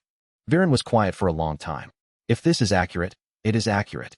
If I verify this independently, and it holds," he stopped himself. Started again. "The faction that attacked you. They knew about this investigation. They knew enough to know the investigation would implicate the examination kit supplier. Yes. The supplier has council connections I haven't fully mapped yet." Viren stood. He did not make the alignment offer again. He said, "The documents you've compiled, are they in a secure location?" "Multiple secure locations," Wei Liang said, "with automatic conditions attached." Viren absorbed this. "You've already protected yourself." "I've protected the evidence." "Which is what matters." Viren left without a firm commitment to anything. But he left with a different understanding of what he had walked into, and Wei Liang noted the specific quality of his departure. Not the controlled exit of someone reasserting dominance, but the careful movement of someone recalculating from the beginning. Chapter 63. The story breaks. Dun Chao had given historian Shun Wei the complete suppression compound case, including the named individuals. Wei Liang knew this when the Cultivation Record Quarterly's courier arrived at the compound 3 weeks after Dun Chao's return, carrying 2 things, an advance copy of the article and a note from Shun Wei that said, simply, **The editor's discretion proved more useful than yours. I hope this helps." Asterisk the article named Elder Cho Tung of Golden Flame Sect in the second paragraph. Wei Liang read it twice, and then called Dun Chao to his study. Not angrily. He had, as noted, built Dun Chao's greater disclosure into his contingency planning. But there was a difference between factoring it in as a possibility and reading Cho Tang's name in a published cultivation journal. You gave him the named individuals, Wei Liang said. I gave him everything that could be independently verified, Dun Chao said, sitting down without apology.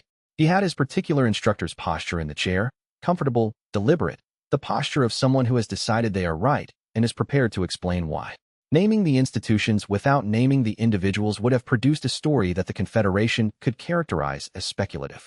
Naming the individuals produces a story that requires a response. Naming Cho Tung specifically puts Viren Ashk in an impossible position. If he moves against us now, he confirms Golden Flame connections to the attack. If he doesn't move, we operate freely in the middle of a scandal that involves his Confederation's examination infrastructure. Yes, Dun Chao said. That was my assessment. Wei Liang looked at him. Dun Chao met the look without flinching. He had 60 years of experience with sect leaders who did not like outcomes they hadn't controlled, and he had learned which ones were angry about the outcome and which ones were angry about the loss of control. He was watching to see which category Wei Liang fell into. Wei Liang said, "You were right." Dun Chao nodded once, as if this had never been in question. The article broke across 3 provinces in the same week it reached Ashwood Valley. The Cultivation Record Quarterly had provincial distribution networks that moved faster than any single courier, and a story with Cho Tang's name and the detailed examination kit chain traveled with the speed of information that people had been waiting to hear. Wei Liang tracked the responses by proxy. Magistrate Hao Ping sent a brief note saying the Regional Administrative Office had received 17 formal complaints about the examination kit in 3 days. Shenrou's Confederation-era contacts sent word that 2 of the individuals named in the article had requested legal consultation within the first week. Viren Ashk sent nothing for 6 weeks. Wei Liang tracked this as well. 6 weeks of silence from a council member who had recently offered a formal alignment agreement and then received full disclosure of a suppression compound scandal that implicated his own Confederation's infrastructure. 6 weeks meant calculation, not reaction. It meant Viren Ashk was not the source of the council faction that had authorized the array attack, because anyone implicated in the attack would have moved faster. It meant he was figuring out which way to move and had not yet decided. Wei Liang could wait. The dead man's switch was in place. The article was published. Cho Tung's lawyers had sent a letter demanding retraction from the Cultivation Record Quarterly, which had published the demand in the following week's issue alongside the original evidence. The more they pushed, the more the evidence circulated. He noted this in his journal. Asterisk attacking the publication method amplifies the publication. Variable. Cho Tung's legal team does not understand how information works when it is already in motion. This is a function of operating within institutions that have always had the authority to stop information through administrative channels rather than through argument.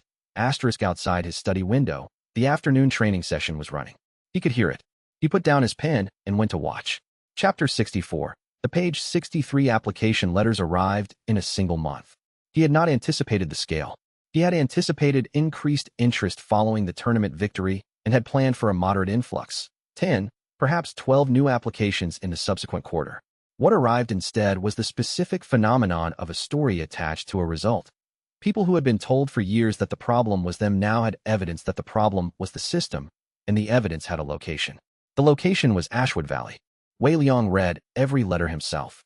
He did this for 2 days without telling anyone why, because he was working out whether the problem he had was an administrative problem or a teaching problem, and the answer to that question required reading the letters before making any decisions about the letters. The answer was both. He could not absorb 63 people without collapsing his training quality. He had 4 instructors, including himself. He had Bai Suyin, Fenzhua, and Rong made capable of running individual training tracks. He had 41 current disciples at various advancement stages.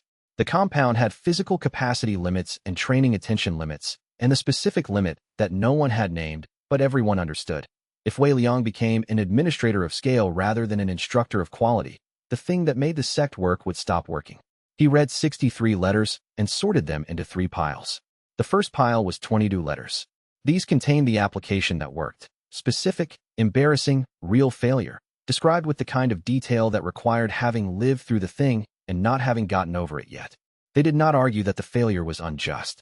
They described it as a fact and then described what they had done with it since. The second pile was 41 letters. These were intelligent, well-written, and described failures in general terms. The kind of terms used by people who had been advised on how to present a failure application rather than simply having written one. The failures were plausible. They were not specific enough to be true. The third pile was 0. No letter was incapable of reaching the bar. Every letter was from someone who had genuinely tried. He called Bai Suyin to his study and showed her the 3 piles. She read through a sampling from the second pile without comment. Then she looked up.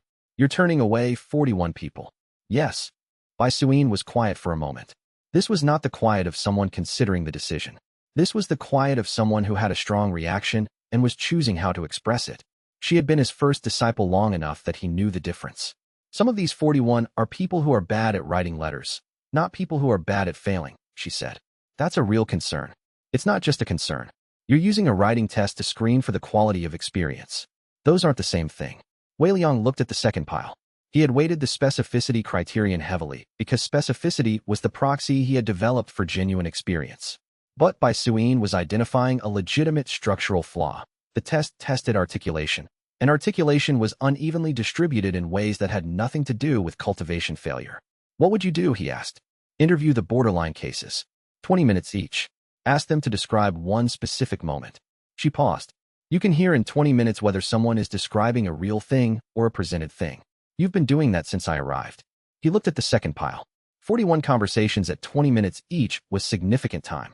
It was also the correct answer to the problem she had identified. Split them with me. You take 20, I take 21. Bai Suyin did not say anything about the fact that he had assigned himself the larger portion. She picked up the 20 letters on the top of the second pile and left. The interviews ran over 3 days. Wei Liang and Bai Suyin compared notes each evening. They admitted 15 from the second pile between them. The ones whose spoken accounts were specific, whose specific moments were genuinely embarrassing rather than heroically framed, whose voices changed register when describing the thing that happened to them.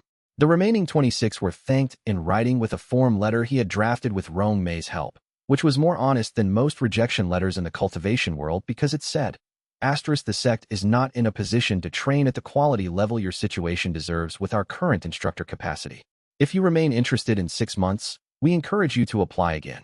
37 new disciples joined Ashwood Valley in 1 month.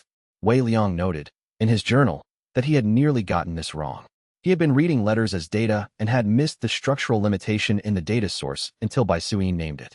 He noted this without editorial. It was a variable to update for. He did not note that it had cost him a full day's calculation before he caught it. Some things did not need to be written down to be remembered. Chapter 65. The cost of building. She found him at 2 in the morning.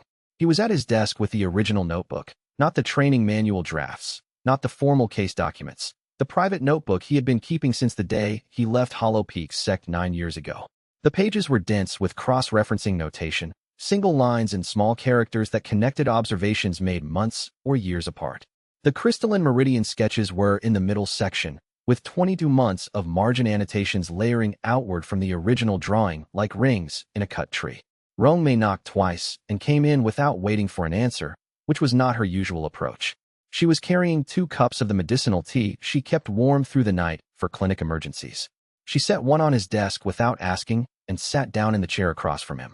She did not explain why she was awake. He did not ask. For a moment they sat in the particular silence of 2 people who have been working in the same building long enough that shared silence has its own texture, distinct from solitude. The lamp on his desk was low. The tea was something astringent with a secondary sweetness he had never asked her to name. You've been reading those for 3 hours, she said. She was looking at the notebook, not at him. The crystalline lattice analysis. I've been trying to understand whether the structure is the same across all cases or whether we have a family of related structures that we've been treating as one phenomenon. And related family. The base pattern is consistent, but the secondary formations vary in ways that correlate with the age of the suppression compound exposure. Older exposures have more complex secondary formations. He paused. It implies the suppression compound interacts with the body's own repair attempts over time. The body tries to work around the damage, and the compound crystallizes those attempts too. Rong Mei looked at him carefully. You've been carrying this by yourself. You've been analyzing the same cases. I've been analyzing the medical data. You've been carrying the implications. She set down her teacup. The suppression compound has been operating for at least 40 years. The body's own repair attempts are being crystallized. We are documenting a mechanism by which every person who tried to overcome their rejection and couldn't Every person who tried and failed and tried again. Those attempts are preserved in their own tissue as physical evidence. And you've been reading through this evidence at 2 in the morning for 3 hours without telling anyone what you found. He looked at the notebook, at the margin annotations, at the small characters that said things like repair attempt, crystallized and secondary structure, lateral, not linear, and asterisk older cases, more complex. Body fought harder. Asterisk, I didn't know what to do with it, he said. This was unusual for him to say. He usually knew what to do with data. He was less certain about this particular category of data. You carry it alone because you think the weight is yours to carry, Rongmei said. I carry it alone because I don't know how to put it down. She reached across the desk and took the notebook from his hands. She set it on the table between them. The gesture was deliberate, not removing it from the room, just moving it from his hands to the space between them. Start there, she said. They sat with it on the table between them for a moment that was longer than a moment. The lamp was low enough that the room felt small and close in a way that was not uncomfortable. The compound was quiet. Outside somewhere, the night wind moved through the training courtyard and the repaired stones of the old hall's cleared foundation.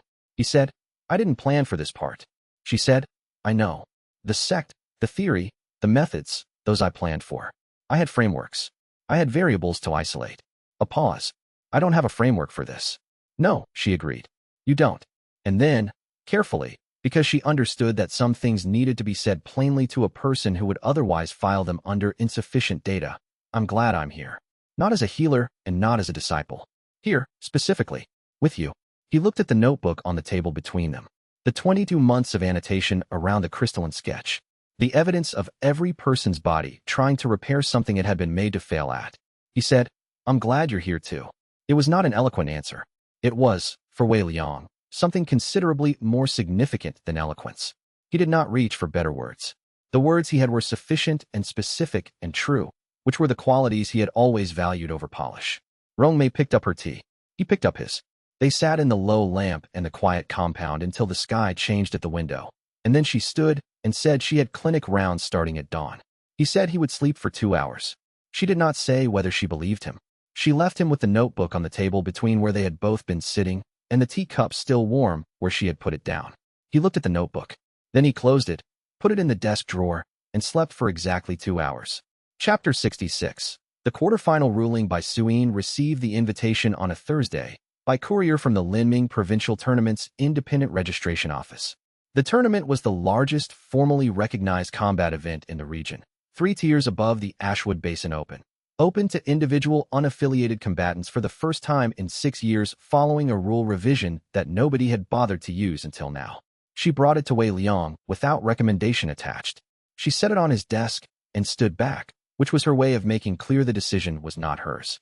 He read it. He handed it back. It's your decision. You should have an opinion. My opinion would be based on what's strategically useful for the sect. Your decision should be based on what's right for you. He paused. Those might be the same thing. They might not. I don't want to collapse them. Bai Suyin looked at him with the particular expression she reserved for moments when he said something she agreed with but hadn't expected. She registered for the tournament 2 days later without telling him first. He found out from Funjua, who had found out from Qiulan, who had apparently been informed by Bai Suyin directly on the grounds that Qiulan would be the person most capable of preparing a useful Qi analysis summary of likely opponents. He noted this as data. His first disciple had developed her own intelligence network within the sect. He added it to the column labeled things operating correctly. The tournament was 3 weeks away. Bai Suyin trained without modifying her existing program, which told him she was treating this as an assessment rather than a campaign. He approved of this without saying so. He did not attend the tournament himself. He sent Qiulan and Funjua as support, and he stayed at the compound because there were 37 new disciples in their first month of training, and he had promised Dun Chao's training schedule would hold whether the senior cohort was present or not. The results came back by courier on the 4th day. Bai Suyin had won the first 3 rounds and reached the quarterfinal. Her 4th-round opponent was a core formation stage cultivator from the Verdant Hill sect, a mid-tier provincial sect with no direct connection to Golden Flame's current political difficulties, which made the judging call more surprising when it arrived. The call was a technical violation.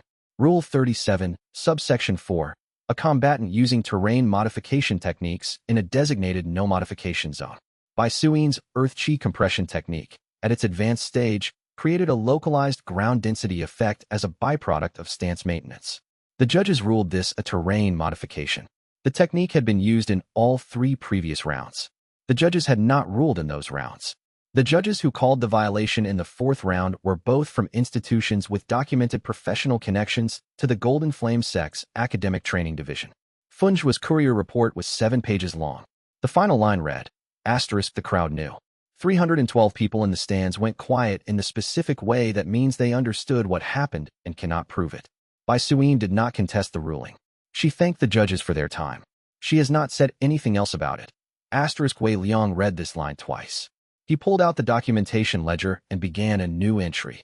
The tournament name, the date, the judge names, the ruling, the technical standard, and the fact that the technique had been used in 3 prior rounds without objection. He attached Funjua's full report. He added a note at the bottom. Asterisk Golden Flame's formal investigation has removed its capacity to threaten directly. This indicates a shift to institutional mechanisms, rules applied selectively by connected judges in high-visibility contexts. Scalable without accountability. Asterisk, then he put the ledger in the locked box and went to the training courtyard, where 22 junior disciples were running the afternoon session under Dun Chao's supervision. Bai Suyin arrived back 2 days later. She came in through the compound gate at midday with Qiu Lan and Funjua, said hello to 3 people she passed in the courtyard, and went directly to her room to put away her travel pack. Wei Liang waited until the evening training session ended. Then he went to find her, which he did not usually do. His pattern was to wait for disciples to come to him when they had something to process. He found her in the East practice room, alone, working a stance drill that she had been running since her first week at the sect. The basics, when she was unsettled. He had noticed this pattern before. He had not previously done anything about it because the stance drill was effective for her processing, and he had no evidence it was producing a worse outcome than alternative intervention. Tonight, he sat down on the practice room bench and watched. She finished 3 repetitions and stopped. She had known he was there from the moment he opened the door. The crowd knew, she said. Yes. I've been thinking about whether it matters that they knew if the result doesn't change. It changes something, he said. Not the result. Something else. She turned and looked at him. What? He thought about what to say accurately. 312 people watched someone win with a valid technique and lose on a rule applied nowhere else. Some of them are sect leaders. Some are instructors. Some will think about it the next time they see a rulebook applied selectively. He paused. You didn't win the quarterfinal. You made 47 people start asking who trained you. Bai Suyin looked at him for a moment. Then she said, that's either the most useful reframe you've ever given me or the one most designed to make me feel better. It's true. Whether it also makes you feel better is secondary. She was quiet for a moment. Then, I want to go back next year. With the same technique. I assumed you did. She picked up her water cup and sat down on the other end of the bench. They sat in the practice room for a while without talking about anything in particular, which was rare enough between them that it counted as something. Chapter 67. In residence, the cultivation journalists arrived in pairs over 2 weeks, which was not how Wei Liang had planned the observation schedule, but was how it worked out given travel distances and publication deadlines. He had agreed to structured observation, not interviews, not curated demonstrations, actual training sessions open to whoever arrived on whatever day they were running. He had 2 reasons.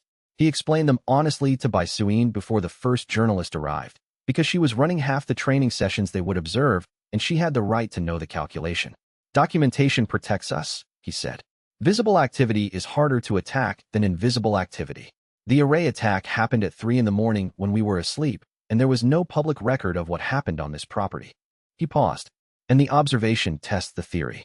If the methods work because of the conditions that produce them, then watching shouldn't change the results. If the results change because someone's watching, then either the methods depend on privacy or the methods depend on performance. Both would be important to know. Bai Suyin had looked at him with the expression that meant she was deciding whether to challenge the reasoning. She decided against it. What do I do when they ask me questions during a session? Tell them the truth. If you don't know the answer, say you don't know. That's it. The theory holds, or it doesn't. We don't need to manage the observers. The 3 journalists who spent the most time in residence were historian Shun Wei's colleagues, cultivation analysts rather than news reporters, which meant their interest was in the mechanics rather than the scandal. Wei Liang found them more useful to have around than he had expected. They asked questions he hadn't thought to ask about his own methods, not because they had better frameworks, but because they were looking from outside the system of his assumptions. One of them, a woman named Analyst Pu Bei, spent 4 days watching nothing but Xiulan's work. At the end of the 4 days, she asked for a meeting with Wei Liang and said, I've been covering cultivation training programs for 12 years. She is doing something that no documented training program has ever produced. Her chi analysis ability is not a known ability type. It doesn't fit into any of the existing categorization frameworks. She paused. How did this develop? She was told her cultivation had plateaued permanently, Wei Liang said. She pushed chi in a direction no one had tried because no one had needed to try it. Lateral rather than forward. And the training environment that allowed her to try it. No correct answer. We don't tell people what they cannot cultivate toward. We find what they can do, and we build toward that. He looked at the analyst. Categorization frameworks are constructed from what has existed before. She did something that hasn't existed before. The framework will need to be updated, not her ability. Analyst Pu Bei wrote this down verbatim. Her subsequent report, published in the Continental Cultivation Review 3 months later, was the most read cultivation analysis published that year, not because of the scandal context, but because it described, in technical detail, 5 separate ability developments at Ashwood Valley that did not fit any existing classification standard. The report did not argue that the talent taxonomy was wrong. It simply described, in precise language, what had been produced under conditions that the taxonomy said could produce nothing. Wei Liang read the report when it arrived and found it more accurate than most things written about the sect. He sent analyst Pu Bei a copy of the updated training manual with a note that said the analytical framework she had developed to describe Qiu Lan's ability was more useful than the one he had been using internally. She wrote back to say she planned to return for a second residency. He wrote back to say she was welcome when the schedule allowed. Chapter 68. What stays in the box? Elder Cho Tung arrived without announcement, which was unusual. His previous visits had been announced loudly, with escorts and the specific theater of a man arriving at a subordinate location. He arrived now on a gray morning alone, dressed without sect insignia, and stood at the compound gate until Fenjua found him and brought him to the main hall. Wei Liang came from his study and sat across from a man who looked older than he remembered. Not physically older. Cho Tang's cultivation level hadn't changed, and he had the preserved appearance that came with core formation advancement. He looked older in some way that wasn't physical. The investigation had been running for 2 months. 3 of his administrative staff had resigned. His sect's recruitment numbers had dropped significantly following the Cultivation Record Quarterly's article. He looked like a man who had spent his career being the largest thing in every room he entered and had recently discovered what rooms felt like from the other side. He did not waste time on framing. I know you have done Chao's documentation of Jade Lantern sect suppression practices. Wei Liang waited. I know it's evidence that could be connected to Golden Flame's own documentation of cross-sect labor suppression practices. I know that connection, if established publicly, would extend the investigation beyond the examination kit distribution into a broader pattern. Cho Tung's hands were flat on the table. He was controlling them deliberately. I'm asking you to hold that documentation. In exchange for what? In exchange for Golden Flame ceasing all interference with this sect. A pause. Permanently. Wei Liang looked at him. He considered the offer genuinely, which was more consideration than Cho Tung had given any of his disciples when he watched them humiliated and called it natural order. He took 3 seconds to work through the structure of the deal, what he gained, what he gave up, what the deal signaled about Cho Tang's actual assessment of his position. What it signaled was, Cho Tung believed the connection between Jade Lantern and Golden Flame could be established and was not willing to find out what that established connection would do. He was not negotiating from strength. He was negotiating because the alternative scared him. I'm not going to make that deal, Wei Liang said. Not because I intend to publish the documentation, I haven't decided that, but because I don't make deals based on threats I might not act on anyway. Cho Tung's jaw tightened. The documentation exists to protect this sect, Wei Liang continued. The protection it provides comes from the fact that acting against us is expensive. Publishing it would be one action I could take. It's not the only one. Holding it indefinitely is also a valid use. He paused. What I'm saying is that the documentation's value to you, the thing you want me to give up, is not contingent on my intention to publish. You are already protected from publication as long as you behave accordingly. The deal you're asking for doesn't change your situation. It changes mine. Cho Tung was quiet for a moment.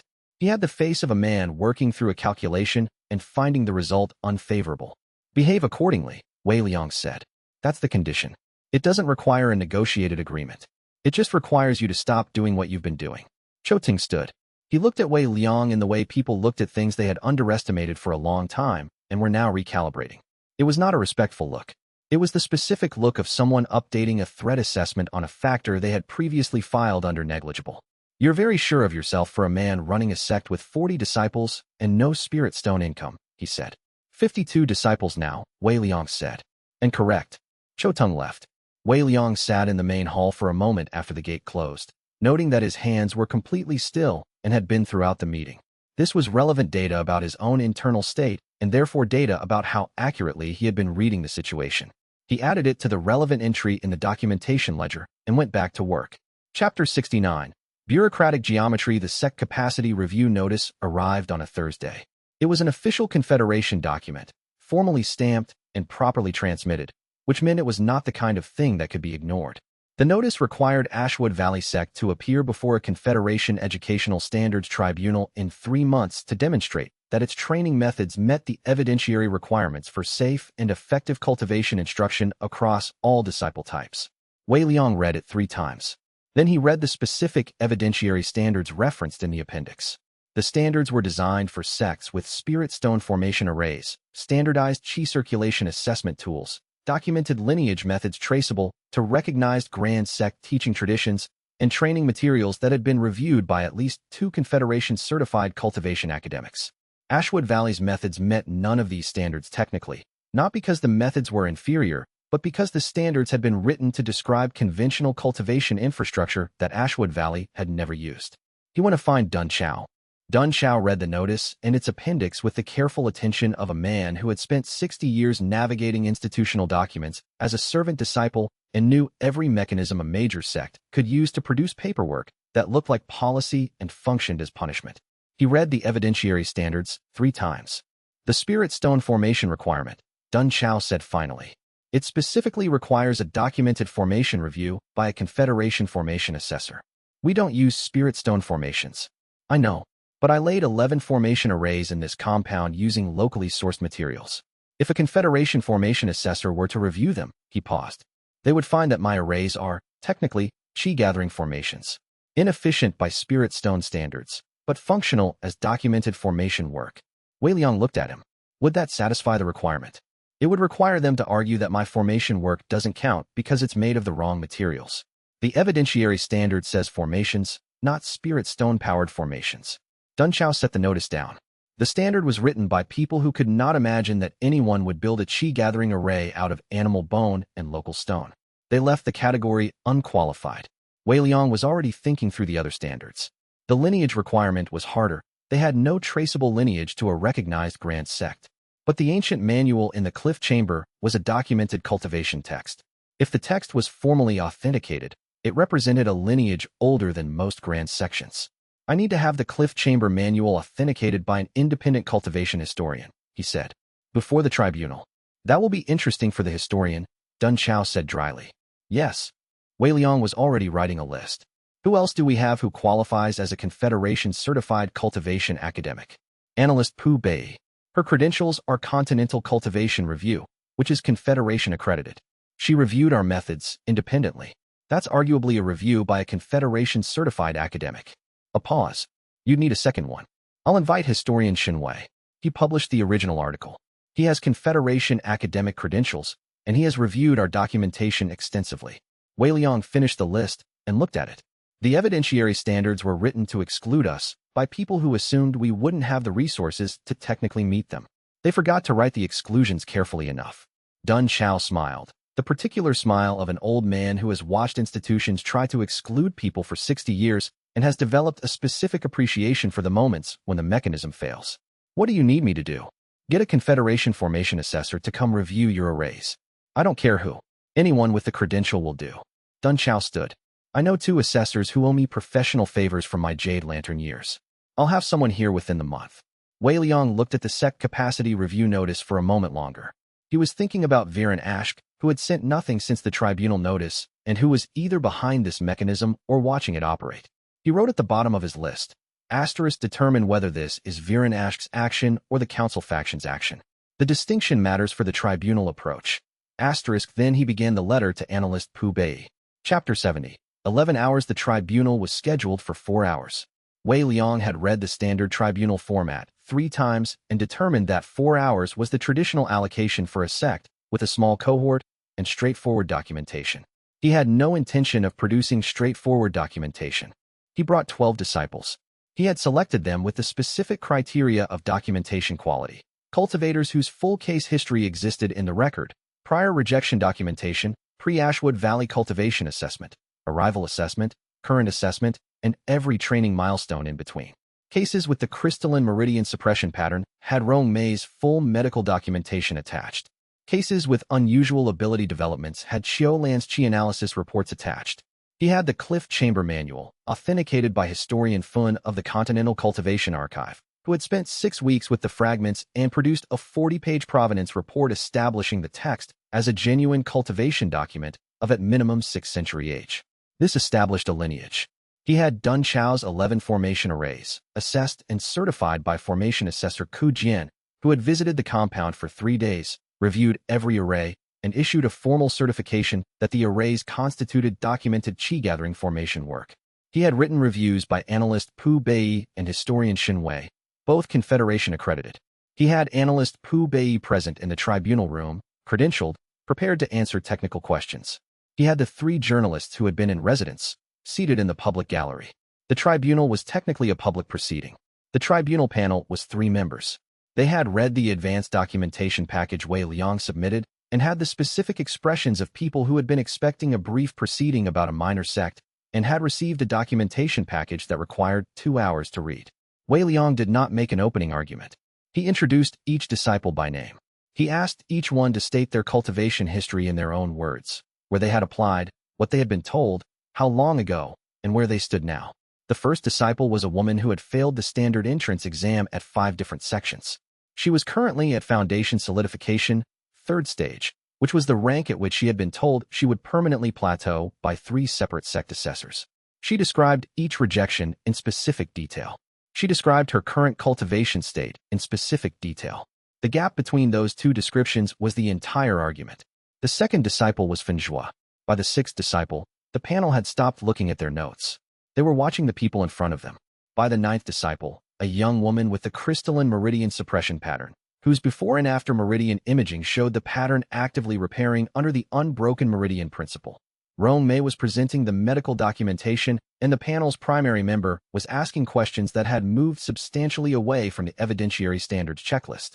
By the 11th disciple, Xiao Lan was providing live Qi analysis readings for the panel members themselves, who had agreed to be read, one of them with obvious reluctance, and then visible fascination when she described the specific Qi distribution asymmetry that his training history would have produced if he had cultivated the way Senior Jade Lantern method prescribed. The tribunal recessed for lunch. The tribunal came back.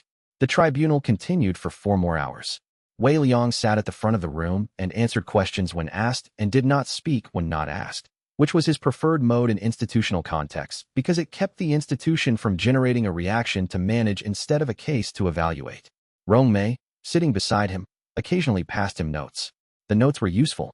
He answered the medical questions she flagged before the panel got to them. At hour 11, the panel announced they would issue a ruling within 30 days. Outside the tribunal building, Fenjua fell into step beside Wei Liang and said, "They're going to rule in our favor." "Probably. You're not certain?" The primary panel member was persuaded. The secondary member was interested. The third member never asked a single question. Wei Liang looked at the tribunal building's gate. People who ask no questions are either satisfied or have already made up their minds. I don't know which. Fenjua was quiet for a moment. Then, even if the third member rules against us, it's 2-1. Yes, but I want to know what made him say nothing for 11 hours. He paused. File that. We might need to understand it later. Fenjua did not write it down visibly, but Wei Liang knew he would remember. Fenjua remembered everything that seemed like potential adversarial intelligence, which was an ability born from years of being the person in the room most likely to be targeted. He had turned that vigilance into something useful. Wei Liang had watched it happen and had not interrupted the process. On the walk back to where they had arranged lodging for the night, Rong Mei said quietly. The primary panel member took Xiao Lan's contact information. Wei Liang looked at her. She's publishing a paper on novel ability development in non-standard cultivation environments. She asked if Xiao Lan would be willing to correspond. Rong Mei paused. Xiao Lan said yes before I could assess whether that was appropriate. Wei Liang thought about this for 1 full second and decided it was exactly appropriate, and that Xiao Lan had assessed correctly. Good. Rong Mei said. Your definition of appropriate and mine occasionally diverge. In this case they don't. Academic correspondence between a tribunal panel member and our most technically interesting disciple produces documentation that an institutional review process cannot easily call biased. He paused. It also produces genuine intellectual exchange, which is what Xiaolan needs and was going to pursue anyway. Both things are true simultaneously. Rongmei looked at him. You have a response for everything. Not everything, he said. Some things I don't have a response for yet. She walked beside him without responding to this, which was its own kind of answer. Chapter 71. 30 days. The tribunal produced no ruling for 30 days, which was within the stated timeline, but at the outer edge of it. Wei Liang did not wait. He had built contingency planning around 3 possible outcomes: full approval, partial approval with conditions, and rejection with appeal rights. And the 30-day window was the period during which actions taken regardless of outcome would remain useful. He used the time. The first thing that arrived was not the ruling. It was 4 letters, each from a different continental tier sect, each requesting a knowledge exchange arrangement. The letters had been sent within the same week, which suggested either coordination or a common information source. Wei Liang's best guess was analyst Pu Bei's report, which had described 5 novel ability developments at Ashwood Valley and had used language precise enough that other cultivation academics would recognize the implications even if the general readership would not. The letters were not from the Confederation's aligned sections. They were from sects that operated independently of the Confederation's pillar structure, regional powers that had their own training traditions and their own reasons for looking at an upstart sect in Ashwood Basin with something other than contempt. He accepted all 4, on terms he wrote carefully. The exchanges would be reciprocal. Ashwood Valley would share training documentation and allow observation visits. The partner sects would share their own methods and provide access to their cultivation archives for Rongmei's ongoing suppression compound research. No disciple transfers. No affiliated status. No joint governance. He sent the accepted agreements out by courier. Then he wrote to Viren Ashk. The letter said nothing specific. It said, "The tribunal has been sitting for 3 weeks, which means it is considering its decision carefully, which means the result will carry more weight than a quick procedural dismissal." He enclosed, as an attachment, a 1-page summary of the 4 knowledge exchange arrangements he had just concluded, framed as an informational update to the Confederation's Regional Administrative Office as required by independent sect registration protocol. This was true and accurate. It was also the specific kind of information that would tell Viren Ashk's political calculation that Ashwood Valley was now in substantive relationship with 4 continental tier sects, which changed the cost of any further administrative action significantly. Viren Ashk's response arrived 11 days later, by personal courier, marked for Wei Liang's eyes only. It was a meeting request. It said, *, my previous offer was incomplete. I would like to present a revised proposal. I will come in person and without aides. I am not seeking to reverse the tribunal process. I am offering something that should be considered after the ruling, whatever it is. Wei Liang read this and made a note. He said whatever it is. He doesn't know the ruling in advance. He is not the source of the delay. The delay is genuine deliberation. He set a meeting date for 2 weeks out. Chapter 72. The Joint Committee. The tribunal ruling arrived 4 days before the meeting with Viren Ashk. Wei Liang read it carefully. The ruling was partial approval, full independent status granted, annual reporting required, the training method's validity assessed as consistent with documented outcomes rather than consistent with established cultivation standards, which was the specific language distinction that gave the Confederation a face-saving exit from having to declare that their own standards were inadequate. He read the main ruling twice and then read the dissenting opinion. The third panel member, the one who had asked no questions during the 11 hours, had written a separate opinion that did not dissent from the result, but dissented from the reasoning. The opinion argued, in careful technical language, that Ashwood Valley's methods should be assessed not as alternative approaches to established standards, but as demonstration that the established standards were too narrow. The opinion endorsed the methods on merit rather than on procedural grounds. It was signed by panel member Instructor Yu of the Continental Cultivation Academy's Advanced Techniques Division. Wei Liang sent Instructor Yu a copy of the updated training manual with a letter thanking her for the precision of her analysis and asking if she would be willing to correspond on the subject of novel ability development classification. Then he had 2 days before Viren Ashk arrived. The revised offer was what Wei Liang had expected once he'd received the meeting request. Viren had clearly understood, from the knowledge exchange announcements, that the political landscape had shifted. The new offer was structured around partnership rather than alignment, co-equal status, formal independent recognition at continental level, full operational autonomy. In exchange, Ashwood Valley's training methodology documentation would be shared with the Confederation for voluntary adoption by aligned sects that chose to use it. The offer did not require Ashwood Valley to become Confederation-aligned. It did require a joint oversight committee. Wei Liang had read the committee structure in the appendix, while Viren was still explaining the main terms. The committee would have 3 members, one from Ashwood Valley, one from the Confederation, and one independent party agreed upon by both. The committee's mandate was to ensure that the knowledge exchange operated with appropriate educational safeguards. The mandate language was careful. Appropriate educational safeguards was not defined in the appendix. He sat with the offer for the rest of the meeting and into the evening, which was genuinely unusual. He was aware that it was unusual and was treating that awareness as data. The offer was genuinely attractive. Resources meant faster growth. Continental-level formal recognition meant legal protection that the current independent status did not provide. Rong Mei's meridian reversal research needed equipment that Ashwood Valley currently could not afford. Bai Suyin knocked on his study door at 9 in the evening. He was surprised she was still awake. Then he remembered that Bai Suyin knew when he was turning something over late at night, because she had shared a wall with his study for 3 years and had learned to read the quality of the lamp light through the gap under his door. He called her in. She sat without preamble. What's the obstacle? He explained the Joint Oversight Committee and the undefined mandate. Bai Suyin read the relevant appendix section. She read it twice. Then she set it down and said, "They'll use it. To do what? Prevent you from taking people whose cases would embarrass the Confederation." She tapped the mandate language. Appropriate educational safeguards. They will define that to mean cases where there's documented evidence the Confederation's own system caused the limitation. Because accepting those people generates records. Records that extend the suppression compound investigation. Wei Liang had been building toward this conclusion for 2 hours. He had not arrived at it because he had been focused on the material calculation, resources, recognition, coverage, rather than the mechanism that gave the committee its power. He had been looking at what the offer produced rather than what the committee could stop. Bai Suyin had read the mechanism immediately. He looked at the appendix, at the undefined mandate, at the specific kind of damage a joint committee with veto power over disciple admission could do to a sect that existed specifically to take the cases the major institutions rejected. The offer is structured around what it gives us, he said. The mechanism is structured around what it would allow them to restrict. Yes.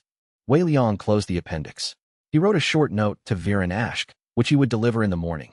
The revised offer structure is genuinely interesting in most respects. The Joint Oversight Committee's undefined mandate creates a mechanism that would, in practice, allow restriction of the admissions that define this sect's purpose.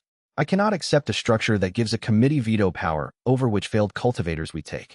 If the mandate can be defined specifically and narrowly in the agreement itself, no general educational safeguards, only defined safety protocols with explicit exclusions from admissions decisions, I would revisit the conversation.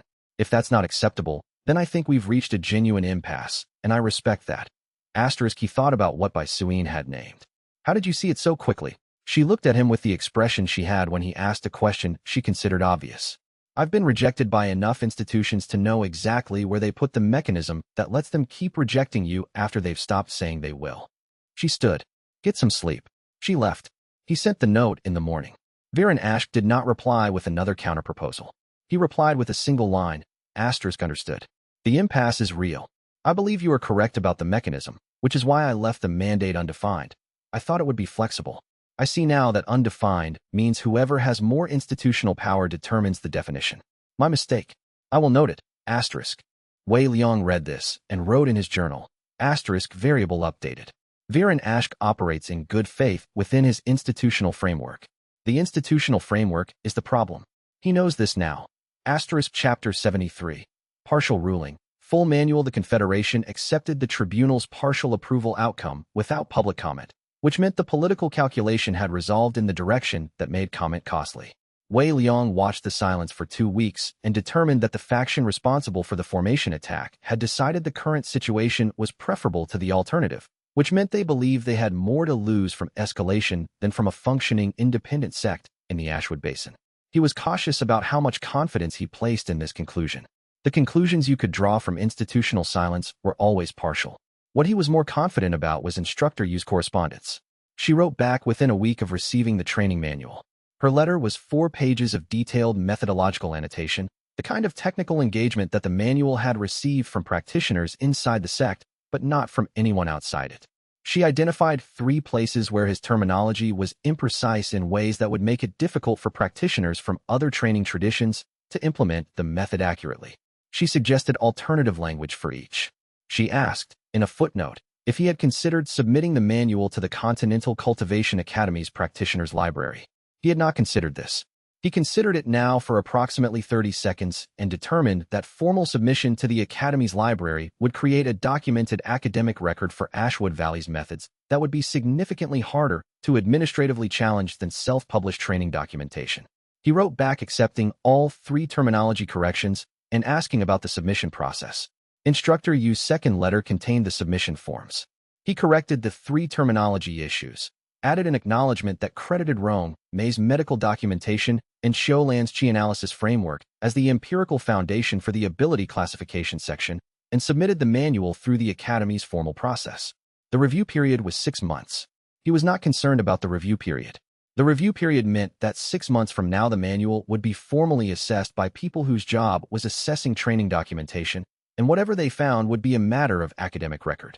Rong May, when he told her about the acknowledgement credit, looked at him with an expression he had learned to read, as surprised by something she hadn't expected him to notice. You didn't need to do that, she said. Your name is the one that matters for the submission. The Qi analysis framework is Xiaolan's intellectual work, modified and extended by your medical approach to the classification problem. If the framework is cited in future cultivation academics' work, which it will be, it should be cited correctly from the origin. Rong Mei was quiet for a moment. Then, she's going to be pleased. I know. That's not why I did it. I know that's not why you did it. She picked up her assessment case. It's still a good reason. He watched her walk toward the clinic and noted, as he had been noting for several months, that his relationship with Rong Mei had developed characteristics he did not have a methodological framework for and had stopped trying to develop one. She had told him, 3 months ago, to start somewhere. He had started with the notebook on the table between them. He was still figuring out the next steps, but he was figuring them out as a process rather than avoiding them as noise. He considered this progress. Chapter 74, What It Cost. Su Fong was 22 years old when the Iron Throne sect's recruiter arrived at Ashwood Valley. The recruiter was a senior instructor from one of the 5 grand sects of the continent, institutions whose cultivation resources made the Confederation look like a regional administration office. She arrived formally, with credentials, and requested a meeting with the disciple she had heard about from analyst Pu Bei's report, the one with the distributed Qi array technique, currently at soul tempering stage, whose ability did not fit any existing combat classification. Wei Liang arranged the meeting and did not attend it. He heard about it afterward from Fenjua, who had been in the adjacent room. The offer was large. Iron Throne sect was prepared to sponsor Su Fong's advancement through the Spirit Ascension rank, which would require resources that Ashwood Valley could not provide for another decade at current growth rates, and to provide direct mentorship from a soul-tempering senior instructor with 20 years of combat cultivation experience. She would have access to the Grand Sect's formation libraries, its spirit stone reserves, and its political protection under the 5 Grand Sect alliance structure. The offer was presented. Su Fong said no. She said it on the spot, without asking for time to consider, without requesting to speak to Wei Liang first. The Iron Throne recruiter, who had clearly not expected an immediate refusal, asked if she wanted to consult with her sect leader. Su Fong said she didn't need to. Wei Liang found her in the training courtyard that evening, working through the distributed array stance sequences she had been running since her first week at the sect. She had modified them significantly over 2 years. The foundations were still recognizable as his original design. The upper tiers were entirely her own development. The Iron Throne recruiter told me you declined immediately, he said. She was surprised, Su Fong said, finishing a stance sequence. I wasn't sure why at first. Then I realized she'd been told I was a failure case who had been given a chance by a minor sect. She expected gratitude. She came out of stance and looked at him. I was a failure case. I was given a chance by a minor sect. Those things are true. A pause. But I'm not the thing she came to recruit. I'm what happened after. Wei Liang waited. I was nothing before I came here. That's not self-pity. That's the literal assessment of every institution that examined me. Su Fong's voice was even. She had been even about difficult things since her first week, which was one of the qualities that had made her training interesting. Here I'm something. Not because the sect gave me power, because this is the place where the thing I actually am was allowed to develop. She paused again. Iron Throne sect would take what I became and use it. They would not know what it cost to get here. They would not be able to teach the cost. The cost is the method. Wei Liang said nothing. What he felt was not pride. He had been careful, over 4 years, to distinguish between resonance surges and his own emotional responses. What he felt was the resonance surging. It came up through the ground the way it had since the Tier 3 expansion, moving through the compound's foundation, and this time it reached a new depth. Not a tier advancement. A consolidation. The specific quality of resonance that came when something he had theorized about was demonstrated with full clarity. The light appeared around his hands for approximately 3 seconds. A faint gold, the color of late afternoon in the training courtyard, visible at the fingertips and gone before he had moved to conceal it. Su Fong looked at his hands and then looked away. She picked up her practice notes from the courtyard wall. He looked at his hands, now ordinary, and then at the training courtyard where 7 junior disciples were still working through their afternoon drills at the far end, unaware. "I'll let the Iron Throne recruiter know you've confirmed your decision," he said. "Thank you." She went back to her notes. "I think I have a modification to the 7th tier sequence I want to run past by Suyin before I commit it. Do you know if she's free?" He told her by Suyin was likely in the East practice room. She want to find her. He stood in the training courtyard for a moment longer, looking at his hands, noting what had just been demonstrated about the theory, and then he went back to his study to write it down before the sensation faded. Chapter 75. A week off from teaching Rome, May told him on a Tuesday, which was a day he had scheduled for administrative correspondence and had been looking forward to with the specific low-key anticipation of someone who found administrative tasks restful. She came to his study in the morning and said, "I need to talk to you about Dun Chao's chi signature." He put down the correspondence. He had been noticing something in Dun Chao's movement patterns for 3 weeks, a slightly longer pause between his demonstration movements and the correction movement that followed, as if he was waiting for a signal from his body that took longer than it used to take. He had noted it in the margin of his training schedule assessment. Under monitor, no action yet. He should have taken action 3 weeks ago. He understood this now, in the specific way of someone seeing a delay in their own decision process from the outside. Rong Mei explained it carefully, which was how she communicated things that were not fixable. The chi depletion was not a standard depletion, not overuse, not training injury. It was the long-term consequence of 60 years of enforced cultivation malnourishment at Jade Lantern Sect. His chi channels had been kept narrow on purpose. The narrow channels had been pushed through 60 years of normal function, and narrow channels under 60 years of normal load produced a form of micro-damage that accumulated imperceptibly until it was not imperceptible. "I can slow the progression," she said. "I cannot reverse it. The channel damage is structural, and it predates the unbroken meridian principle's range by decades." Wei Liang sat with this information for a long moment. He was thinking about the pattern he had noticed 3 weeks ago and had put in the monitor column rather than the address column. He had been treating Dun Chao's movement delays as data about efficiency rather than data about a person who was hurting. This was his flaw, in its clearest form. He had seen the signal and categorized it rather than responding to it. "How long has he been showing symptoms?" he asked.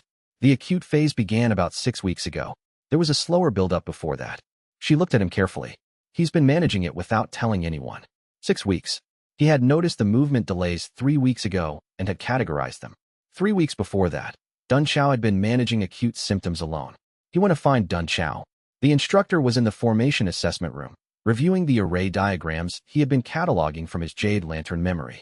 He had been doing this for months. The formal documentation of 60 years of memorized formation work, written out in careful detail that could be verified and preserved.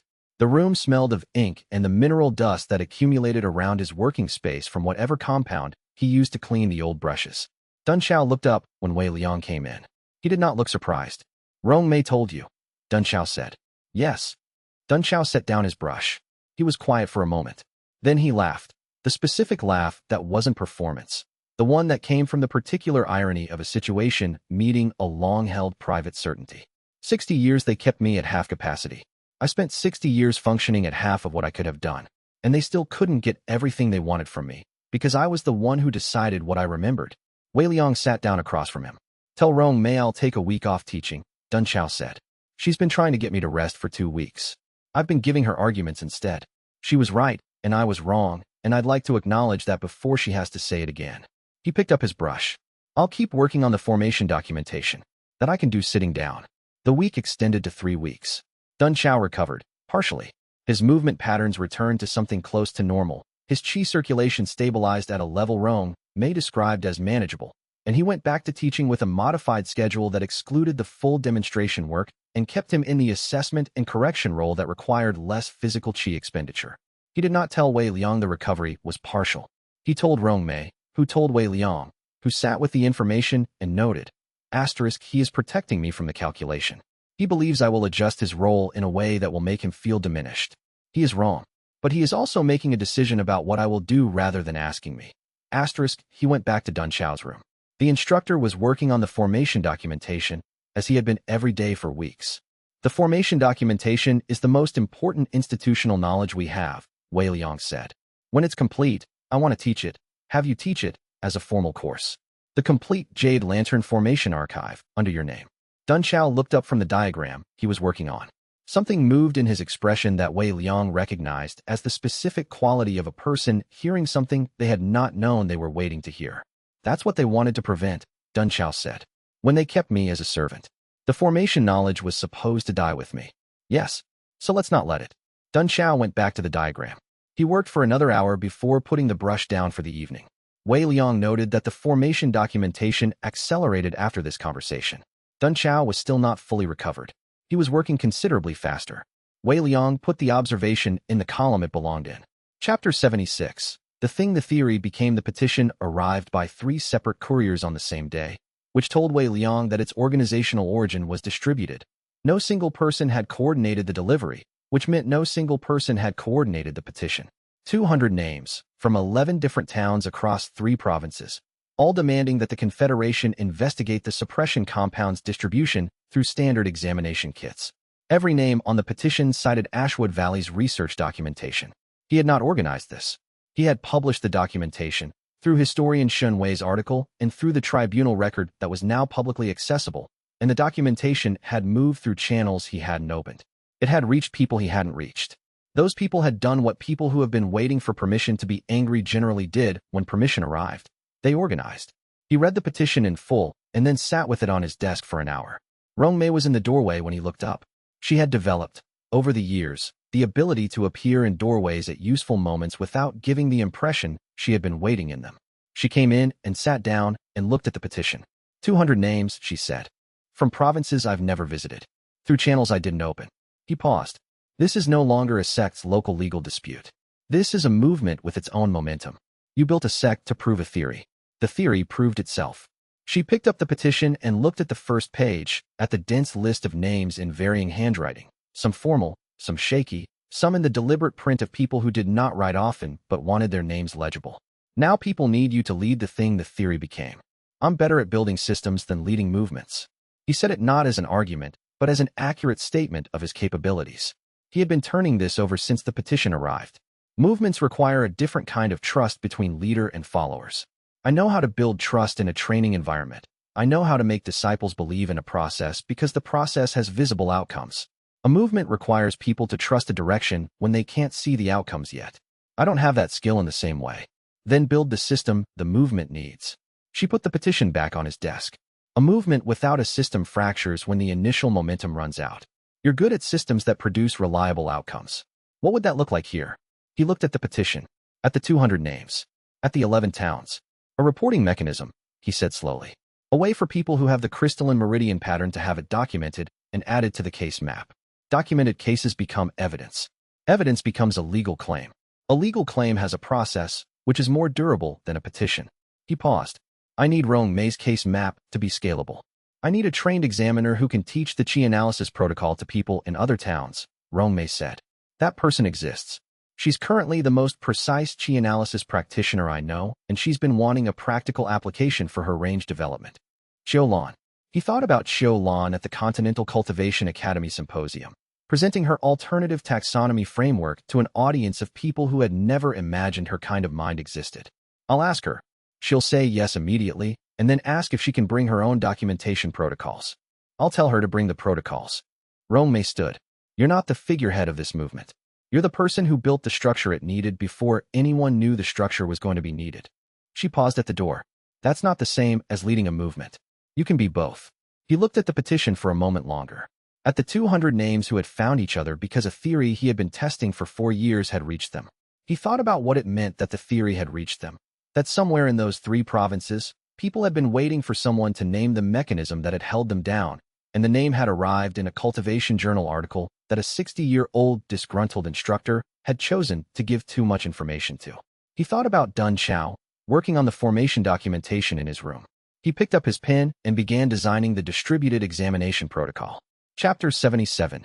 Insufficient Viren Ashk made no announcement. Wei Liang noticed the change because he had been monitoring the Confederation's administrative updates as a routine practice for 2 years, and the administrative update that arrived in the 4th month of the petition's processing contained a modification to the examination kit procurement standards. The standard Qi activation compound was being replaced with a reformulated compound, effective the next examination cycle, as part of an ongoing modernization initiative to ensure examination accuracy. No explanation of what had been wrong with the previous compound. No acknowledgement that the previous compound had been anything other than the standard practice.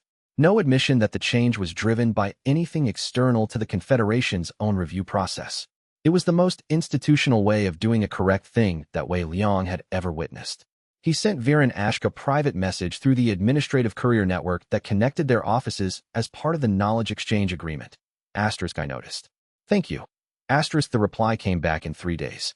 It was 2 words, in Viren Ashk's characteristic terse administrative handwriting. Asterisk, insufficient. Continue. Asterisk, Wei Liang read this twice and understood that it meant. Asterisk, the compound change is insufficient. There is more to address. I am telling you to continue the work that makes it necessary for me to address it. Asterisk, he was not certain whether this was Viren Ashk operating in good faith within his institutional constraints or Viren Ashk engaging in a long-term calculation whose endpoints he had not fully revealed. He kept both possibilities active. He sent a reply. Asterisk, understood. Distributed examination protocol launching in 6 weeks. Case map will expand significantly. Asterisk, he received no reply to this, which he interpreted as noted. The distributed examination protocol launched in 7 weeks rather than 6, because Qiulan's documentation standards required an additional testing phase before she was satisfied with the regional examiner training. Wei Liang noted the delay without irritation. Qiulan's standards were the reason the protocol would work correctly. A week's delay for a correct outcome was not a delay. The first regional examination clinic was held in a town called Pingho, 20 kilometers from the Ashwood Basin. Qiulan trained 3 local healers in the Qi analysis protocol over 4 days. She certified 2 of them as capable of running the examination independently. On the first clinic day, 34 people came in for assessment. 29 had the crystalline meridian pattern. Wei Liang received the report that evening and sat with the number. 29 out of 34. Nearly every person who came in, who had heard there was a name for the thing that had happened to them and had traveled to a town 20 kilometers away to find out, had had it done to them deliberately. He added 29 new cases to Rong Mei's map. He wrote, at the bottom of the entry, asterisk, the scope is larger than the 3-province estimate. Continue. Asterisk, he put the report in the locked box, which was no longer used for leveraged documents. Those were all in the Linming archives now. The locked box had become something else, the record of things he hadn't been ready to act on yet, but needed to keep.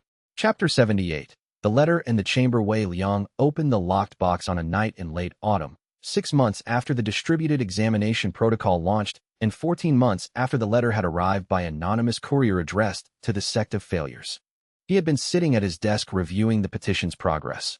Over 800 documented cases now, across 6 provinces, the map that had started as Rong Mei's careful hand-drawn document now existing in 12 copies in 12 cities. And he had reached for the box to retrieve a reference document. And the letter had been there, sealed, where he had put it the day it arrived. He held it for a moment. The seal was intact. The Qi impression on the paper was, to his resonance-sensitive awareness, old in a way he had not been capable of reading when the letter arrived.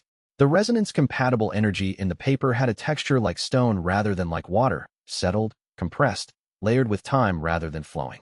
He broke the seal. The letter was brief. It was addressed to the sect that will accept what we reject. It was dated. The date was 18 months before Ashwood Valley sect existed, before the compound was purchased, before he had carved the name plaque. The date was in the standard cultivation calendar notation, and the arithmetic was unambiguous. It contained 2 things: coordinates for a location in the Ashwood Basin's eastern cliff face, and a line of text in archaic script that he could read, because the ancient manual notation had been his close study for the past year. The line said, asterisk, what you are looking for has always been there. It was placed there for you, specifically. Asterisk, he read this 3 times. He slept on it. Or tried to. He lay in bed and thought about the variables for 2 hours, and then accepted that sleep was not available that night, and went back to his desk. In the morning, he asked Bai Suyin and Feng Zhuo to come with him. He did not explain where they were going until they were outside the compound walls. walking east through the basin toward the cliff line that marked the Ashwood Basin's natural eastern boundary. Then he showed them the letter. Funjua read it and said, "Someone wrote to a sect that didn't exist yet." "Yes. That's alarming." "Yes. Keep walking." The coordinates led them to a section of the cliff face that looked identical to every other section of the cliff face. Limestone layered with centuries of moss growth, the surface rough and slightly damp in the morning air. Wei Liang's resonance was pulling toward a specific point in the rock that his eyes registered as solid. He put his hand against the surface. The resonance pulled through his palm and into the rock and found the hollow space beyond. Not a natural hollow, a carved space, maintained by a formation array that had been running on passive energy for longer than the formation arrays in Ashwood Valley's compound. He pushed. The rock face moved. Behind it was a chamber approximately 3 meters wide and 2 meters deep, hewn from the stone with tools that had left smooth marks on the walls. The air inside was dry in a way that shouldn't have been possible given the cliff's moisture and the chamber's sealed state. A preservation formation, also ancient, also still running. There were 2 things in the chamber. The first was a cultivation manual. The pages were not paper. They were compressed chi crystal membrane, a material Wei Liang recognized from Dun Chao's descriptions of pre-Confederation preservation techniques. The membrane held text in the archaic script of the letter. Many pages were cracked and partially illegible. Some pages were intact. The second was a skeleton. The skeleton sat against the chamber's back wall in a formal cultivation meditation posture, legs crossed, hands on knees, spine straight. The bone had the specific yellowed quality of very old remains that had been preserved rather than decayed. The posture was deliberate and intact. This person had chosen to die sitting up, in this position, in this room. Bai Suyin stood very still at the chamber entrance. Funjua said quietly, "How long ago?" Wei Liang crouched to examine the manual's first intact page without touching it. The archaic script was legible. Long enough that this is now legitimate cultivation history rather than recent crime. He looked at the skeleton, at the deliberate posture, at the careful hands on the knees. They sealed themselves in rather than let something be taken. What something? He looked at the manual, at the faint resonance energy that emanated from the preserved pages. The same texture as the letter's energy, settled and layered and old. That's what we're going to find out. He stayed in the chamber for 3 days. Bai Suyin and Funjua kept watch in shifts. He read, Chapter 79. The old system. The manual told him 2 things, in that order. The first was that the theory was not his. He had believed, for 4 years, that resonance cultivation was a framework he had developed from first principles, from observation, from 9 years of watching how cultivation training failed the people it was supposed to serve, from the specific chain of reasoning that started with Bai Suyin sitting in the dirt with her certificate torn in half. He had believed the resonance warmth was a property of his own cultivation system, original, his. The manual described, in fragments of archaic script, a cultivation method identical in core mechanics to everything he had been developing.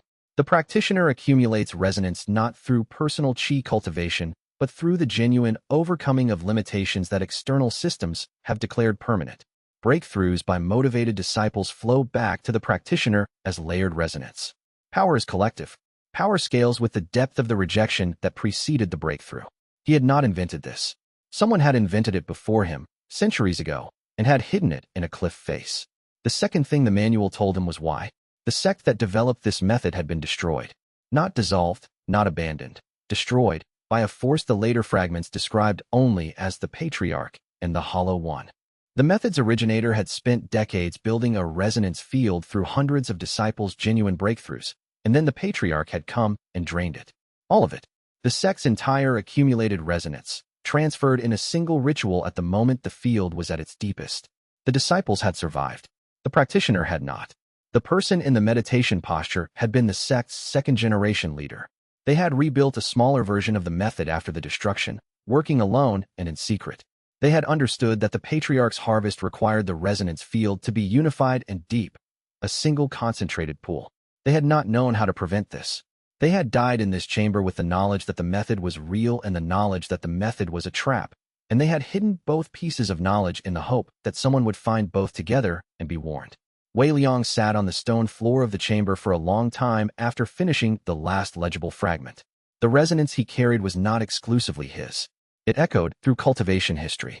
Every person who had ever genuinely broken through a limitation the cultivation world deemed permanent had contributed, in some infinitesimal degree, to the resonance-compatible field that the Hollow Patriarch had designed, and that Wei Liang had reinvented, and that was now sitting in his own body as a resource that someone had already demonstrated the ability to steal. He looked at the skeleton against the wall, at the deliberate hands on the knees. "You hid it for me," he said aloud. "Not the manual. The warning. You knew someone would rebuild the system. You hid the warning with the record so they'd find both." The chamber was very quiet. He did not know if the skeleton's occupant had known it would be him specifically or had simply known it would be someone. The letter had said placed there for you, specifically. He thought about what that meant, whether it was possible that whoever had sent the letter had known, 3 years in advance, what the sect would become. He added this to the list of things he could not yet explain and turned his attention to what he could. He brought the manual fragments out of the chamber carefully, wrapped in Rong Mei's preservation cloth. He told Bai Suyin and Fun Zhuo what he had found, in full, on the walk back to the compound. Bai Suyin listened without expression. Fun Zhuo listened with the carefully neutral face he used when he was determining which of several alarming possibilities was the most alarming. "This hollow patriarch," Fun Zhuo said. "Is he historical?" The manual's language shifts between past and present tense when referring to him. Inconsistently, Wei Liang paused, which suggests that at the time of writing, the author was uncertain whether he was still alive. Fun Zhuo processed this. "And you think?" "I think the evidence suggests a harvesting entity that has been operating across a very long timeline. I think the formation attack on our compound used resonance-compatible energy. I think the Hollow Patriarch's Foundation that recently filed heritage claims on the Cliff Chamber coordinates is a legal entity registered 60 years ago, and is therefore either an institution maintained in his name or an institution maintained by him." He paused. "I think we have been generating the resource he wants, and I think he has been aware of us since before we knew we existed." They walked in silence for a while. "What do we do?" Bai Suyin said finally. "First, I tell Rong Mei about the harvesting mechanism, so she can assess whether there are medical countermeasures." He adjusted the manual fragments under his arm. "Second, I finish reading what's legible. Third, we determine whether the unbroken meridian principle's expansion can be restructured to prevent the kind of unified pool access the manual describes." "In what order?" "All three simultaneously." He looked at the ashwood basin spread out before them as they crested the eastern slope. The compound was visible at the basin's center, smoke from the evening cooking fires rising in the still air. "We have time." He had to wait for the right chi-tide conditions the first time. He'll have to wait again. "We have time, and we have the warning." He paused. "We didn't have the warning last month. Now we do." "That's a better position." Fun Zhuo said. "You're very calm about this." "I'm planning. Planning and calm are the same thing for me." He looked at the compound, at the smoke from the kitchen, at the lights coming on in the training rooms where the junior disciples were finishing their evening sessions. He built the pipeline. "We walked into the pipeline. Now we know we're in the pipeline. Remove the assumption and see what's left." Chapter 80. The consultation schedule. He came back to a disciplinary situation. He had been gone 3 days and had left Bai Suyin in charge, which was standard practice for absences under a week. The situation she had handled was a senior disciple, a man named instructor candidate Pei Dao, who had been with the sect for 2 years and had reached foundation solidification stage, which was significant enough that he had begun assisting with junior cohort training under Dun Chao's supervision. Pei Dao had made a public claim during a morning training session, in front of 12 junior disciples and 2 instructors, that the sect's growth was diluting the training quality. That older disciples were being given standard instruction tracks while new arrivals got individual attention because their cases were more interesting. That he had been waiting for 18 months for the individualized curriculum development Wei Liang had promised at the intake assessment and had received nothing. The claim was specific and documented and, Wei Liang determined after reading Bai Suyin's summary report, accurate. He had promised individualized curriculum development at intake assessments. He had delivered this to new arrivals with urgent cases, disciples whose limitations were immediately actionable, whose crystalline meridian damage made them candidates for Rong Mei's treatment protocol, whose ability configurations were novel enough to require new training frameworks. Pei Dao's case was solid but not urgent. His limitations were significant but not unique. He had gone into the standard instruction track, and Wei Liang had kept him there because the standard track was producing results and the individualized curriculum queue was full of cases that needed immediate attention. He had substituted data about Pei Dao's measurable progress for data about Pei Dao's experience of the training environment. One disciple reaching foundation solidification on the standard track looked like a success in the ledger. What it looked like from inside the experience. 2 years of watching Wei Liang redesign training frameworks for other disciples while your own framework stayed the same was something he had not measured because he had not been looking for that variable. Bai Suyin had handled it correctly. She had acknowledged the validity of the complaint publicly, committed to a specific timeline for curriculum review, and given Pei Dao a role in training a junior subgroup that used his particular Earth Chi compression style as the teaching method. Pei Dao had agreed to stay. He was still working on the frustration. Bai Suin's report noted that the conversation resolved the situation but not the feeling, but the situation was stable. Wei Liang called Pei Dao to his study the morning after he returned. He did not apologize with the word apology. He had found, over 4 years, that the word created a transactional dynamic that ended the conversation rather than opening it. Instead, he said, "You were right about the curriculum. I deprioritized your case because it wasn't urgent. That was accurate as a triage decision and insufficient as a way to run a sect that treats everyone's limitations as worth developing." Pei Dao looked at him warily. He was not used to being agreed with by sect leaders. His previous institutions had not operated that way. "I'm going to schedule individual consultations with everyone who joined in the first year," Wei Liang continued. "I want to know, specifically, what isn't working and what should be different. Then I'm going to act on it." He paused. "You're the first consultation because your assessment was the most specific and therefore the most useful. What do you need that you're not currently getting?" The consultation ran 2 hours. Wei Liang took notes. Pei Dao, who had come and braced for a defensive counterargument, left looking like someone who had not known that hearing acknowledgement of a genuine grievance could feel different from being dismissed or managed. Wei Liang scheduled 19 more consultations over the following 10 days. He ran them between the formation manual translation work and the distributed examination protocol reports and the ongoing Hollow Patriarch research. He ran them in parallel with everything else because the consultations were not a correction to the main work. They were the main work, in the form he had been neglecting. He was in the 17th consultation, a disciple who had been with the sect for 18 months and had been quietly developing a water chi routing technique that nobody had noticed because she had been doing it independently without reporting it when the messenger arrived. He heard the compound gate open from the consultation room. He heard Funjua's voice asking the standard intake questions. He heard a tone in the response that was different from ordinary courier exchanges. He finished the consultation, gave the water chi routing disciple his full attention for the remaining 12 minutes, because the consultation was her time and the courier could wait, and then came out to the courtyard. The letter bore the emblem of the 7-Pillar Confederation, the personal seal of sect leader Viren Ashk, and a secondary mark he had not seen before that Funjua, over his shoulder, said was the War Council emblem. He read it standing in the courtyard while the late afternoon training session continued behind him. Asterisk, the War Council has been convened. The Eastern Alliance has declared a resource war over the Ashwood Basin's Chi Springs. Your presence is requested at the Confederation's Central Assembly in 48 hours. This is not optional. Bring your senior staff. Asterisk. He read it twice. Then he looked at the 21st slot in his consultation schedule, which had been reserved and was still empty. He folded the letter and went to find Bai Suin. "We have 2 days," he said, "and then everything changes." She looked at the letter in his hand. "What does everything mean?" "The basin we built on just became a resource worth fighting over." He paused. "Which means we stopped being a philosophical inconvenience and started being a strategic asset. That's a different kind of problem." Bai Suin was already moving. "How many disciples go with us?" "None of the junior cohort. Senior staff only. Rong Mei, Fenjua Yu." He paused. "And we leave the cliff chamber manual fragments in 3 separate hidden locations before we leave, in case the consultation is not what the letter says it is." Bai Suin nodded once. "She want to tell Fenjua." Wei Liang stood in the courtyard for a moment longer, looking at the compound around him, at the junior disciples in the back half of the training space, at the lights in Rong Mei's clinic, at the gap in the east wall where the old hall had been. For years of work visible in the physical structure of this place. He put the letter in his pocket and went to warn Rong Mei that they were leaving in 48 hours. Chapter 81. The War Council occupied a chamber designed to make everyone inside it feel like they were inside an institution. High ceilings, formal seating arranged around a central table long enough that people at opposite ends spoke toward each other at angles rather than directly. The Confederation's 7 council members occupied one side. Military commanders occupied an adjacent section. Representatives from affiliated sects, the inner ring of Confederation power, occupied the remaining space. Wei Liang sat at the table with Bai Suin and Fenjua and was, by most visible measures, the smallest power in the room.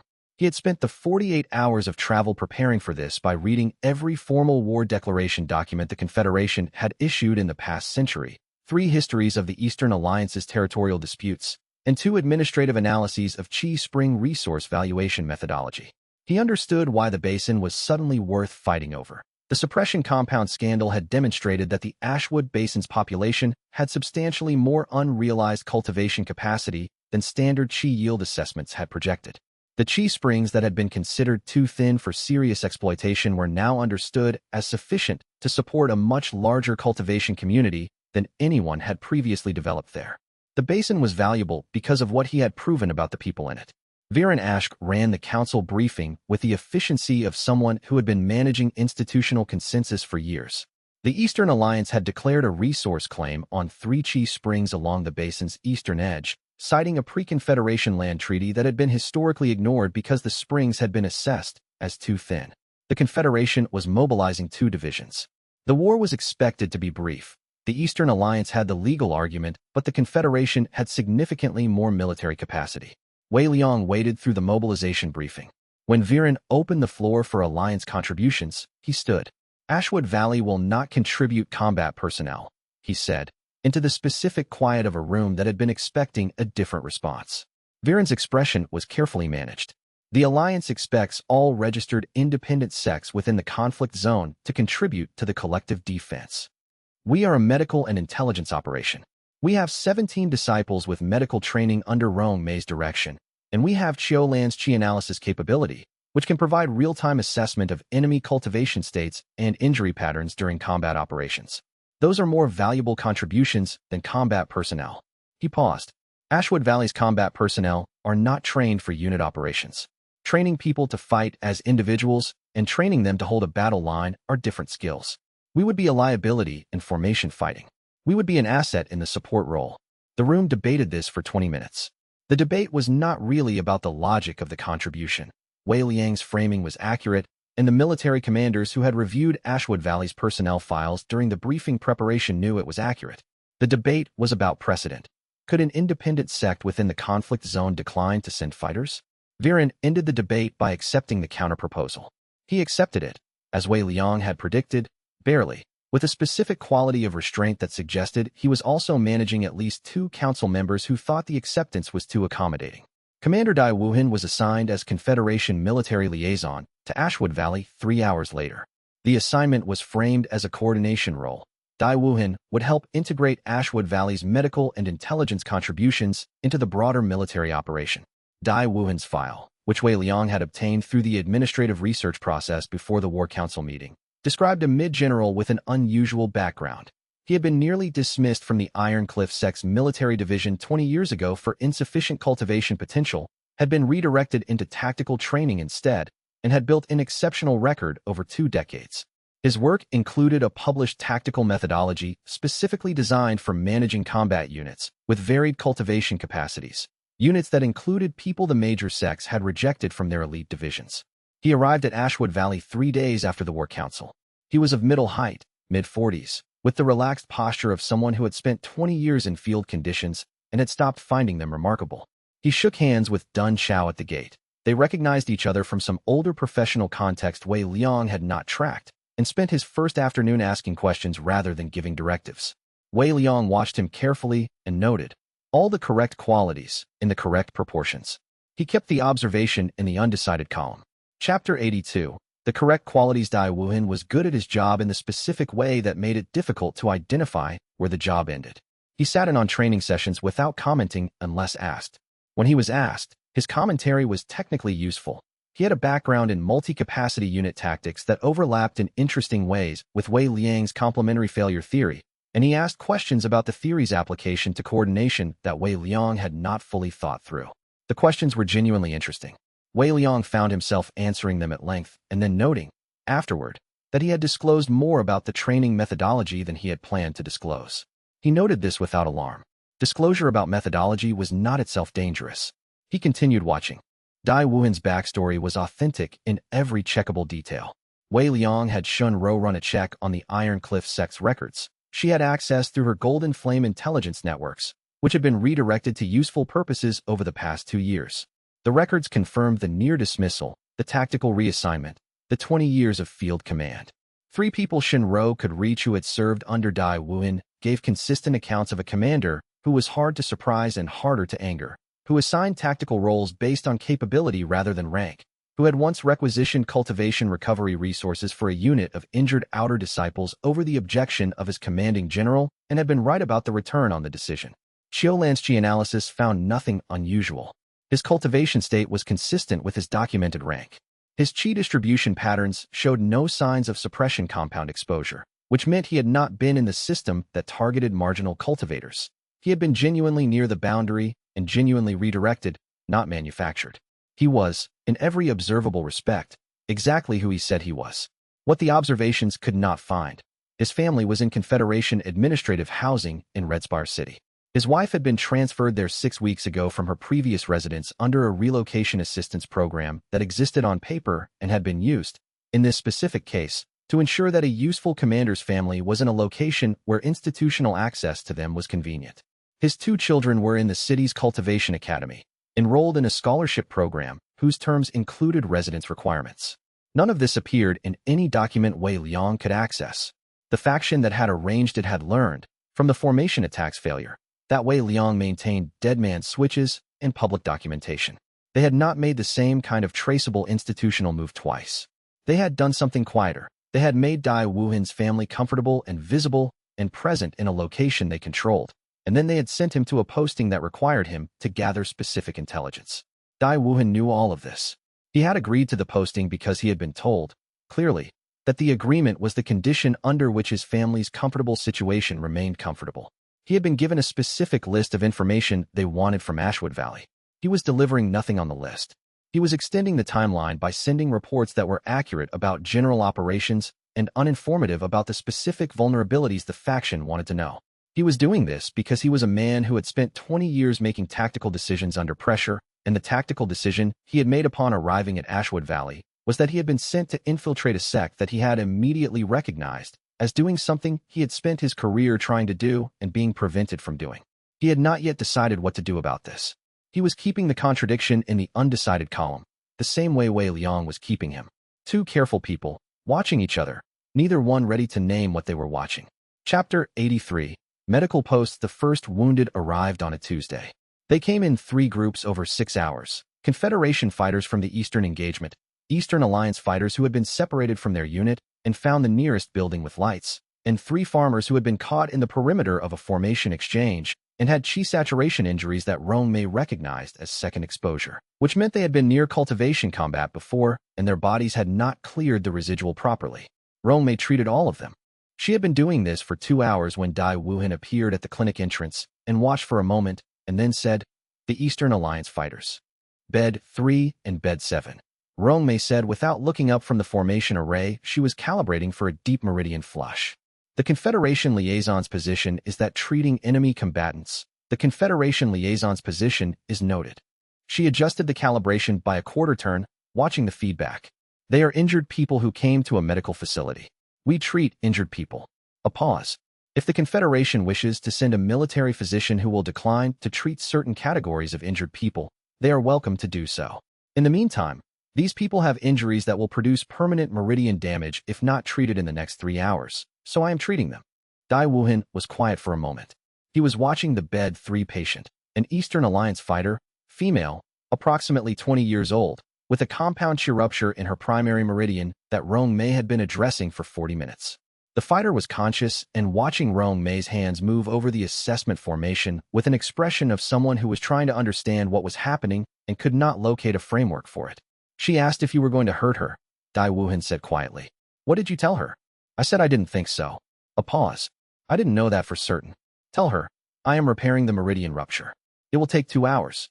The process will feel like heat moving through a specific channel in her arm. If the heat becomes sharp rather than warm, she should say so." Rong Mei continued her work without looking up. "Also tell her the tea on the side table is for her if she wants it." Dai Wuhan translated this, in what Wei Liang, from the doorway, noted was flawless Eastern Alliance dialect, not the formal version, the regional one. Dai Wuhan had regional Eastern Alliance linguistic training. That was not in his file. Wei Liang made a note and did not interrupt the medical session. Later, when Dai Wuhan had gone to his assigned room and Rong Mei was finishing the discharge assessment for the last patient, Wei Liang came in and sat on the stool she used for clinic paperwork. "The liaison's complaint," he said. "I told him we are a medical post and medical posts treat wounds." She finished the discharge notation. He didn't push it. No. Wei Liang thought about Dai Wuhan's expression when Rong Mei was working. The specific quality of attention he had given the medical process. The way he had translated without being asked. The dialect he had used. He has spent 20 years managing units with varied cultivation capacities. He has opinions about which injuries get treated based on which uniform the patient is wearing. He was bothered by the idea of not treating her. Yes, the complaint was a duty obligation, not a genuine objection. He paused. Note the distinction. Rong Mei looked at him. I already noted it. I've been noting things about Dai Wuhan since he arrived. What have you found? He's very careful. She capped her ink. Careful in the specific way of someone managing something he hasn't told us about. A pause. Not hostile. Managing. Wei Liang nodded once. Keep noting. She went back to her paperwork. He sat with her in the warm clinic for a while, listening to the compound settle into its night patterns, and thought about careful people managing things they hadn't disclosed, and about what the right response to that was when the person managing also appeared to be fundamentally decent. Chapter 84. Witness struggle. The Tier 4 resonance shift happened during a medical session. Wei Liang was not in the clinic when it happened. He was in the outer courtyard, reviewing the battle position reports Dai Wuhan had brought from the Confederation's Eastern Command. He noticed the shift because the resonance in the compound's foundation changed quality, not expanding, not deepening, but restructuring at a level he felt in his sternum as a brief compression followed by release. Like a breath taken at depth. He set down the reports and walked to the clinic. Rong Mei was in the middle of a session with a Confederation fighter, a young man from the outer division with crystalline meridian damage from suppression compound exposure. She had been working with him for 3 weeks, using the unbroken meridian principle's passive field to prepare the damage channels for the more active routing technique. The session today was the first time she had attempted the active technique on his primary meridian. 3 of the other clinic patients were watching. They were watching because the young man had asked them not to leave while she worked. He had said, with the specific embarrassment of someone admitting a need they hadn't expected to have. I don't want to be alone in here while she does this. They had stayed. They were sitting in their beds, watching with varying degrees of attention, and their watching had produced a witness struggle. 3 people being present with one person's difficult work. The resonance had recognized this and built on it. And what had been building for weeks in the compound's collective dynamic had shifted tier. Wei Liang stood in the clinic doorway and felt the new principle settle across the compound's territory. It had a different texture than the previous principles. Not the slow structural repair of the unbroken meridian principle. Not the passive truth resonance of the tested ground field. This was dynamic. This was a principle that responded to action rather than creating conditions. He understood it within 10 minutes of sensing it.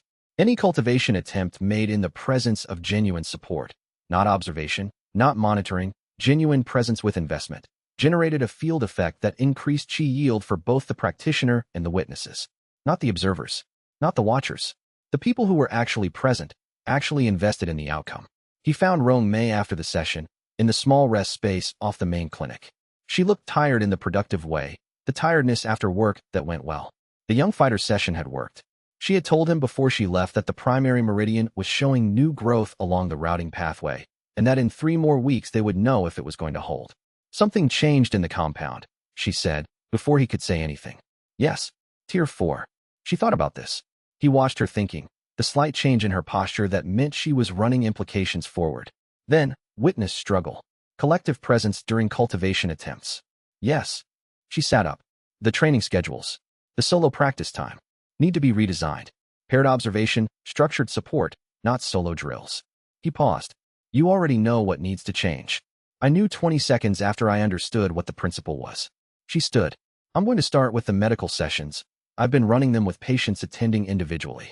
Rotating patients through joint sessions where they observe each other's treatment will produce better outcomes than I've been getting. She was already moving toward her assessment materials. This changes the treatment yield calculations for the crystalline meridian repair protocol significantly. You implement faster than I theorize. That's because I have the theoretical framework you gave me, and I don't have to build it first. She looked at him. That's why you need me. He said, I know. She went to redesign the schedule. He went back to the battle position reports and added a new column to his analysis notes. The witness struggle principle's effect on combat unit dynamics, which was going to be significant when it was understood, in which he was going to have to decide carefully how much to disclose to Dai Wuhan and through Dai Wuhan to the Confederation's military command. He thought about that decision for a long time and did not reach a conclusion before Funjua knocked on his door with the day's cultivation reports.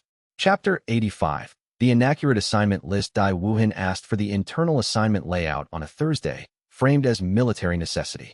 His request was specific: which disciples were assigned to which sections of the compound for emergency response protocols, which disciples had combat cultivation versus support cultivation roles, and which buildings housed sleeping versus training versus storage functions. He framed this as evacuation planning. In the event of an Eastern Alliance incursion that reached the compound, the Confederation's military protocol required a current assignment map to manage civilian extraction. The framing was plausible. The information requested was the kind that a military liaison in a combat zone would legitimately need. The request was not suspicious in itself. Bai Suyin handled it. She produced the assignment documentation over 2 days, detailed, formatted correctly, with the specific level of bureaucratic care that suggested thoroughness rather than evasion. She delivered it to Dai Wuhan at the standard liaison briefing. He thanked her and filed it without visible reaction. Wei Liang, reviewing the assignment documentation she had given him a copy of, found 3 inaccuracies. The first, she had listed Su Fong as assigned to the Northeast dormitory. Su Fong slept in the East practice room, which she had quietly claimed as a personal space 6 months ago.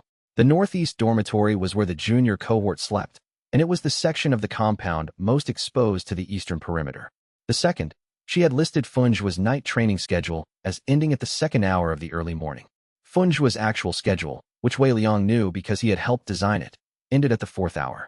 The 2-hour gap was a period when Funjua was in fact awake and mobile, positioned in ways that weren't visible from the compound's primary observation points. The third, she had described the storage building's west wall as solid foundation. The documentation noted it as unsuitable for emergency egress. In fact, the west wall had a passage Dun Chao had built into the compound's foundation during his original formation work, sealed but accessible. Bai Suyin had marked the wall as solid. Each inaccuracy was individually explainable. Combined, they created a map that would mislead a reader about the compound's actual nighttime security state in ways that would matter if the compound were approached by someone using the map. Wei Liang did not tell Bai Suyin he had noticed. He told her at dinner. He said, "Nice work." She looked at him with the expression that meant she had been waiting to see if he would notice. He asked for the layout on Tuesday. I had 2 days. The Su Fong assignment was the most elegant. She moves around enough that the Northeast dormitory listing would be plausible even to someone who had watched the compound for a week. Funjua's schedule was his idea, Bai Suyin said. He wanted input. I let him design the inaccuracy he was comfortable with. Wei Liang thought about this for a moment. Did Funjua suggest this before or after Dai Wuhan made the request? Before. About 4 days before. She picked up her tea. He said something felt like it was being positioned. He was right. Wei Liang paused. How did he identify it that early? Bai Suyin set down the teacup.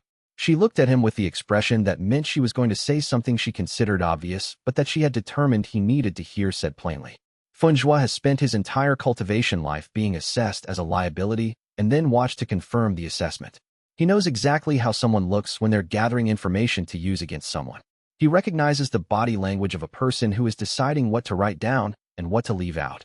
A pause. He has the instincts of someone who has been watched suspiciously his whole life. He recognizes the feeling because he's lived in it. Wei Liang said nothing for a moment. He thought about Funjua at 10, watching the Golden Flame disciples' technique styles during a hostile encounter and memorizing them for his report. He thought about the specific quality of vigilance that came from being the person most likely to be targeted. Tell him his read was accurate, Wei Liang said, and that the instinct he developed from being marginalized is now the sect's best early warning system. Bai Suyin, he won't like the framing. He'll think you're treating his history as useful. I am treating his history as useful, and also telling him his instincts are good. He paused. Both things are true. He can decide what to do with both. Bai Suyin looked at him for a moment, then picked up her tea again. She had the expression of someone who had decided that this was close enough to the right answer that she wasn't going to push further. She didn't push further.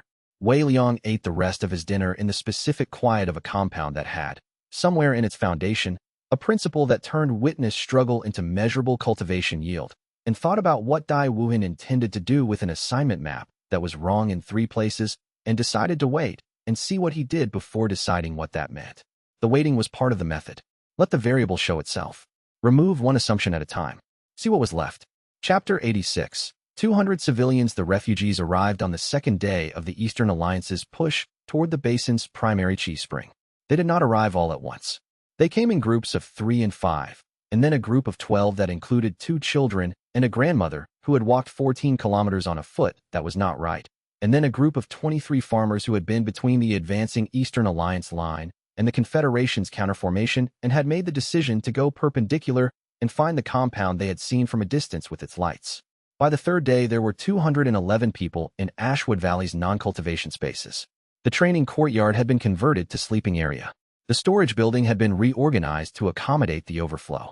Rong Mei's clinic was working at triple capacity with 8 of her most advanced medical disciples running triage under her supervision. Wei Liang had not planned for this. He had prepared for war-zone medical operations for cultivators. He had not built the infrastructure for 200 civilians who needed food, shelter, and the specific human need to be told, regularly, that the fighting was not coming closer and that their situation was being managed by someone who understood the situation.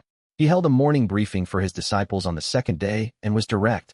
This was not a crisis to be solved with training theory. This was a logistics problem and a human presence problem.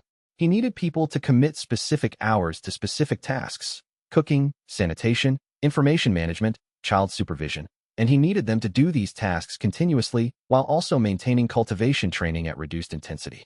His disciples adapted without complaint. This was not a small thing. They were people who had spent years developing cultivation practices that required sustained attention and regular recovery time, and they were being asked to give that time to 200 people who needed them in completely non-cultivation ways. They did it. Funjua organized the water distribution with the specific efficiency of someone who had spent years analyzing how resources move through a space. Xiaolan set up a daily information session in the main courtyard where she gave the refugees accurate accounts of the military situation based on Confederation dispatches, delivered in the kind of language that communicated honestly without producing panic. Bai Suyin took over evening meals because the refugee children had not been eating, and she had determined, through observation, that they would eat if the food was served by someone who sat with them rather than handed it through a window. Wei Liang's resonance kept building. He noticed this and tracked the source carefully. It was not cultivation breakthroughs. Most of his disciples were doing maintenance training rather than advancement work, conserving qi for the sustained effort. The resonance was coming from something else, the specific quality of effort that was freely given, that no one had required and no one would grade, that asked nothing in return from the people receiving it. The refugees didn't know they were in a cultivation sect. They knew they were somewhere that had opened its doors, and that the people there were working hard to make them feel less afraid. On the 5th day, the grandmother with the bad foot told Rong Mei, through Dai Wuhan's translation, that she had tried to reach 2 other buildings before the compound. Both had turned her group away. Rong Mei told Wei Liang this. He wrote it in his private journal in the same column as the resonance observations. Not because it was useful data for the theory, because it was true and it seemed right to record things that were true. Chapter 87. The archive. Shenro found the intelligence in a wounded Eastern Alliance fighter's pack. She had been assisting Rong Mei with the intake assessments. She had informal medical training from her Golden Flame intelligence work, which had required knowing how to identify feigned injuries versus real ones, and Rong Mei had redirected this into legitimate triage support. She was doing pack inventory for a fighter who had been unconscious for 2 days with a chi detonation concussion when she found the folded document in the inner pocket. She read it with the professional habit she had never fully stopped. The part of her that Golden Flame had trained was not a layer she could remove, only a tool she could choose how to use. The document was an Eastern Alliance military cipher. She could read 3 Eastern Alliance cipher variants. She went to Wei Liang. "Second front planning document," she said. 3 nights from now. A night raid on what they're calling the archive. Described only as an eastern cliff face location containing ancient cultivation documentation. She put the document on his desk. The coordinates in the planning document matched the cliff chamber location. Wei Liang looked at the coordinates. "Someone in the Eastern Alliance's intelligence structure knows about the chamber," Shunro said. "The description is precise enough that they have either observed the chamber directly or received information about it from someone who has." He thought about who had been to the chamber. Himself, Bai Suyin, Funjua, Rong Mei, who had received and studied the manual fragments. No one else in the sect. "They might have the coordinates from the Hollow Patriarch's Foundation heritage claim," he said. The claim was filed with regional administrative bodies that are accessible to anyone with the correct institutional access. The Eastern Alliance's Intelligence Division would have access to regional administrative filings in provinces they're actively contesting, Shenro confirmed. And the Hollow Patriarch's Foundation heritage claim would have been visible to anyone researching ancient cultivation sites in the basin. The Patriarch's own legal claim had given the Eastern Alliance the map. Wei Liang was already moving. The manual fragments. "In your study." In the locked box. Shinro was a step behind him. I know. Rong Mei's medical storage. Inside the supply crates for the crystalline meridian treatment protocol. He stopped at the study door and looked at her. I need it done in the next 4 hours, before the compound is too busy to move things without being observed. Can you do this without help? I'll need 2 of the supply crates from the clinic. The fragments have to be wrapped in the same preservation cloth to maintain the Qi seal. She paused.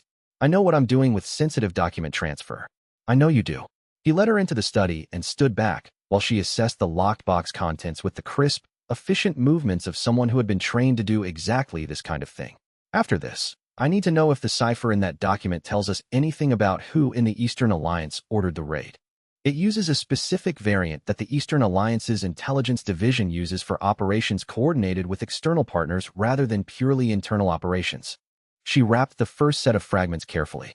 Someone outside the Eastern Alliance requested this target. Wei Liang thought about who wanted the ancient manual badly enough to coordinate with an active military operation to retrieve it.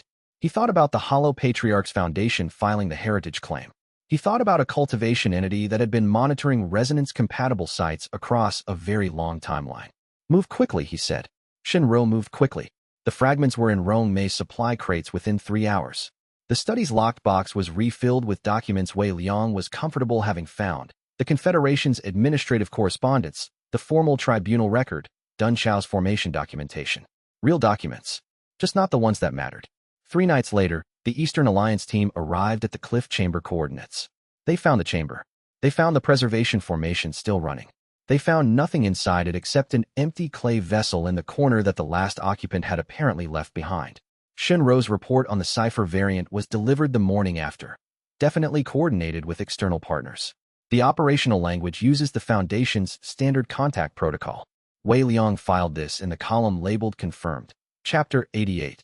The hallway. Fenjua had been sleeping in the hallway outside Wei Liang's study for 11 days. He had not told anyone this. He had a standard sleeping mat that he had relocated from his room to the short corridor outside the study door, on the grounds, which he had explained to no one, that the compound was full of refugees and the layout had changed, and he was monitoring the changed layout's effect on compound security. This was technically true. It was also not the main reason. The main reason was the assignment list. The inaccurate assignment list told Fenjua that someone had asked for information about the compound in a way that required deliberate misdirection. Deliberate misdirection meant the threat was internal and aware enough to prompt countermeasures. The study contained the most important documents in the compound. Someone sleeping in the hallway was a more reliable security measure than a formation array, because a formation array could be circumvented by anyone who knew formation work, and Fenjua could not be circumvented by formation work. On the 11th night, Dai Wuhan came to the study at 2 in the morning. Fenjua was awake. He had been awake for most of the past 11 nights. He had developed, over years of training with a single working meridian, the ability to rest his body without fully sleeping, a discipline that had originally been a limitation and had become, over time, a skill. He heard Dai Wuhan's footsteps in the corridor because he had been listening for footsteps in the corridor. He heard the study doors latch, the light click of someone who knew how to open locks without making noise, and was doing exactly that. He waited. 30 seconds. Enough time for Dai Wuhan to be inside the room rather than in the doorway. Fenjua stood up from the mat. His feet were bare, stone floors in autumn were cold, and the cold was familiar. He pushed the study door open without announcing himself and stood in the doorway. Dai Wuhan was at the desk. The locked box was open. He had a document in his hands that he was reading by the light of a small illumination formation he had brought with him. He turned when the door opened. His face moved through 3 expressions in approximately 2 seconds. Recognition, calculation, decision. The decision was not to fight. Fenjua said, I'm going to get Wei Liang. Don't move. Dai Wuhan, to what was apparently his own surprise, didn't move. Fenjua went to Wei Liang's bedroom and knocked twice. The knock that meant, this is not a cultivation emergency, but you need to be awake now. He heard movement immediately. Wei Liang had been sleeping in the aware but light state of someone who had been expecting this for 11 days. Study, Fenjua said. They walked back together. Dai Wuhan was standing where Fenjua had left him, exactly where he had been, the document in his hands lowered to his side. He had not tried to leave. He had not put the document back. He was standing in the study of a man whose trust he had been systematically attempting to breach, and he was doing the thing that Fenjua had told him to do. This was data, Wei Liang noted. He filed it and sat down. Put the document on the desk, he said. Dai Wuhan put it on the desk. It was a copy of the Confederation administrative map of the cliff chamber coordinates, not the original, which was in the Liming archives, but a working copy Wei Liang had kept. "Sit down," Wei Liang said. Dai Wuhan sat. Wei Liang looked at him for a moment. Fenjua stood in the doorway, not entering, keeping the exit visible. The study was warm. The heating formation Dun Chao had installed in the walls for the winter still ran at night. Outside the window, the compound was quiet. 200 refugees in the training courtyard and the storage building, sleeping. His disciples in their beds. He opened his notebook to a fresh page. "Start from the beginning," he said. Chapter 89. 2 hours of questions. Dai Wuhan talked for 2 hours. Not because he was broken. He had been in situations that required honest disclosure before and had generally managed them without breaking. He talked because he had been in this compound for 6 weeks, and the specific thing that had happened in 6 weeks was that he had become, in a way he had not planned and could not entirely account for, invested in the outcome. He described it in order. The transfer of his family to Red Spire City, framed initially as a relocation assistance program. The meeting 3 months ago with the 2 council members from the faction that had authorized the formation attack on Ashwood Valley. People whose names he gave to Wei Liang, who wrote them down without expression. The specific intelligence they wanted, the cliff chamber coordinates, the contents of the locked box, the compound's defense layout, the Hollow Patriarch's Foundation's connection to Ashwood Valley's history. The list that by Suin's inaccurate assignment documentation had appeared in. He explained the methodology, delay, partial disclosure, plausible reports that satisfied the faction's short-term intelligence needs without providing the specific items on the list. He had been extending the timeline. He did not explain why he had been extending the timeline in terms that described loyalty to Wei Liang. He described it in terms of tactical assessment, the cost-benefit analysis of delivering the intelligence versus maintaining operational cover. Wei Liang listened and wrote and did not interrupt. When Dai Wuhan finished, Wei Liang asked questions. The questions were in sequence, starting with the faction's internal structure, moving through the specific handlers he had been reporting to, establishing the communication protocol and the reporting intervals. At the 40-minute mark, he asked about the family's location in Red Spire City, which building in the administrative complex, which administrative oversight system had them enrolled. Dai Wuhan answered.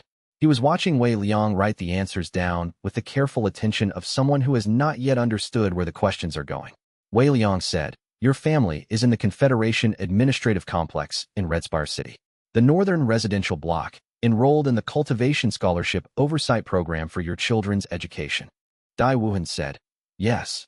Wei Liang said, "I have 2 journalists currently embedded in that city. They're covering the tribunal follow-up documentation for the suppression compound investigation. Both of them have press access to the administrative complex. I can have eyes on your family's location in 4 hours." He paused. "Once we have eyes on them, we can assess whether the leverage is as solid as the faction presented it to you." Something changed in Dai Wuhan's face. It was not dramatic. It was the very quiet thing that happened to a face when a load-bearing assumption was removed from it. He had been carrying the assumption, for 3 months, that his family was isolated and inaccessible in a way that made any action on his part immediately dangerous to them. The assumption had a different shape now. He said, after a moment, "They told me the program had residence requirements that prevented external contact. Residence requirements exist in the scholarship program documentation. They specify that students must reside in the approved housing to maintain scholarship eligibility. They don't specify anything about contact limitations." Wei Liang looked at him steadily. The contact limitation was a presentation choice, not a documented requirement. Dai Wuhan was quiet for a long time. The heating formation made its low sound. Outside, the compound was still dark. "They counted on me not reading the documentation," Dai Wuhan said. "They counted on the situation being presented in a way that made careful reading feel irrelevant," Wei Liang said. "That's not the same thing. The distinction matters for how you understand what happened." Dai Wuhan looked at him. Then he looked at his hands on the desk. He had the specific stillness of someone who has been carrying something at high tension for a very long time and has just been told the tension was partly manufactured. The release of the tension was not clean or simple or quick. It came out slowly, in the way of something under sustained pressure, and it looked quiet from the outside in the way that quiet things sometimes contain everything. He didn't say anything for a full minute. Wei Liang waited. He did not fill the silence with analysis. When Dai Wuhan spoke again, his voice was level. "What do you need from me?" Wei Liang turned to a new page in his notebook. "Everything that's on the faction's intelligence list. Exactly as accurate as you can make it. Specifically what they wanted, what they think they know, and what they're planning to do with it." Dai Wuhan nodded. He began describing the list. Wei Liang wrote, Fenjua, in the doorway, had stopped leaning against the frame. He was standing very straight in the way he stood when he was feeling something he was choosing not to express until the situation required it. He was the person in the room with the best understanding of what it cost to carry a secret that involved the people you were most afraid of losing. He did not say this. He stood in the doorway and let the conversation happen. Chapter 90. The edited report, the intelligence package that Dai Wuhan sent to his Confederation faction handlers for days after the study confrontation was accurate in the respects that could be verified and inaccurate in the respects that mattered. Wei Liang had spent 2 days designing it. The compound layout was accurate. The defense assignment list was accurate, not the version by Suyin had given him, a corrected version, which contained the same 3 strategic inaccuracies embedded in a more convincing presentation of accuracy. If the faction's military assets ever acted on it, they would enter a compound configured differently from what they expected in specific ways. The lockbox contents were accurately described, minus the cliff chamber manual fragments, which were still in Rong Mei's supply crates, listed in the report as medical documentation. The cliff chamber coordinates were listed as accurate in the report. They were not. Wei Liang had adjusted the coordinates by 200 meters east, placing the described location in a section of the cliff face with no significant geological features. If anyone went there following the report's coordinates, they would find ordinary limestone. The Hollow Patriarch's Foundation connection to Ashwood Valley was described in the report as suspected historical interest, no confirmed current threat. This was technically accurate. The threat was not confirmed, only strongly implied. It was also the piece of information he was least comfortable letting the faction have, because any intelligence about the Patriarch that reached the faction might reach the Patriarch, and the current situation was better managed with the Patriarch believing Wei Liang knew less than he did. Dai Wuhan reviewed the edited package before sending it. He said, "The coordinates. 200 meters east. They'll send someone to verify. When they verify and find nothing, they'll conclude the coordinates in the heritage claim were imprecise, which they will believe because the heritage claim was filed by an entity that routinely files imprecise claims. The cliff chamber's actual coordinates have never been in any document they can access." Wei Liang paused. "If they don't verify and simply accept the report, we know the faction doesn't have independent access to the basin's geological surveys." Dai Wuhan was quiet for a moment. "Either outcome is useful data." "Yes." Dai Wuhan sent the package through his standard communication drop. The faction's acknowledgement arrived in 2 days. The intelligence package was accepted, the leverage arrangement was described as satisfactorily fulfilled, and Dai Wuhan was informed that the scholarship program would now include external contact permissions for his family. The leverage had been released. Wei Liang had not expected it to be this fast or this complete. He had expected a partial release, some continued restriction to maintain influence. The speed of the full release told him something about the faction's confidence in the intelligence package, which told him something about the quality of their independent verification capability for this specific geographic area. He added it to the column labeled Useful Data. Dai Wuhan's family was relocated to Ashwood Valley within the week, under the pretext of a medical evaluation for the older child that Rong Mei had arranged through the distributed examination network. The child's cultivation assessment showed unusual qi distribution patterns that required on-site evaluation by the sects qi analysis specialist. All of this was accurate. Qiu Lan did assess the child. The assessment showed a fascinating lateral qi distribution pattern that was not, in any clinical sense, an emergency, but that was genuinely interesting to Qiu Lan, who immediately began documenting it. Dai Wuhan's wife arrived at the compound gate on a cold morning with 2 children and a travel pack and the expression of someone who had been told they were going somewhere safe and was in the process of deciding whether to believe it. Rong Mei met them at the gate. She did not begin with a medical assessment. She showed them to the quarters Wei Liang had allocated, explained the compound's daily schedule, and asked if the older child would like to observe Qiu Lan's afternoon training session, which was about qi distribution patterns and would probably be more interesting to a child with unusual qi than to most adults. The older child said yes. Dai Wuhan watched his family walk into the compound and stayed at the gate for a long moment before turning to where Wei Liang was standing a few meters back, having watched the same thing. He said, "I don't have a framework for this." Wei Liang said, "Neither did I, for most of this. I built one as I went."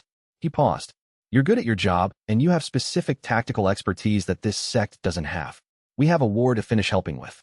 After that, what happens to your role here is a conversation rather than an assumption." Dai Wuhan looked at the compound gate, through which his family had just walked. "A conversation rather than an assumption," he repeated. "Yes." Dai Wuhan turned back toward the compound. He was not the same as he had been 6 weeks ago when he arrived, not dramatically different, but shifted in the specific way of someone who has been in a place that operates differently from any place they have encountered before and has spent enough time there to begin understanding how the difference works. You do this with everyone. Do what? Treat the situation as something to analyze rather than something to react to. He paused. Even the people you've caught doing things against you. You don't react with anger or punishment. You figure out what the situation actually is, and then you address that. Wei Liang considered this. Anger doesn't help me understand the mechanism. Punishment doesn't address the structural problem. Those aren't principles. They're practical outcomes of trying to actually solve things rather than respond to them. Dai Wuhan was quiet for a moment. Then he said, "Your disciples figure that out eventually. I've watched them. It takes different amounts of time for different people. For me, it took 6 weeks and getting caught." Dai Wuhan went toward the compound. "I'll have the War Council's updated tactical briefing on your desk before noon." He went inside. Wei Liang stood at the gate for a moment longer, looking out at the road that connected the compound to the rest of the Ashwood Basin, where 200 meters east of the cliff chamber coordinates that didn't lead anywhere. The actual chamber sat empty and safe, with the witness struggle principle humming quietly in the sect's territory all the way to its walls. Then he went in to read the tactical briefing. Chapter 91. The wrong technique. The Eastern Alliance raid on the cliff chamber coordinates occurred at 2 a.m. on the 17th day of the war's regional escalation. Wei Liang had been expecting it. Shunrou's cipher work had given him the timeline, and had positioned himself on the ridge above the coordinates 2 hours early. Not alone. Dai Wuhan was with him, which was his choice, and Shunrou was 100 meters east, in a listening position she had selected independently and communicated through a brief written note before dark. The three of them watched the cliff face from separate vantage points, hidden by the natural topography and by a minor formation technique Dun Chao had taught Wei Liang specifically for field observation, a passive chi dispersal that made the ambient resonance around a person difficult to distinguish from background rock. The raid team arrived in 8-man formation. Wei Liang watched them work their way along the cliff face toward the modified coordinates and noted, even at this distance, that their movement pattern was wrong. The Eastern Alliance used a tactical formation called the River Walk, a file-based approach style that maintained spacing and discipline but prioritized stealth through individual movement, each member moving independently while maintaining visual contact with the one ahead. It was effective and distinctive, the kind of pattern you learned to recognize the way you learned to recognize a specific sect chi signature. This team was not using River Walk. They were using a different approach pattern, 3 teams of 2, coordinated through short-range chi pulse signaling, designed to converge simultaneously on a target from multiple angles. It was a pattern Wei Liang had not seen in the Eastern Alliance documentation he had studied, but that Dai Wuhan, when Wei Liang signaled him the observation, identified immediately. It was a contracted operator methodology used by independent combat specialists who worked across faction lines. Someone had hired professionals and embedded them in an Eastern Alliance military operation. The team reached the modified coordinates. They searched the cliff face for 20 minutes. They found nothing. Correct, because the real chamber was 200 meters west, and because Wei Liang's modified coordinates were accurately meaningless limestone. After 20 minutes, the team withdrew. Clean. Professional.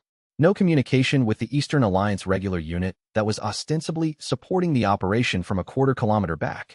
Wei Liang came down from the ridge at dawn. He went directly to his study and wrote the full observation report, the approach pattern, the identification, the timing, the withdrawal. He attached Shinrou's cipher analysis identifying the faction connection to the original raid planning document. He submitted this to the War Council 2 days later, in Dai Wuhan's briefing format, with Dai Wuhan presenting it, which was the correct presentation choice because Dai Wuhan's credibility as a Confederation military liaison made the intelligence package more difficult to dismiss. At the War Council, Viren Ashk's expression when he received the document was carefully neutral. Wei Liang had learned, over his months of observing Viren Ashk across various kinds of information delivery, what careful neutrality looked like as opposed to genuine neutrality. Genuine neutrality involved no particular suppression effort. Careful neutrality had a specific muscle quality around the jaw. Viren Ashk knew about the contracted operators. He had not authorized them, but he knew who had, and he now knew that Wei Liang knew. The report was filed. The War Council moved on to other briefing items. Wei Liang noted the jaw quality in his private journal under confirmed Viren Ashk's faction knowledge. He did not know yet what to do with the confirmation. He knew it was important and kept it in the column labeled Not Yet Actionable. Chapter 92. The Eastern Alliance's broken fighters. The pattern emerged in the third week of Xiaolan's xianalysis work with the Eastern Alliance wounded. She had been assigned to the medical intake process because her ability to rapidly assess cultivation state and injury type was faster and more accurate than any conventional diagnostic method Rome may had available. She worked the intake bench at the clinic entrance, conducting 2-minute assessments on each new arrival, producing a triage classification and a cultivation state baseline that shaped Rome May's treatment priorities. On the 23rd day, she came to Wei Liang. 37%, she said. She put her assessment record on his desk. Of the Eastern Alliance wounded I've assessed in the past 3 weeks, 37% have the crystalline meridian suppression pattern. He looked at the record. The numbers were carefully annotated, as Xiaolan's records always were. How does that compare to Confederation wounded? 9%, which is consistent with the regional average from our distributed examination clinic data. She sat across from his desk. She had been sitting down in his study without waiting to be invited for about 1.5 years, which he had noted and not addressed, because she was right that formal protocol was not a useful use of either of their time. The Eastern Alliance has a significantly higher rate of suppression compound exposure than the Confederation's aligned sect population. Wei Liang calculated what this meant. They were competing for cultivation resources in part because the Confederation had systematically suppressed their cultivation capacity. Yes, through the examination kit distribution network that reached their territories through the standard cross-faction cultivation commerce channels. She paused. The suppression compound wasn't targeted at the Eastern Alliance specifically. It was distributed uniformly through standard examination infrastructure. But the Eastern Alliance sects had less alternative examination infrastructure, fewer major sects with internal testing protocols, so a higher proportion of their cultivators went through standard kit examinations. They were weakened more than the Confederation's own population, Wei Liang said. And they may not know it. Xiaolan looked at him steadily. They definitely don't know it. I've been in intake assessments with 37% of these fighters having patterns they have no way of knowing they have. They believe their cultivation capacity is what it is because of their own limitations. Wei Liang stood. He asked Dai Wuhan to arrange a meeting with the Eastern Alliance's field commander. This was unusual enough that it required explanation. Dai Wuhan wanted to know the purpose, which was a fair question for a military liaison to ask before scheduling a meeting between a minor sect leader and an opposing commander. Wei Liang said, I have medical intelligence that materially affects the Eastern Alliance's basis for this conflict. The meeting was arranged through the neutral mediation channel. The Eastern Alliance's field commander, a woman named Commander Yu Bao, met Wei Liang in a tent on neutral ground with 2 advisors and a very clear expectation that she was about to be told something she would not believe and would be asked to act on it. Wei Liang put Xiaolan's assessment record on the table. He explained the suppression compound, the crystalline meridian pattern, and the distribution network in the same sequence he had used at the War Council Tribunal. He used less time than he had at the tribunal. He had learned from the tribunal what to cut. He spent more time on the Eastern Alliance's specific exposure rate and what it meant for their combat effectiveness and their cultivators' long-term development potential. Commander Yu Bao listened without interrupting. Her advisors listened. One of them was taking notes. When Wei Liang finished, the field commander said, How long has this been happening? Our evidence suggests at least 40 years of active distribution through standard examination kit channels. The compound's effects on cultivation capacity are cumulative and permanent without active reversal treatment. Your cultivators who were examined through standard kits in that period, he paused. A significant portion of the cultivation capacity your provinces should have developed has been suppressed. The field commander looked at the assessment record for a long moment. Her expression was doing something that Wei Liang recognized. The specific look of someone who has had a framework they trusted removed from them and is finding the ground underneath. She said, very quietly, Our own sects used these kits. Yes. The suppression happened in our own examination halls. Yes. We've been at reduced cultivation capacity for 40 years, fighting over resources to compensate for a problem our own systems helped create. Wei Liang did not say, yes. But the Confederation's policy created the compound and the distribution network that introduced it to your territories. He had prepared this point and decided, in the meeting, not to use it. She was processing something large enough. Adding blame allocation to the process would not help the processing. He said, the resource gap the Eastern Alliance has been experiencing is real. The cause of the gap is at least partially manufactured. Both things are true simultaneously. Commander Yu Bao picked up the assessment record and turned it over in her hands. This will fracture us. It may. It will also explain things that have been unexplained. The fracture is already there. The unexplained things create it slowly. The explanation creates it fast and gives it a shape that can be addressed rather than just endured. She looked at him across the neutral table. What do you want from this meeting? Nothing that isn't in your interest. The information is yours now. What you do with it is your decision. He paused. I would find a ceasefire negotiation useful because the compound's reversal treatment requires conditions that are difficult to provide in a war zone. But that's a secondary interest, not the primary reason I requested this meeting. She set the record down. She looked at her advisors, who looked at each other. She said, give us 48 hours. Chapter 93. The mediator, the ceasefire negotiation opened in 43 hours, which told Wei Liang that the Eastern Alliance's internal political situation had moved fast. Either the field commander had authority to open negotiations directly, or her disclosure of the suppression compound evidence had produced a level of internal disruption that made the war's political basis untenable faster than she had expected. Both turned out to be true. He was invited to serve as an informal mediator. The invitation came simultaneously from the Eastern Alliance's diplomatic delegation and from Viren, different wordings, same function. He accepted from both without indicating that both had asked, which produced the useful condition of both sides believing he was primarily their mediator, which meant both sides talked to him more openly than they would have if they had known he was operating across both channels simultaneously. He was not a cultivated mediator. He had no formal training in diplomatic process. He was invited because he was the only person in the conflict zone who was not fighting for resource control, the only person whose interest was the outcome rather than the position. He prepared for each session by reading the previous session's notes twice and identifying the 3 questions each side had not asked each other but needed to.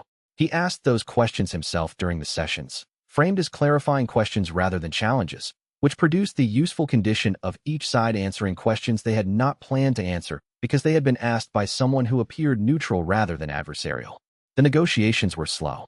The suppression compound evidence had destabilized the Eastern Alliance's internal coalition. 4 of the 7 provinces that had formed the alliance were now questioning the resource war's rationale, given that the resource gap it was designed to address was at least partially caused by a systemic failure rather than a confederation conspiracy.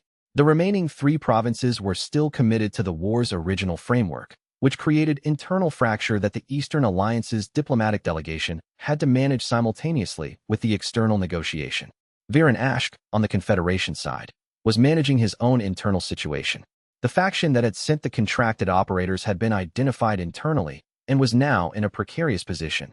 Viren had the documentation Wei Liang had submitted, and the documentation was enough to begin a Confederation internal review that would make the faction's position untenable. Viren was using this as leverage internally without disclosing it externally, which was competent political management. Wei Liang noted it without comment. 3 weeks into the negotiation, Commander Yu Bao requested a private meeting with Wei Liang outside the formal session structure. She came alone, which was unusual enough that he brought by Suyin, which he noted she observed and did not comment on. The suppression compound evidence has reached the other alliance provinces, Commander Yu Bao said. Through channels I didn't open. The field assessment records I brought back from your clinic are being shared among provincial leadership. I assumed they would be. The effect has been, she paused, not what I expected. I expected anger at the Confederation. Some of that. But more anger at the examination infrastructure within our own provinces. People are looking at cultivators who were assessed through standard kits and asking different questions about why those cultivators developed the way they did. She looked at him. Your medical program. The reversal treatment. Can it be brought to our provinces? The reversal treatment requires specific chi field conditions that currently only exist within Ashwood Valley's compound territory, Wei Liang said. We're working on the problem of replication. It's not a quick solution. He paused. But the examination protocol, Qiulan's chi analysis training, the documentation methodology, that can be shared now. We've already deployed it to 6 provinces. Commander Yu Bao was quiet for a moment. If the examination protocol reaches our provinces and identifies the scale of what happened, then you'll know the actual size of the problem. And you'll have documented evidence that changes what the resource war was about and who is responsible. He met her eyes. The Confederation's examination infrastructure distributed the compound. Your sects administered it. Both things are true. What you do with both being true is a political question. I can't answer it for you. I can give you the documentation to work from. She nodded. She left. Bai Suyin said, when Commander Yu Bao was out of earshot. She's going to end the war. She's going to recommend ending the war, Wei Liang said. The recommendation will be complicated by the 3 provinces still committed to the resource framework. 3 provinces against 4, with the documentation. 4 provinces whose people are questioning a war their leadership committed to. That's more complicated than it sounds. He looked at the negotiation tent's closed flap. But yes, probably the war. Chapter 94. What was hidden? Rome may have been translating the ancient manual's fragments for 3 months. She had not told Wei Liang she was doing this because she had started it as a medical research question. The manual's sections on cultivation channel physiology were, once she had worked through the archaic terminology, with historian Xinwei's assistance, the most detailed pre-modern documentation of meridian anatomy she had ever encountered. The author had been working with damaged meridians for decades and had developed observations that current medical cultivation theory had not arrived at independently. She told him on a Wednesday morning, in the middle of the ceasefire negotiations' 3rd week, when she had finished the section that contained what she was going to tell him. She put her translated notes on the desk between them. The suppression compound reversal, she said. The process is documented in the final section of the manual. Full procedure. It's not the same mechanism as the unbroken meridian principle. It's an active treatment, not a passive field. But it requires the unbroken meridian principle field as the operating environment.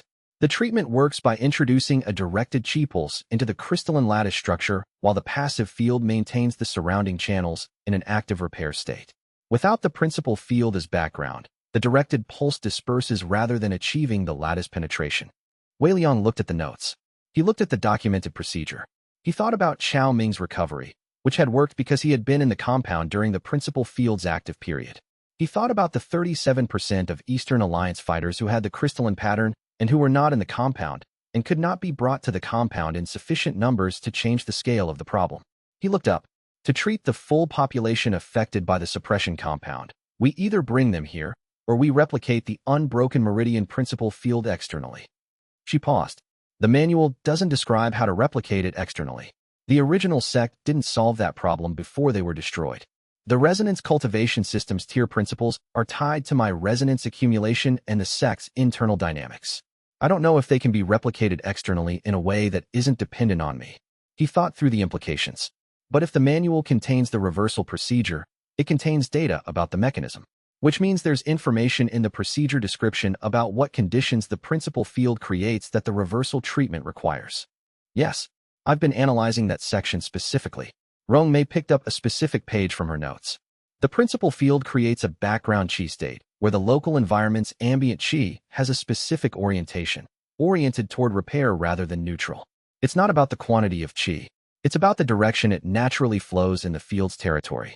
The reversal treatment works because the damaged channels receive ambient chi that's already repair-oriented rather than having to overcome neutral or defensive chi states.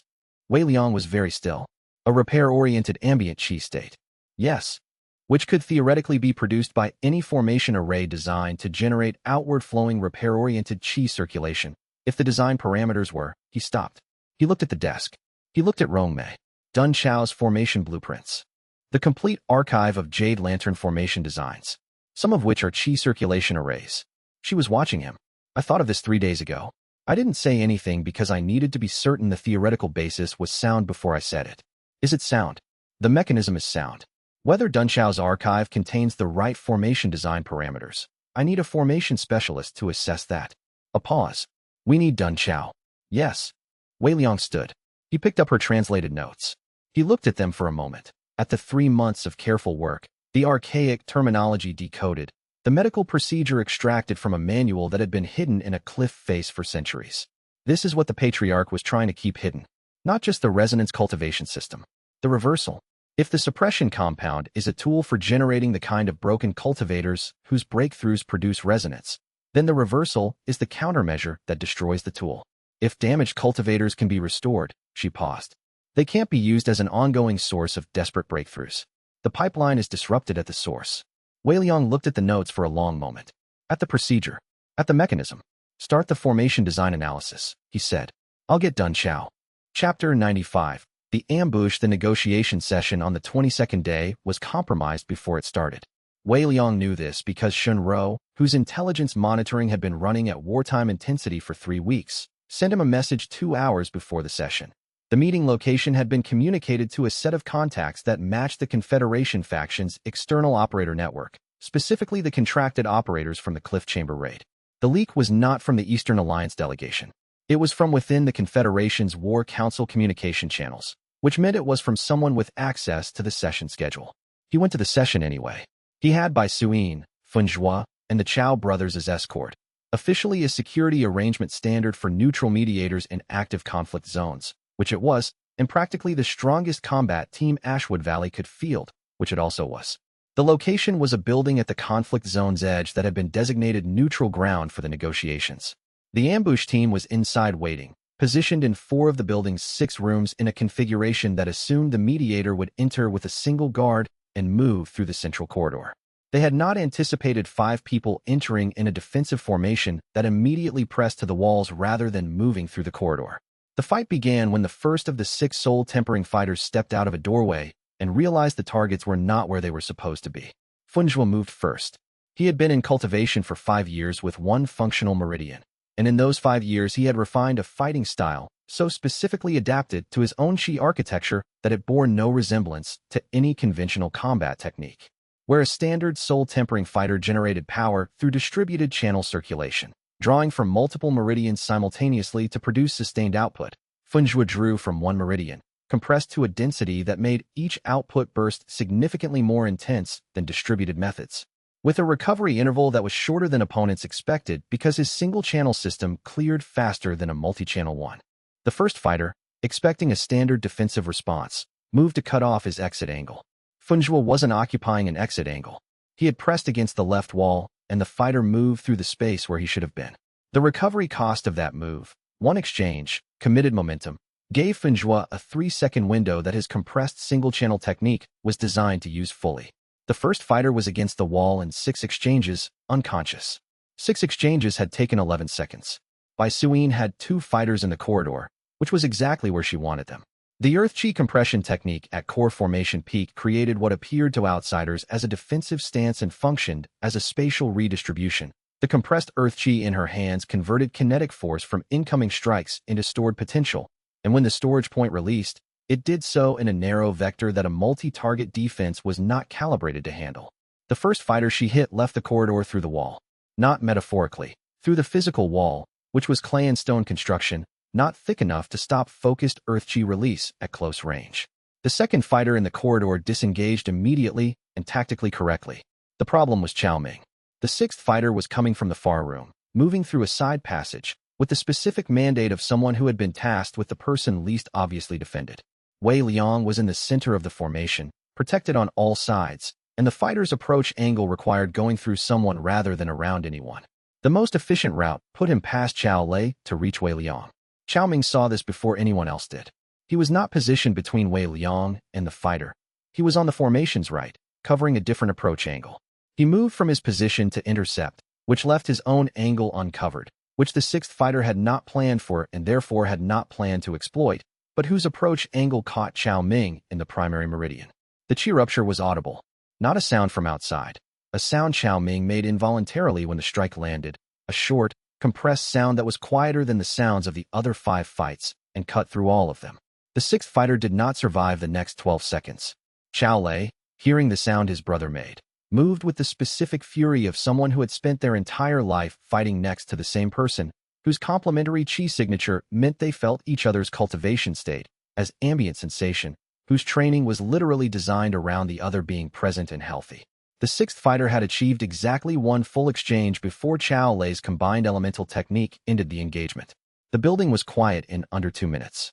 Rong Mei had been positioned outside with 3 other disciples at Wei Liang's insistence. Medical support, he had said, standard procedure for conflict zone negotiations. She was inside within 30 seconds of the fighting stopping. Chao Ming was sitting against the wall. His right arm was not doing what arms did. The chi rupture had affected the primary meridian channel that ran through the shoulder complex, and the disruption was propagating in the specific way that required immediate stabilization to prevent it from reaching the core. Rong Mei assessed in 2 seconds and began stabilization in the 3rd. Chao Lei was on his knees next to his brother and was not speaking. He had his hand on Chao Ming's good arm and was doing nothing else. His entire attention was on his brother's face, and his brother's face was doing what faces did when they were in a great deal of pain and trying very hard not to show it. Wei Liang crouched at Chao Ming's level. He said, "Rong Mei is stabilizing. She knows what she's doing." Chao Ming looked at him. "I know." A pause. The 6th fighter. "Down. Chao Lei. Fine. He's next to you." Chao Ming's eyes moved to his brother's face, and whatever he found there, Chao Lei's expression, his presence, the specific quality of someone who had been right there, appeared to be sufficient. His breathing steadied by a degree that Rong Mei, monitoring, noted in her stabilization assessment. Wei Liang stood and let her work. The sixth fighter's approach had been professional and precisely planned. Someone had observed the formation's defensive arrangement in enough detail to identify the coverage gap that Chao Ming had filled by moving, which meant the intelligence was more detailed than Dai Wuhan's deliberately inaccurate assignment map had provided. There was another source. He looked at the building around him, at the professional positioning, at the specific targeting approach. He filed it in the column labeled Not Resolved Yet, and went to help Rong Mei with the stabilization. Chapter 96. Sitting with Chao Lei. Chao Ming was in Rong Mei's care for 3 weeks. The first week was stabilization. The qi rupture to his primary meridian had propagated further than initial assessment suggested.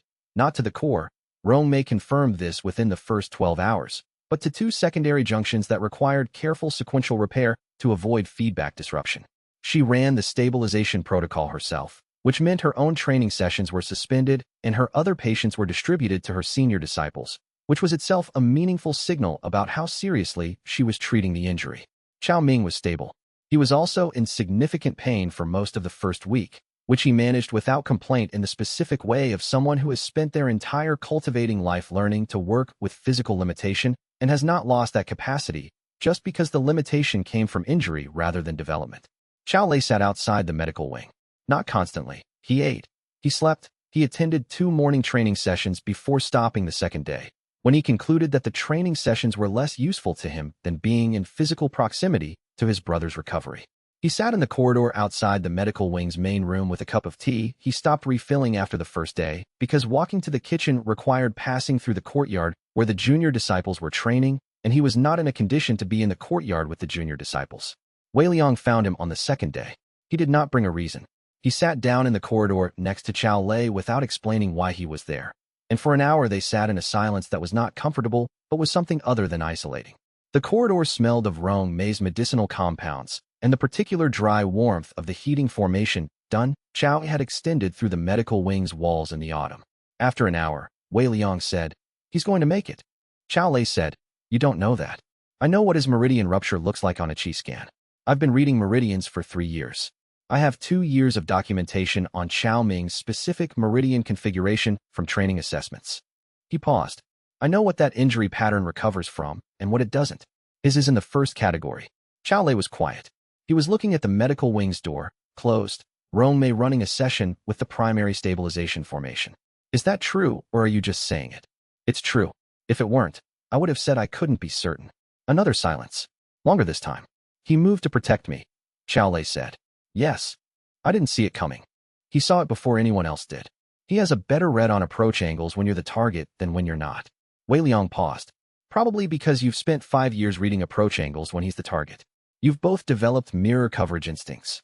He paused again. "His instincts saved you and injured him. That's what it cost. The cost is real, and so is the outcome." Chao Lei was quiet for a long time. He turned the empty teacup over in his hands. "I used to think about what it would mean to be cultivators who didn't have to cover each other's injuries, who could just advance without anyone getting hurt. That's not what cultivation actually looks like," Wei Liang said. "The version that advancement without anyone getting hurt, that exists in places where they don't admit people who will struggle significantly. That's called selection bias, not safety." Chao Lei looked at the teacup. "That's a very analytical response to my brother being injured protecting me." Wei Liang was quiet for a moment. "Yes, it is." He paused. "I'm better at the analysis than at the other thing. The other thing I can offer is, Chao Ming knew exactly what he was doing when he moved. That was his decision, made with full capacity, made because he wanted to make it. The meaning of that is his to own, not yours to carry as debt." Chao Lei set the teacup on the floor beside him. He didn't say anything. He let out one long, controlled breath that was not quite steady. He sat with his back against the wall in the warm corridor and didn't say anything else for another hour, and Wei Liang sat with him. Chapter 97. Genuine conversation the ceasefire held. The formal end of the war took 3 months of negotiation that Wei Liang attended in the first session and the last one, and in neither session had to say much. Dai Wuhan ran the intermediate process with the specific tactical precision of someone who had been given a task that aligned with his genuine capabilities and was performing it at full capacity for the first time in a long time. His credibility with both sides, the Eastern Alliance commanders who had seen his fieldwork during the conflict, the Confederation delegates who knew his record, made him more effective as a representative than Wei Liang would have been. The Confederation faction that had sent Dai Wuhan as an intelligence asset had collapsed. Viren Ashk had moved against it through the internal review process, using the documentation Wei Liang had submitted after the Cliff Chamber raid. The review produced 2 formal censures and 1 resignation. The Council's balance of power shifted in ways that Wei Liang was not positioned to fully track from outside the institution, but that Dai Wuhan monitored as a side function of his negotiations. Viren Ashk visited Ashwood Valley one more time during the post-ceasefire period. He came without aides. He came during a morning when the advanced training cohort was running the paired observation format that the witness struggle principle had transformed into the sect's primary practice structure, and he stood in the compound's outer yard for 20 minutes watching it before Wei Liang came out to meet him. There was no formal meeting space prepared. They walked the compound's perimeter, something Wei Liang did in the mornings when he was thinking through problems, and which Viren appeared to find comfortable, possibly because it removed the desk dynamic from the conversation. The formal negotiations will finish in 6 weeks, Viren said. The outcome is largely shaped. There's a resource access framework being constructed that gives the Eastern Alliance provinces legitimate claim to the basin's secondary chi springs in exchange for dismantling the heritage claims argument. Sensible, Wei Liang said. It's the outcome your medical intelligence work made possible. The Eastern Alliance's motivation for the war changed when they understood the suppression compound evidence. Without that change, this runs another 18 months and neither side achieves a clean resolution. Wei Liang didn't respond to this as a compliment. He had not done the work to produce diplomatic outcomes. He had done it because the information was true and the people affected deserved to have it. Viren was quiet for a moment. They walked past the south wall, where Dun Chao's formation arrays were embedded in the stone. What is this sect going to become? Wei Liang considered the question seriously. A place that proves the admission test was always wrong. Every major sect will hate you for that. They already do. I'm building something in spite of them, not to please them. He paused. The distinction matters. Building to earn institutional approval means your methods have to remain legible to the institutions. Building to prove a theory means the methods can go wherever the theory leads. Viren looked at the compound's interior, at the training pairs, the paired observation dynamic, the junior cohort in the east yard working under supervision that was itself under observation. The layers of it. Where does the theory lead from here? The reversal treatment. If Dun Chao's formation archive contains the right design parameters for an external repair field array, and Rong Mei believes it does, based on the manual's mechanism description, then the unbroken meridian principle becomes something that can be deployed outside this compound.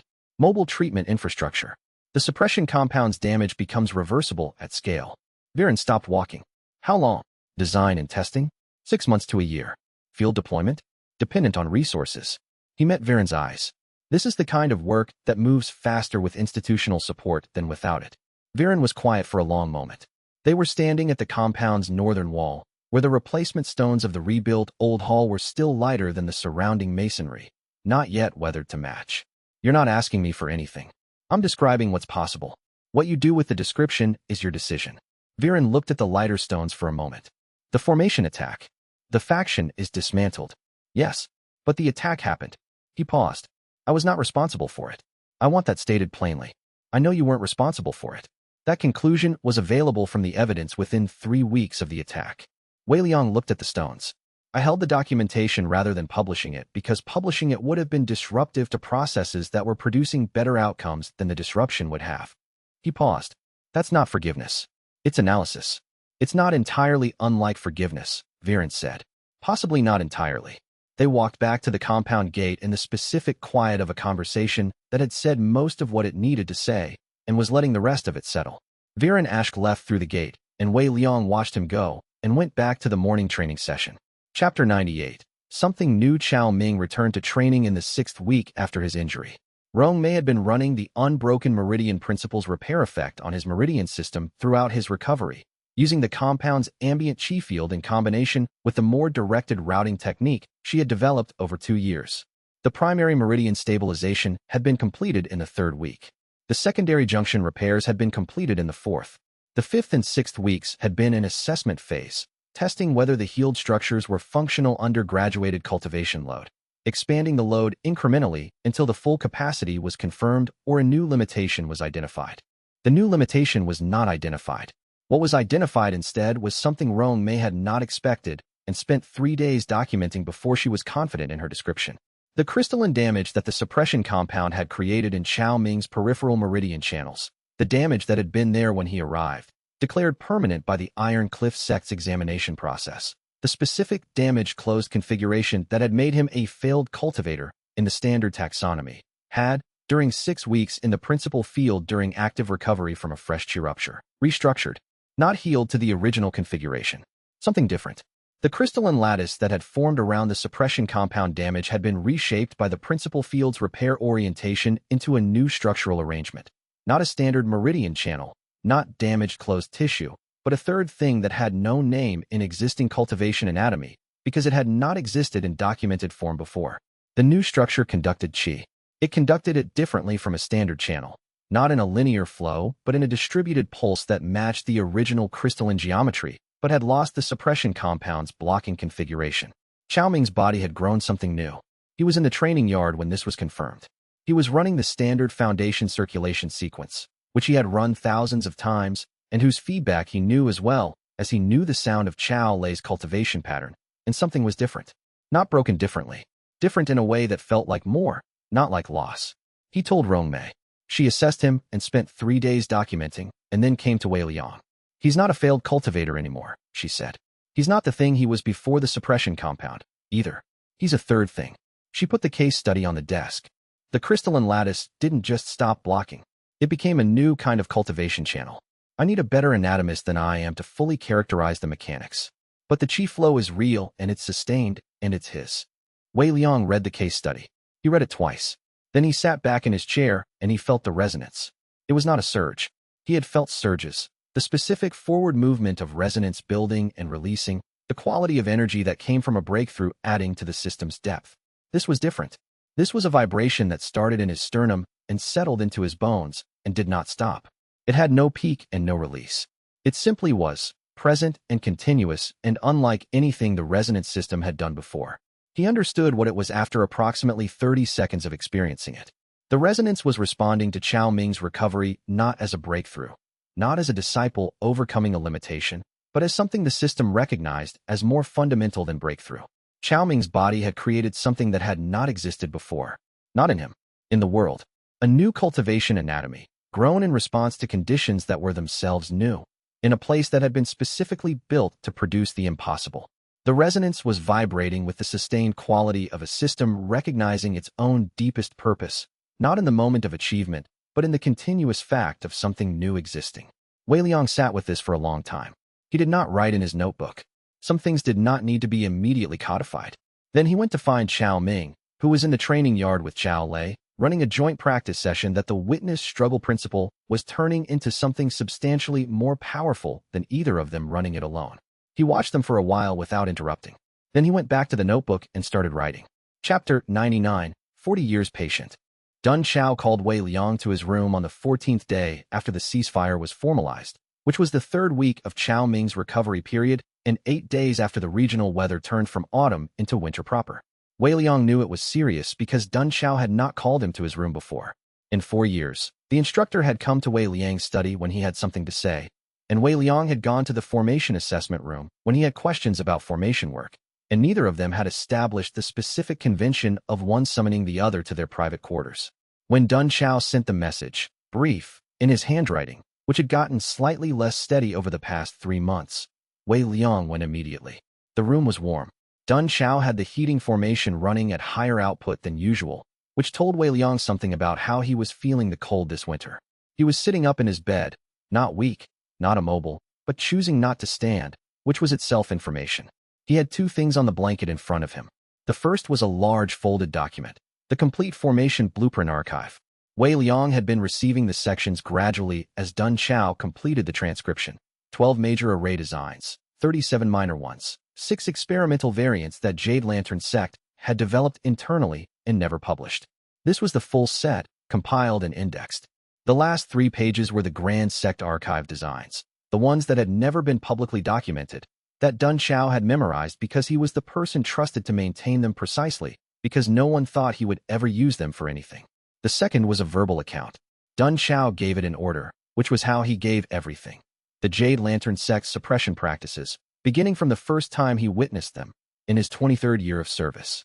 The progressive development of the labor retention methodology, how outer disciples were kept at foundation solidification stage through cultivation resource rationing, how the sect's internal pharmacy controlled which pills were available to whom, how the assessment process was structured to identify disciples who were advancing too quickly and route them into administrative roles that consumed their training time without appearing to suppress their development.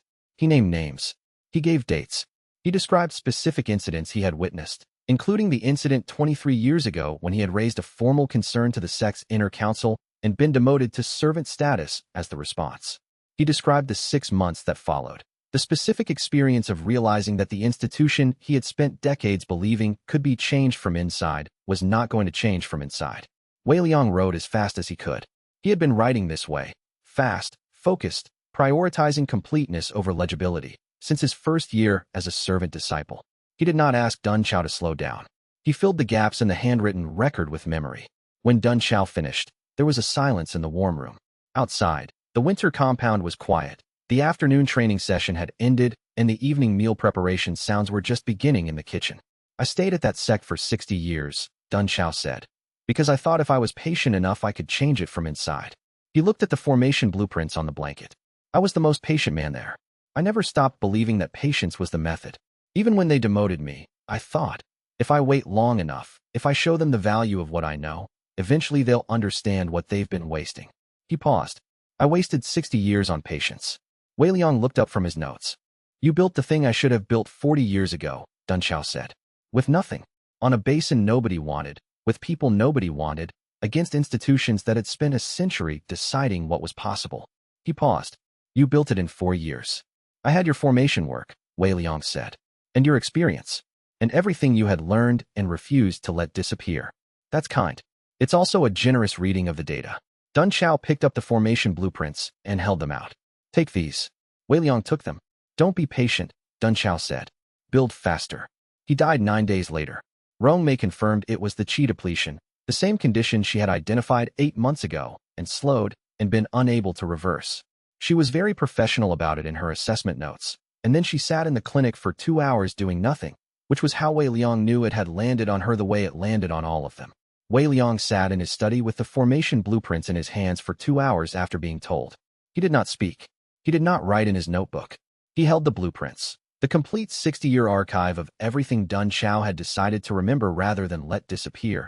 And he thought about patience and its costs and the specific quality of a person who builds something in spite of everything and the specific cost of not building it sooner. The sect observed 3 days of mourning. The junior disciples had known Dun Chao less well than the senior cohort, but formation work was a thread that ran through every training session in the compound, and the absence of the person who had laid the compound's foundation was something even the newest disciples felt in the specific way you felt a structural change rather than seeing it. On the 3rd day of mourning, Wei Liang sat in Dun Chao's empty room and held the formation blueprints and thought, don't be patient. Build faster. He made a list of what came next. Chapter 100. 30 days ago the claim arrived on the 4th day. The mourning period had formally ended. The compound had returned to training, and Bai Suyin had run the first post-mourning session with the specific quality of someone who understood that continuation was the appropriate memorial for a man who had spent his last year working to give the sect's training infrastructure permanence. Wei Liang was in Dun Chao's room. It had become where he went to think, the way he had once used his own study, because the room contained the residue of someone who had built something worth continuing, and that residue was useful when he was trying to decide what came next. The claim was delivered by Regional Registrar Courier, official seal, standard transmission format. A formal heritage claim on the cliff chamber and its contents, filed by an entity registered as the Hollow Patriarchs Foundation, citing ancient cultivation site heritage rights under pre-Confederation land law. Wei Liang read it once. He read the entity name twice. He went to the shelf where he kept the ancient manual's translated fragments, Rong Mei's translation work, the full 3 months of careful archaic script decoding, organized in sequence with the original fragment condition assessment notes. He found the final chapter. He read the specific passage that named the entity responsible for the original sect's destruction, the Hollow Patriarch. 8 centuries ago, historically documented, in a manual that had been sealed in a cliff face specifically to preserve the record of what had happened and who had done it. The Hollow Patriarch's Foundation had filed this claim within the last 30 days. The filing date was on the claim document, in standard administrative notation. Wei Liang sat very still in Dun Chao's empty room. He thought about what it meant that a foundation bearing the name of a historically documented cultivator who had been active 8 centuries ago had filed paperwork in the past month. He thought about the contracted operators who had used Eastern Alliance cover to raid a cliff face location. He thought about the formation attack that had used resonance-compatible energy and a Confederation administrative seal. He thought about the Qi impression on the original letter, which had felt ancient and settled and very, very old. He thought about the manual's final chapter, which the original sect's last surviving elder had died preserving, and what the elder had known about the Hollow Patriarch that had made them choose to die rather than let the knowledge be taken. He looked at the claim document, at the 30-day filing date, at the entity name. The Hollow Patriarch was not historical. He was present. He had been present for 8 centuries. He had been present when the original sect was destroyed. He had been present when the formation attack occurred on this compound. He had been present when the Eastern Alliance hired contracted operators to retrieve the cliff chamber's contents. He had filed legal paperwork in the last 30 days that cited rights established in the period when he had been active, which he could only have cited accurately if he had been there to establish them. He had designed the pipeline. He had harvested it before. He knew exactly what Ashwood Valley was running because Ashwood Valley was running the same system, rebuilt by someone who had found the manual he didn't know he was going to find. Wei Liang held the claim document in the warm quiet of a dead man's room and let the weight of this settle fully before he moved. Then he stood. He went to his study. He opened his notebook to a new page and wrote, Hollow Patriarch. Present. Timeline. 8+ centuries. Current state. Monitoring, not acting. Previous behavior. Acquired sites. Destroyed the original sect. Now filing legal claims and operating through proxies. The claim is procedural. The threat is real. He knows about the manual. He knows about the reversal treatment. He knows what the sect is. He paused. He built the pipeline we're running in. He wants the accumulated resonance. Below this he wrote. Variables to remove. What does he want that he couldn't simply take? He has been patient for 8 centuries. He is still being patient. Why? He wrote one possible answer. Then another. He looked at both for a long time. Then he went to find Rong Mei and tell her that the threat described in the manual's final chapter was not something they were preparing against in the future. It had already found them. Chapter 101. The Foundation's pattern. Wei Liang spent 3 days researching the Hollow Patriarch's Foundation before he told anyone else what he had found. He used the standard research channels he had built over the past 2 years. Shenro's intelligence network, the cultivation journal archive access he had developed through historian Shun Wei's professional connections, the Confederation administrative database that had become partially accessible after the tribunal had granted Ashwood Valley independent sect status. He also used Dai Wuhan, who had access to military intelligence archives that overlapped with Confederation administrative records in specific ways that civilian channels did not reach. The Foundation was legitimate. That was the first thing he confirmed, and the most disorienting.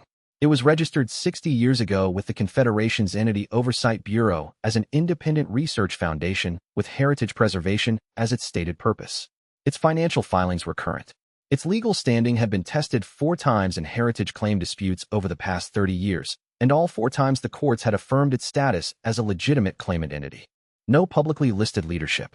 The Foundation had a filing address, a law office in the Confederation's capital city, and a legal representative of record, an attorney named Advocate Shu, who had been filing on the Foundation's behalf for 12 years.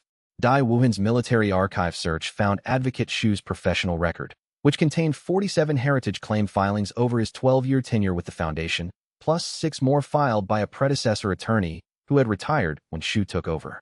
53 heritage claims in 40 years. Every single claim involved a site associated with a destroyed, dissolved, or abandoned cultivation sect. Wei Liang mapped the claims geographically. The pattern was not random. The sites formed a loose arc across 3 continents, with concentrations in the areas where the suppression compound investigation had identified the highest rates of crystalline meridian damage, which meant the areas where the most desperate cultivation had occurred, which meant the areas where, if a resonance cultivation system had operated at any point in the past several centuries, it would have accumulated the deepest resonance reserves. He added this to his notebook. The Foundation is not acquiring heritage sites. It is systematically identifying historical locations of resonance cultivation activity. The heritage claim framework is the legal mechanism. The actual target is any site that may contain residual resonance-compatible energy from past operations. The claim on the cliff chamber was number 54. He thought about the filing chronology. The Foundation had been registering claims for 40 years, which meant the Patriarch had been actively monitoring for resonance-compatible sites for at least 40 years, possibly longer. The 60-year registration date was the entity's formal beginning, but the Patriarch himself might have been working with informal precursors before the formal registration. 8 centuries since the original sect's destruction. The Patriarch had been patient for a very long time. Wei Liang thought about why. A cultivator who had absorbed centuries of resonance-derived power would have cultivation resources that made patience easy. No urgency of aging, no urgency of resource shortage. But patience for 8 centuries implied something beyond mere resource abundance. It implied either that the harvest required specific conditions that occurred infrequently, or that the Patriarch was capable of very long-term planning and preferred to let targets develop fully rather than harvesting prematurely.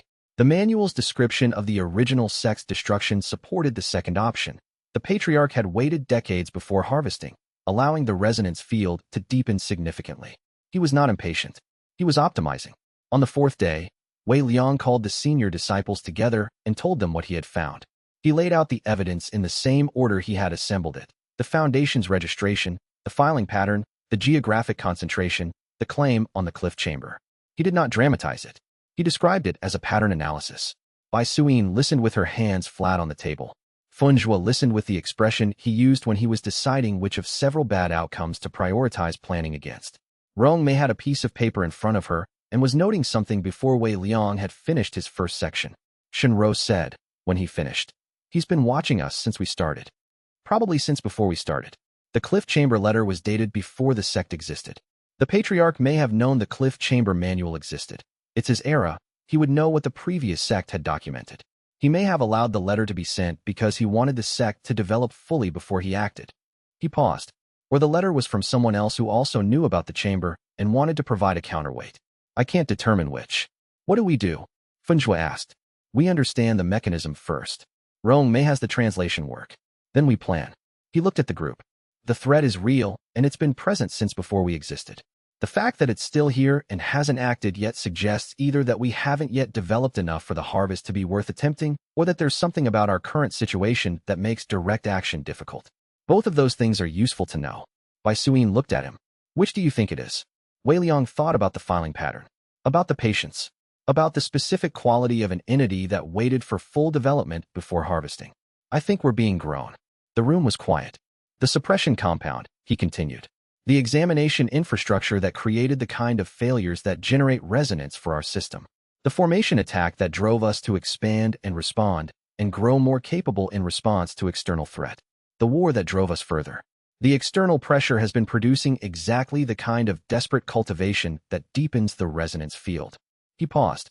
I don't know how much of that is deliberate management and how much is coincidence. But the pattern is consistent with someone who understands that the fuel we run on is generated by exactly the kind of hardship we've been facing. Fenjue said quietly, he's been watering us. That's one way to frame it. Wei Liang closed his notebook.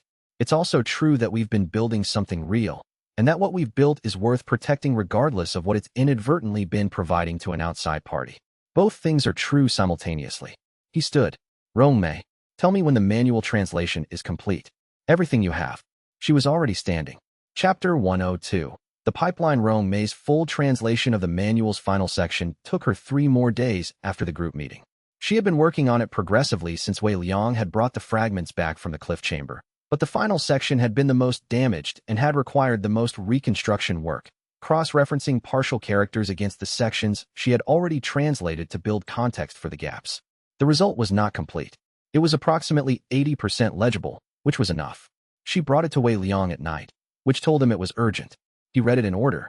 The early sections he had seen before, the foundational theory, the meridian physiology observations, the mechanism description of how collective resonance built and was stored. Then the later sections, the ones about the Patriarch, which he had seen in partial form during his 3-day reading session in the cliff chamber, and was now seeing in Rong Mei's careful reconstructed translation. The harvest mechanism. The Patriarch had discovered, over decades of study of the original sect, that accumulated resonance cultivation could be transferred out of its host system. The transfer required 3 conditions. First, the practitioner who carried the resonance had to be pushed to the edge of vital depletion, not dead, but unable to sustain the resonance field through active maintenance. Second, the sect's resonance field had to be destabilized. The principles, the passive laws that governed the territory, had to be disrupted simultaneously.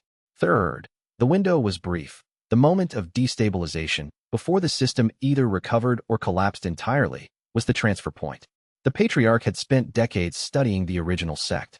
He had understood the practitioner's cultivation architecture well enough to know how to push it to the depletion threshold without killing him outright.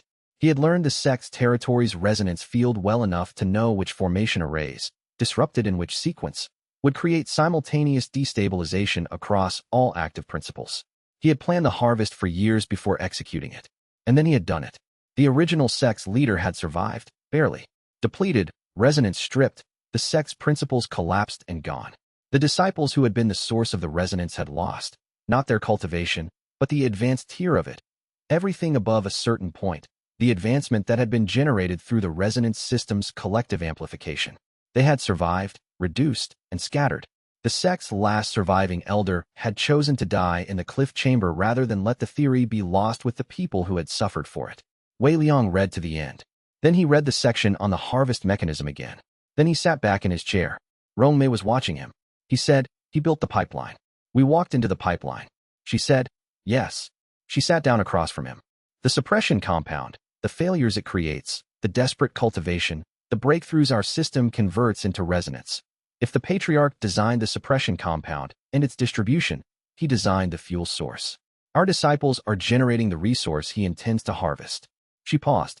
He may have been running this longer than the 40-year foundation registration. The compound's mechanism, the specific chemistry that targets marginal cultivators and creates crystalline meridian patterns. Dun Xiao's Jade Lantern documents go back 60 years. Other historical records suggest earlier instances. The patriarch may have been seeding the failures that feed our system for longer than we can document, Wei Liang said. We didn't develop an independent cultivation theory. We developed the downstream effect of a system he engineered. The room was quiet. The compound outside was dark. The heating formation in the walls made its low sound. The reversal treatment, Rongmei said. If we can reverse the suppression compound's effects at scale, we eliminate the fuel source. The desperate cultivators who feed the resonance pipeline can't be manufactured anymore.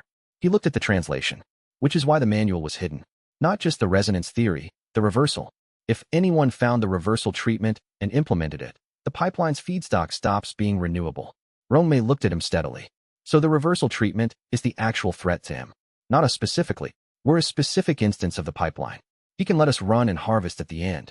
Or he can eliminate us and let the next instance of the pipeline develop elsewhere. He paused.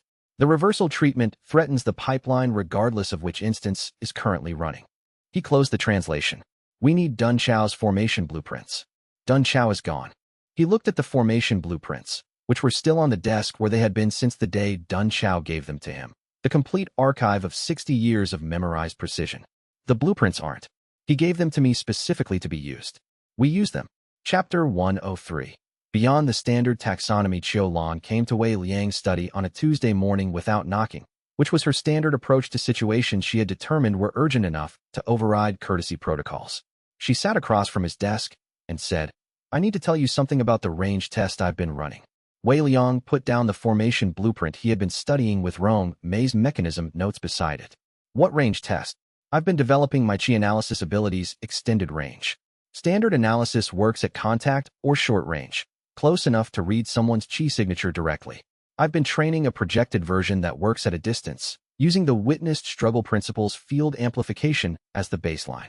She had a notebook in her hands that she had been writing in compulsively, which was how her note-taking looked when she was working through something she hadn't finished understanding. The theoretical limit I've been working toward is approximately 3 kilometers from the compound's center point. That would cover the full Ashwood Basin perimeter, Wei Liang said. Yes, I reached it last week. I've been running systematic scans of the basin perimeter every morning since. She opened the notebook. This morning I found something on the eastern edge of the basin that I don't have a category for. Wei Liang waited. My analysis reads cultivation states as a pattern of Qi distribution, flow rate, channel architecture, and accumulated density. Each rank has a characteristic pattern. I can identify Qi awakening from foundation solidification from core formation with high reliability.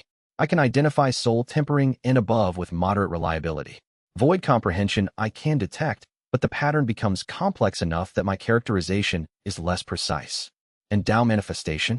I've never directly analyzed a Tao manifestation stage cultivator, but I've studied the documented pattern descriptions and I can recognize the signature characteristics. She paused. What's on the eastern edge of the basin is not Tao manifestation. It's not sovereign realm, which I also have documented patterns for. It's not any rank in the standard taxonomy. The pattern is, she looked at her notes. Vast is not a precise word, but it's the accurate one. The chi density is so high that the standard analysis reads it as environmental rather than personal. Like reading a mountain's chi concentration rather than a cultivator's. Wei Liang was still. How long has it been there? At least a week. Possibly longer. I only started the perimeter scan last week. I don't know if it arrived recently, or if my range increase simply allowed me to detect it for the first time. She looked up from the notebook. It's not moving. It's sitting at the basin's eastern edge, and it's been there consistently every morning I've checked. He looked at the window, looked east, through the compound wall, toward the cliff face where the chamber was. That's someone who has absorbed so much resonance-derived power over such a long period that their cultivation state has exceeded the standard taxonomy's upper bound. He said it quietly, not dramatically. The standard ranks describe what human cultivation capacity produces through individual development. They don't describe what human cultivation capacity produces through centuries of external supplementation. Xiaolan closed the notebook. The hollow patriarch. Almost certainly. He looked at the formation blueprints on the desk. He's been there at least a week. He's not acting. He's observing. He thought about the harvest mechanism from the manual, the 3 conditions, the specific timing requirement, the need for detailed observation before execution. He's planning. Xiaolan said, "What do I do if the pattern moves? Come to me immediately. Day or night." He paused. "And tell no one except the senior cohort what you've found. I'll brief them today." He looked at her directly. "You did the right thing bringing this immediately." She nodded once, not reassurance seeking, just confirmation received. She was already moving back to her work. She stood to leave and then stopped. Wei Liang, the witnessed struggle principle. The field amplification that allowed me to extend my range. It's strongest in the areas where paired observation practice happens. My range isn't consistent across the basin. It's strongest in the directions where the morning training sessions generate the most principal field activity. He looked at her. "The patriarch has been sitting east of the compound," she said. "In the direction where the morning training field is weakest because we don't train facing east. We train facing the courtyard, which faces south." She paused. He chose the weak direction. Wei Liang added this to his analysis. "He knows about the principle. He knows a great deal," she said, and left. He looked at the formation blueprints. He began building a contingency plan. Chapter 104. Conditional Alliances. The 4 continental tier sects that Ashwood Valley had knowledge exchange arrangements with received careful letters from Wei Liang within the week. The letters were not identical. Each was tailored to the specific sect's interests and institutional context, which had required Wei Liang to spend 2 days reviewing the correspondence from each alliance and identifying what each partner had found most valuable in the exchange relationship. He was asking for something significant, a commitment of political support in the event of an external threat, and significant asks required specific rather than general framing. He described the threat in documented terms without dramatizing it. He laid out the Foundation's heritage claim pattern, the evidence for the Patriarch's historical activity, and Xiaolan's perimeter analysis findings. He did not describe the harvest mechanism in the initial letters. That was more than the alliance partners needed to decide whether to engage, and more information than he was comfortable putting in letters that might be read by parties outside the intended recipients. 2 of the 4 partners responded within 4 days. Their responses were different in tone but identical in substance. Yes, they were taking this seriously. Yes, they had resources they could commit. What did Wei Liang specifically need? He would have preferred all 4. He had planned for 2. The other 2 required demonstrations. He understood this as an institutional response rather than a personal skepticism. Both of the hesitant partners operated within governance structures that required documented evidence before committing resources, and documentation of a presence that had not yet acted against anyone was inherently thin. He sent Bai Suyin to the first and Su Fong to the second. The instructions he gave them were identical, not combat demonstrations, not power displays. Resonance cultivation demonstrations, the specific principles in action, the witnessed struggle principle visible in real-time training sessions, the unbroken meridian principles repair effects documented before and after. The thing he was asking these sects to ally against was a threat to the resonance system specifically. The demonstration needed to show the resonance system's depth and significance, which was not visible in combat, but was visible in what the training produced. Bai Suyin spent 10 days at the Iron Lattice sect's primary compound. She ran 3 public training sessions and 1 private session for the sect's senior instructors, who asked better questions than most audiences she had encountered.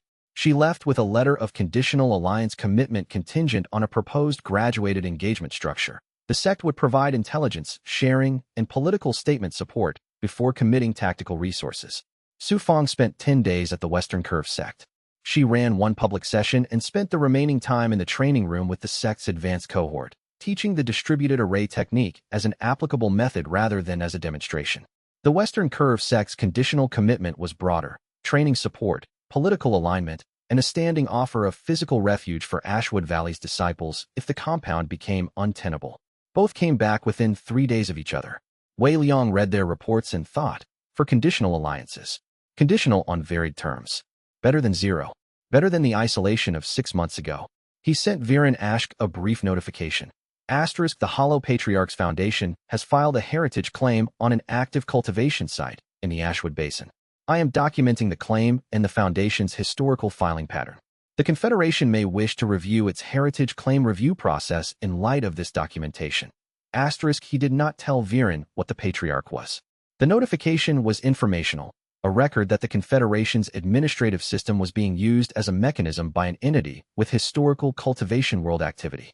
Viren's reply arrived in 5 days. Asterisk noted. The Foundation's claim is under administrative review. Your documentation has been added to the file. Keep me informed. Asterisk: Wei Liang noted that Viren had not asked what the Foundation was.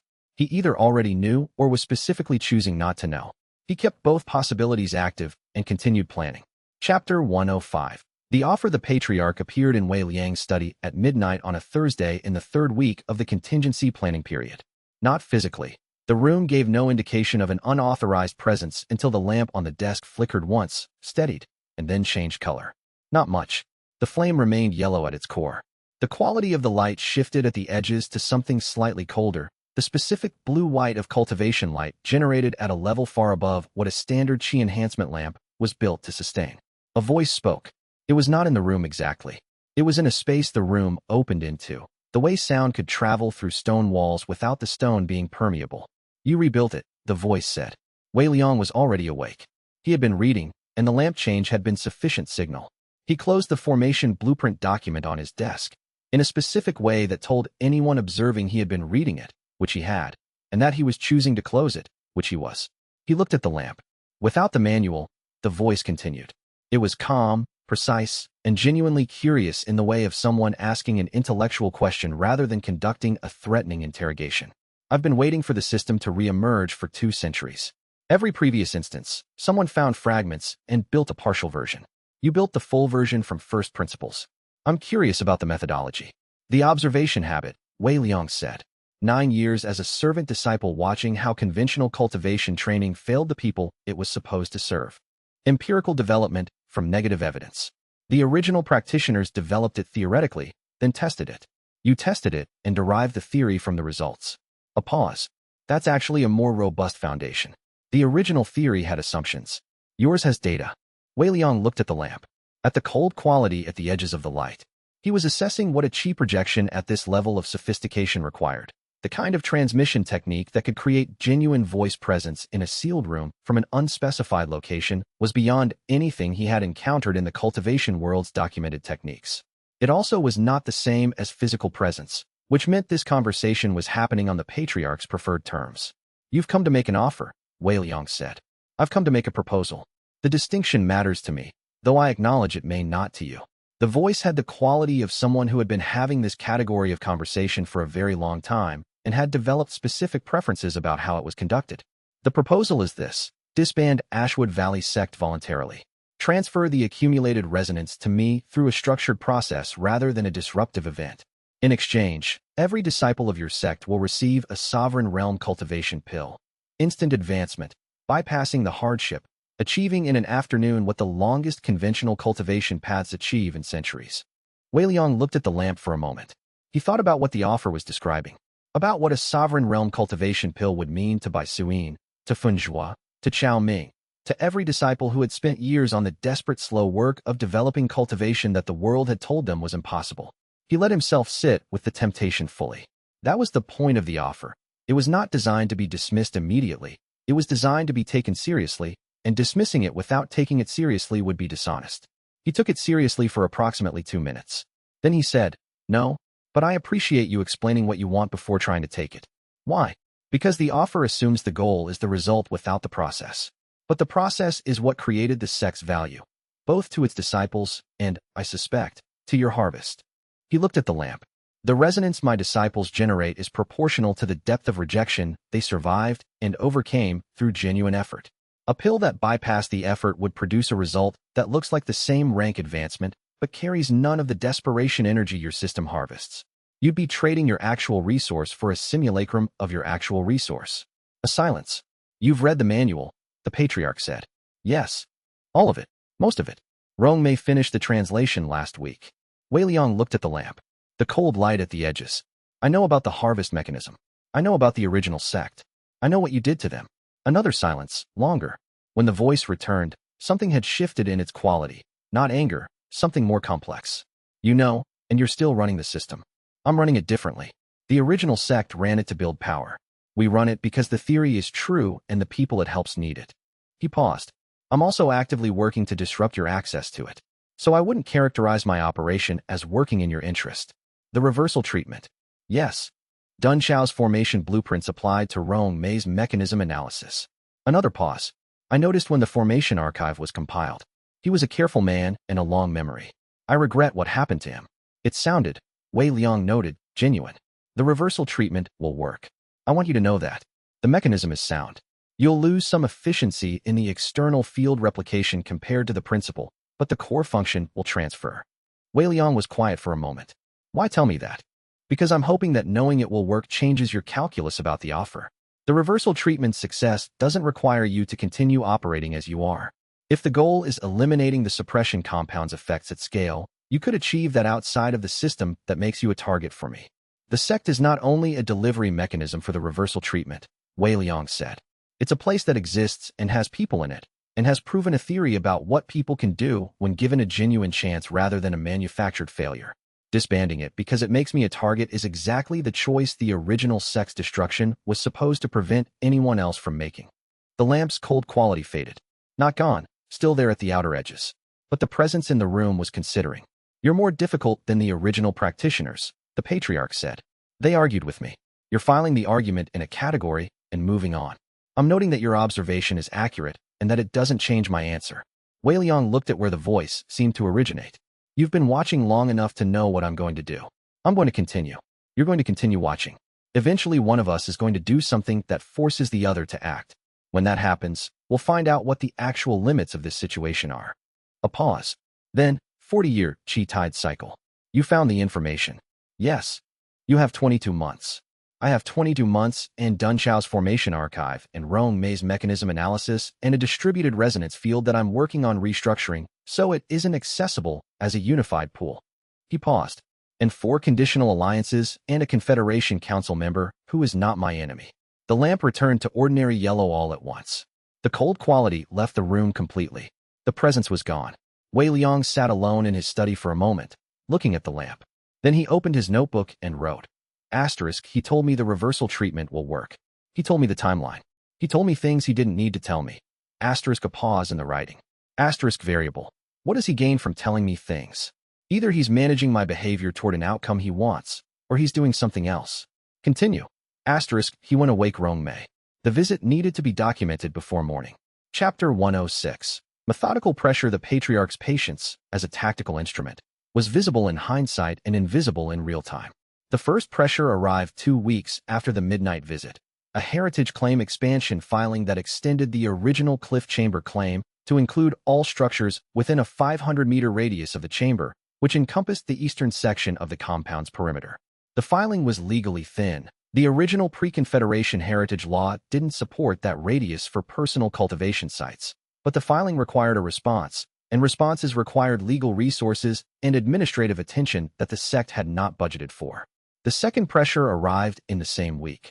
Rong Mei's supply shipment for the crystalline meridian reversal treatment's prototype external array was delayed. The specific compound she sourced from a cultivation pharmacy in Linming City was on extended backorder due to supply chain disruption.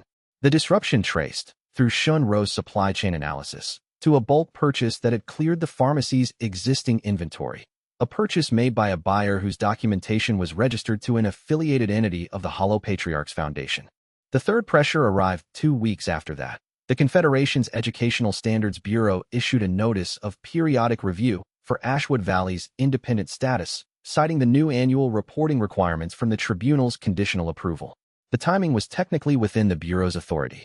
The specific review trigger, a new report on cultivation method standardization compliance, was a standard the existing independent status documents were written not to require. The Bureau had issued a notice requiring documentation that the tribunal ruling had been explicitly designed to exclude. Viren Ashk responded to Wei Liang's inquiry about the Bureau notice with a brief message, *not my office. Working to clarify jurisdiction, Wei Liang processed the 3 pressures simultaneously, which was a different kind of problem than processing one thread at a time. He called a full sect council, not just the senior cohort, every disciple in the compound who was at foundation solidification or above. 43 people in the main hall. He laid out all 3 pressures in documented form, in the same format he used for any analytical presentation, and then said, "He's using our own power source against us." The room was quiet. The resonance field our sect generates is powered by genuine desperation, by people overcoming limitations the world has told them are permanent. The Patriarch wants to harvest that resonance. He's creating conditions that will generate exactly the kind of desperate cultivation that feeds our system, except that in this case the desperation is also draining our resources, our time, and our ability to work on the reversal treatment. He looked at the room. If we respond to each pressure with maximum urgency, we generate exactly the cultivation energy he's trying to produce in us, and we weaken our ability to complete the work that actually threatens him. Bai Suyin said, "What's the alternative? Let the heritage claim proceed." No, but respond to each pressure at the minimum effective level rather than the maximum defensive level. The legal filing requires a response, a minimal one, filed correctly, that puts the claim on the administrative schedule without expending significant resources. The supply chain disruption requires a supply alternative. Find one. Don't fight the disruption at the source. The Bureau notice requires documentation. Produce the documentation that the existing ruling already covers, not additional documentation. Funjua. You're describing exactly the amount of response needed and not more. Yes, because more generates resonance he can access, and less fails to address the legal and administrative risk. He paused. And because I want our attention on the reversal treatment. The timeline is 22 months. The external array design is the priority. Rong Mei raised her hand. Not a formal gesture, just a way of indicating she had something specific to say. The supply alternative. There are 3 other pharmacies that could source the compound. The Foundation can't buy out all of them simultaneously without the bulk purchase becoming visible enough to attract regulatory attention. Correct. Source from all 3, in quantities that together replace the original supply chain, without any single order being large enough to trigger the same disruption. She nodded. She had already been thinking this. He had trusted she would have. The council ran for 3 hours. When it ended, every disciple in the room had a specific assigned response to a specific pressure point, calibrated to effective minimum rather than maximum, and the reversal treatment's external array development had 2 additional disciples assigned to the formation research work because the priority was clear. Wei Liang wrote in his notebook afterward, *The trap is desperation. The response is precision. Continue. Chapter 107, Tested Ground. The Tier 5 resonance shift happened on a morning in the 6th month of the contingency planning period. Wei Liang was running the formation blueprint analysis session with Rong Mei and 2 of the senior disciples who had formation research background, and the shift came the way the tier advances had been coming since the compound's resonance expanded, a restructuring that began in the foundation stones and settled outward through the territory over several hours, so gradual that he might not have noticed if he hadn't been tracking the resonance field's development as a continuous practice. He noticed because the ambient qi in the analysis room changed texture while they were working. Not quantity. The same amount of qi was present. The directional quality shifted. The qi in the room started orienting itself in a way that felt like an expectation of honesty, as if the ambient field was becoming slightly uncomfortable with evasion. He stopped the formation analysis session and sat with the sensation for several minutes, paying close attention to what he was feeling. The new SECT principle was not the unbroken meridian principle, not the witness struggle principle. It was something different, something that affected communication rather than cultivation. He mapped it carefully. Deception within the compound territory, not prohibited, not blocked, but significantly more costly to maintain. The chi expenditure required to hold a false narrative in a territory with this principle active was measurably higher than in neutral territory. Not crushing, not immediately visible. Over time, over extended presence in the territory, it would accumulate to the point where sustained deception became physically uncomfortable. He went to find Rongmei. She was in the clinic, reviewing the alternative supply chain arrangements they had put in place after the Foundation's bulk purchase. He waited until she finished the review and then described the new principle in the careful language he had developed for explaining resonance system properties without overstating their effects. Rongmei looked at him for a moment. Then she laughed. A genuine laugh, the specific one that came from genuine surprise rather than social response. You've built an anti-lying field. It doesn't prevent deception. It increases the chi cost of sustained deception over time. He paused. It won't stop a determined operative who brings adequate chi reserves. It will make casual dishonesty increasingly uncomfortable, which over time produces a different culture. Yes, the compound's culture has always run on honesty about failure. Failure is the primary currency here, and you can't spend it unless you're willing to name it. This makes the environment actively resistant to the opposite. He paused. It's a natural consequence of the sect's function, not something I designed. The principle emerged from what the sect is. Rongmei was quiet for a moment. The patriarch is going to find this annoying. He communicates primarily through projections and proxy agents. Any sustained presence in the compound's territory will be affected. Wei Liang considered this. It's not a solution. It's an environmental advantage that favors our mode of operation over his. Everything about this place favors our mode of operation over anyone who operates through deception. She looked around the clinic, at the walls where Dun Chao's formation arrays ran, at the supply crates where the manual fragments were stored, at the chi field that had been gradually reorienting toward repair and honesty and witness struggle for 5 years. The sect has its own gravity now. Things that belong here stay. Things that don't, eventually leave. Wei Liang looked at the clinic. He thought about Shenro, who had arrived as a spy and stayed. He thought about Dai Wuhan, who had arrived as a coerced asset and stayed. He thought about the 2 scouts who had arrived sent by other sects and both stayed. He thought about Dun Chao, who had arrived out of spite for his former institution and died here, having built the foundation that the sect was standing on. The tested ground principle, he said. That's what I'm calling it. Rongmei, does it have to be named? The principles need names so I can reference them precisely in documentation. He paused. Also Qiulan is going to ask, and I'd rather have an answer prepared. Rongmei picked up the supply chain review notes. Tested ground is accurate. I'd use it. Chapter 108. To the chamber the alert came through Qiulan's perimeter analysis at 4 in the morning. 3 presences had moved from the basin's eastern edge toward the cliff chamber. Not the patriarch's presence. Different signatures, smaller, still high rank, cultivated at a level her analysis identified as void comprehension. She sent the alert through the signal system they had developed over the past 2 months. 3 short chi pulses through the compound's formation network, each pulse targeting a specific disciple's sleep state sensing. Wei Liang received his pulse and was dressed, and in the training courtyard in 6 minutes. Bai Suyin arrived in 4. She had been sleeping in her training clothes since they established the alert system, which was a choice she had made without mentioning it to anyone. They moved to the cliff chamber in formation. Wei Liang at center, Bai Suyin and Fun Zhuo flanking, the Chao brothers behind, Su Fang ranging forward at a distance where her distributed array technique could provide early disruption. Qiulan remained at the compound's eastern wall, maintaining perimeter analysis and feeding real-time position information through a modified version of the witness struggle principle's field amplification. She had developed a communication application of the technique that let her transmit analysis in compressed bursts that Wei Liang could read through his resonance sensitivity. The pre-dawn air was cold. His breath clouded in front of him. The path to the cliff face was familiar enough that he moved without slowing for terrain. He had been thinking about what combat at this range would look like for 2 months. He was not a conventional cultivator. He had no personal chi cultivation, no ranked combat technique, no offensive methods that didn't require drawing on accumulated resonance.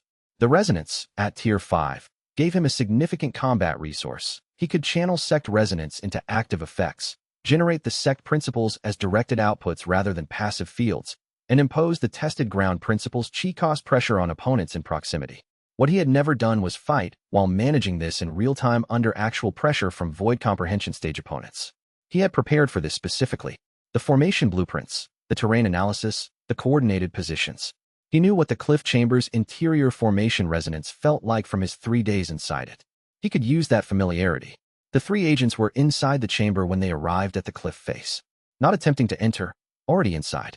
They had accessed the chamber through a method that bypassed the false rock face mechanism, which meant they had different coordinates than the ones in Dai Wuhan's edited intelligence report. The Patriarch had given them the real location. Bai Suyin looked at the open chamber entrance, and then at Wei Liang. He nodded. They went in. The chamber was larger in memory than in reality, or perhaps the 3 agents occupied it in a way that made it feel smaller.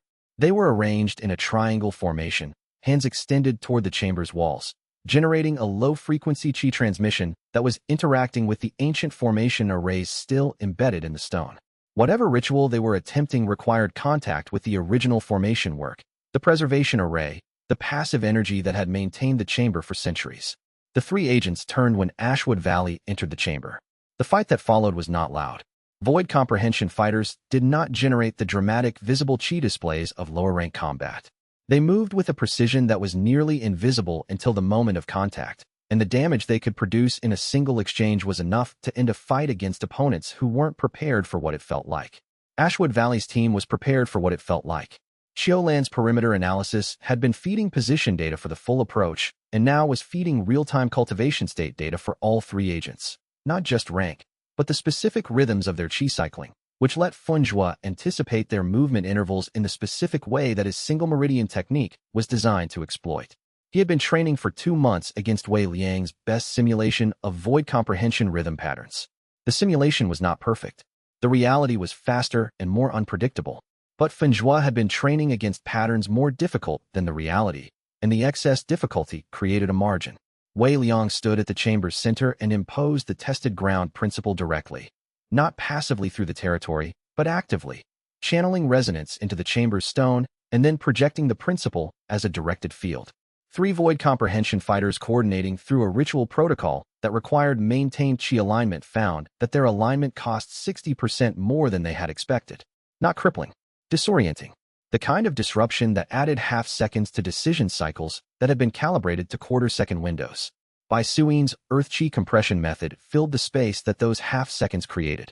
The fight lasted 11 minutes. The 3 agents retreated through the chamber entrance in sequence, the first one to disengage, then the second covering the first, then the third covering the second. Professional. Coordinated. Not routed. A controlled withdrawal. They retreated. Not quickly, but they retreated. Wei Liang stood in the chamber after they left and checked his resonance reserves. The active principle projection had cost significantly, more than he had modeled. He filed the discrepancy for adjustment. Then he checked his team. 5 people, present, functional. Chao Lei had a cut above his eye from a debris exchange. Funjua's arm was trembling slightly, the single meridian depletion from 11 minutes of full output technique. Bai Suyin was bleeding from her left hand, not the qi rupture type. A surface injury from the moment she had taken a direct strike to redirect it, which she had known she would take before it landed and had positioned her hand to make it the smallest possible injury. She looked at Wei Liang. They're going back to report. Yes. And then, he looked at the chamber walls, at the ancient preservation formation still running in the stone, still generating the faint resonance-compatible field that had maintained the chamber for centuries. At the manual fragment residue in the clay vessel in the corner, they had removed the fragments themselves, but the vessel's walls had absorbed centuries of qi impression from the manuscript pages. And then we'll see what he decides to do next, Wei Liang said. He looked at his team. Excellent work. All of you. Bai Suyin said. You're terrible at compliments. I know. He started toward the chamber entrance. Come on. Rong Mei needs to look at your hand. Chapter 109. The right kind of fight. The debrief that night ran until 3 in the morning. Wei Liang wanted to understand exactly what had happened in the cliff chamber, in the sequence it had happened, including the things that hadn't gone as planned. The active principle projections cost was the first topic. He had modeled a 30% resonance expenditure for 11 minutes of directed output at Tier 5. The actual expenditure had been 52%. The discrepancy suggested that the chamber stone had an absorption effect on directed resonance output. The ancient formation arrays embedded in the walls had been designed to hold resonance-compatible energy, and when Wei Liang pushed the principle outward, the chamber's walls had been partially absorbing the output before it reached its targets. He added this to the field dynamics analysis. The chamber was not a neutral space. The patriarch had selected it as a ritual location specifically because its existing formation work interacted with resonance-compatible techniques. The second topic was the agent's withdrawal pattern. Funjua had the most precise observation of their technique styles. He had been in direct exchange range for most of the fight and had the specific vigilance of someone who memorized opponent patterns during engagement rather than after. The agents had used a rotation methodology that was identical across all three, which suggested standardized training rather than individual development. They were not the patriarch's original disciples. They were recruited operatives, trained in specific techniques, sent in as a standardized asset. He doesn't use original disciples, Wei Liang said. He recruits, trains for specific tasks, deploys. Which means he doesn't have a personal cohort who've been with him long-term, Bai Suyin said. Or the personal cohort exists, and these aren't them. Wei Liang wrote both possibilities. What we can say is that the three agents we faced were not operating at the level their qi rank should have made them capable of. Their coordination was standardized rather than developed. They had powerful cultivation capacity, but limited adaptive strategy. He paused. Which means they were selected for power, not depth. Xiao Lan, who had been comparing her field analysis notes to Funjua's direct observations, said, "The ritual they were attempting when we entered. The qi transmission they were generating toward the chamber walls. It was building towards something, but it wasn't ready to execute yet. If they had had 15 more minutes before we arrived, they would have been able to access the chamber's preservation formation stored energy," Wei Liang said. "Not the resonance I carry. The ambient historical resonance that the chamber has been accumulating from the cliff's qi environment for centuries. That's a smaller target than what he ultimately wants. He was testing the access mechanism, testing whether the ritual works, before he runs it on us." He closed the debrief notes. "The fight we had tonight is not the fight he's planning. Tonight was a probe. He wanted to know whether his agents could execute the ritual under combat pressure." Wei Liang looked at his team. "Now he knows they can't. Not against us." Su Fong said, "He'll send better agents. Or he'll come himself." Wei Liang looked at the formation blueprints he had been keeping on the debrief table, which is why the distribution work is the priority. If the resonance is distributed into individual nodes bonded to each disciple rather than held centrally by me, there's no unified pool to harvest. He needs a concentrated target. We're removing the concentration. He looked at the room. "How long, Rongmei?" "Rongmei. The external array design needs 3 more weeks of testing. The formation work for the node distribution, Dun Chao's blueprint, gives us the structure, but the calibration for individual bonding is untested." She paused. "I don't want to estimate a timeline I can't commit to. 4 weeks minimum. 6 weeks to do it safely." 6 weeks, Wei Liang said. "We have 20 months. 6 weeks is acceptable."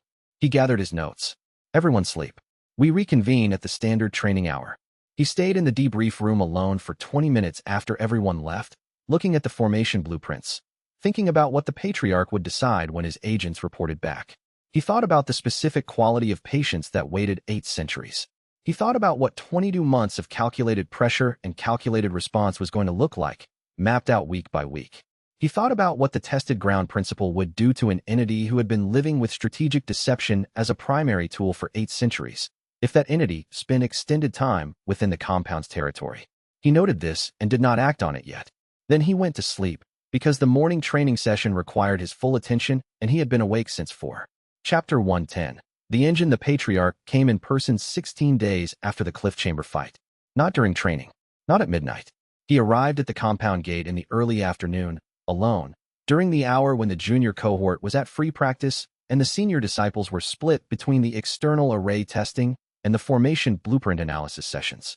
He arrived the way an applicant arrived, standing at the gate, waiting. He was not monstrous.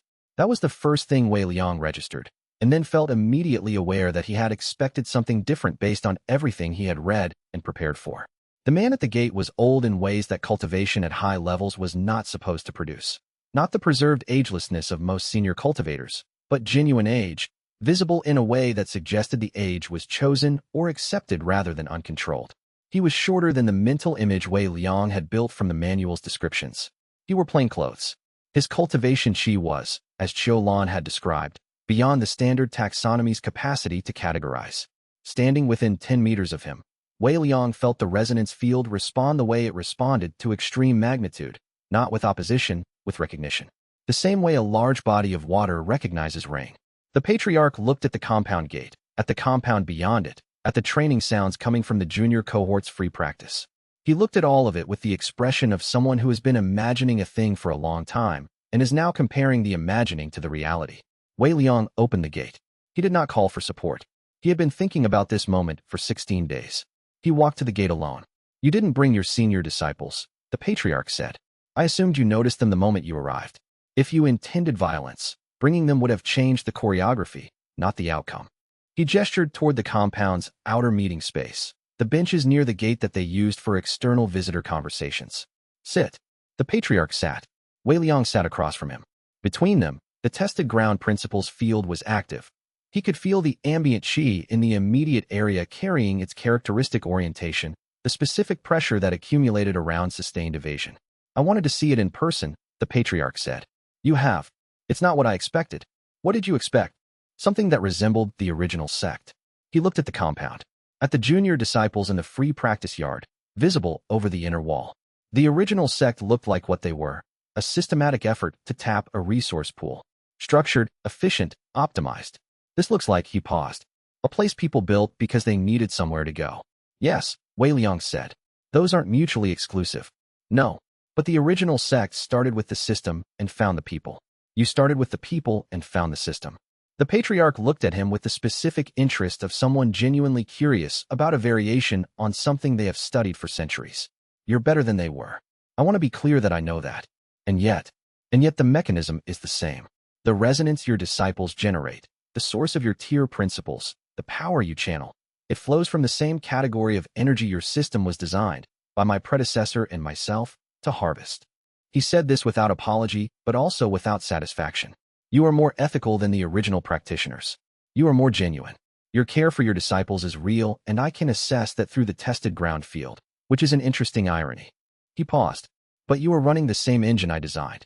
Wei Liang sat with this for a moment. He had been sitting with it since Rong Mei's translation of the final section. You designed an engine that requires people to be broken by the world, and then find a way to overcome the breaking. If that's your engine, if the mechanism requires genuine human desperation and genuine human overcoming, then the most ethical possible version of your engine is the one that treats the fuel with respect, and the one that is trying to find the fuel at all as soon as it can. That doesn't change what you're running. No, it changes what it means to run it. He looked at the patriarch directly. I could stop. I could disband the sect and prevent you from harvesting the resonance I've built. I won't do this because the sect has people in it who have built real lives and real cultivation in a place that didn't exist for them before. The sect is worth preserving for its own sake. He paused. I can also admit that it's your engine, and that knowing this is uncomfortable, and that it doesn't change what I'm going to do. The patriarch was quiet for a long moment. The compound sounds continued, the training voices, the formation work sounds from the analysis session, somewhere inside the clinic the low hum of a medical formation running. The ordinary sounds of a place operating. He said, the original practitioners knew it was my engine. They didn't know they were using it. You know, and you're staying anyway. Yes. That's different. Yes, Wei Liang said. I think it is. The patriarch looked at the compound for a while. He was visibly aged in a way that his cultivation level did not require. The age was something he had accumulated deliberately or been unable to prevent, and Wei Liang was not certain which. He looked, under everything, like someone who had been patient for a very long time and had not yet found what the patience was for. The reversal treatment, the patriarch said finally, will eliminate your ability to manufacture the fuel, Wei Liang said. Yes. I know. I told you it would work. He stood, which was the movement of someone preparing to leave rather than escalating. I'm not going to stop you. I want to be clear about that. I'm going to try to harvest before you implement it at scale. You're going to try to prevent me. That's what the next 20 months are. Yes, Wei Liang said. That's correct. The patriarch looked at the compound one more time.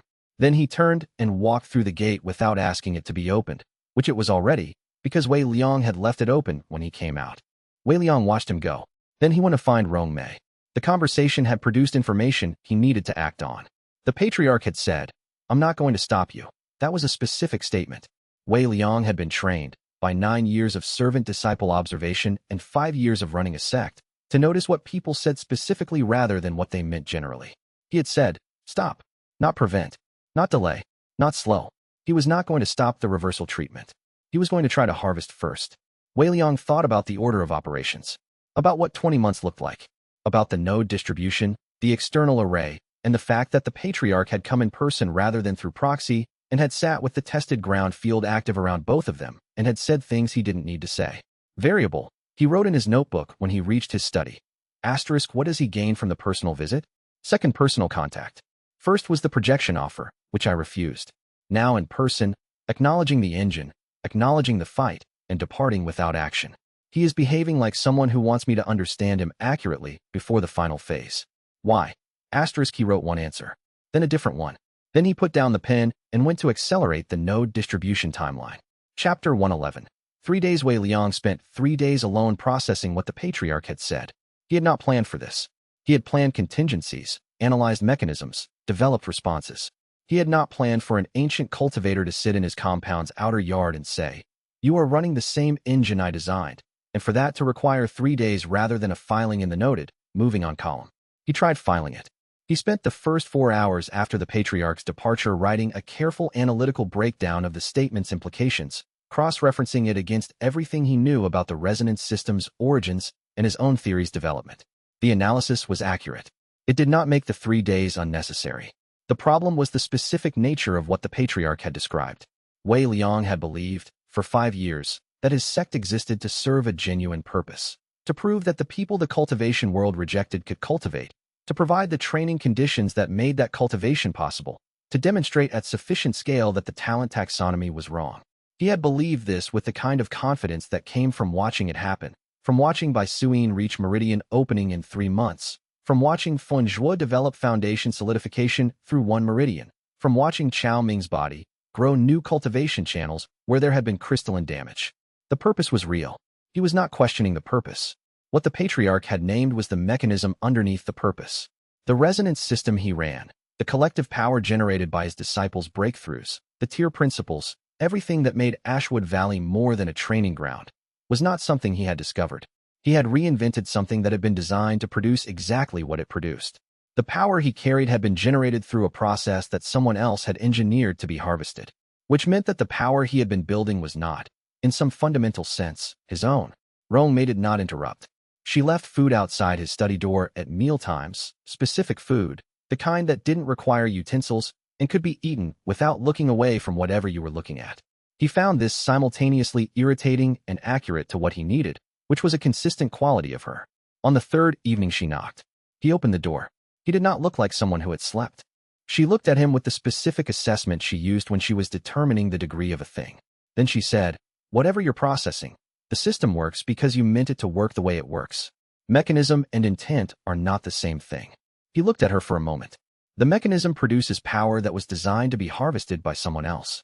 I've been building a resource I didn't know wasn't mine to build. The mechanism produces power, she said. What you built with the mechanism, the disciples, the training, the treatment work, the 200 people who found their cultivation here, that exists regardless of the mechanism's origin. She met his eyes. What if the power I've built isn't mine? That's the question you're sitting with. Yes. Then we figure out how to make it not his. That's a technical problem, not a moral one. She paused. And you're good at technical problems. He looked at her, at the carefully held directness of someone who was choosing precision over comfort, which was its own form of care. The node distribution, he said. The node distribution, she confirmed. If the resonance is distributed into individual bonds rather than held centrally by you, there's no unified pool for him to take. The power stops being his to harvest the moment it stops being available as a single target. She paused. It also stops being yours in the current form. Yes, I know you know that. I'm saying it so you hear that I know it, and I'm still saying the distribution is the right design. She waited until he looked at her. Whatever you built with the mechanism belongs to the people it built things for. Give it back to them. He held the door for a moment longer. Then he stepped aside to let her in, and they sat in the study with the lamp burning low and the formation blueprints spread across the desk, and they began the technical work. Chapter 112. The 40-year window Shun Ro brought her findings to Wei Liang 12 days after the patriarch's personal visit. She had been working for 3 weeks on a specific question. What made the Qi tide cycle the patriarch had mentioned? The 40-year window. The necessary timing for the harvest ritual? The manual's final section described the cycle in geological terms as a natural resonance pulse in the continent's deep Qi current, but did not explain why it was required rather than merely preferred. She had traced the question through 3 separate research threads simultaneously.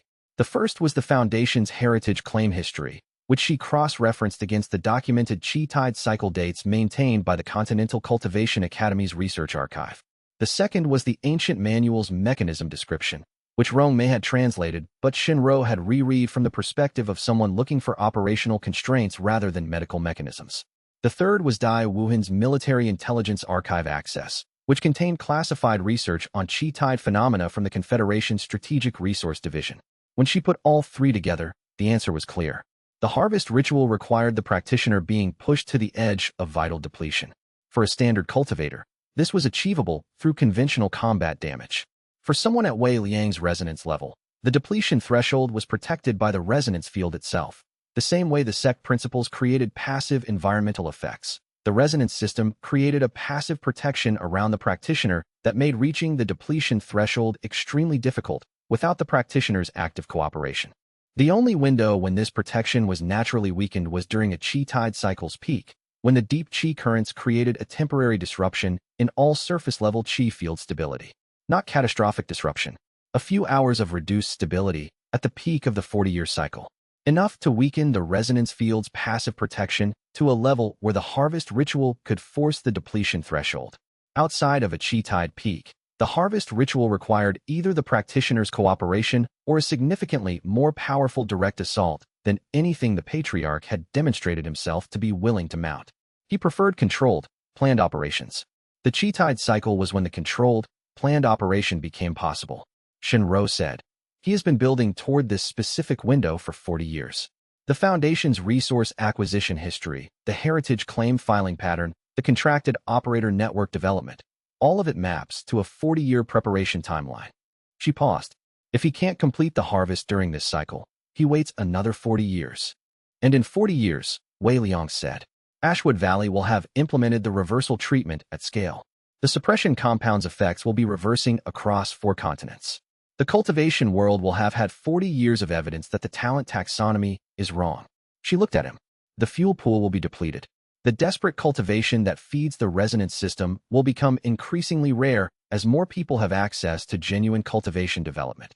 She paused. In 40 years, there may be no harvest worth taking. Wei Liang understood what this meant about the patriarch's current position. He had been patient for 8 centuries because patience was the correct strategy. Cultivate the asset, wait for the right window, harvest when optimal.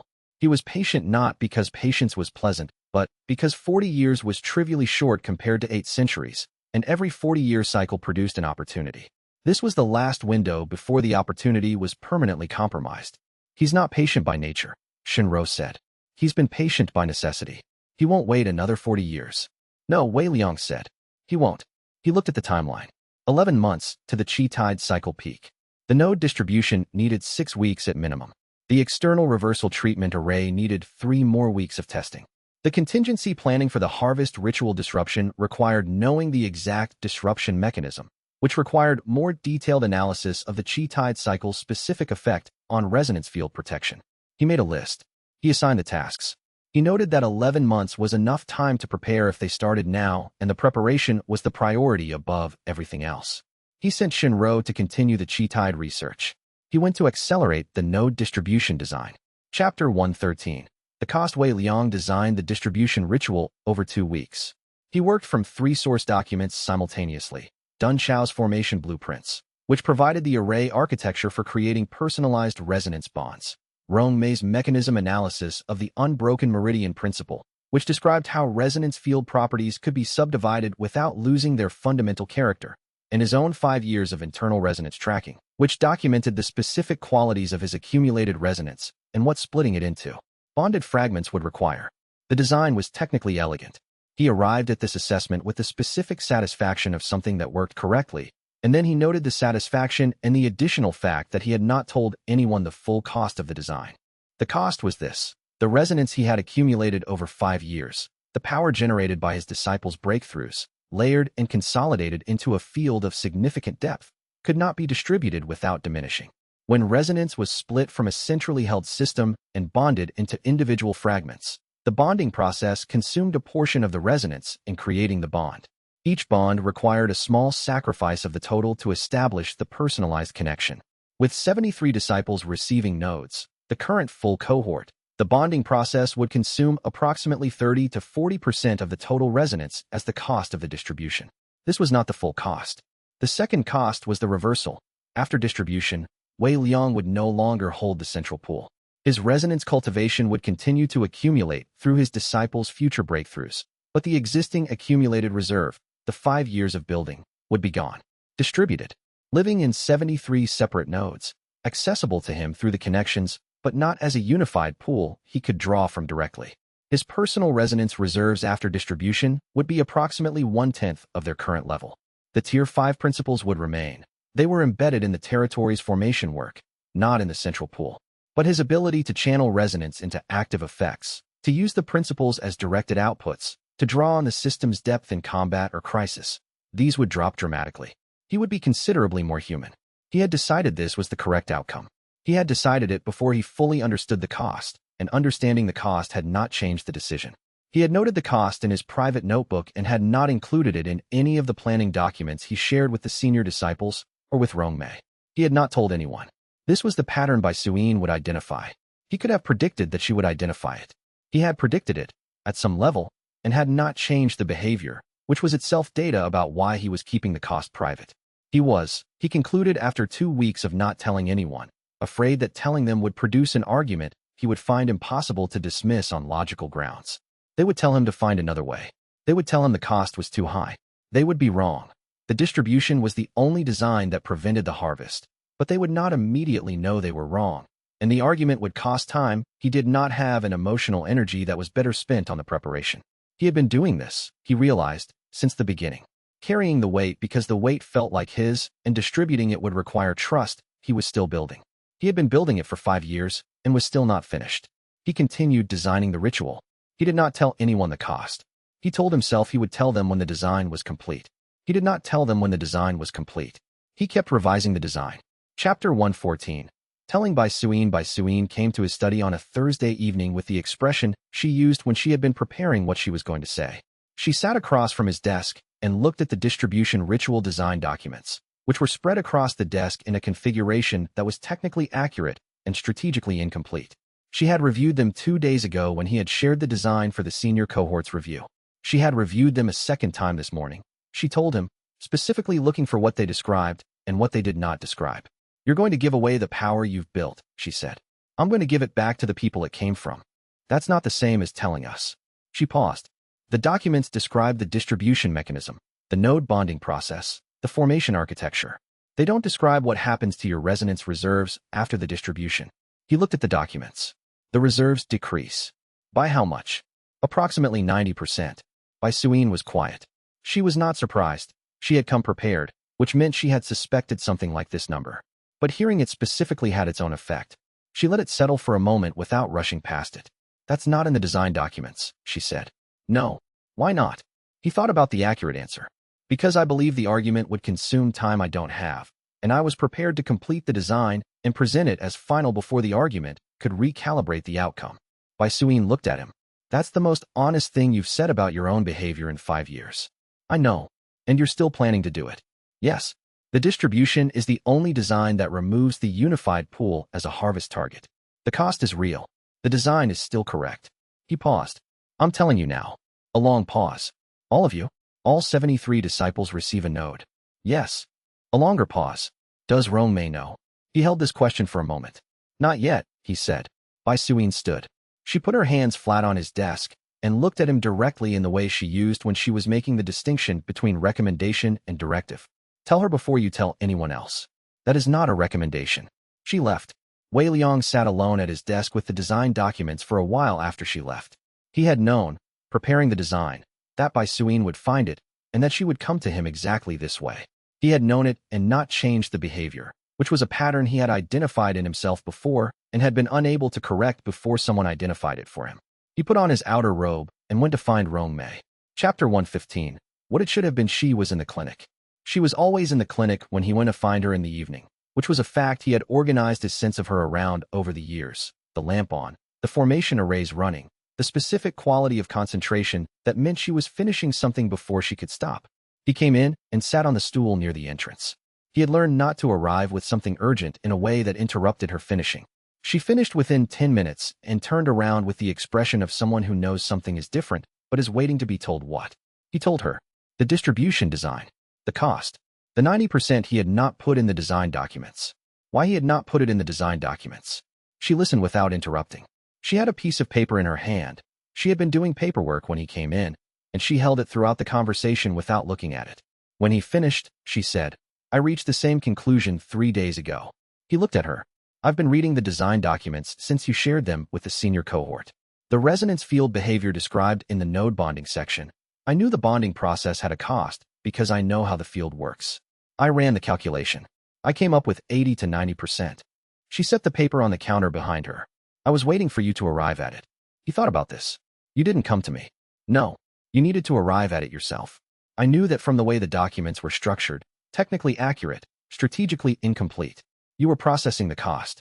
Interrupting the processing would have been the wrong call. She paused. How long ago did you finish processing? 2 weeks ago. She nodded. She was not angry. She did not have the expression she used when she was managing anger. She had the expression she used when she had been right about something important and was taking the moment seriously. Then we designed the distribution ritual to make every disciple the sect's foundation rather than a satellite to you, she said. The nodes aren't just fragments of your power stored in them. The bonds make each disciple an autonomous source rather than a dependent receiver. That's what it should have been from the beginning. He looked at her. The system I built requires the central practitioner to carry the resonance pool. That's the design. That's the original design. The design that made the original sect vulnerable to the harvest. She moved to the desk and pulled out her own notebook. The medical analysis notebook that had been tracking the resonance field's properties since the Tier 3 expansion. The node distribution changes the architecture. Instead of power flowing from disciples to you and back through you as principles, each node generates resonance locally, and the principles become embedded in the bond rather than projected from the center. She paused. You become the anchor rather than the source. The weight distributes. Each disciple becomes genuinely self-sustaining. Wei Liang looked at what she was describing. He ran it through the formation logic. He thought about Dun Chao's blueprints, the specific array architecture that could sustain distributed bonds rather than centralized projection. It was better than his design. I didn't know how to trust the system that much when I started, he said. Trusting individual disciples to hold the resonance independently. I built the system around a central hold because I was the only element I could control. You do now, she said. Trust the system. He looked at her across the clinic. At the 5 years of careful, sustained work visible in the room around them. The medical documentation, the supply organization, the formation work running in the walls, the case studies piled by category on the secondary shelf. Everything she had built in a place that was also his place but had become, over time, genuinely shared. Show me what you've been designing, he said. She opened the notebook. They worked through the night. The revised design was complete by morning. It was significantly better than his original version, which he noted without lingering. The better design was what mattered. He went to tell the rest of the senior cohort. Chapter 116. The ground fights back. The patriarch moved the timeline up 3 months before the Qi tide cycle peak. Xiaolan detected the change in the eastern presence 2 days before the assault. The vast Qi signature that had been static on the basin's edge for months began moving. Not fast. The specific measured pace of something large that doesn't need to hurry. She sent the alert through the compound's formation signal network at 3 in the morning, and Wei Liang was in the training courtyard before the second pulse finished. He stood in the courtyard and looked east and thought. He learned about the distribution plan. The node distribution had been in preparation for 6 weeks. The ritual was designed and tested and ready to execute. The Patriarch's intelligence network, the same one that had provided the Cliff Chamber's real coordinates to his agents, had apparently accessed enough of the preparation work to understand that the window was closing. He had 3 hours before the assault reached the compound perimeter. He used them. He activated all 5 sect principles simultaneously. This was not something he had done before. Each principle had been established and maintained passively. The unbroken meridian principles repair orientation, the witness struggle principles collective amplification, the tested ground principles truth resonance effect, the earlier efficiency and analysis principles. They ran in the compound's formation work independently, not coordinated, not pushed. He had never had a reason to drive them all at full output at once. The cost was significant. He felt it as a sustained draw on the resonance pool, the same kind of draw that the active principle projection in the Cliff Chamber fight had produced, but across 5 simultaneous channels rather than 1. He held it. The compound's ambient Qi shifted in ways that were physically visible if you knew what to look for. The training courtyard stones darkened slightly, the field's repair orientation becoming intense enough to affect the color. The witness struggle amplification producing a faint golden shimmer at eye level. He called the senior disciples together. He explained what was coming in under 2 minutes. 30 Tao manifestation stage fighters, and the patriarch himself. The specific quality of combat that 30 Tao manifestation fighters represented, a level of power that the cultivation world organized major conflicts around, that no minor sect had ever faced and survived in conventional combat. "We are not fighting a conventional combat," he said. "We are defending a specific territory with specific properties. Every Tao manifestation fighter who enters this compound is operating in a field that drains deceptive qi at 30% premium cost, that amplifies their opponent's coordination through observed struggle, and that slowly repairs physical and cultivation damage in people aligned with this sect." He looked at the assembled senior disciples. "They are stronger than us individually. They are fighting on ground that was built to make individual power comparisons irrelevant." Bai Suyin said, "Positions." He assigned them in 3 minutes. Bai Suyin and 6 disciples at the main gate. Not to stop the fighters, to slow them and take the specific kind of damage that could be absorbed by people operating inside a repair field. Funjue ranging the eastern perimeter where the first fighters would likely press. Su Fong at the compound center, where her distributed array technique could affect the largest possible area. The Chao brothers holding the inner courtyard access points. Rong Mei and Xiao Lan protected in the medical wing with 3 disciples as guards. Not because they couldn't fight, but because Xiao Lan's analysis and Rong Mei's medical capacity were more valuable than their combat output. Wei Liang himself in the inner courtyard. He did not say, "The patriarch will come directly to me." He didn't need to say it. They all knew. The assault reached the compound perimeter in 2 hours and 40 minutes. The 30 Tao manifestation fighters hit the gate first, not attacking the structure, flowing through it the way cultivators at that rank moved through obstacles, like water through a screen. Bai Suin's 6-person team was ready for this. They had been training in the witnessed struggle principles field for long enough that paired combat with full mutual observation generated the 30% amplification consistently. 12 people working in coordinated pairs against 30 fighters who had been given a specific mandate, moved through, reached the inner courtyard. Were not 12 people in individual exchange against 30. They were a field event, a friction that cost more than it appeared to cost. Inside the field, deception of any kind, feints, misdirection, technique masking, consumed the chi premium the tested ground principle imposed. 30 fighters whose combat styles depended on technique concealment found their concealment expensive. Not impossible. Expensive. And sustained over a compound-wide engagement. Expensive added up. Funjue took 3 fighters alone in the eastern perimeter exchange. He did not win 3 simultaneous engagements. He created 3 sequential unavoidable moments, each lasting 5 to 8 exchanges, through a movement pattern that looked like retreat and functioned as positioning. The Tao manifestation fighters chasing him were not losing. They were committed to chasing him rather than moving toward the inner courtyard, which was what he was actually doing. Su Fong activated her distributed array technique at full output from the compound center. At full output, with the witness struggle principles field active and the compound's formation work amplifying the resonance-compatible elements of her technique, the spatial distortion effect created a chi field that disrupted the ability to maintain combat formations across the entire compound territory. Not elimination. Disruption. The specific quality of disruption that forced 30 fighters who had arrived in organized force to operate as 30 individuals, suddenly aware of each other rather than coordinated with each other, suddenly feeling the ground of this place as foreign in a way that ground they had chosen to fight on was not supposed to feel. The patriarch reached Wei Liang in the inner courtyard 15 minutes after the assault began. He came without his fighters. He had separated from the formation immediately on entry, leaving the 30 Tao manifestation assets to operate as designed while he moved directly to the target.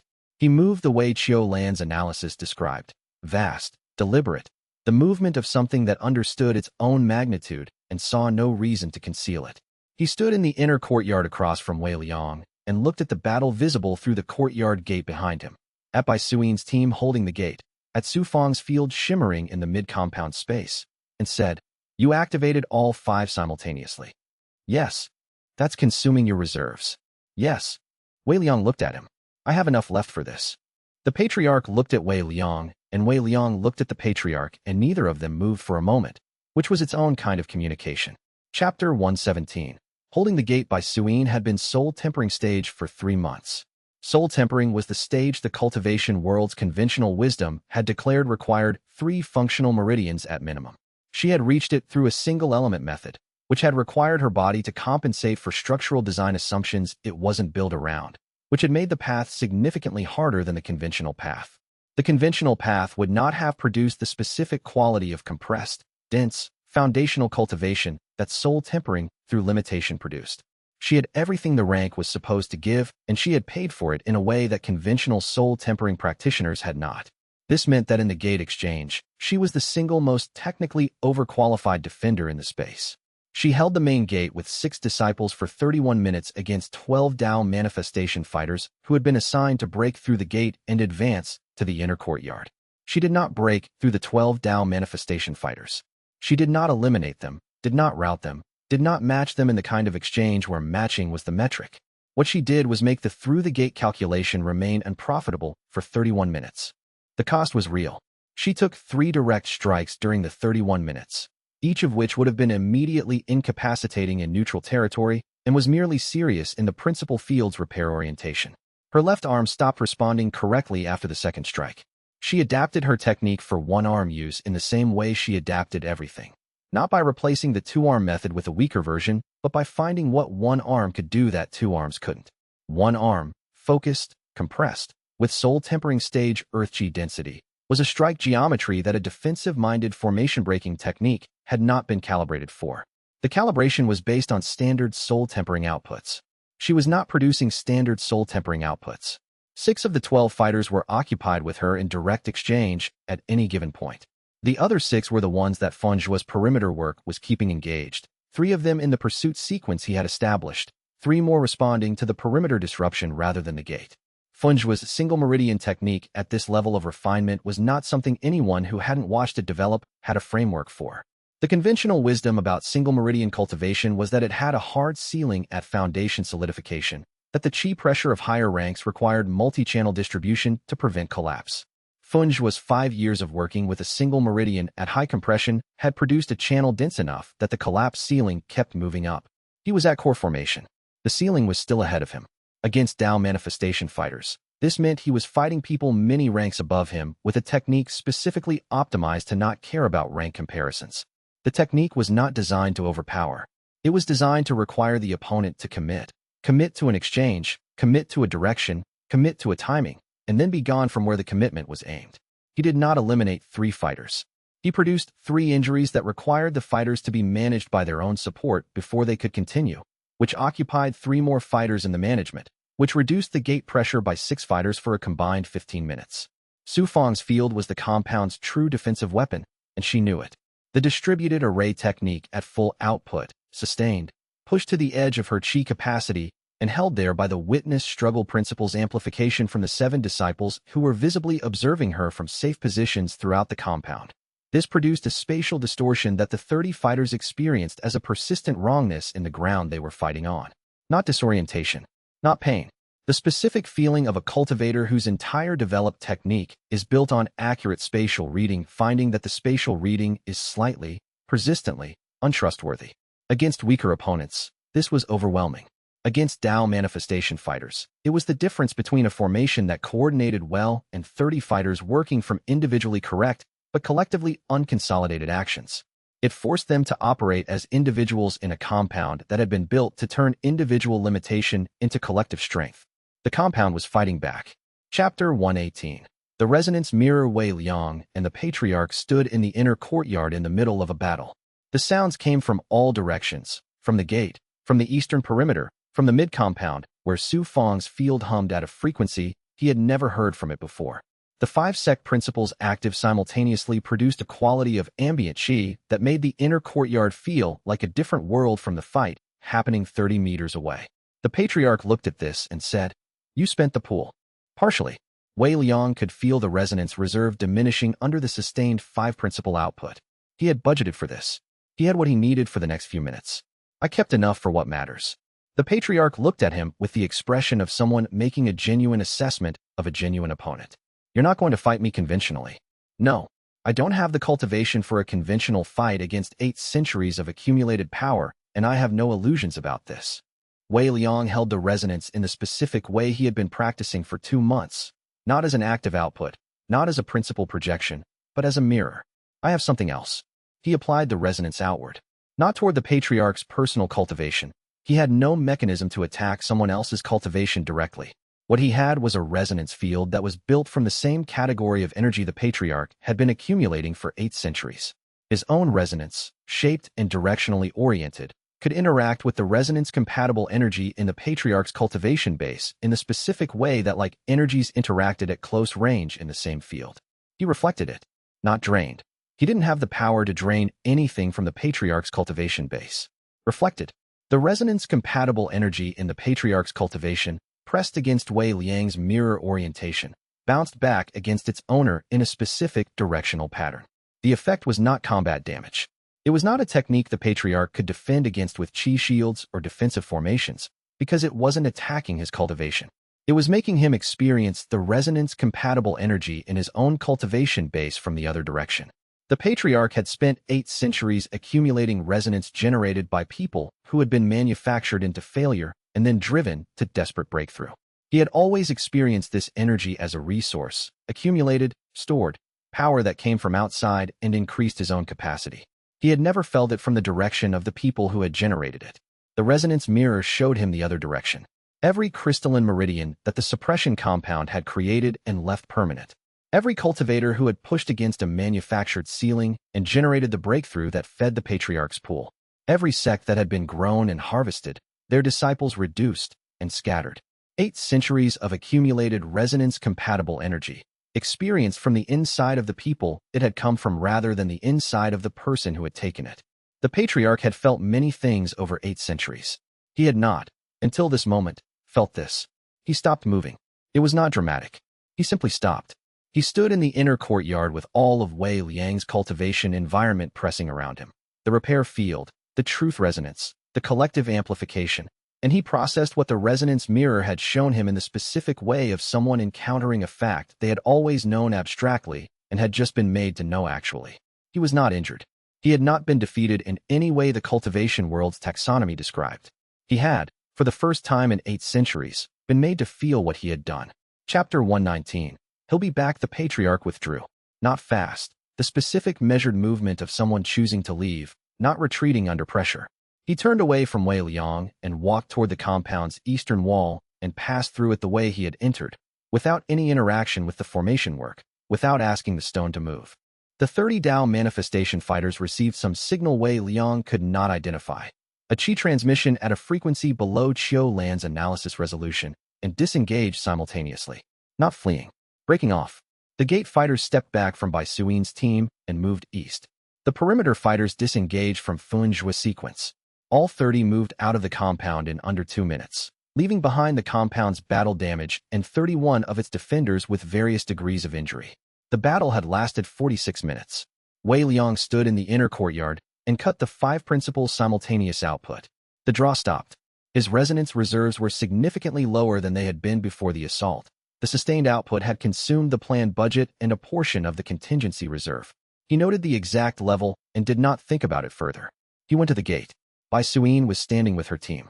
Her left arm was bound against her side by her own sash, improvised, efficient. She was bleeding from 3 separate injuries visible without looking carefully. She was standing. She looked at him. He left. Yes. The fighters left too. The patriarch withdrew. The fighters followed the patriarch's decision. He looked at her arm. Rome May. In a minute.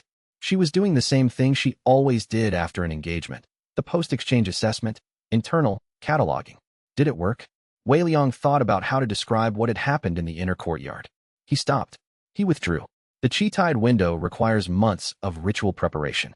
He has 12 days before the window closes. He paused. He lost the 40-year window. Bai Suin processed this. He'll come back. Yes. In 40 years. Probably 20. He's motivated now, and he won't have the suppression compound's pipeline available to fill the fuel pool for the next attempt. He'll need a different approach. Wei Liang looked at the compound around him, at the damage, at the people, at the field still active in the stone. In 20 years, we'll have the reversal treatment at scale and the cultivation reform at least partially through. The fuel pool won't refill the way he planned. Bai Suin looked at him. Then she looked at the gate, at the eastern horizon where the patriarch had gone. We should probably tell the others that it's over. For now, she agreed. She went to find Rong Mei. He stood at the gate for a moment longer, looking east, thinking about what the patriarch would do with the experience of seeing his own 8 centuries from the inside, and whether that was something that changed a person or something a person eventually sorted back into the resource column. He didn't know. He filed it. Then he went back into the compound and began counting injuries. Chapter 120. 1/10. The compound damage assessment took 3 hours. The structural damage was significant. 6 rooms in the main building had wall collapses from the formation interaction between the activated sect principles and the Dao manifestation fighters technique outputs. The eastern perimeter wall had 3 breach points. The training courtyard surface was fractured in a 20-meter band from Su Feng's sustained distributed array output. The disciple injury count was 31 wounded, 6 seriously, none dead. The 6 serious injuries were by Suin's arm, which required 2 hours of Rong Mei's focus and would not have full function for 6 weeks. Chao Lei, who had a qi circulation disruption from absorbing a technique deflection that Chao Ming had redirected, and 4 disciples from the gate team who had been in direct exchange with Dao manifestation fighters for longer than the repair field could compensate for in real time. None dead. Wei Liang sat in the wreckage of the inner courtyard after the injury assessment was complete and the immediate medical priorities were settled, and he looked at the fractured training courtyard surface and thought, the design is ready. Not tomorrow. Not after the repairs. Now, because the resonance pool was at the level where the distribution was optimal, enough to complete the bonding for all 73 disciples, not more than the process required. He called the senior disciples who were ambulatory to the courtyard. He explained the distribution ritual clearly, which he had not done before in its full form, and he told them the cost, which he had told by Suin and Rong Mei and now told everyone. He said, each of you receives a resonance node bonded to you personally. The bonding takes approximately 10 minutes per person. After the distribution, my central reserve will be 1/10 of its current level. The tier principles remain in the compound's formation work. Your individual nodes are self-sustaining. You generate resonance locally from your own cultivation. You hold it. You have access to the principles through your bond. He paused. The sect stops being dependent on one point of failure. No one argued with the cost. He had told Bai Suin that the argument would be difficult to dismiss. He had been wrong about this, perhaps because they had just spent 46 minutes demonstrating that the sect's collective capacity was what mattered, and the cost of the distribution felt like a continuation of that demonstration rather than a sacrifice. He distributed the nodes over the next 4 hours. Each bonding required contact. He placed his hand on each disciple's primary meridian junction and channeled a portion of the resonance pool into the bonding pattern he and Rong Mei had designed. The nodes settled into the disciple's cultivation architecture in the specific way that Rong Mei's design had built for, not an addition, a restructuring, making the disciple's own resonance generation self-contained rather than tributary. He felt the pool diminish with each bonding. Not sharply. Each individual node was a small portion of the whole. Cumulatively, 73 bondings across 4 hours produced the diminishment that the calculation had predicted. When he bonded the 73rd node, the resonance pool was approximately 1/10 of what it had been at the start. He sat against the courtyard wall when it was done. Not collapsed, seated, deliberately, with the specific quality of someone who has just done a large thing and needs a moment before moving on to the next thing. He closed his eyes. He opened his notebook. He wrote, Asterisk system design, complete. Sect is no longer dependent on one point of failure. Asterisk he wrote. Asterisk each disciple holds their own foundation. The principles persist in the territory. The sect continues regardless of what happens to me specifically. Asterisk he paused. He wrote. Also, I can feel exactly how tired I am for the first time in years. He had been holding the resonance pool for 5 years. The pool scale had been providing a passive buffering effect on his awareness of physical fatigue, not eliminating exhaustion, smoothing it, the way a strong enough chi field moderated the body's feedback signals. Without the pool, the moderation was gone. He was very tired. He had been awake for 23 hours. Before that, the days of preparation had been inadequately rested. His arm hurt from the resonance mirror technique's output cost. A sustained resonance application at close range with an entity of the patriarch's magnitude had produced a feedback through the system that his arm still felt. He was, without the pool's moderation, considerably more human than he had been yesterday. He sat against the courtyard wall with his eyes closed and felt, with clarity unavailable to him for 5 years, exactly how much he had been carrying. Rong Mei sat down next to him. He had not heard her come into the courtyard. He did not open his eyes. He did not need to see to know it was her. The quality of presence, the specific sound of her footsteps, 5 years of working in the same building. "How do you feel?" she said. "Like a person, for once." A moment of quiet. The compound sounds continued around them. The medical wing, the repair work beginning on the eastern wall, the junior disciples somewhere in the west yard who had been told to stay clear during the assault and were now presumably unsure whether clear was still the direction. She took his hand. He felt the contact with the specific clarity of someone whose sensory buffering has just been removed, the warmth of her hand, the grip that was certain rather than tentative, the quality of someone sitting down to stay rather than to check in and leave. He opened his eyes. The courtyard was fractured and damaged, and there were people visible in the compound working in the early morning light, and the 5 SECT principals were running quietly in the formation work of the stones around them, and the 73 resonance nodes were settled in 73 disciples across the compound, holding the sect's foundation, each in their own person. "Good," Rong said. "We have work to do." He held her hand and looked at the courtyard and thought about what came next. The reversal treatment, the reform legislation, the 20 months that had become 20 years that would become something beyond that, the work that was never going to be finished. He was very tired, and there was a great deal of work, and the ground under him was fractured, and none of that changed the answer. "Yes," he said. "We do." Chapter 121. What was always there 6 months after the Patriarch's assault, the compound was rebuilt. Not just repaired. Rebuilt in a way that was genuinely better than what had been there before the damage. The eastern wall reconstruction had incorporated Dun Chao's formation blueprints more fully than the original construction, which had been built quickly with available resources. The training courtyard's fractured surface had been relayed in a pattern that Rong had designed to maximize the unbroken meridian principles field concentration at the practice points where disciples spent the most cultivation time. The main building's restructured rooms had the tested ground and witness struggle principles embedded more deeply into the formation work of the new walls.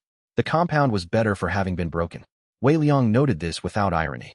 He had been noting it for 6 months as the rebuild progressed, watching the principle's effects strengthen incrementally with each new formation improvement, and had filed the observation in the column labeled the thing the theory predicted, but took 5 years to confirm fully. The cultivation advancement was the more visible change. The resonance nodes had been bonded for 6 months. In those 6 months, every disciple who had received a node had experienced cultivation advancement at a rate that made Wei Liang's pre-distribution training records look conservative.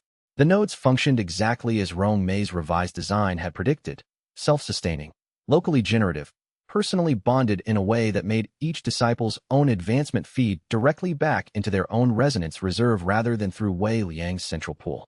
The removed bottleneck was not energy. The energy had always been there. The bottleneck had been the central routing. The sect that had been called the failure sect by every institution that had occasion to name it now had 15 disciples at void comprehension stage. It had 43 at soul tempering. It had the strongest advanced cohort of any province-level sect in the Confederation's territory and the Confederation's eastern provinces combined, and several of the continental tier independent sects. The power had always been there. The people had always had it. He had been building the conditions for it to emerge for 5 years. The nodes had removed the last obstruction. He sat with this for the first morning of the 7th month and thought about the specific experience of seeing the theory fully confirmed. Not partially, not with exceptions and asterisks, but completely. He had believed the theory from the beginning, which was what people said, but belief before confirmation and belief after confirmation were different things. He had been running on the first kind for 5 years and was now sitting in the presence of the second. The feeling was not triumph. It was something quieter, the specific quality of resolution that came when a long question was finally answered in the way you had theorized it would be, but could not be certain of until you saw it. He wrote in his notebook, **The power was always there. The system provided the condition for it to emerge. The condition was genuine development without manufactured ceiling. That's all. **. He put down the pen and went to morning training. Chapter 122. The Foundation dissolved. Wei Liang released the documentation in 3 packages, on 3 consecutive days, through 3 separate channels. The first package went to historian Shun Wei at the Cultivation Record Quarterly, the Hollow Patriarch's Foundation's 40-year preparation timeline, the heritage claim pattern map to resonance cultivation sites, and the documented evidence that the suppression compound's distribution network had been structured to serve the harvest pipeline. This was the academic record, the version that would live in cultivation research journals and be cited by future scholars. The second package went to the Confederation's legal division through Viren Ashk's former administrative contacts. Viren had resigned from the council by this point, but his contacts remained active and cooperative. This package contained the Foundation's entity registration documentation, the financial filings, the 47 heritage claims, and the forensic analysis Shinro had developed connecting the Foundation to the contracted operators from the Cliff Chamber raid and the formation attack. This was the legal record. The third package went simultaneously to the 4 Continental Tier Alliance partners, to Commander Yu Bao's Eastern Alliance Provincial Office, and to 12 cultivation journalists, including analyst Pu Bei. This package contained everything, organized for general readership rather than specialist analysis. It was the public record. The 3 governmental bodies that moved against the Foundation did so within 6 weeks of the public record's release. 2 Confederation administrative bodies and 1 independent continental authority, acting on the legal package's forensic documentation, issued formal dissolution orders on the Foundation's entity registration. The dissolution was real and limited simultaneously. Real because it destroyed the Foundation's institutional infrastructure, the filing agent's access to heritage claim systems, the financial entity's ability to transact resources through legitimate channels, the legal standing that had protected the Foundation's activities for 40 years. The Patriarch's ability to operate through institutional mechanisms was eliminated. Limited because the Patriarch himself predated every institution acting against him by centuries and was personally unaffected by the dissolution of a legal entity. He was still present. He had simply lost his infrastructure. Wei Liang had anticipated this limitation and had documented it explicitly in the public release. The dissolution of the Hollow Patriarch's Foundation removes the institutional cover for an entity whose cultivation history appears to substantially exceed the Foundation's 60-year registration period. The Foundation's dissolution is necessary and insufficient. The underlying threat is a practitioner of unknown current location and significant accumulated power. The documentation here represents the beginning of a public record, not its conclusion. Viren Ashk, reading this paragraph in the public package, sent a brief message. Noted. The Continental authorities have questions for Ashwood Valley about what substantially exceed means in terms of specific historical documentation. Wei Liang wrote back, with the Cliff Chamber manual fragments provenance documentation and a summary of the Patriarch's documented activities across the heritage claim history. He did not speculate on the Patriarch's current location because he did not know it. Xiaolan's perimeter analysis had found no eastern presence since the assault. He was somewhere. He was not at the basin's edge. Wei Liang noted this and continued the work. Chapter 123. Resident for 2 days Viren Ashk arrived at Ashwood Valley without announcement. He had resigned from the Confederation Council 3 months before the Patriarch's assault. Voluntarily, Wei Liang had confirmed through Dai Wuhan's contacts, not under pressure. The resignation had been motivated by something the formal resignation document described as philosophical incompatibility with the Council's current direction on cultivation examination standards, which was the most political language Wei Liang had ever seen used to describe a person who had changed their mind. He appeared at the compound gate on a morning that Wei Liang was running the external array testing with Rong Mei and 3 disciples who had developed proficiency in the field replication technique. Xiao Lan, doing her perimeter scan, identified the approaching Qi signature and sent a message through the signal network. Wei Liang received it and finished the test session before going to the gate. Viren stood at the gate with no aides, which had become his standard arrival mode for Ashwood Valley visits. He had the look of someone who was not entirely sure how to begin. Wei Liang opened the gate. Come in. Viren came in. He spent 2 days in residence without requesting any formal meeting. He observed training sessions. He sat in on one of Rong Mei's external array testing sessions without comment.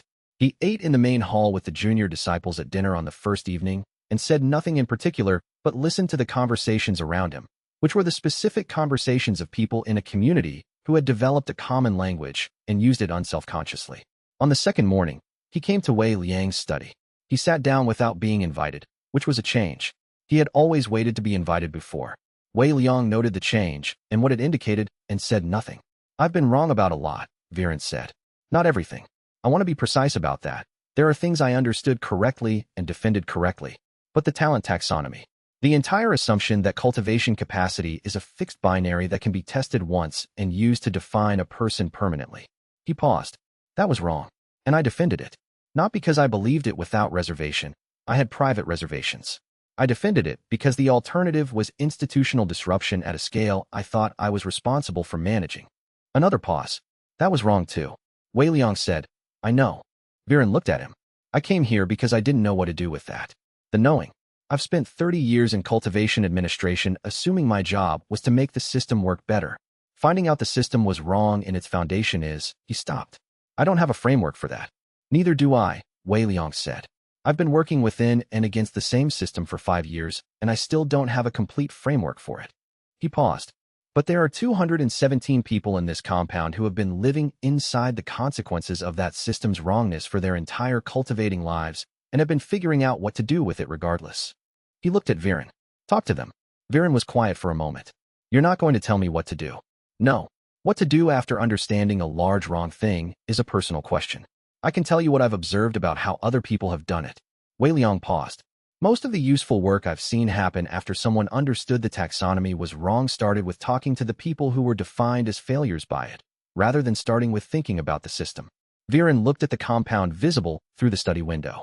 At the training yard, at the external array testing setup Rong Mei had running in the east yard, at the construction work still ongoing on the wall's remaining repairs. He said, "What's the external array testing for?" Wei Liang explained the reversal treatment and the mobile deployment design. Viren listened for 20 minutes. When Wei Liang finished, Viren said, "What does that require? To deploy at continental scale? Legal framework for mobile medical cultivation teams, administrative coordination with provincial governance bodies, and resources for the field replication training program." He paused. The legal framework is the limiting factor. Medical mobile teams don't have a standard category in the cultivation world's administrative structure. Viren said, "I know several people who wrote the cultivation administrative structure. I left the council voluntarily. My relationships with those people are still intact." He paused. "That might be useful." "Yes," Wei Liang said. "It would be." Viren stood. He went to find Rong Mei in the external array testing session, which was still running in the east yard. Wei Liang watched him go and noted in his journal. He arrived carrying something he didn't know what to do with. He left with a specific task. That's usually how it works. Chapter 124. The Healing Force, the mobile reversal treatment program, launched 4 months after Viren's residence visit. The legal framework came through faster than expected. Viren's cultivation administrative contacts had found a historical precedent for mobile medical cultivation teams in pre-Confederation administrative records, a designation called wandering medical practitioners that had been established for physicians who moved between regions during cultivation conflicts and had never been formally dissolved. The designation had a legal framework that Viren's contacts updated and reactivated, giving the mobile teams a recognized institutional category. The field replication technique was the program's central innovation. Before the node distribution, the unbroken meridian principles repair field had been confined to the compound's territory. It existed in the formation work of the stones and couldn't be carried elsewhere. After the distribution, each disciple's resonance node carried a fragment of the principle's characteristic orientation, not the full field. A single node produced a fraction of the compound's ambient repair effect. But 3 or 4 disciples working in coordinated proximity could produce a field strong enough to sustain the reversal treatment's active technique. Teams of 4 moved out to the first 6 treatment sites simultaneously. The first team reached Pingho, the original distributed examination clinic town, and set up in the local healer's practice space. The crystalline meridian cases that had been documented in the clinic's records but had no available treatment came in over 3 days. 29 people. 26 were candidates for the active reversal technique based on the damage pattern assessment. 23 responded to treatment in the first session. Not complete resolution. The reversal was a process, not a single intervention. But 23 people who had been told their cultivation capacity was permanently limited by their body's failures walked out of the healer's practice space, with their primary meridian channels beginning to restructure. The word moved fast. Cultivation word moved faster than almost any other kind. By the 4th week of the mobile program's operation, every team had a waiting list. By the 8th week, Wei Liang had trained 12 additional disciples in the field replication technique and deployed 4 more teams. By the 4th month, the program had treated over 800 people in 11 provinces. 800 people whose failures had been manufactured. He got reports from every team, weekly, in the standardized format Rong Mei had designed to make the medical documentation consistent across locations. He read every report. He had developed the habit in the first month of noting in his private journal one name from each week's reports. One specific person, described in the treatment record with whatever detail was there. Not because he would remember the name or do anything with it. Because the names were the actual content of what the program was doing, and the names needed to be witnessed rather than only counted. The failure sect had become a healing force operating across the continent. He had not planned for this specifically. He had planned for the reversal treatment. The scale at which it had deployed, the speed at which the word had traveled, the specific quality of what it meant to 800 people in 11 provinces. He had theorized the possibility of this, but had not known it would happen. He had not known it would happen this fast. He wrote in his notebook, **The theory holds at scale. Continue. Chapter 125. Mid-demonstration by Suyin reached void comprehension on a Thursday afternoon in the 9th month after the assault.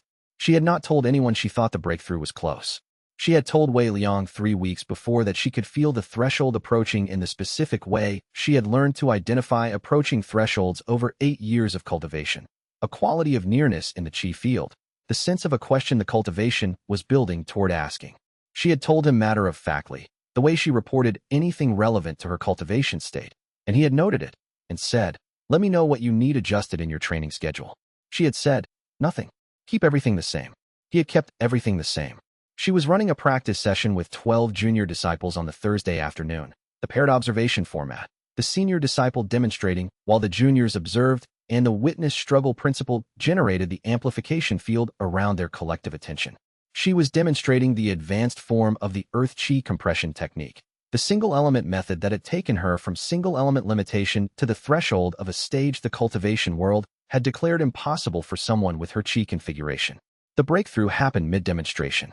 It was visible from across the training yard. The specific quality of a void comprehension breakthrough was different from lower ranks in ways that bypass subtle. The ambient qi in a 10-meter radius shifted, not dramatically but unmistakably, in the direction of whoever was breaking through. Bai Suyin's earth qi compression technique, mid-demonstration, became something different. Not a technique she was showing, but a technique she was discovering, in real time, at a level of depth that the demonstration had pushed her into rather than prepared her for. The 12 junior disciples watched their senior instructor break through to void comprehension in the middle of a session they had been taking notes on. They cheered.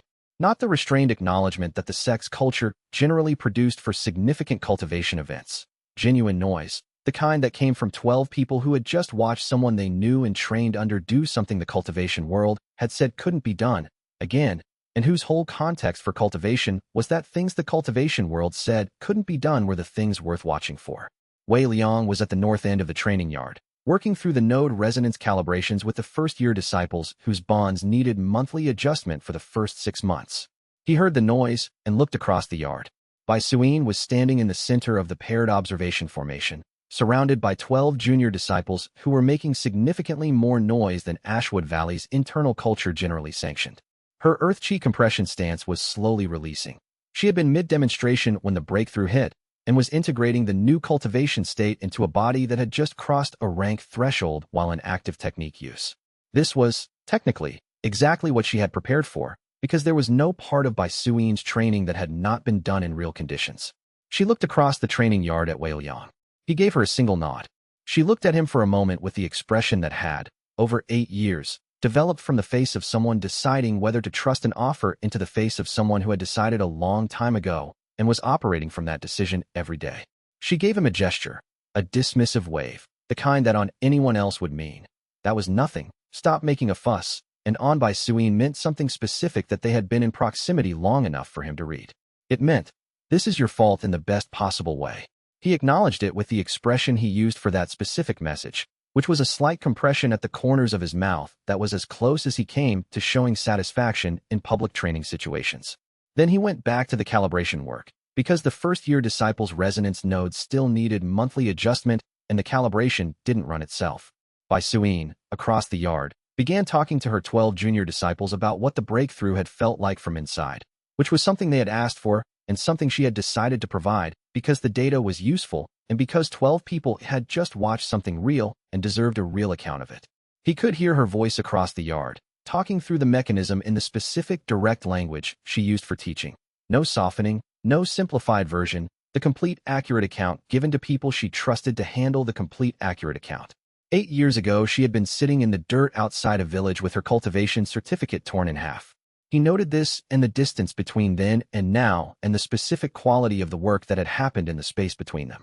Then he noted the node calibration readings for the 3 first-year disciples in front of him and made the necessary adjustments and continued. Chapter 126. 1 Meridian. Soul Tempering Funjua reached soul tempering stage on a quiet morning in the 10th month after the assault, during a solo practice session that he had scheduled outside the formal training structure because he had felt the threshold approaching the way Wei Liang had taught everyone to identify thresholds, not as an achievement to aim for, but as a question the cultivation was building toward, which would arrive in its own time regardless of effort applied, and which effort influenced not by forcing the answer, but by continuing to ask the question correctly. He had been asking the question correctly for 5 years with one meridian. The breakthrough happened during a compression cycle, the specific single meridian density technique that Wei Liang had designed for him in his first month at the SECT, and that had been accumulating refinements since then, now 5 years of iterated development away from its original form. The compression cycle pushed past the point where Fengjue had always been told the pressure would collapse the channel. The channel didn't collapse. It had been 5 years too compressed for collapse. It absorbed the soul-tempering pressure the way stone absorbed weight. He reported it to Wei Liang in his characteristic manner. A brief note on the morning report format, accurate and minimally elaborated. Wei Liang read the note and went to find him. Fengjue was in the East practice room, doing the post-breakthrough stability check that Rong Mei required of all significant advancements, a 60-minute supervised internal circulation assessment to confirm no instability had developed in the advancement process. He was doing it alone, which was the format he preferred, which Wei Liang had learned 5 years ago to stop offering to supervise. Wei Liang sat outside the practice room until the 60 minutes were done. Then he came in. "You're going to write a paper about this," Wei Liang said. Fengjue looked at him. "I was expecting you to say congratulations." "Congratulations. Now you're going to write a paper about this." "I'm not an academic." "The paper doesn't need to be academic. It needs to be technically accurate and specifically citable." Wei Liang sat down across from him. "The cultivation world's documentation on single meridian advancement is 300 years old and based on theory rather than observation, because no one has observed it. You just did the thing they said was impossible. The documentation should reflect that." Fengjue was quiet for a moment. He had the expression he used when Wei Liang was saying something he agreed with and was not going to admit to easily. "You want me to write about myself? I want you to write about the technique. The technique is documented in the training manual. This would be the practical confirmation that the theory produces the described outcome." He paused. "Analyst Pu Bei will help with the publication format, if you need it. She's been in correspondence with Qiu Lan for 8 months. Fengjue looked at him. "You already asked her. I sent an inquiry 2 days ago. She confirmed she'd assist. I was waiting for the breakthrough to announce itself." He paused. "You told me the threshold was close 3 weeks ago." Fengjue processed this. "You've been planning the paper for 3 weeks. The paper needs to exist. The optimal time to publish is shortly after the breakthrough, while the advancement is documentable and the records are current." Wei Liang looked at him. "The conventional wisdom about single meridian cultivation has been wrong for 300 years. The paper is the correction. Write it." Fengjue wrote it. He spent 3 weeks on it, longer than Wei Liang would have spent on the same document, because Fengjue was not a writer by habit and found that describing technical cultivation processes accurately required more revision than he had expected. Analyst Pu Bei's editorial assistance was useful in ways that were different from what Fengjue had expected. She didn't smooth the technical language. She identified the places where the technical language was obscuring the specific experimental result, and she asked questions that forced clearer description. The paper was published in the Continental Cultivation Review 6 weeks after the breakthrough. Within a month, it was the most debated cultivation paper of the year. Not because it argued against the conventional wisdom. It never mentioned the conventional wisdom directly. It described a specific technique, a specific practitioner's 5-year development of that technique, and the specific result of applying that technique to the threshold the conventional wisdom described as impassable. The conventional wisdom was simply not mentioned because it was not relevant to the description of what had actually happened. The debate that the paper generated was, in its entirety, other people trying to explain how what the paper described could be reconciled with the conventional wisdom. The reconciliation was impossible. The debate produced, in its failure to reconcile, the beginning of a real revision. Fengjue read the debate coverage with the specific expression of someone who has never particularly cared about being right, but has spent their entire cultivating life being told they were wrong about something fundamental, and finds that the wrongness being publicly examined is not something they feel entirely comfortable calling satisfying. Wei Liang noted this and said nothing, because some things Fengjue was working through were his to work through in his own time. Chapter 127. The application form. Elder Cho Tung's letter arrived on a Wednesday. Wei Liang recognized the handwriting before he opened it. He had been reading Elder Cho Tung's formal correspondence for 5 years, in the form of legal notices, territorial fee demands, and tournament compliance documentation. The handwriting was distinctive and had not changed. What had changed was the seal.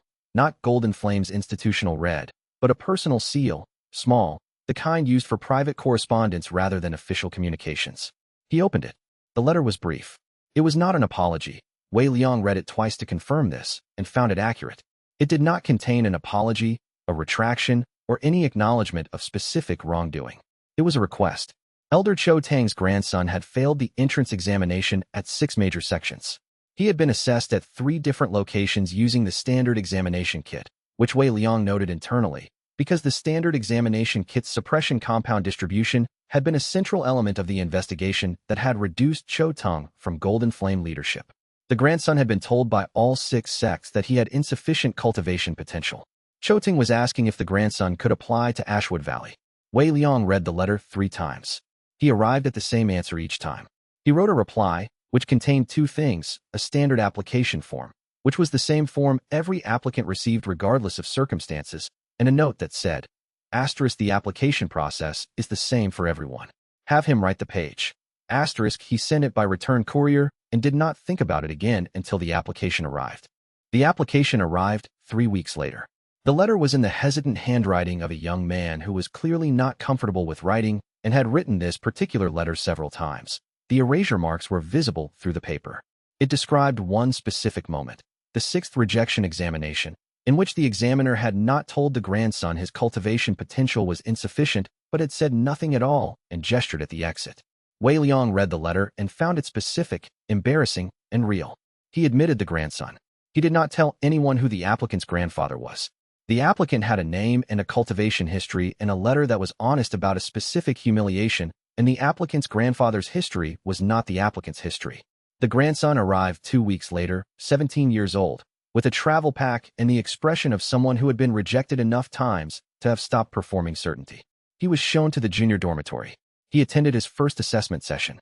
Xiaolan identified, in the first assessment, a crystalline meridian pattern consistent with suppression compound exposure at a young age. The reversal treatment was available. The treatment was applied in the first month. Wei Liang noted all of this in the standard intake documentation without editorial. Chapter 128. The observer offer the letter arrived in the patriarch's handwriting, the same archaic script as the ancient manual, which Wei Liang could now read with confidence, written on paper with the same settled stone chi impression as the original cliff chamber letter. He read it once. Then he went to find Rong Mei before reading it again, because he had learned, in the space of 5 years, that the sequence in which he brought things to Rong Mei affected how clearly he thought about them. She read it with him. The letter described 6 months of reconsideration, not reconstruction. The word the patriarch used was the archaic equivalent of reconsideration, the specific term the original sect's manual had used for a practitioner who had encountered evidence that required updating their operational model. The reconsideration was genuine, or presented as genuine, in terms that acknowledged the specific quality of what the resonance mirror technique had shown him in the inner courtyard. The offer was different from the previous 2. He was not requesting to harvest. He was not offering an exchange of pills for disbandment. He was offering something he had not offered before, a specific technical contribution to Ashwood Valley's work, in exchange for access to the compound's territory as a non-participant observer. The technical contribution. He knew how to replicate the unbroken meridian principles repair field externally at scale, without the mobile team formation technique the sect had been developing. The original sect had never discovered this. Their focus had been on the harvest, not the healing, and the external replication problem had simply been irrelevant to their purposes. He had had 8 centuries to think about what the system could do if used differently. He had, apparently, thought about it. In exchange, the ability to be present in the sect's territory, to observe, not to participate, not to influence, not to act. Wei Liang brought it to the full sect council. The council ran for 3 hours. The vote was 14 in favor of tabling for consideration and 9 in favor of immediate refusal. Not unanimous either direction. He honored the minority view. He said, "We do not accept or refuse offers affecting the whole sect without the whole sect's input. The offer is on the table for 60 days. During that period, anyone who has something to say about it says it." He looked at the 9 who had voted for immediate refusal. Your vote counts the same as anyone else's. The 60 days are for information gathering, not for changing the outcome. Fenjua, who had voted for immediate refusal, said, "What information do we need that we don't already have? I want to know if the offer is structurally similar to anything he's offered before," Wei Liang said. And I want Rong Mei's independent assessment of whether the technical contribution is something we could develop without him, given enough time. He paused. Both of those are answerable questions. The 60 days are the time to answer them. He wrote back to the patriarch. Asterisk, the offer is under consideration. 60 days. Asterisk, the patriarch's reply came in 3 days. Understood. Chapter 129. Every recorded case Rong Mei's research took 43 days. She used everything available. The ancient manuals, translated fragments, Shun Ro's intelligence archives organized by temporal period, the cultivation historian's records that had become accessible through the Continental Cultivation Academy's library submission process, and 3 specific historical accounts that analyst Pu Bei helped locate in the Academy's restricted archive on pre-Confederation cultivation entities. The question she was investigating was simple, and the answer required 43 days because simple questions about 8 centuries of historical behavior required primary documentation rather than summary. She came to Wei Liang's study on the 43rd day with the research organized in the specific way she organized things that were going to require a difficult conversation. He has never made a sincere offer, she said. In every recorded case where the patriarch approached a cultivation entity with an apparently cooperative offer, I found 7 documented cases across 8 centuries. Every offer was transactional toward the harvest. In 6 of the 7 cases, the offer was a mechanism to gain access to the entity's resonance system in ways that facilitated the harvest rather than prevented it. And the 7th? She opened her notebook to the relevant section. The original sect. For years before the harvest, the patriarch approached the sect's leader and asked if he could observe the training sessions. Not participate, observe. The leader agreed. For years later, the harvest. She paused. The patriarch's observation access gave him the specific understanding of the sect's resonance field architecture that allowed him to execute the harvest ritual correctly. He needed to see the system running to understand how to access it. Wei Liang looked at the notebook page, at the documented pattern of 7 approaches over 8 centuries, each appearing cooperative, each ultimately serving the harvest. He thought about the resonance mirror technique he had used in the inner courtyard. The reflection of 8 centuries of desperation energy felt from the inside of the people who had generated it. He thought about the patriarch's expression when he stopped fighting. He thought about the personal visit, the letter written in his own hand, the specific language of reconsideration.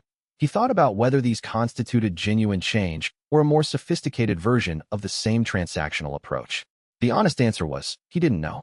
He had more data suggesting the latter than the former. He had one anomalous data point, the inner courtyard. That didn't fit the pattern. He didn't know what to do with one anomalous data point against 7 consistent ones. The answer is no, he said. For now. For now is specific, Rong Mei said. I don't believe he has been permanently unchanged by what happened in the courtyard. I believe genuine change is possible, and I believe the evidence for genuine change in this specific case is insufficient to justify the risk of granting access. He paused. The not yet is for him. He knows what he needs to demonstrate. If he demonstrates it, over a timeline longer than 60 days, the answer changes. He wrote back to the patriarch, asterisk no. Not yet, asterisk. The letter went through the communication channel the patriarch had established in his own correspondence, a specific chi impression signature that could be replied to without knowing a physical address. He sent it and went to tell the sect council the decision. Chapter 130. Reasonable. The patriarch's reply came 6 days after Wei Liang's refusal. It contained 3 words, asterisk reasonable. I have not earned it. Asterisk. Wei Liang read this and added it to his private journal. He wrote the 3 words exactly and did not annotate them with analysis. Some things he had been writing with analysis for 5 years. This one he wrote without. It was the most human thing the patriarch had said in any of their interactions. Not the most strategic, not the most sophisticated. Human in the specific way of someone acknowledging that they understood the position of the person who had refused them and understood the basis for the refusal and considered the basis reasonable. Wei Liang had spent 5 years dealing with institutions and individuals who, when refused, responded with pressure or maneuvering or patient reassertion. He had not, in 5 years, received a refusal acknowledgement that was simply, "You are right. I haven't demonstrated the thing that would justify the different answer." He filed this in the column labeled Not Yet Explained and continued the work. The Confederation's formal recognition ceremony was held 6 weeks later. It was, in most respects, a bureaucratic event, the kind with signed documents and official witnesses and the specific quality of institutional acknowledgement that prioritized process over significance.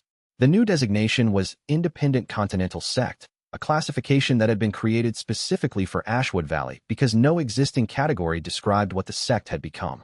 The language in the recognition document described the sect as a cultivation institution of continental scope operating with full administrative independence and recognized under International Cultivation Governance Treaty. The ceremony was held in the Regional Administrative Center rather than at Ashwood Valley's compound. Wei Liang attended with Rong Mei, Bai Suyin, Fenzhua, and Shenrou, a small delegation, not because larger representation wasn't available, but because the ceremony was administrative rather than significant. The significance was in the work. The administrative recognition was paperwork. He signed the recognition document. He received the institutional seal. He thanked the presiding official. He left.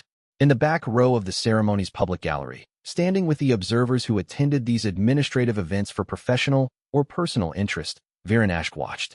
Wei Liang saw him on the way out.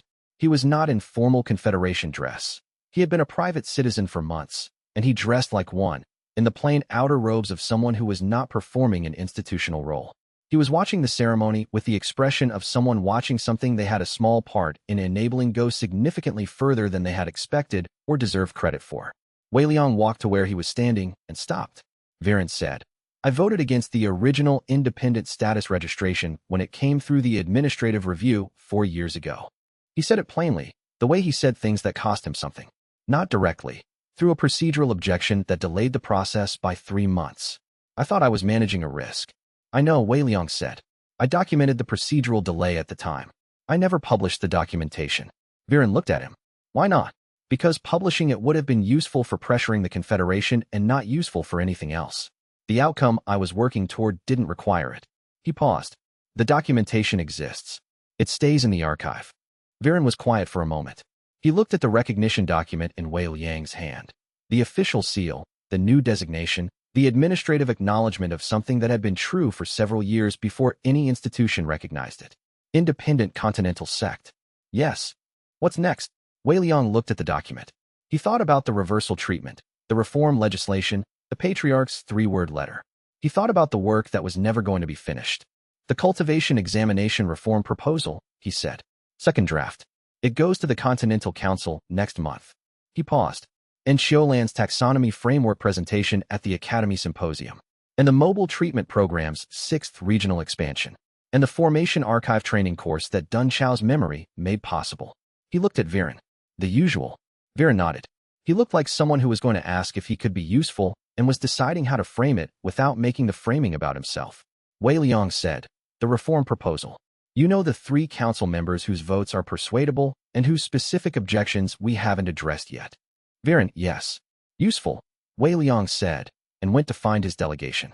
Chapter 131. Fury and Fascination. Xiaolan was 19 when she presented her alternative taxonomy framework at the Continental Cultivation Academy's annual symposium, which was the oldest cultivation research gathering on the continent and which had, in its 240-year history, never admitted a presenter who was not either affiliated with a major sect's research division or credentialed through the Academy's own faculty review process.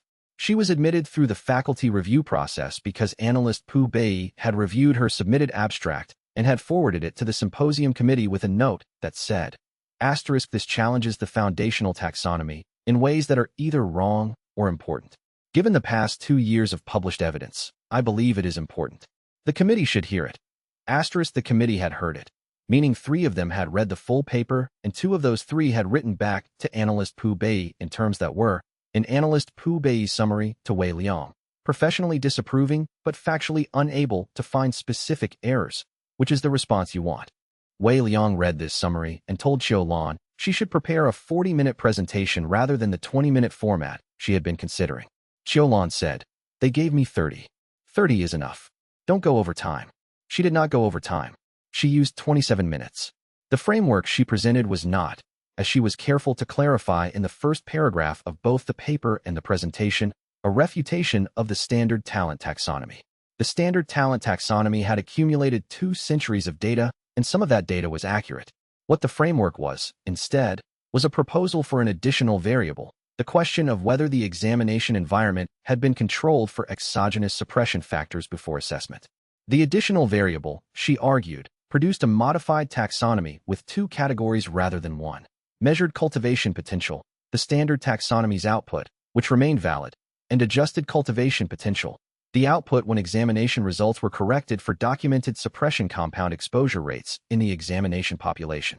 In all populations where the second variable had been assessed, and she cited Ashwood Valley's treatment data, Shinro's intelligence archives, and the Eastern Alliance's unexpectedly high crystalline meridian rates in the war documentation. The adjusted potential was systematically higher than the measured potential, with a documented average discrepancy of approximately 32%. 32% of every person the taxonomy had identified as low potential or potential absent was a misdiagnosis. She said this without emphasis because the data said it without emphasis. The question session ran for 90 minutes. The fury was from the established researchers who had published extensively within the standard taxonomy and whose research portfolios now had a column of work that rested on a variable they had not controlled for. The fury was not irrational. They had done rigorous work within a framework that turned out to have an unexamined flaw, and rigorous work with an unexamined flaw was still rigorous work with an unexamined flaw. Xiaolan answered the furious questions with the specific quality she had developed over 5 years of perimeter scans and intelligence analysis. She was accurate, and she was not unkind about being accurate. The fascination was from the younger researchers and the practitioners who had spent their careers noticing that the taxonomy did not explain what they observed in the field. They asked questions that were not challenges, but extensions. What did the suppression compound's specific mechanism suggest about other potential exogenous factors? Could the adjusted potential framework be applied retroactively to historical data sets? What was the timeline for contamination recovery, and did it affect the adjusted potential ceiling? Xiaolan answered these questions for 90 minutes. She did not speculate beyond the data. When she didn't know something, she said she didn't know it and described what a study that could answer the question would look like. Analyst Pu Bei, sitting in the second row, was writing continuously throughout. Wei Liang, who had not attended. The symposium was in the Northern Academy's capital campus, and he had 3 SECT council meetings and a calibration session that week. Received analyst Pu Bei's report and Xiaolan's report separately, compared them, and noted that they agreed on every substantive point and diverged only on the interpretation of one specific question from a senior historian at the end, which Xiaolan had found hostile and which analyst Pu Bei had found interesting. He wrote to Xiaolan, Pu Bei's read of that question is probably more accurate. Hostile questions from senior researchers often come from the same place as fascinated ones. The data hit something they hadn't expected. Xiaolan wrote back. I'll reconsider. The question was about whether the adjusted potential framework implied that the entire existing credentialing system was invalid, which felt hostile. But you're right that it could also come from genuine concern. He wrote back. It implies that approximately 32% of the credentialing system's rejections were errors. That's not the entire system. Say that clearly next time. The symposium invited her back for the following year. She came back for the next 4 years. Chapter 132. The 14 Su Fong returned from his year of mobile treatment travel on a morning in the 12th month after the Confederation recognition ceremony, which was 11 months after he had left on the first treatment rotation and 1 month after that rotation had extended a second time because the waiting list in the southeastern provinces had outpaced the teams available to address it. He arrived at the compound gate with 3 things: a travel pack that was significantly emptier than when he had left, a portable field replication kit that had been repaired in 4 different cities, and 14 people he had met in the course of the treatment work who had asked if they could apply to the sect. He had said he would deliver their letters. He had delivered their letters. Wei Liang read the 14 letters over the course of an afternoon. They were the best application letters the sect had ever received, by a standard that was not easily quantified but that was immediately apparent in the reading. The standard was not eloquence or length or cultivation stage-appropriate technical sophistication. The standard was specificity of loss. The people who had written the best application letters to Ashwood Valley had always been the people who could describe exactly what had been taken from them. The specific moment, the specific language, the specific way that being told they had failed permanently had rearranged their understanding of what they were allowed to attempt. These 14 had all been through the reversal treatment. They had all had their suppression damage addressed. And in 11 months of mobile treatment work, something else had happened to them. They had watched the treatment being administered to others, had participated in the waiting, had talked to other patients, had developed in that waiting a specific kind of attention to what manufactured failure looked like from inside the person experiencing it. They had watched people discover that the thing they had been told was their fundamental limitation was a wound inflicted rather than a condition inherent. They had been present for that. Their letters were written from the inside of that witnessing. One letter described a woman in a southern river delta village who had been assessed as cultivation absent at age 12 and had spent 11 years as a labor track worker in a cultivation sects grounds maintenance division, visible to cultivation practitioners every day, invisible as a practitioner herself, and who had received the reversal treatment at 33 and had begun qi awakening at 34. The letter's author had met her in the waiting room on the first day and had talked to her for 3 hours while the treatment team set up. The letter did not describe the author's own cultivation history. It described hers. Wei Liang read that letter twice. He admitted all 14.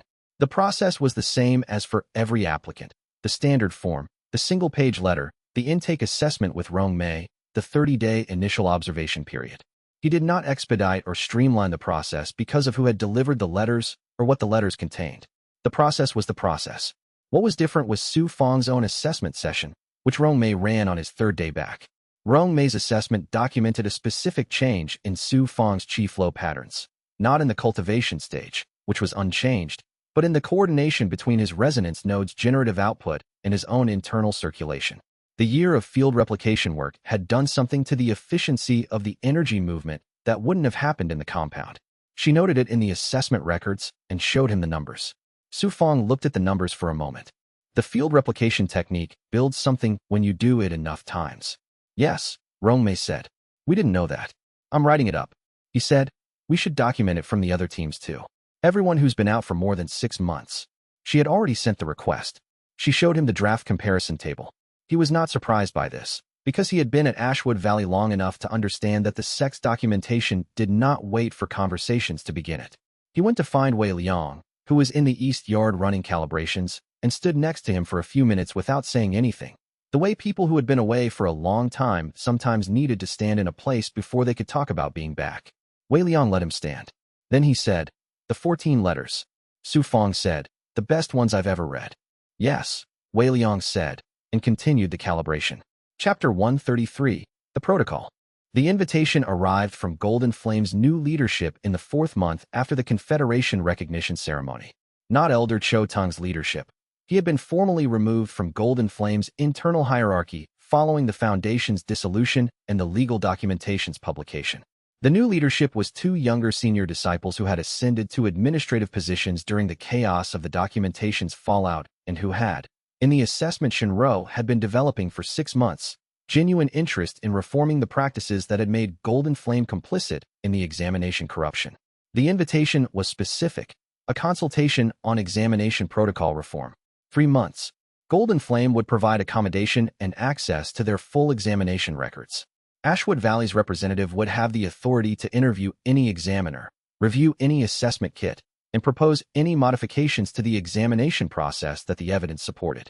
Wei Liang brought it to Shinro because it was her work that had made the invitation possible and because the invitation was, structurally, suited to her specific capabilities.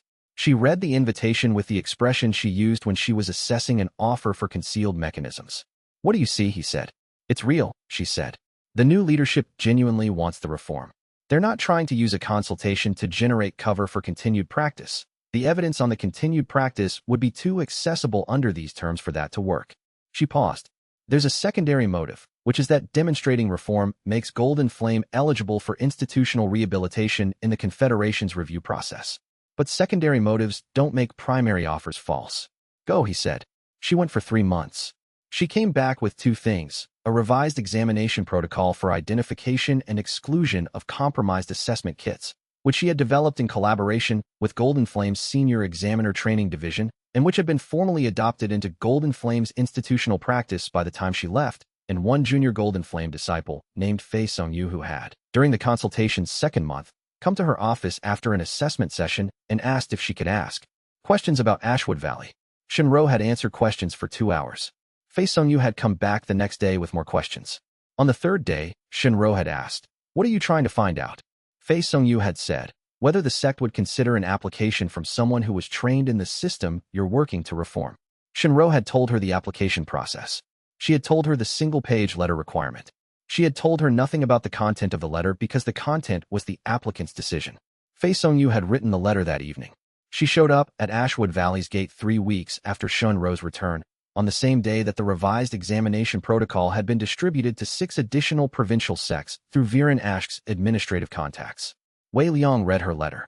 It described 3 years as a golden flame examination proctor during which she had administered the assessment kit to 263 applicants and had begun, in her second year, to keep a private record of the ones she assessed as borderline and retested 2 weeks later and found different results. Her private record had 71 entries by the time the documentation came out. The letter described what she had done with those 71 entries after the foundation's dissolution. She had contacted the families of everyone whose contact information she could locate. 46 had responded. 31 of those had been assessed for suppression compound exposure. 28 had received the reversal treatment. Her letter did not ask for credit for this. It noted it the way someone notes a fact that is important context and moves on. Wei Liang admitted her immediately, which was not a departure from the standard process. The standard process admitted anyone whose letter was honest about a specific experience. Her letter was honest about a specific experience. The admission followed. He noted in the intake documentation, Fei Songyu, former Golden Flame examination proctor, maintained independent records of anomalous assessments, initiated contact with 46 families following documentation release. Credible starting point for the examination reform training program if that program develops. He filed this and went back to the calibration work. Chapter 134. The ledger. It was Bai Suyin who said something first, which was the order Wei Liang had expected. He had told Rong Mei on a Tuesday evening, which was the 6th anniversary of the sect's founding.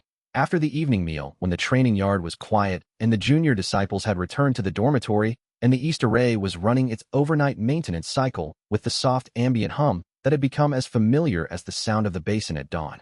He had not planned the timing. He had planned to tell her. He had been planning to tell her for several months, since the moment he had understood that what he was doing every time she walked into a room was not the behavior of someone who had not yet made a decision. The timing had arrived in the way the sect's thresholds always arrived, not as something aimed at, but as something that had been building toward the moment, which arrived in its own time when the conditions were sufficient. He said it in the way he said things that cost him something, directly, without preparation or softening, because preparation and softening would have made it about managing her reaction rather than about the thing itself. She was quiet for a moment. Then she said, Wei Liang, I've been waiting for you to say that for 8 months. He looked at her. 8 months.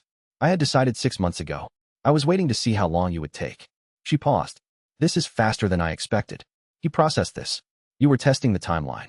I was observing the timeline. There's a difference. She looked at him with the expression that had developed over 6 years of working adjacent to each other in the specific way that people who respected each other's work developed when they had spent that long and honest proximity. I have been in this sect for 6 years. You built the context I needed to do my work.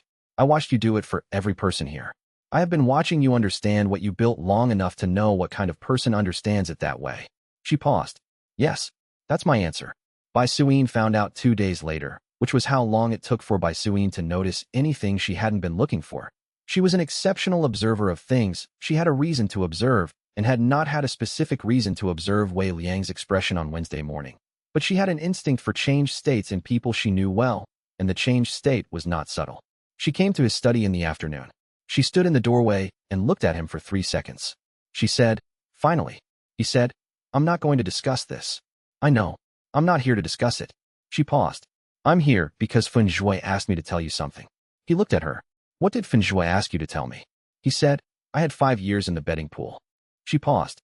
He did not authorize me to tell you who else is in it, or how much is at stake. Wei Liang sat with this for a moment. He had known about the betting pool's existence. Shinro had mentioned it 18 months ago in a context that he had filed under the sect's internal social life, which was a category he observed and did not attempt to manage. He had not known the timeline went back 5 years. He's known for 5 years, Wei Liang said. Apparently longer than that, Bai Suyin said. Don't show him the ledger. He'll be pleased with himself. She left without further comment. He went to find Rong Mei and told her about the ledger. Rong Mei, who had known about the betting pool for 3 years and had declined to participate on the grounds that participating in a bet about her own future was epistemically compromised, listened to this with an expression that was trying not to become something it should not become in a setting where junior disciples could see through the open window. She said, how much is at stake? I don't know. I'm curious how much they thought we were worth betting on. I think, Wei Liang said carefully, that the question of worth is not the question they were asking. She looked at him. No, she said. I suppose it isn't. Chapter 135. Wrong direction. The node calibration sessions happened on the first day of every month, in the East Yard. with the specific array configuration that Rong Mei had designed to check the resonance stability of every disciple's bond simultaneously rather than individually. A 20-minute window in which the SECT principles operated at slightly reduced amplitude, while the calibration array temporarily redirected the compound's resonance flow through the diagnostic formation. The patriarch had known about this window. He had known about it because Shun Ro's intelligence analysis had documented a pattern 6 weeks before the attack. A specific query through a contracted operator network, asking about the cultivation cycle timing of an independent sect in the Eastern Basin region. The query had been generic enough to be uninformative on its own. Shun Ro had flagged it as potentially relevant and had briefed Wei Liang, who had adjusted the calibration window timing twice and then, after the third adjustment showed the same query pattern following the new timing, had understood that the patriarch had an information source he had not identified. He had not found the source before the day of the attack. He had found it 4 days afterward. The information source was the contracted operator network's own pricing data, which logged requested timing adjustments and therefore inadvertently documented the sects calibration schedule each time Wei Liang adjusted it away from the previous compromise. He had been advertising his schedule by moving it. He wrote this in his journal under Tactical Errors, category, Information Security, and added it to the security training curriculum for the following month. But that was afterward. On the day itself, the Dao manifestation cultivator arrived during the calibration window, exactly when the principle's amplitude was at its monthly minimum, from the western approach that crossed the basin's undrained drainage channels, and that Xiaolan's standard perimeter scan pattern covered 17 minutes later than the eastern approaches. Wei Liang was in the east yard. He was running the calibration array himself, which was the standard configuration. The calibration required his specific resonance attunement to initialize, which was an architectural feature of the original distribution design that Rong Mei had flagged as a potential security concern 8 months ago, and that they had not yet redesigned because the redesign required a 3-month cultivation project, and the calibration worked correctly in its current form. He became aware of the cultivator when the western perimeter alert activated. He completed the calibration initialization before responding, because an aborted initialization would have required a full restart, and the calibration window was only 20 minutes, and the diagnostic data was needed. The completion took 45 seconds. The cultivator was in the outer yard before Wei Liang could reach the gate. He was alone at that moment.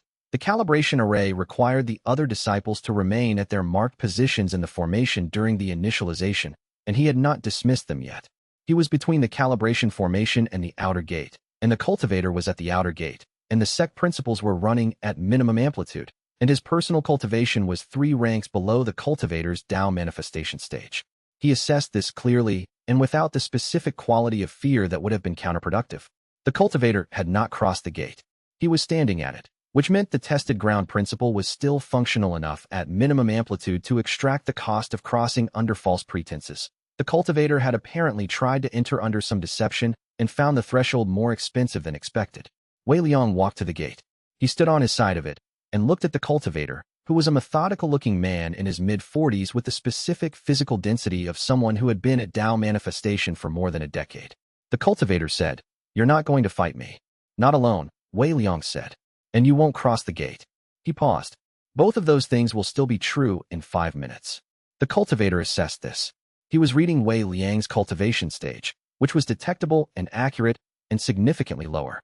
He was recalibrating the situation to account for the fact that Wei Liang was not behaving like someone whose cultivation stage was significantly lower. "The principles are at minimum," the cultivator said. "You know that?" "Yes." "The founder's personal cultivation is void comprehension approaching peak. Below my stage." "Also yes." The cultivator was quiet for a moment. "Then why are you standing at the gate?" "Because," Wei Liang said, "in 2 minutes and 30 seconds, the calibration window closes. In 4 minutes, a disciple who is not 3 ranks below your stage arrives at this gate." He paused. "I'm standing here because the gate needs someone at it for the next 4 minutes. I'm the available option."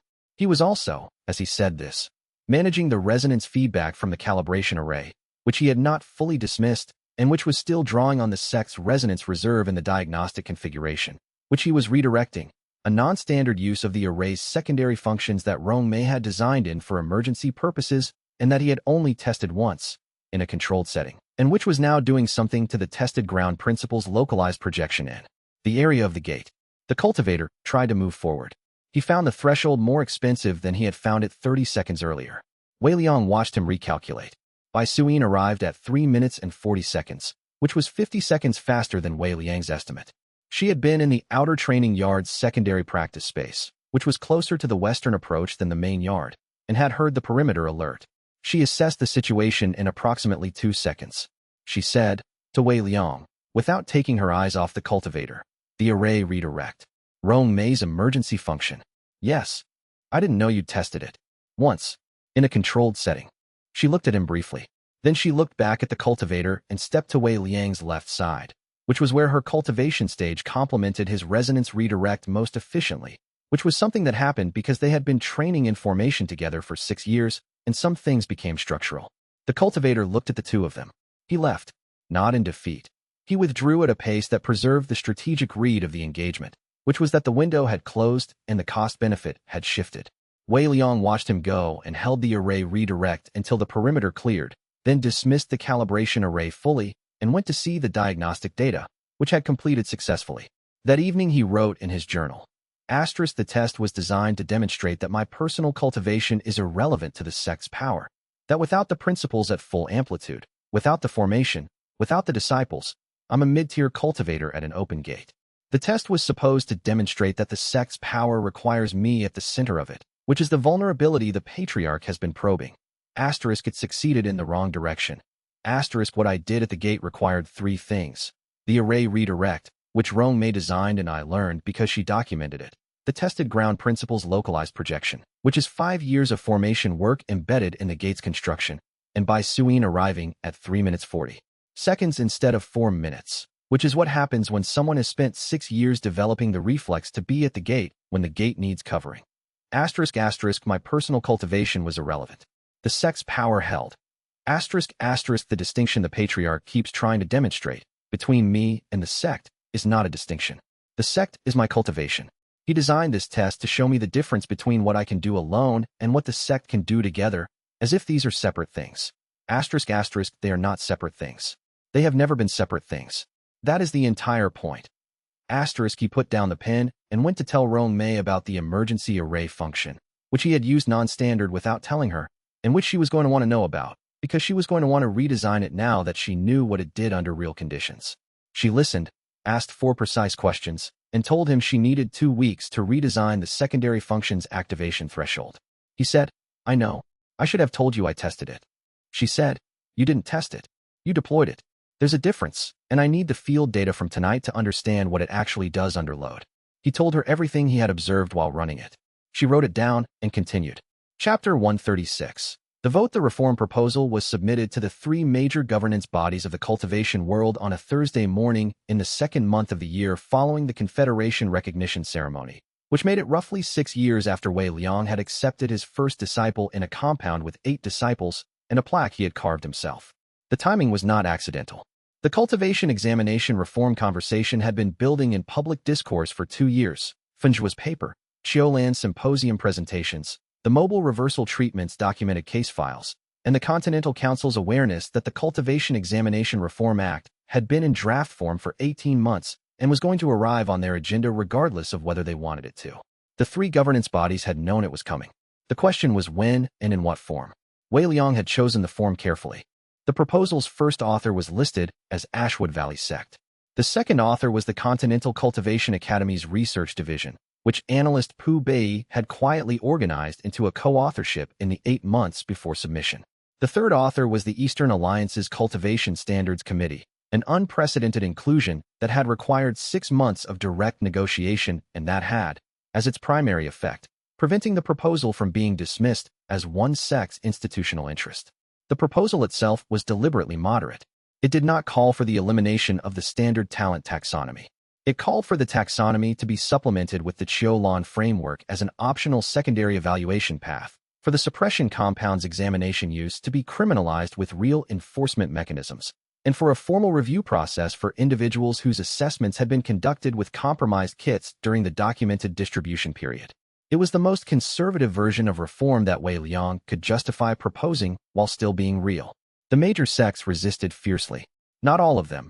3 continental tier sects that had signed alliance arrangements with Ashwood Valley voted in the proposal's support in the preliminary governance review. Several mid-tier sects with reform-minded new leadership abstained rather than opposing.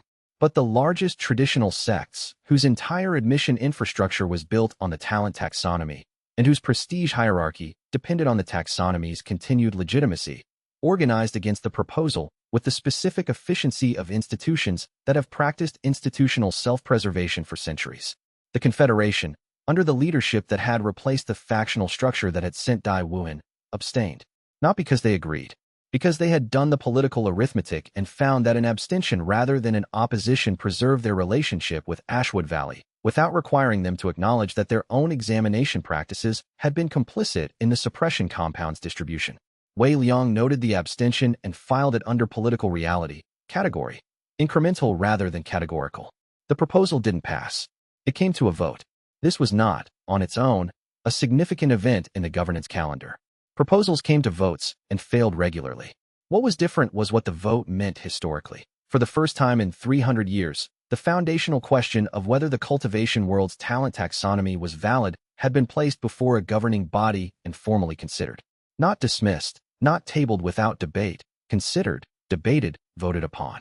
The vote was 63 in favor, 112 against, 47 abstaining. Wei Liang read the count and noted it in his journal. The next day, he began drafting the second version of the proposal. Chapter 137. The real manual 5 years and 8 months after he had carved the Ashwood Valley sect plaque himself, Wei Liang sat in Dun Xiao's old room, kept since Dun Xiao's death as an informal space for work that required quiet, which had been Dun Xiao's primary contribution to the compound's physical organization and which no one had suggested dismantling, and counted. He counted because the number had stopped being a number that fit in his head without deliberate effort and had become something he had to calculate each time. He had been calculating it quarterly for 2 years and had stopped each time at the point where the calculation became something other than arithmetic. 341 disciples currently in residence. 60 graduates who had moved on.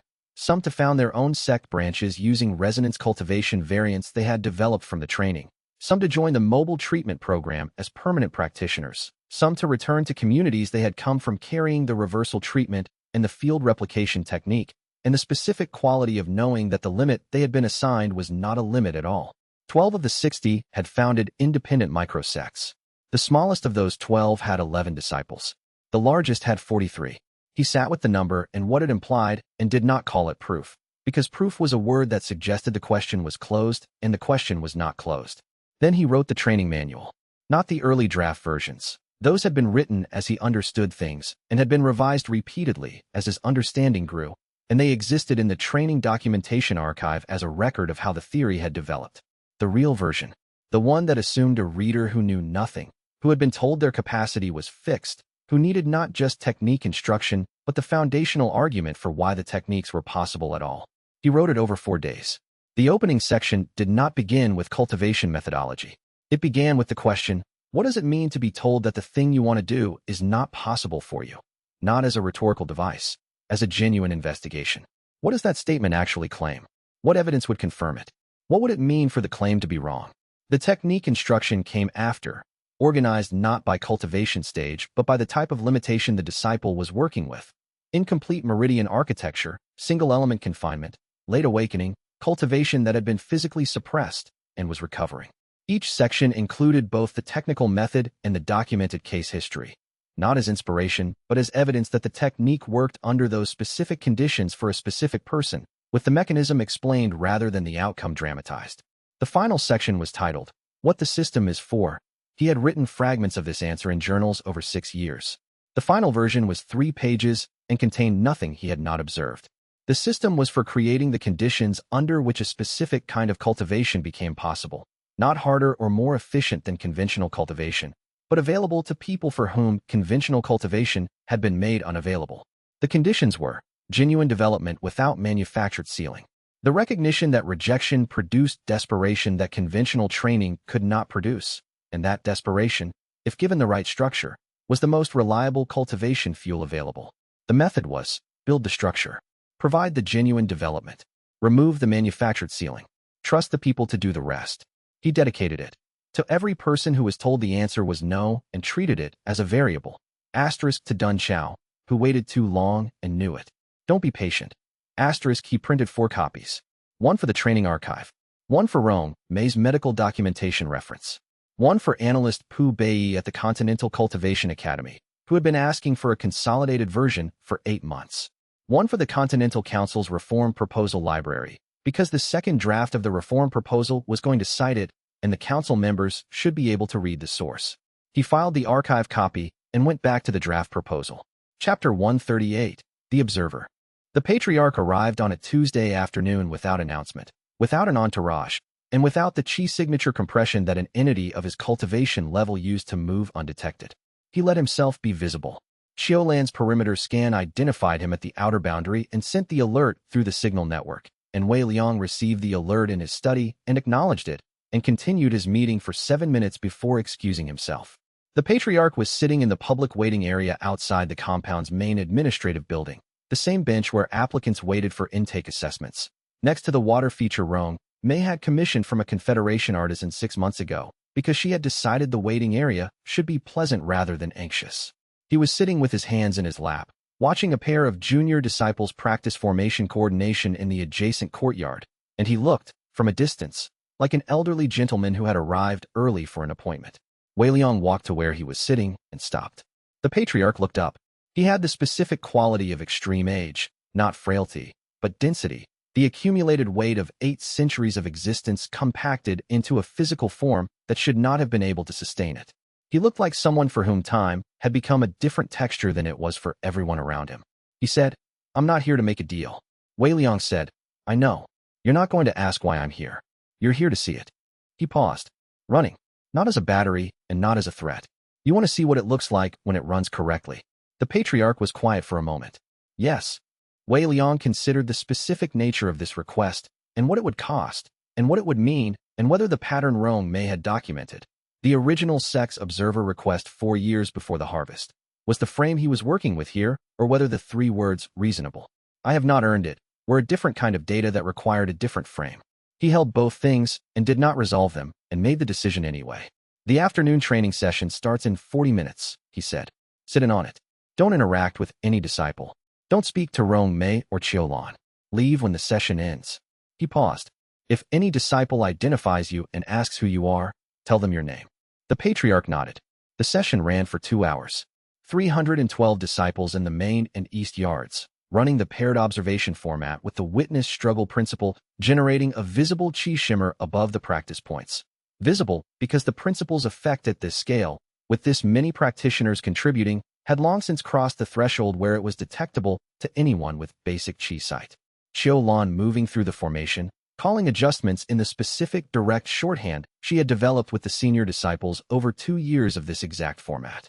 Fengzhua at the north end of the main yard, demonstrating single meridian compression cycling to a cohort of new arrivals who ranged in cultivation stage from basic chi awakening to early foundation solidification, the full span of where people entered the sect, and who were watching him with the expression of people who had been told something was impossible and were watching it happen at arm's length.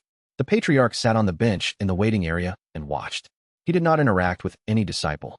He did not move. He watched. When the session ended and the disciples began dispersing to evening tasks, he stood, turned to Wei Liang who was standing 20 feet away, and left through the outer gate without a word. Wei Liang watched him go. He went to his study and wrote. He came to see it running. He sat for 2 hours and watched 300 people doing the thing he spent 8 centuries preventing and then destroyed when it first emerged. He stayed to watch rather than to take. I do not know what to make of that except to note it accurately. That is a change from every prior interaction. I cannot determine whether the change is permanent or preparatory. I am adding it to the evidence column and continuing. Chapter 139. For hours the Continental Council chamber had formal seating for 92 representatives and standing room for an additional 40. When Wei Liang arrived with 52 disciples, the chamber's administrative staff had to add 2 rows of supplemental seating to accommodate the delegation. The presentation had been formally scheduled for 90 minutes. Wei Liang stood at the presentation lectern and said, "I'm not going to make an argument. I'm going to introduce my colleagues and ask each of them to share 2 pieces of information, their cultivation entrance examination history and their current cultivation stage. That's all." There was a murmur in the chamber at this. The council's presiding officer confirmed the time allotment, and Wei Liang nodded and began. He introduced by Suyin first. She had been the first. 8 years at Ashwood Valley. Failed 3 entrance exams with the assessment kit's full suppression compound. Current stage, Void comprehension, middle advancement. She had been the first person to reach void comprehension in a sect whose founding theory was that people like her could reach it. She stated both facts in the same flat voice she used for all technical information and returned to her seat. He introduced Funjua. 1 meridian. Declared cultivation absent at examination. Current stage. Soul tempering with verified advancement through the stage boundary that the cultivation world's standard literature described as impossible for single meridian practitioners. Published paper confirming the advancement mechanism. He stated both facts and returned to his seat. He introduced Su Fong. Late awakening at 21. Considered past the viable cultivation development window. Current stage. Soul tempering advancing towards spirit ascension. Year of mobile treatment coordination resulting in direct treatment of 1,100 people in 12 provinces. She stated both facts. He introduced Rong Mei. Failed examination at the Eastern Clinic compound with suppression compound compromised kit. Crystalline meridian pattern documented in her initial Ashwood Valley assessment and reversed over 6 months of treatment. Current stage. Spirit ascension early. Chief medical architect of the reversal treatment protocol now being administered at 18 provincial treatment sites. She stated both facts. He introduced Xiaolan. Failed examination at 15. Cultivation absent assessment. Current stage. Foundation solidification advancing with projected accelerated timeline based on unbroken meridian principle ambient treatment. Ongoing. Author of the revised cultivation taxonomy framework that had been presented at 3 Continental Cultivation Academy annual symposia and was currently cited in 6 independent governance reform proposals across 4 continental territories. She stated both facts. He introduced Shenro. Failed examination through a deliberately compromised kit administered by a sect specifically targeting her candidacy. Current stage. Core formation with complete documentation of the suppression compound's targeting mechanism in her specific case. Author of the intelligence archive that had provided primary source material for 3 separate governmental dissolution proceedings. She stated both facts. He introduced the Chow brothers, Chow Ming, who had failed examination at a Confederation registration clinic, who had sustained a qi rupture and recovered with new cultivation channels that didn't exist before the rupture. Current stage. Soul tempering early, and Chow Lei, who had tested at a separate registration point with identical results. Same examination kit batch number. Current stage. Soul tempering mid-advancement. Both stated both facts. He introduced Fei Songyu. Former Golden Flame examination proctor. 363 examinations administered using the suppression compound kit. 71 personal records of anomalous results. 28 former examinees successfully treated. Current stage as Ashwood Valley disciple. Foundation solidification early. She stated both facts. He introduced the grandson of Elder Cho Tong, who had not been named in any public documentation and whose name Wei Liang used with his explicit permission. Failed 6 entrance examinations. Suppression compound exposure documented in Ashwood Valley intake assessment. Current stage after 6 months of reversal treatment and 9 months of standard training. Meridian opening, 2nd meridian cleared. He stated both facts in the hesitant voice of someone who was still not accustomed to rooms that were paying attention to him. He introduced 31 more. Each one stated both facts. The chamber was quiet in the way that spaces become quiet when something is happening that cannot easily be interrupted or dismissed. The last disciple was a man named Gao Shun, 46 years old. Failed 6 entrance examinations across a 20-year period. Labeled in the Confederation's cultivation registration records as permanently unfit for cultivation, a classification that had not been updated because no mechanism existed to update it. Current cultivation stage, Dao manifestation, early advancement. He stated both facts. The chamber was silent. Wei Liang looked at the 92 council members in their formal seats and the 40 additional observers standing at the walls.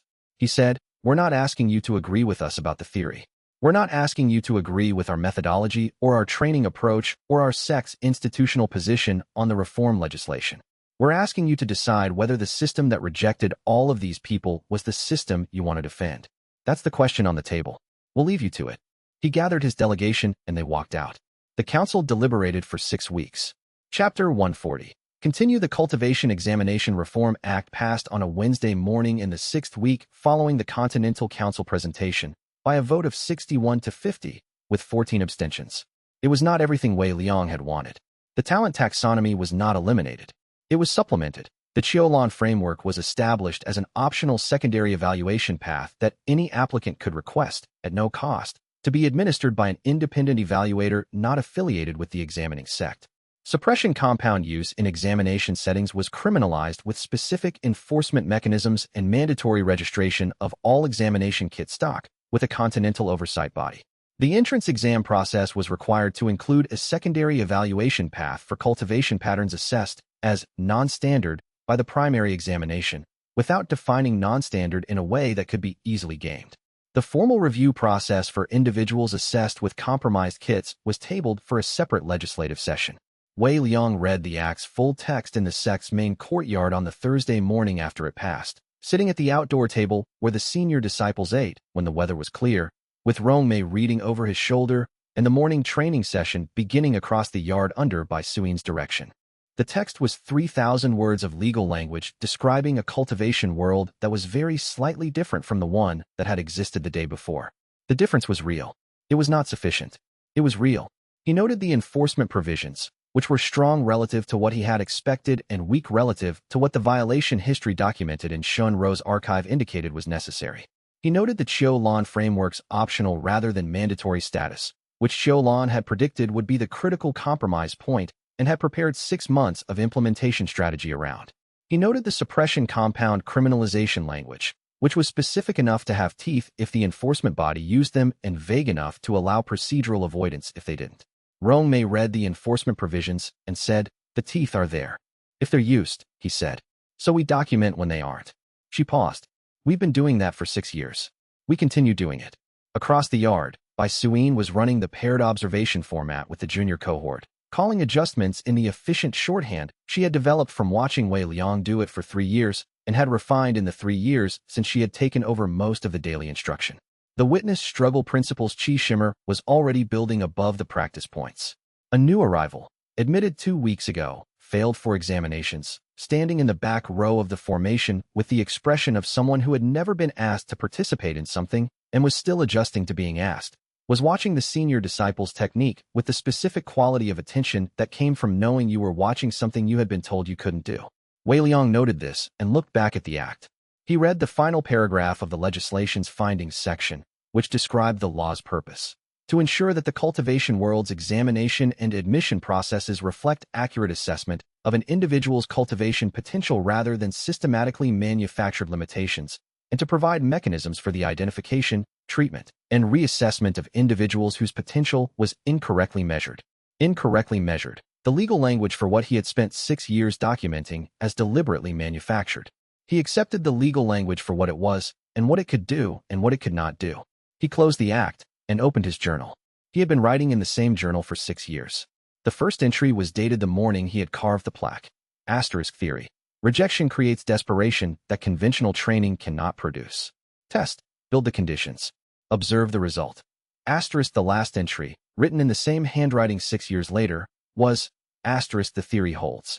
Desperation, properly directed, is the most reliable cultivation fuel on the continent. The sect is proof. The proof is ongoing. Asterisk he paused. Then he added, continue. He closed the journal. Funjua was at the north end of the yard explaining single meridian compression cycling to 3 new arrivals, all of whom had been told their one functional meridian was a permanent ceiling and 2 of whom had been writing notes since before Funjua started talking. Qiulan had already deployed to her analysis position on the east wall's 3rd platform, Qi site active, notation tablet in hand, running the adjustments she ran every morning, and that had by now produced 2 years of continuous data that she was preparing to present at the next Academy Symposium. Shinro was in the intelligence archive reviewing the 12 major sects that Viren Ash's contacts had identified as in open non-compliance with the pre-existing examination standards, the ones who were going to be in non-compliance with the new law from the day it took effect, and for whom the documentation was going to need to be different in kind from the documentation that had worked before. Rongmei had left the table. She was in the medical wing, which had been expanded twice in the past 2 years, and was now staffed by 8 dedicated practitioners who had trained under her and who were running the reversal treatment protocol with a consistency and technical refinement that had exceeded what she had initially designed for. She had let them exceed it and had documented the improvements and incorporated them into the protocol's next revision. The sect existed. The system had changed, slightly, in the direction that was correct. There were 341 people in this compound who had been told the answer was no. There were 60 more who had taken what they built here and carried it elsewhere. There were 1,200 people in 18 provincial treatment sites who had received the reversal treatment and were finding out what their actual cultivation capacity was for the first time. There were 6 governance bodies across 4 continental territories where the Qiulan framework had been formally submitted as a proposed evaluation standard. There were the 12 major sects in open noncompliance. There were the 40 years until the patriarch's next harvest window, if he held to his pattern. There was the Continental Council's second legislative session, where the formal review process for compromised examinations was going to be taken up again, and for which Wei Liang had already begun preparing. Wei Liang stood up from the outdoor table and walked across the yard to where Bai Suyin was running the morning session. She saw him coming and gave him the specific look that meant, "You can observe or you can participate, but you cannot redirect the instruction without clearing it with me first," which was a look she had started giving him 2 years ago when she had taken primary instruction responsibility and which he had learned to respect because she was right.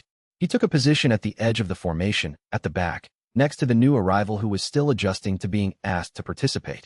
He stood in the position he had stood in 6 years ago when he was teaching 8 disciples in a compound with a plaque he had carved himself. The position had changed. The work was the same. He wanted training.